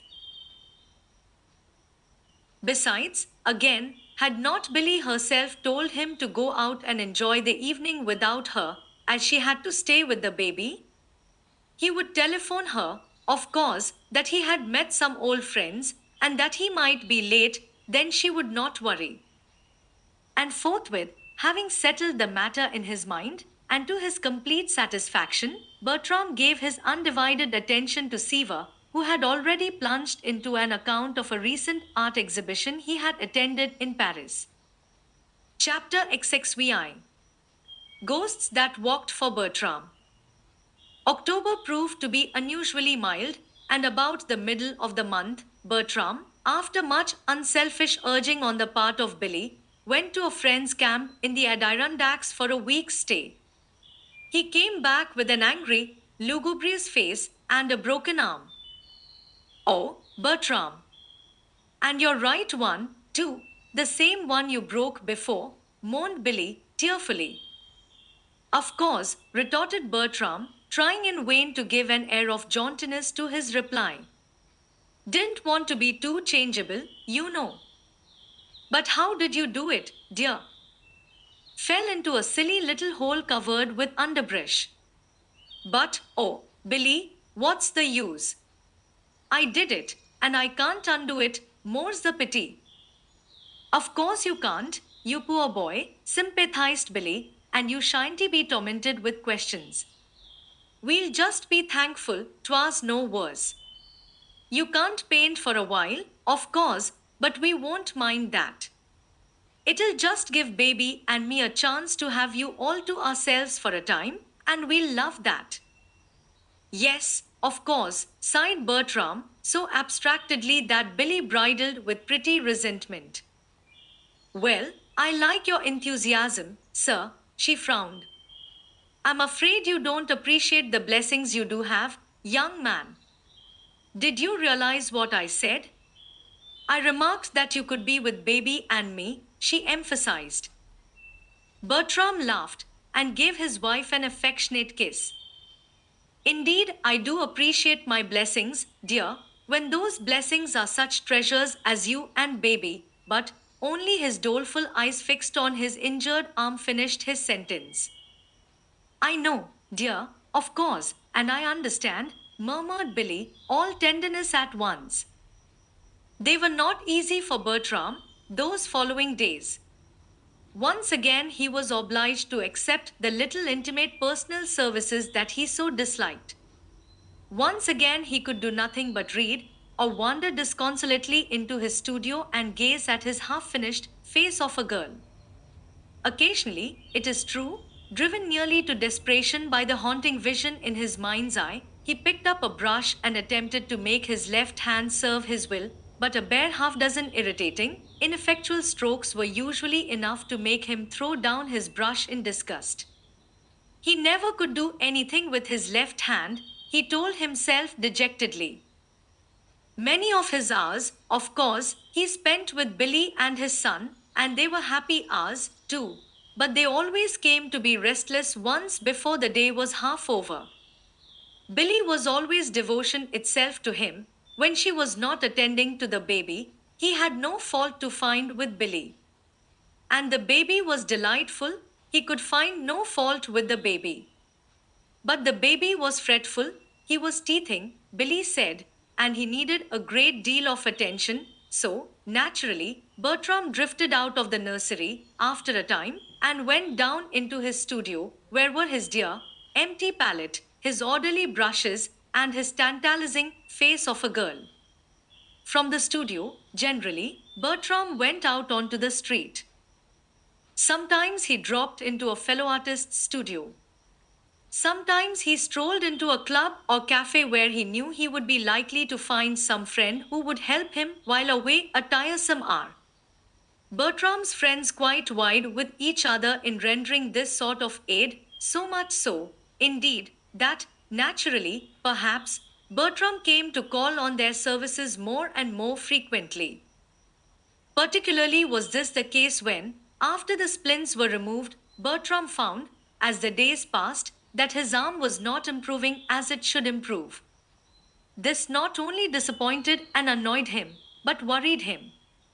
He remembered sundry disquieting warnings given by the physician at the time of the former break, warnings concerning the probable seriousness of a repetition of the injury. To Billy, of course, Bertram said nothing of all this, but just before Christmas he went to see a noted specialist. An hour later, almost in front of the learned surgeon's door, Bertram met Bob Seaver. Great Scott, Bertie, what's up? Ejaculated Seaver. You look as if you'd seen a ghost. I have, answered Bertram with grim bitterness. I've seen the ghost of every face of a girl I ever painted. Gory. So bad as that? No wonder you look as if you'd been disporting in graveyards, chuckled Seaver, laughing at his own joke. What's the matter? I'm on a rampage today. He paused for reply, but as Bertram did not answer at once, he resumed, with gay insistence, come on. You need cheering up. Suppose we go down to Trentini's and see who's there. All right, agreed Bertram, dully. Suit yourself. Bertram was not thinking of Seaver, Trentini's, or whom he might find there. Bertram was thinking of certain words he had heard less than half an hour ago. He was wondering, too, if ever again he could think of anything but those words. The truth, the great surgeon had said. Well, the truth is, I'm sorry to tell you the truth, Mr. Henshaw, but if you will have it, you've painted the last picture you'll ever paint with your right hand, I fear. It's a bad case. This break, coming as it did on top of the serious injury of 2 or 3 years ago, was bad enough, but, to make matters worse, the bone was imperfectly set and wrongly treated, which could not be helped, of course, as you were miles away from skilled surgeons at the time of the injury. We'll do the best we can, of course, but, well, you asked for the truth, you remember, so I had to give it to you. Chapter XXVII. The mother, the wife. Bertram made up his mind at once that, for the present, at least, he would tell no one what the surgeon had said to him. He had placed himself under the man's care, and there was nothing to do but to take the prescribed treatment and await results as patiently as he could. Meanwhile, there was no need to worry Billy, or William, or anybody else with the matter. Billy was so busy with her holiday plans that she was only vaguely aware of what seemed to be an increase of restlessness on the part of her husband during those days just before Christmas. Poor dear, is the arm feeling horrid today? She asked one morning when the gloom on her husband's face was deeper than usual. Bertram frowned and did not answer directly. Lots of good I am these days, he exclaimed, his moody eyes on the armful of many-shaped, many sized packages she carried. What are those for the tree? Yes, and it's going to be so pretty, Bertram, exulted Billy. And, do you know, Baby positively acts as if he suspected things, little as he is, she went on eagerly. He's as nervous as a witch. I can't keep him still a minute. How about his mother? Hinted Bertram, with a faint smile. Billy laughed. Well, I'm afraid she isn't exactly calm herself, she confessed, as she hurried out of the room with her parcels. Bertram looked after her longingly, despondently. I wonder what she'd say if she knew, he muttered. But she shan't know, till she just has to, he would suddenly, under his breath, striding into the hall for his hat and coat. Never had the Strata known such a Christmas as this was planned to be. Cyril, Mary, and the twins were to be there, also Kate, her husband, and three children Paul, Egbert, and little Kate from the West. On Christmas Day, there was to be a big family dinner with Aunt Hannah down from the annex. Then, in concession to the extreme youth of the young host and his twin cousins, there was to be an afternoon tree. The shades were to be drawn and the candles lighted, however, so that there might be no loss of effect. In the evening, the tree was to be once more loaded with fascinating packages and candy bags, and this time the Greggys, Tommy Dunn, and all the rest from the annex were to have the fun all over again. From garret to basement, the strata was aflame with holly and aglitter with tinsel. Nowhere did there seem to be a spot that did not have its bit of tissue paper or its trail of red ribbon. And everything holly, ribbon, tissue, and tinsel led to the mysteriously closed doors of the great front drawing room, past which none but Billy and her accredited messengers might venture. No wonder, indeed, that even baby scented excitement, and that baby's mother was not exactly calm. No wonder, too, that Bertram, with his helpless right arm and his heavy heart, felt peculiarly forlorn and out of it. No wonder, also, that he took himself literally out of it with growing frequency. Mr. and Mrs. Hartwell and little Kate were to stay at the Strata. The boys, Paul and Egbert, were to go to Cyril's. Promptly at the appointed time, 2 days before Christmas, they arrived. And from that hour until 2 days after Christmas, when the last bit of holly, ribbon, tissue, and tinsel disappeared from the floor, Billy moved in a whirl of anxious responsibility that was yet filled with fun, frolic, and laughter. It was a great success, the whole affair. Everybody seemed pleased and happy, that is, everybody but Bertram, and he very plainly tried to seem pleased and happy. Even Cyril unbent to the extent of not appearing to mind the noise one bit, and Sister Kate, Bertram said, found only the extraordinarily small number of 4 details to change in the arrangements.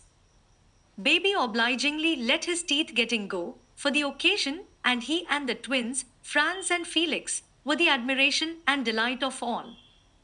Little Kate, to be sure, was a trifle disconcerting once or twice, but everybody was too absorbed to pay much attention to her. Billy did, however, remember her opening remarks. Well, little Kate, do you remember me? Billy had greeted her pleasantly. Oh, yes, little Kate had answered, with a winning smile. You're my Aunt Billy what married my Uncle Bertram instead of Uncle William as you said you would first. Everybody laughed, and Billy colored, of course, but little Kate went on eagerly. And I've been wanting just awfully to see you, she announced. Have you?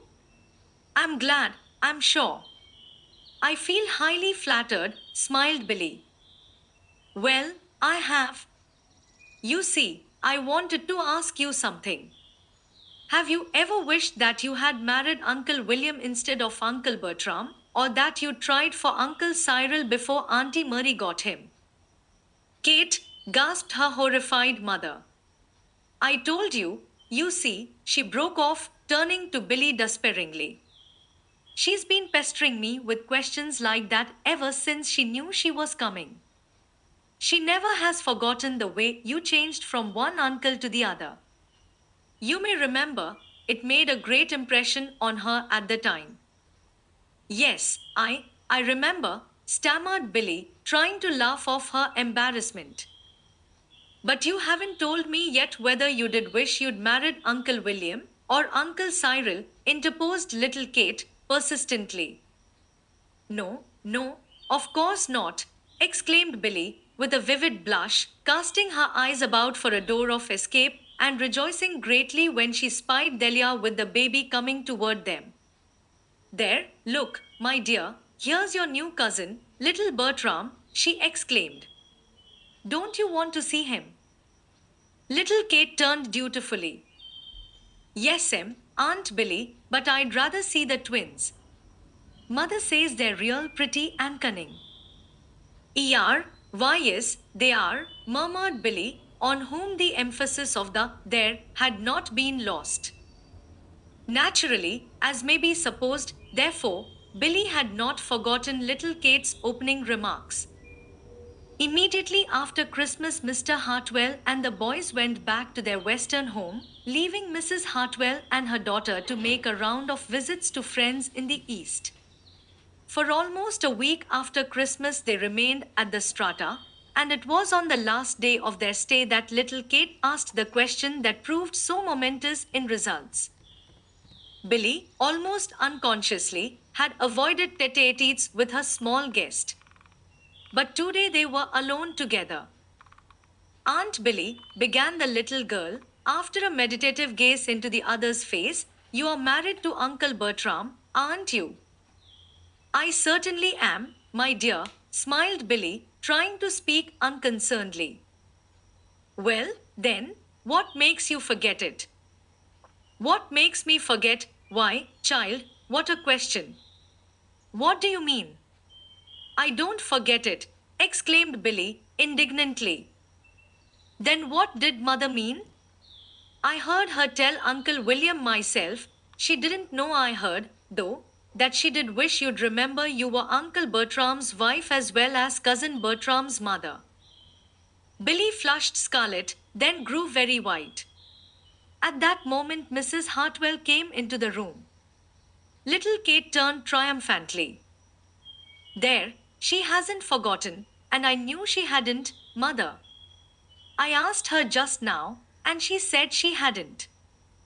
Hadn't what? Questioned Mrs. Hartwell, looking a little apprehensively at her sister-in-law's white face and angry eyes.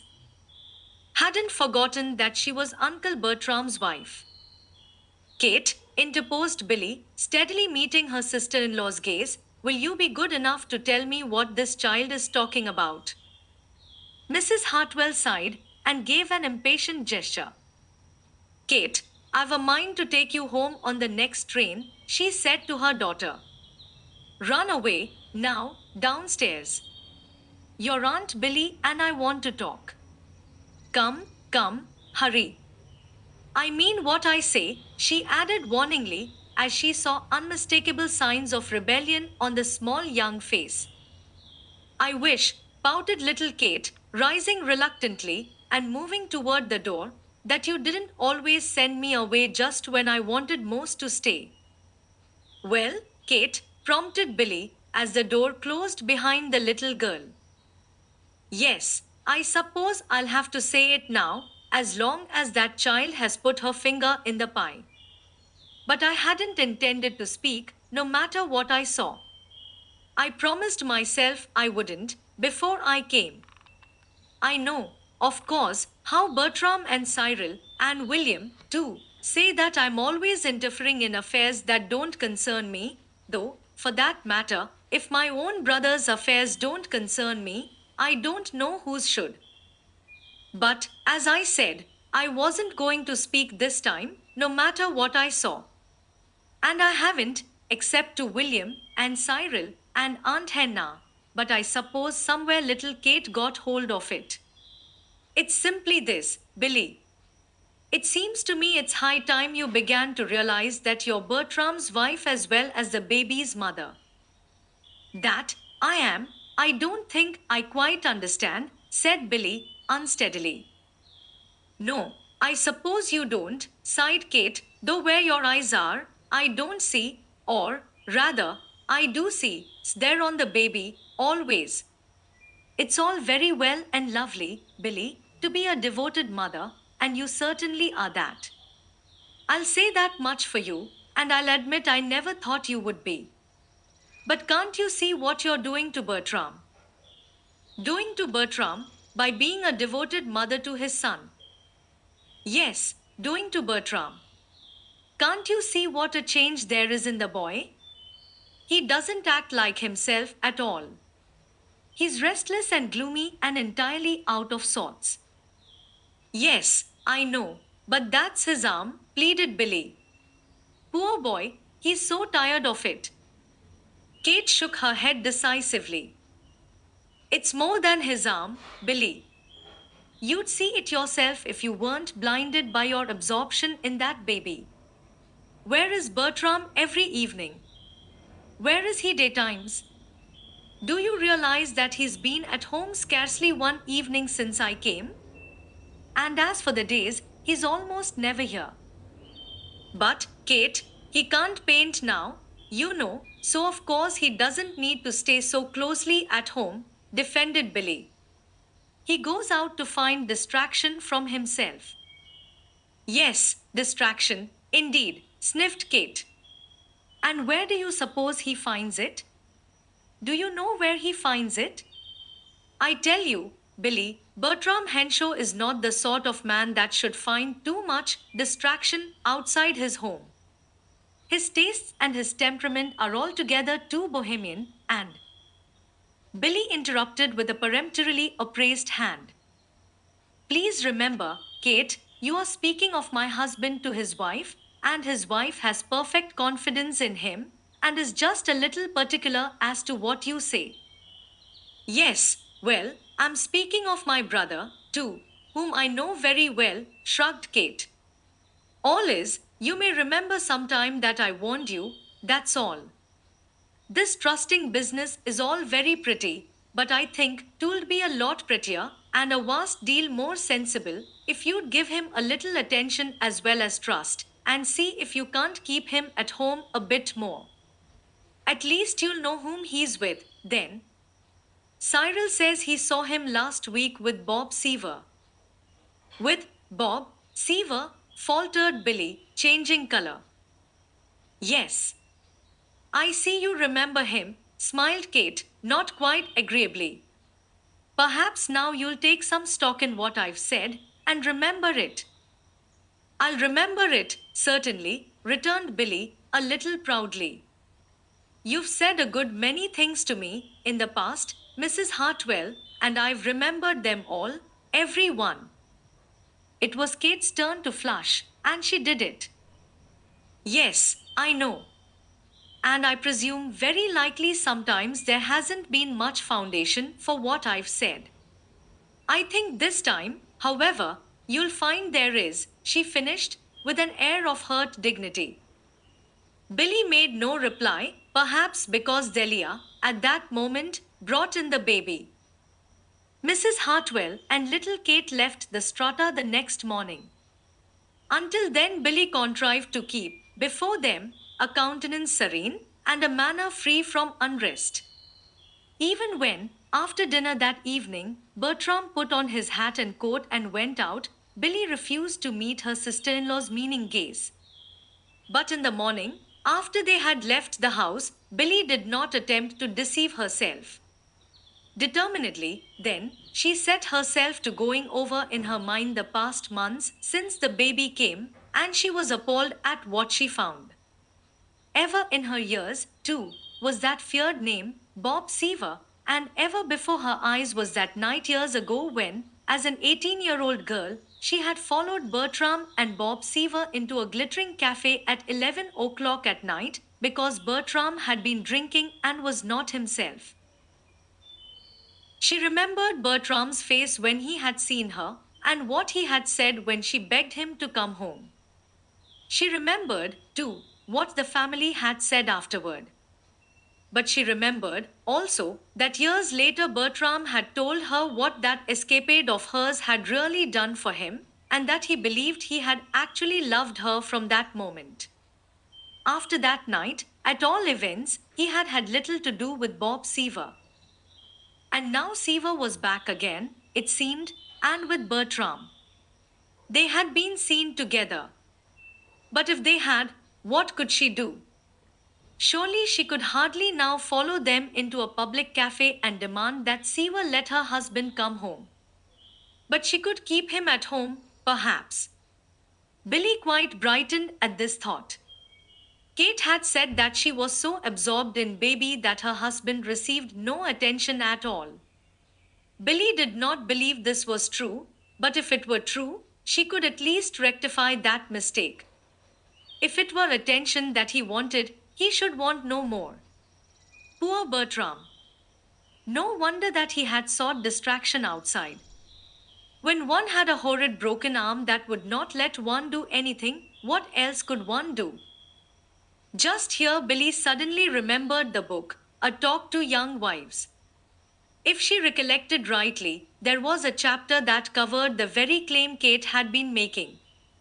Billy had not thought of the book for months, but she went at once to get it now.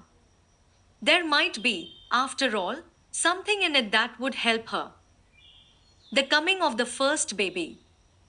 Billy found the chapter without difficulty and settled herself to read, her countenance alight with interest. In a surprisingly short time, however, a new expression came to her face, and at last a little gasp of dismay fell from her lips. She looked up then, with a startled gaze. Had her walls possessed eyes and ears all these past months, only to give instructions to an unseen hand that it might write what the eyes and ears had learned? For it was such sentences as these that the conscience-smitten Billy read. Maternity is apt to work a miracle in a woman's life, but sometimes it spells disaster so far as domestic bliss is concerned. The young mother, wrapped up in the delights and duties of motherhood, utterly forgets that she has a husband. She lives and moves and has her being in the nursery. She thinks baby, talks baby, knows only baby. She refuses to dress up because it is easier to take care of baby in a frowsy wrapper. She will not go out with her husband for fear something might happen to the baby. She gives up her music because baby won't let her practice. In vain her husband tries to interest her in his own affairs. She has neither eyes nor ears for him, only for baby. Now no man enjoys having his nose put out of joint, even by his own child. He loves his child devotedly and is proud of him, of course, but that does not keep him from wanting the society of his wife occasionally, nor from longing for her old-time love and sympathetic interest. It is an admirable thing, certainly, for a woman to be a devoted mother, but maternal affection can be carried too far. Husbands have some rights as well as offspring, and the wife who neglects her husband for her babies does so at her peril. Home, with the wife eternally in the nursery, is apt to be a dull and lonely thing to the average husband, so he starts out to find amusement for himself, and he finds it. Then is the time when the new little life that is so precious, and that should have bound the two more closely together, becomes the wedge that drives them apart. Billy did not read any more. With a little sobbing cry, she flung the book back into her desk and began to pull off her wrapper. Her fingers shook. Already she saw herself a monster, a wicked destroyer of domestic bliss with her thoughtless absorption in baby, until he had become that awful thing, a wedge. And Bertram, poor Bertram, with his broken arm. She had not played to him, nor sucked to him, nor gone out with him. And when had they had one of their good long talks about Bertram's work and plans? But it should all be changed now. She would play and sing and go out with him. She would dress up, too. He should see no more wrappers. She would ask about his work and seem interested. She was interested.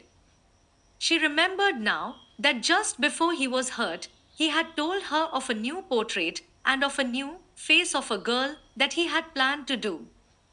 Lately, he had said nothing about these. He had seemed discouraged, and no wonder, with his broken arm. But she would change all that. He should see. And forthwith Billy hurried to her closet to pick out her prettiest house frock. Long before dinner, Billy was ready, waiting in the drawing room. She had on a pretty little blue silk gown that she knew Bertram liked, and she watched very anxiously for Bertram to come up the steps. She remembered now, with a pang, that he had long since given up his peculiar ring, but she meant to meet him at the door just the same. Bertram, however, did not come. At a quarter before 6, he telephoned that he had met some friends and would dine at the club. My, how pretty we are, exclaimed Uncle William when they went down to dinner together. New frock. Why, no, Uncle William, laughed Billy, a little tremulously. You've seen it dozens of times. Have I? Murmured the man. I don't seem to remember it. Too bad Bertram isn't here to see you. Somehow, you look unusually pretty tonight. And Billy's heart ached anew. Billy spent the evening practicing, softly, to be sure, so as not to wake baby, but practicing. As the days passed, Billy discovered that it was much easier to say she would change things than it was really to change them. She changed herself, it is true, her clothes, her habits, her words, and her thoughts, but it was more difficult to change Bertram. In the first place, he was there so little. She was dismayed when she saw how very little, indeed, he was at home, and she did not like to ask him outright to stay. That was not in accordance with her plans.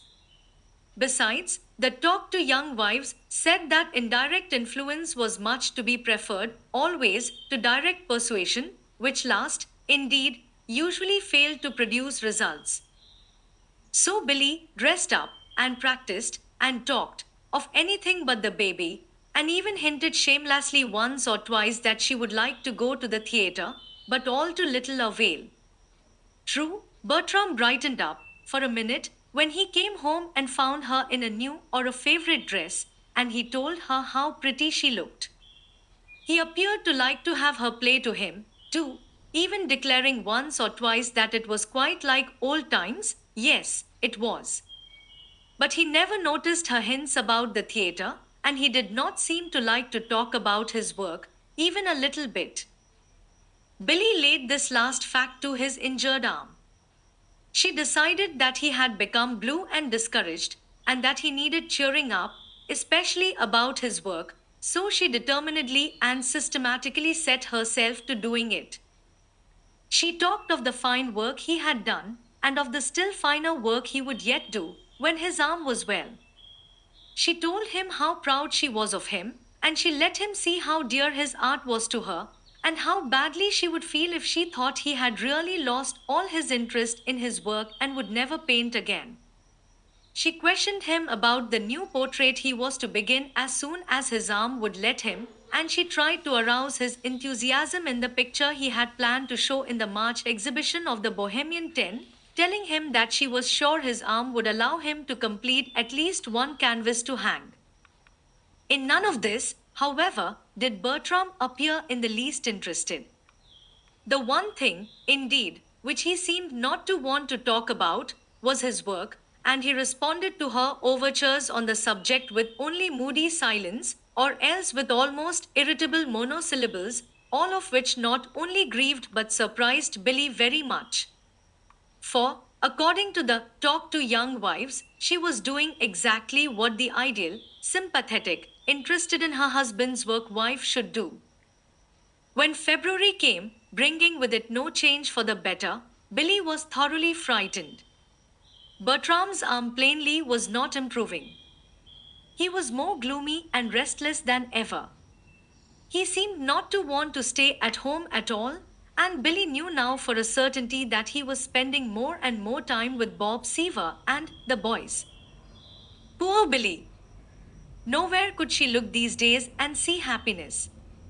Even the adored baby seemed, at times, almost to give an added pang. Had he not become, according to the talk to young wives, that awful thing, a wedge? The annex, too, carried its sting, for where was the need of an overflow house for happiness now, when there was no happiness to overflow? Even the little jade idol on Billy's mantle Billy could not bear to see these days, for its once bland smile had become a hideous grin, demanding, "Where, now, is your heap plenty really good lucky?" But, before Bertram, Billy still carried a bravely smiling face, and to him still she talked earnestly and enthusiastically of his work, which last, as it happened, was the worst course she could have pursued, for the one thing poor Bertram wished to forget, just now, was his work. Chapter XXVII Conspirators Early in February came Arkwright's appearance at the Boston Opera House, the first since he had sat there as a student a few years before. He was an immediate and an unquestioned success. His portrait adorned the front page of almost every Boston newspaper the next morning, and captious critics vied with each other to do him honor. His full history, from boyhood up, was featured, with special emphasis on his recent triumphs in New York and foreign capitals. He was interviewed as to his opinion on everything from vegetarianism to women's suffrage, and his preferences as to pies and pastimes were given headline prominence. There was no doubt of it. Mr. M. J. Arkwright was a star. All Arkwright's old friends, including Billy, Bertram, Cyril, Mary, Calderwell, Elise Gregor, Aunt Hannah, and Tommy Dunn, went to hear him sing, and after the performance he held a miniature reception, with enough adulation to turn his head completely around, he declared deprecatingly. Not until the next evening, however, did he have an opportunity for what he called a real talk with any of his friends, and then, in Calderwell's room, he settled back in his chair with a sigh of content. For a time his own and Calderwell's affairs occupied their attention, and then, after a short pause, the tenor asked abruptly, "Is there anything wrong with the Henshaws, Calderwell?" Calderwell came suddenly erect in his chair. "Thank you. I hoped you'd introduce that subject, although, for that matter, if you hadn't, I should. Yes, there is, and I'm looking to you, old man, to get them out of it." I. Arkwright sat erect now. "Yes. What do you mean?" "In a way, the expected has happened, though I know now that I didn't really expect it to happen, in spite of my prophecies. You may remember I was always skeptical on the subject of Bertram's settling down to a domestic hearthstone. I insisted 'twould be the turn of a girl's head and the curve of her cheek that he wanted to paint." Arkwright looked up with a quick frown. "You don't mean that Henshaw has been CAD enough to find another?" Calderwell threw up his hand. "No, no, not that.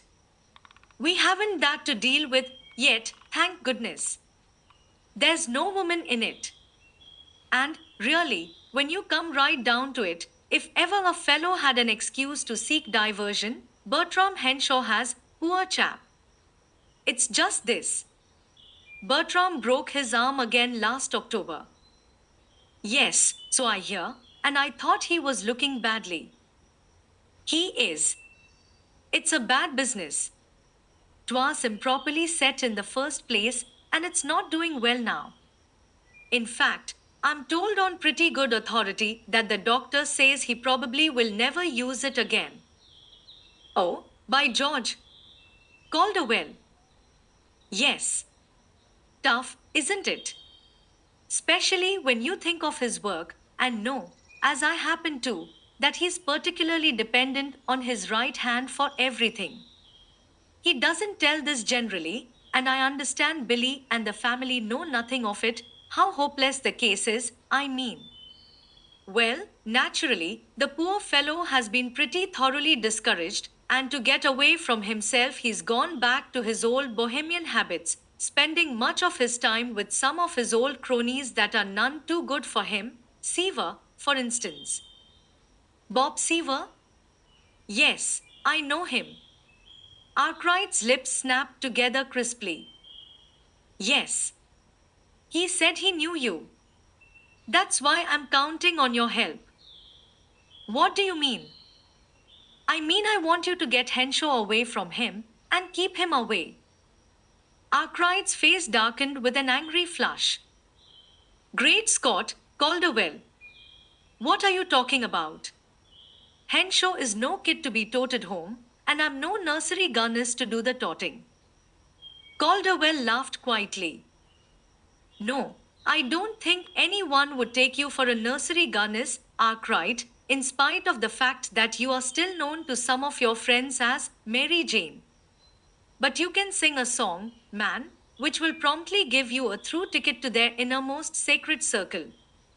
In fact, to my certain knowledge, Siva is already planning a jamboree with you at the right hand of the Toastmaster. There's your chance. Once in, stay in, long enough to get Henshaw out. But, good heavens, Calderwell, it's impossible. What can I do? Demanded Arkwright savagely. I can't walk up to the man, take him by the ear, and say, "Here, you, sir, march home." Neither can I come the "I am holier than thou" act, and hold up to him the mirror of his transgressions. No, but you can get him out of it some way. You can find a way, for Billy's sake. There was no answer, and, after a moment, Calderwell went on more quietly. I haven't seen Billy but 2 or 3 times since I came back to Boston, but I don't need to know that she's breaking her heart over something. And of course, that something is Bertram. There was still no answer. Arkwright got up suddenly and walked to the window. You see, I'm helpless, resumed Calderwell. I don't paint pictures, nor sing songs, nor write stories, nor dance jigs for a living, and you have to do one or another to be in with that set. And it's got to be a Johnny on the spot with Bertram. All is, something will have to be done to get him out of the state of mind and body he's in now, or. Arkwright wheeled sharply. When did you say this jamboree was going to be? He demanded. Next week, sometime. The date is not settled. They were going to consult you. Commented Arkwright. And, though his next remark was a complete change of subject, Calderwell gave a contented sigh. If, when the proposition was first made to him, Arkwright was doubtful of his ability to be a successful Johnny on the spot, he was even more doubtful of it as the days passed and he was attempting to carry out the suggestion. He had known that he was undertaking a most difficult and delicate task, and he soon began to fear that it was an impossible one, as well. With a dogged persistence, however, he adhered to his purpose, ever on the alert to be more watchful, more tactful, more efficient in emergencies. Disagreeable as was the task, in a way, in another way it was a great pleasure to him. He was glad of the opportunity to do anything for Billy, and then, too, he was glad of something absorbing enough to take his mind off his own affairs. He told himself, sometimes, that this helping another man to fight his tiger skin was assisting himself to fight his own. Arkwright was trying very hard not to think of Elise Gregor these days. He had come back hoping that he was in a measure cured of his folly, as he termed it, but the first look into Elise Gregor's blue-gray eyes had taught him the fallacy of that idea. In that very first meeting with Elise, he feared that he had revealed his secret, for she was plainly so nervously distant and ill at ease with him that he could but construe her embarrassment and chilly dignity as pity for him and a desire to show him that she had nothing but friendship for him. Since then, he had seen but little of her, partly because he did not wish to see her, and partly because his time was so fully occupied. Then, too, in a roundabout way, he had heard a rumor that Calderwell was engaged to be married, and, though no feminine name had been mentioned in connection with the story, Arkwright had not hesitated to supply in his own mind that of Elise Gregay. Beginning with the jamboree, which came off quite in accordance with Calderwell's prophecies, Arkwright spent the most of such time as was not given to his professional duties in deliberately cultivating the society of Bertram and his friends. To this extent, he met with no difficulty, for he found that M.J. Arkwright, the new star in the operatic firmament, was obviously a welcome comrade. Beyond this, it was not so easy. Arkwright wondered, indeed, sometimes, if he were making any progress at all. But still he persevered. He walked with Bertram, he talked with Bertram, unobtrusively he contrived to be near Bertram almost always when they were together with the boys. Gradually he won from him the story of what the surgeon had said to him, and of how black the future looked in consequence. This established a new bond between them, so potent that Arkwright ventured to test it one day by telling Bertram the story of the tiger skin, the first tiger skin in his uncle's library years ago, and of how, since then, any difficulty he had encountered he had tried to treat as a tiger skin. In telling the story, he was careful to draw no moral for his listener and to preach no sermon. He told the tale, too, with all possible whimsical lightness of touch, and immediately at its conclusion he changed the subject. But that he had not failed utterly in his design was evidenced a few days later when Bertram grimly declared that he guessed. His tiger skin was a lively beast, all right. The first time Arkwright went home with Bertram, his presence was almost a necessity. Bertram was not quite himself that night. Billy admitted them. She had plainly been watching and waiting. Arkwright never forgot the look on her face as her eyes met his. There was a curious mixture of terror, hurt pride, relief, and shame, overtopped by a fierce loyalty which almost seemed to say aloud the words, "Don't you dare to blame him." Arkwright's heart ached with sympathy and admiration at the proudly courageous way in which Billy carried off the next few painful minutes. Even when he bade her good night a little later, only her eyes said, "Thank you." Her lips were dumb. Arkwright often went home with Bertram after that. Not that it was always necessary, far from it. Some time, indeed, elapsed before he had quite the same excuse again for his presence. But he had found that occasionally he could get Bertram home earlier by adroit suggestions of one kind or another, and more frequently he was succeeding in getting him home for a game of chess. Bertram liked chess and was a fine player. Since breaking his arm, he had turned to games with the feverish eagerness of one who looks for something absorbing to fill an unrestful mind. It was Seaver's skill in chess that had at first attracted Bertram to the man long ago, but Bertram could beat him easily, too easily for much pleasure in it now. So they did not play chess often these days.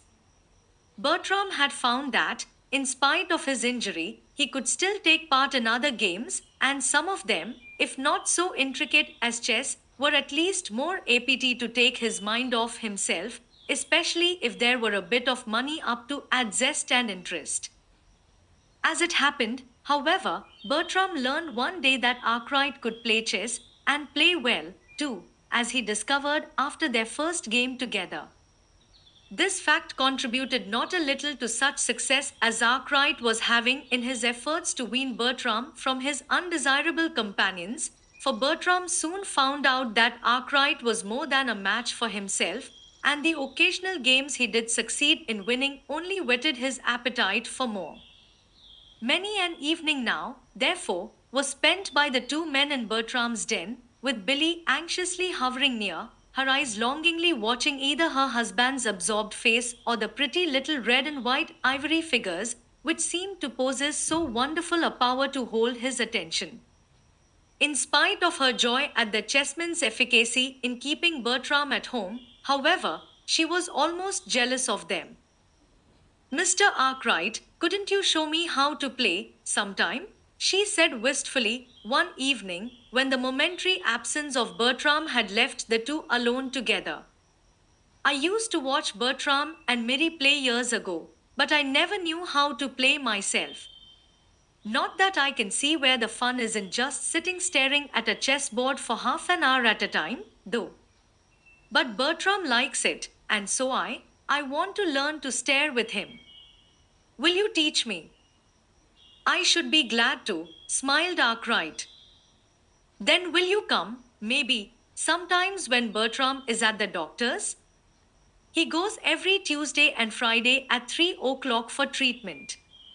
I'd rather you came then for two reasons. First, because I don't want Bertram to know I'm learning till I can play some, and secondly, because I don't want to take you away from him.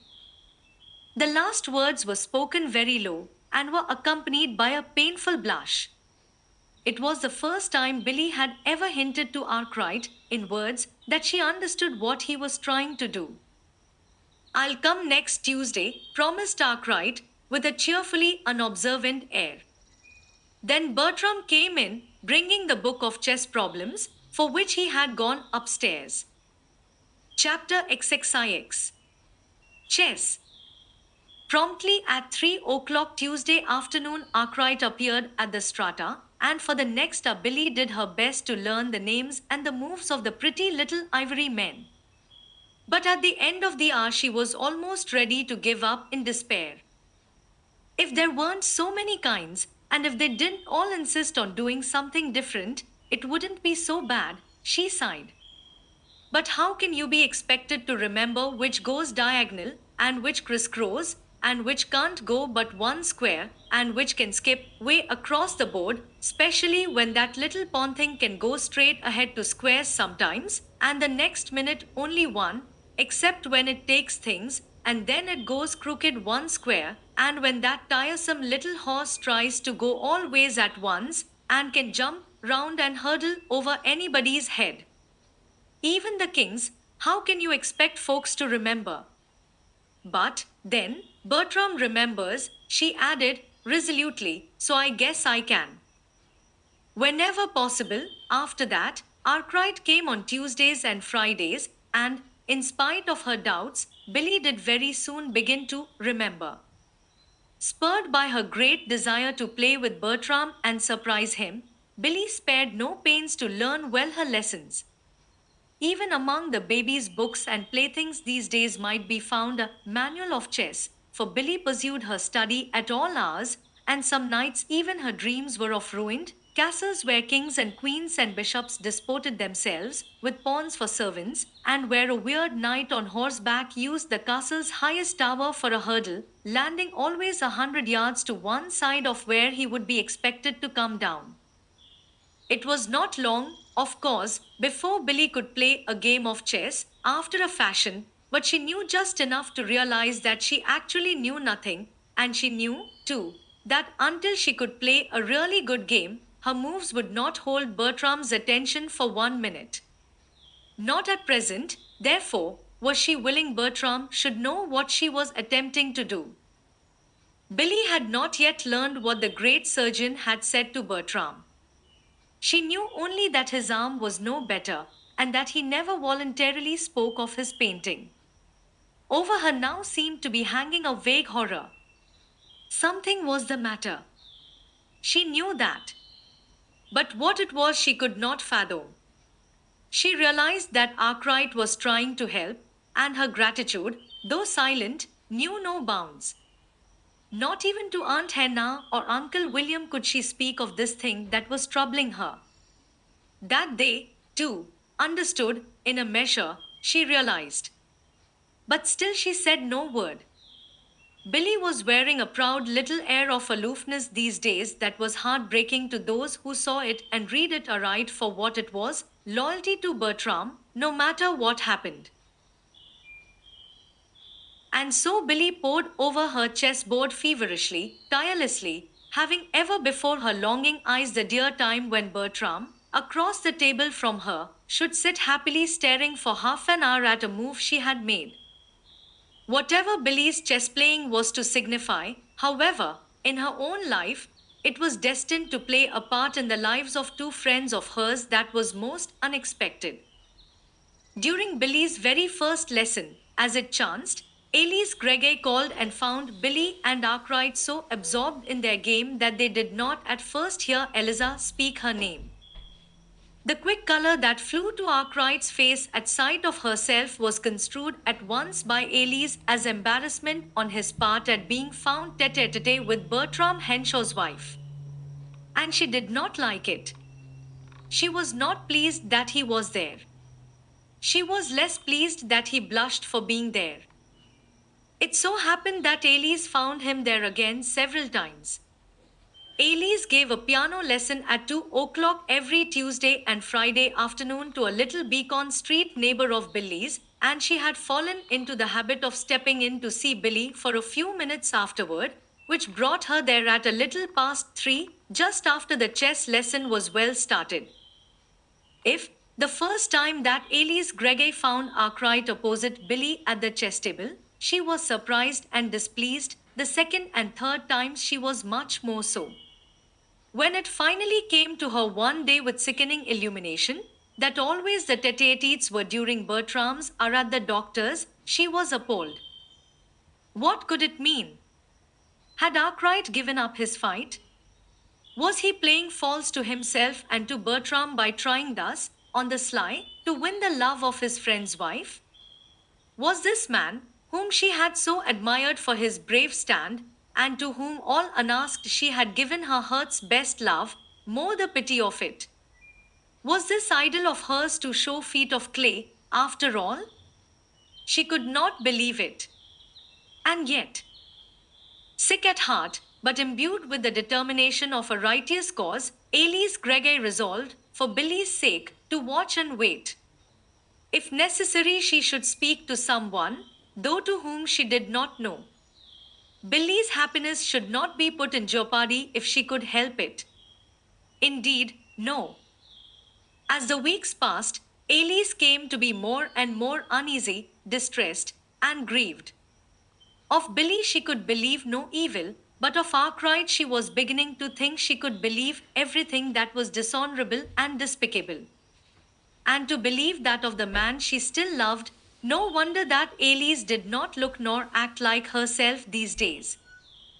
Incensed at herself because she did love him, angry at him because he seemed to be proving himself so unworthy of that love, and genuinely frightened at what she thought was the fast approaching wreck of all happiness for her dear friend, Billy, Elise did not know which way to turn. At the first, she had told herself confidently that she would speak to somebody. But, as time passed, she saw the impracticability of that idea. Speak to somebody, indeed. To whom? When? Where? What should she say? Where was her right to say anything? She was not dealing with a parcel of naughty children who had pilfered the cake jar. She was dealing with grown men and women who, presumably, knew their own affairs and who, certainly, would resent any interference from her. On the other hand, could she stand calmly by and see Bertram lose his wife, Arkwright his honor, Billy her happiness, and herself her faith in human nature, all because to do otherwise would be to meddle in other people's business? Apparently she could, and should. At least that seemed to be the role which she was expected to play. It was when Elise had reached this unhappy frame of mind that Arkwright himself unexpectedly opened the door for her. The two were alone together in Bertram Henshaw's den. It was Tuesday afternoon. Elise had called to find Billy and Arkwright deep in their usual game of chess. Then a matter of domestic affairs had taken Billy from the room. "I'm afraid I'll have to be gone 10 minutes, or more," she had said as she rose from the table reluctantly. But you might be showing Elise the moves, Mr. Arkwright, she had added with a laugh as she disappeared. Shall I teach you the moves? He had smiled when they were alone together. Ailey's reply had been so indignantly short and sharp that Arkwright, after a moment's pause, had said, with a whimsical smile that yet carried a touch of sadness, I am forced to surmise from your answer that you think it is you who should be teaching me moves. At all events, I seem to have been making some moves lately that have not suited you, judging by your actions. Have I offended you in any way, Elise? The girl turned with a quick lifting of her head. Elise knew that if ever she were to speak, it must be now. Never again could she hope for such an opportunity as this. Suddenly throwing circumspect caution quite aside, she determined that she would speak. Springing to her feet, she crossed the room and seated herself in Billy's chair at the chess table. Me? Offend me? She exclaimed in a low voice. As if I were the one you were offending. Why, Elise, murmured the man, in obvious stupefaction. Elise raised her hand, palm outward. Now please don't pretend you don't know, she begged, almost piteously. Please don't add that to all the rest. Oh, I understand. Of course, it's none of my affairs, and I wasn't going to speak, she choked, but today, when you gave me this chance, I had to. At first, I couldn't believe it, she plunged on, plainly hurrying against Billy's return. After all you told me of how you meant to fight it, your tiger skin. And I thought it merely happened that you were here alone with her those days I came. Then, when I found out they were always the days Mr. Henshaw was away at the doctor's, I had to believe. She stopped for breath. Arkwright, who, up to this moment had shown that he was completely mystified as to what she was talking about, suddenly flushed a painful red. He was obviously about to speak, but she prevented him with a quick gesture. There's a little more I've got to say, please. As if it weren't bad enough to do what you're doing at all, but you must needs take it at such a time as this when her husband isn't doing just what he ought to do, and we all know it, it's so unfair to take her now and try to win, and you aren't even fair with him, she protested tremulously. You pretend to be his friend. You go with him everywhere. It's just as if you were helping to pull him down. You're one with the whole bunch. The blood suddenly receded from Arkwright's face, leaving it very white, but if Ailey saw it, she paid no heed. Everybody says you are. Then to come here like this, on the sly, when you know he can't be here, oh, can't you see what you're doing? There was a moment's pause, then Arkwright spoke. A deep pain looked from his eyes. He was still very pale, and his mouth had settled into sad lines. I think, perhaps, it may be just as well if I tell you what I am doing, or, rather, trying to do, he said quietly. Then he told her. And so you see, he added, when he had finished the tale, I haven't really accomplished much, after all, and it seems the little I have accomplished has only led to my being misjudged by you, my best friend. Elise gave a sobbing cry. Her face was scarlet. Horror, shame, and relief struggled for mastery in her countenance. Oh, but I didn't know, she moaned, twisting her hands nervously. And now, when you've been so brave, so true, for me to accuse you of, oh, can you ever forgive me? But you see, knowing that you did care for her, it did look, she choked into silence and turned away her head. He glanced at her tenderly, mournfully. Yes, he said, after a minute, in a low voice. I can see how it did look, and so I'm going to tell you now something I had meant never to tell you. There really couldn't have been anything in that, you see, for I found out long ago that it was gone, whatever love there had been for Billy. But your tiger skin. Oh, yes, I thought it was alive, smiled Arkwright sadly when I asked you to help me fight it. But one day, very suddenly, I discovered that it was nothing but a dead skin of dreams and memories. But I made another discovery, too. I found that just beyond lay another one, and that was very much alive. Another one.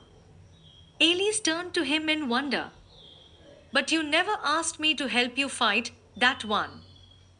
He shook his head. No, I couldn't, you see. You couldn't have helped me. You'd only have hindered me. Hindered you? Yes. You see, it was my love for you that I was fighting then. Elise gave a low cry and flushed vividly, but Arkwright hurried on, his eyes turned away. Oh, I understand. I know. I'm not asking for anything. I heard some time ago of your engagement to Calderwell. I've tried many times to say the proper, expected pretty speeches, but I couldn't. I will now, though. I do. You have all my tenderest best wishes for your happiness, dear. If long ago I hadn't been such a blind fool as not to know my own heart. But there's some mistake, interposed Elise palpitatingly, with hanging head. I am not engaged to Mr. Calderwell. Arkwright turned and sent a keen glance into her face. You're not. No. But I heard that Calderwell, he stopped helplessly. You heard that Mr. Calderwell was engaged, very likely. But it so happens he isn't engaged to me, murmured Elise faintly. But long ago you said, Arkwright paused, his eyes still keenly searching her face. Never mind what I said, long ago, laughed Elise, trying unsuccessfully to meet his gaze. One says lots of things, at times, you know. Into Arkwright's eyes came a new light, a light that plainly needed but a breath to fan it into quick fire. Elise, he said softly, do you mean that maybe now, I needn't try to fight that other tiger skin? There was no answer. Arkwright reached out a pleading hand. Elise, dear, I've loved you so long, he begged unsteadily. Don't you think that sometime, if I was very, very patient, you could just begin to care a little for me? Still there was no answer. Then, slowly, Elise shook her head. Her face was turned quite away, which was a pity, for if Arkwright could have seen the sudden tender mischief in her eyes, his own would not have become so somber. Not even a little bit. I couldn't ever begin, answered a half-smothered voice. Elise, cried the man, heartbrokenly. Elise turned now, and for a fleeting instant let him see her eyes, glowing with the love so long kept in relentless exile. I couldn't, because, you see I began, long ago, she whispered. Elise. It was the same single word, but spoken with a world of difference, for into it now was crowded all the glory and the wonder of a great love. Elise, breathed the man again, and this time the word was, oh, so tenderly whispered into the little pink and white ear of the girl in his arms. I got delayed, began Billy, in the doorway. OH, she broke off, beating a hushed, but precipitate, retreat. Fully 30 minutes later, Billy came to the door again. This time her approach was heralded by a snatch of song. I hope you'll excuse my being gone so long, she smiled as she entered the room where her two guests sat decorously face to face at the chess table. Well, you know you said you'd be gone 10 minutes, Arkwright reminded her politely. Yes, I know I did. And Billy, to her credit, did not even smile at the man who did not know 10 minutes from 50. Chapter 30. By a Baby's Hand. After all, It was the baby's hand that did it, as was proper, and perhaps to be expected, for surely was it not Bertram, Jr.'s place to show his parents that he was, indeed, no wedge, but a dear and precious tie binding to loving, loyal hearts more and more closely together? It would seem, indeed, that Bertram, Jr., thought so, perhaps, and very bravely he set about it, though, to carry out his purpose, he had to turn his steps into an unfamiliar way, a way of pain and weariness and danger. It was Arkwright who told Bertram that the baby was very sick, and that Billy wanted him. Bertram went home at once to find a distracted, white faced Billy and a twisted, pain racked little creature who it was almost impossible to believe was the happy, laughing baby boy he had left that morning. For the next 2 weeks, nothing was thought of in the silent, old Beacon Street house but the tiny little life hovering so near death's door that twice it appeared to have slipped quite across the threshold. All through those terrible weeks, it seemed as if Billy neither ate nor slept, and always at her side, comforting, cheering, and helping wherever possible was Bertram, tender, loving, and marvelously thoughtful. Then came the turning point when the universe itself appeared to hang upon a baby's breath. Gradually, almost imperceptibly, came the fluttering back of the tiny spirit into the longing arms stretched so far, far out to meet and hold it. And the father and the mother, looking into each other's sleepless, dark ringed eyes, knew that their son was once more theirs to love and cherish. When to have gone together with the dear one down into the valley of the shadow of death, and have come back, either mourning or rejoicing, they find a different world from the one they had left. Things that were great before seem small, and some things that were small seem great. At least Bertram and Billy found their world thus changed when together they came back bringing their son with them. In the long weeks of convalescence, when the healthy rosiness stole bit by bit into the baby's waxen face, and the light of recognition and understanding crept day by day into the baby's eyes, there was many a quiet hour for her-to-her talks between the two who so anxiously and joyously hailed every rosy tint and fleeting sparkle. And there was so much to tell, so much to hear, so much to talk about. And always, running through everything, was that golden thread of joy, beside which all else paled, that they had baby and each other. As if anything else mattered. To be sure, there was Bertram's arm. Very early in their talks, Billy found out about that. But Billy, with baby getting well, was not to be daunted even by this. Nonsense, darling, not paint again, indeed. Why, Bertram, of course you will, she cried confidently. But, Billy, the doctor said, began Bertram, but Billy would not even listen. Very well, what if he did, dear, or she interrupted. What if he did say you couldn't use your right arm much again? Billy's voice broke a little, then quickly steadied into something very much like triumph. You've got your left one. Bertram shook his head. I can't paint with that. Yes, you can, insisted Billy, firmly. Why, Bertram, what do you suppose you were given to arms for if not to fight with both of them? And I'm going to be ever so much prouder of what you paint now, because I'll know how splendidly you work to do it. Besides, there's baby. As if you weren't ever going to paint for baby. Why, Bertram, I'm going to have you paint baby one of these days. Think how pleased he'll be to see it when he grows up. He's nicer, anyhow, than any old face of a girl you ever did. Paint? Why, Bertram, darling, of course you're going to paint, and better than you ever did before. Bertram shook his head again, but this time he smiled and patted Billy's cheek with the tip of his forefinger. As if I could, he disclaimed. But that afternoon he went into his long deserted studio and hunted up his last unfinished picture. For some time he stood motionless before it, then, with a quick gesture of determination, He got out his palette, paints, and brushes.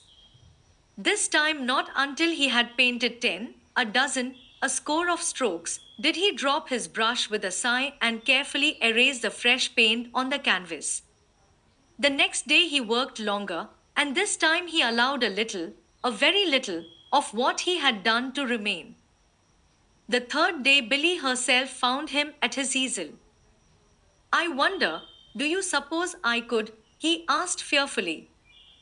Why, dearest, of course you can. Haven't you noticed? Can't you see how much more you can do with your left hand now? You've had to use it, you see. I've seen you do a lot of things with it lately that you never used to do at all. And, of course, the more you do with it, the more you can. I know, but that doesn't mean that I can paint with it, sighed Bertram, ruefully eyeing the tiny bit of fresh color his canvas showed for his long afternoon's work.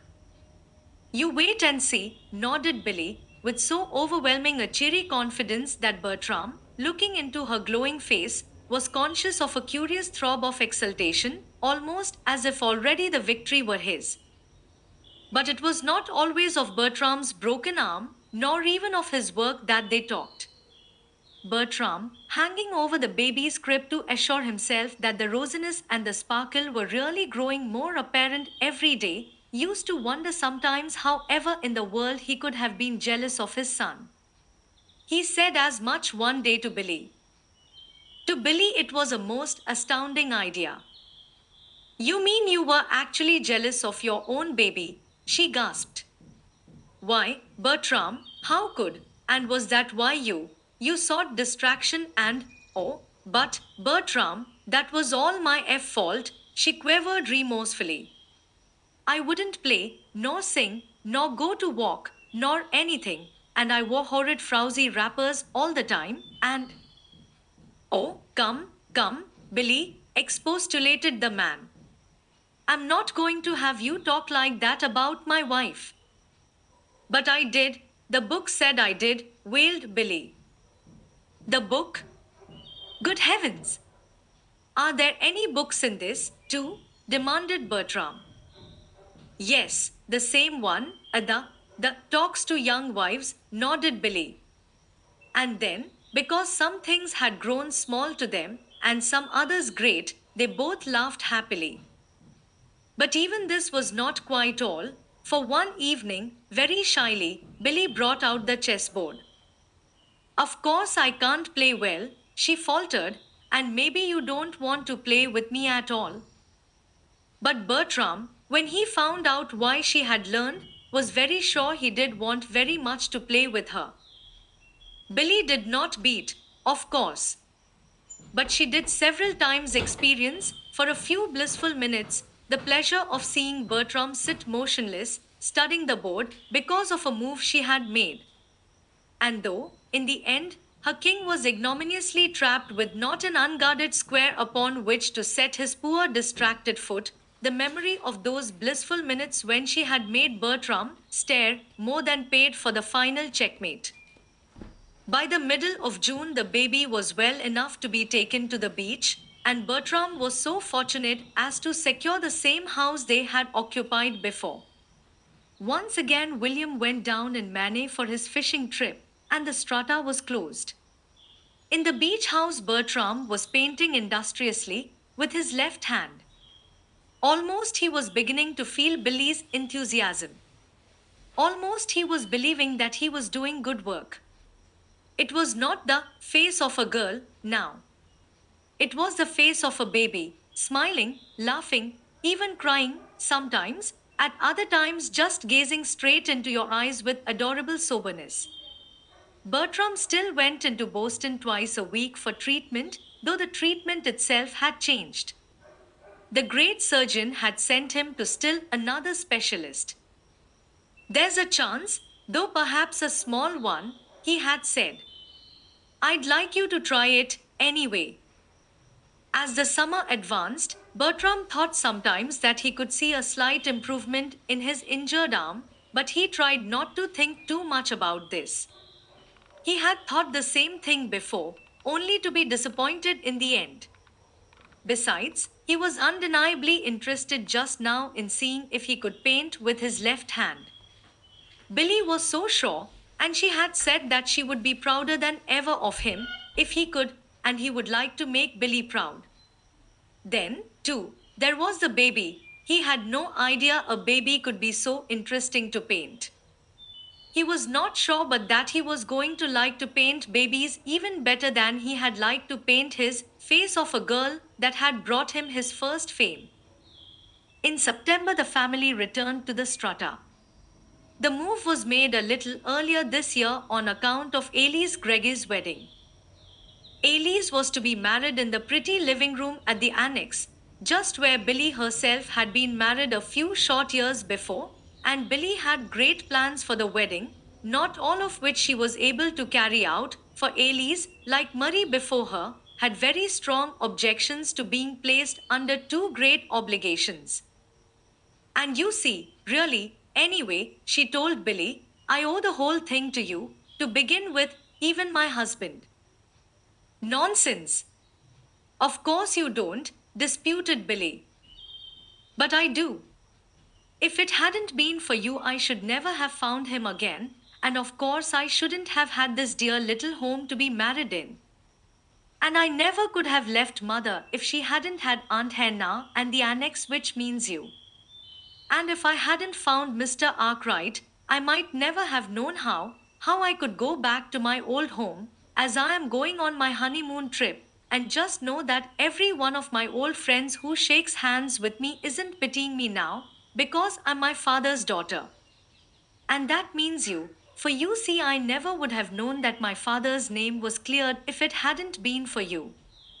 And oh, Elise, please, please, begged Billy, laughingly raising to protesting hands. Why don't you say that it's to me you owe just breathing, and be done with it? Well, I will, then, avowed Elise doggedly. And it's true, too, for, honestly, my dear, I don't believe I would have been breathing today, nor mother, either, if you hadn't found us that morning and taken us out of those awful rooms. I never. You wouldn't let me take you out, laughed Billy. You proud little thing. Maybe you've forgotten how you turned poor Uncle William and me out into the cold, cold world that morning, just because we dared to aspire to your Lowestoft teapot, but I haven't. Oh, Billy, please, don't, begged Elise, the painful color staining her face. If you knew how I've hated myself since for the way I acted that day, and, really, you did take us away from there, you know. No, I didn't. I merely found two good tenants for Mr. and Mrs. Delano, corrected Billy, with a sober face. Oh, yes, I know all about that, smiled Elise, affectionately, and you got mother and me here to keep Aunt Hannah company and teach Tommy Dunn, and you got Aunt Hannah here to keep us company and take care of Tommy Dunn, and you got Tommy Dunn here so Aunt Hannah and we could have somebody to teach and take care of, and, as for the others, but Billy put her hands to her ears and fled. The wedding was to be on the 15th. From the West Gate wrote that of course it was none of her affairs, particularly as neither of the interested parties was a relation, but still she should think that for a man in Mr. Arkwright's position, nothing but a church wedding would do at all, as, of course, he did, in a way, belong to the public. Elise, however, declared that perhaps he did belong to the public, when he was Don somebody or other in doublet and hose, but when he was just plain Michael Jeremiah Arkwright in a frock coat he was hers, and she did not propose to make a grand opera show of her wedding. And as Arkwright, too, very much disapproved of the church wedding idea, the two were married in the annex living room at noon on the 15th as originally planned, in spite of Mrs. Kate Hartwell's letter. It was soon after the wedding that Bertram told Billy he wished she would sit for him with Bertram, Jr. I want to try my hand at you both together, he coaxed. Why, of course, if you like, dear, agreed Billy, promptly, though I think baby is just as nice, and even nicer, alone. Once again, all over Bertram's studio began to appear sketches of Billy, this time a glorified, tender Billy, with the wonderful mother love in her eyes. Then, after several sketches of trial poses, Bertram began his picture of Billy and the baby together. Even now, Bertram was not sure of his work. He knew that he could not yet paint with his old freedom and ease. He knew that his stroke was not so sure, so untrammeled. But he knew, too, that he had gained wonderfully during the summer and that he was gaining now, every day. To Billy, he said nothing of all this. Even to himself, he scarcely put his hope into words, but in his heart, he knew that what he was really painting his mother and child picture for was the Bohemian 10 Club exhibition in March, if he could but put upon canvas the vision that was spurring him on. And so Bertram worked all through those short winter days, not always upon the one picture, of course, but upon some picture or sketch that would help to give his still uncertain left hand the skill that had belonged to its mate. And always cheering, encouraging, insisting on victory was Billy, so that even had Bertram been tempted, sometimes, to give up, he could not have done so, and faced Billy's grieved, disappointed eyes. And when at last his work was completed, and the pictured mother and child in all their marvelous life and beauty seemed ready to step from the canvas, Billy drew a long, ecstatic breath.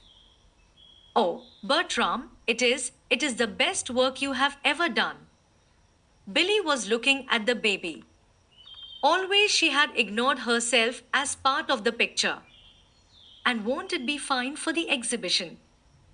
Bertram's hand tightened on the chair back in front of him. For a moment he could not speak. Then, a bit huskily, he asked, would you dare risk it? Risk it? Why, Bertram Henshaw, I've meant that picture for the exhibition from the very first, only I never dreamed you could get it so perfectly lovely. Now, what do you say about baby being nicer than any old face of a girl that you ever did? She triumphed. And Bertram, who, even to himself, had not dared whisper the word exhibition, gave a tremulous laugh that was almost a sob, so overwhelming was his sudden realization of what faith and confidence had meant to Billy, his wife. If there was still a lingering doubt in Bertram's mind, it must have been dispelled in less than an hour after the Bohemian 10 Club exhibition flung open its doors on its opening night. Once again, Bertram found his picture the cynosure of all admiring eyes, and himself the center of an enthusiastic group of friends and fellow artists who vied with each other in hearty words of congratulation. And when, later, the feared critics, whose names and opinions counted for so much in his world, had their say in the daily press and weekly reviews, Bertram knew how surely indeed he had won. And when he read that Henshaw's work shows now a peculiar strength, a sort of reserve power, as it were, which, beautiful as was his former work, it never showed before, he smiled grimly and said to Billy, I suppose, now, that was the fighting I did with my good left hand, eh, dear? But there was yet one more drop that was to make Bertram's cup of joy brim to overflowing. It came just 1 month after the exhibition in the shape of a terse dozen words from the doctor. Bertram fairly flew home that day. He had no consciousness of any means of locomotion. He thought he was going to tell his wife at once his great good news, but when he saw her, speech suddenly fled, and all that he could do was to draw her closely to him with his left arm and hide his face. Why, Bertram, dearest, what is it? Stammered the thoroughly frightened Billy. Has anything happened? No, no, yes, everything has happened. I mean, it's going to happen, choked the man. Billy, that old chap says that I'm going to have my arm again. Think of it, my good right arm that I've lost so long. Oh, Bertram, breathed Billy. And she, too, fell to sobbing. Later, when speech was more coherent, she faltered, Well, anyway, it doesn't make any difference how many beautiful pictures you paint. After this, Bertram, I can't be prouder of any than I am of the one your left hand did. Oh, but I have you to thank for all that, dear. No, you haven't, disputed Billy, blinking teary eyes, but she paused, then went on spiritedly. But anyhow, I don't believe anyone, not even Kate, can say now that I've been a hindrance to you in your sea career. Hindrance, scoffed Bertram, in a tone that left no room for doubt, and with a kiss that left even less, if possible. Billy, for still another minute, was silent. Then, with a wistfulness that was half playful, half serious, she sighed. Bertram, I believe being married is something like clocks, you know, especially at the first. Clocks, dear? Yes. I was out to Aunt Hannah's today. She was fussing with her clock, the one that strikes half an hour ahead, and I saw all those quantities of wheels, little and big, that have to go just so, with all the little cogs fitting into all the other little cogs just exactly right. Well, that's like marriage. See, there's such a lot of little cogs in everyday life that have to be fitted so they'll run smoothly, that have to be adjusted, especially at the first. Oh, Billy, what an idea! But it's so, really, Bertram. Anyhow, I know my cogs were always getting out of place at the first, laughed Billy. And I was like Aunt Hannah's clock, too, always going off half an hour ahead of time. And maybe I shall be so again, sometimes. But, Bertram, her voice shook a little. If you'll just look at my face, you'll see that I tell the right time there, just as Aunt Hannah's clock does. I'm sure, always, I'll tell the right time there, even if I do go off half an hour ahead. As if I didn't know that, answered Bertram, very low and tenderly. Besides, I reckon I have some cogs of my own that need adjusting.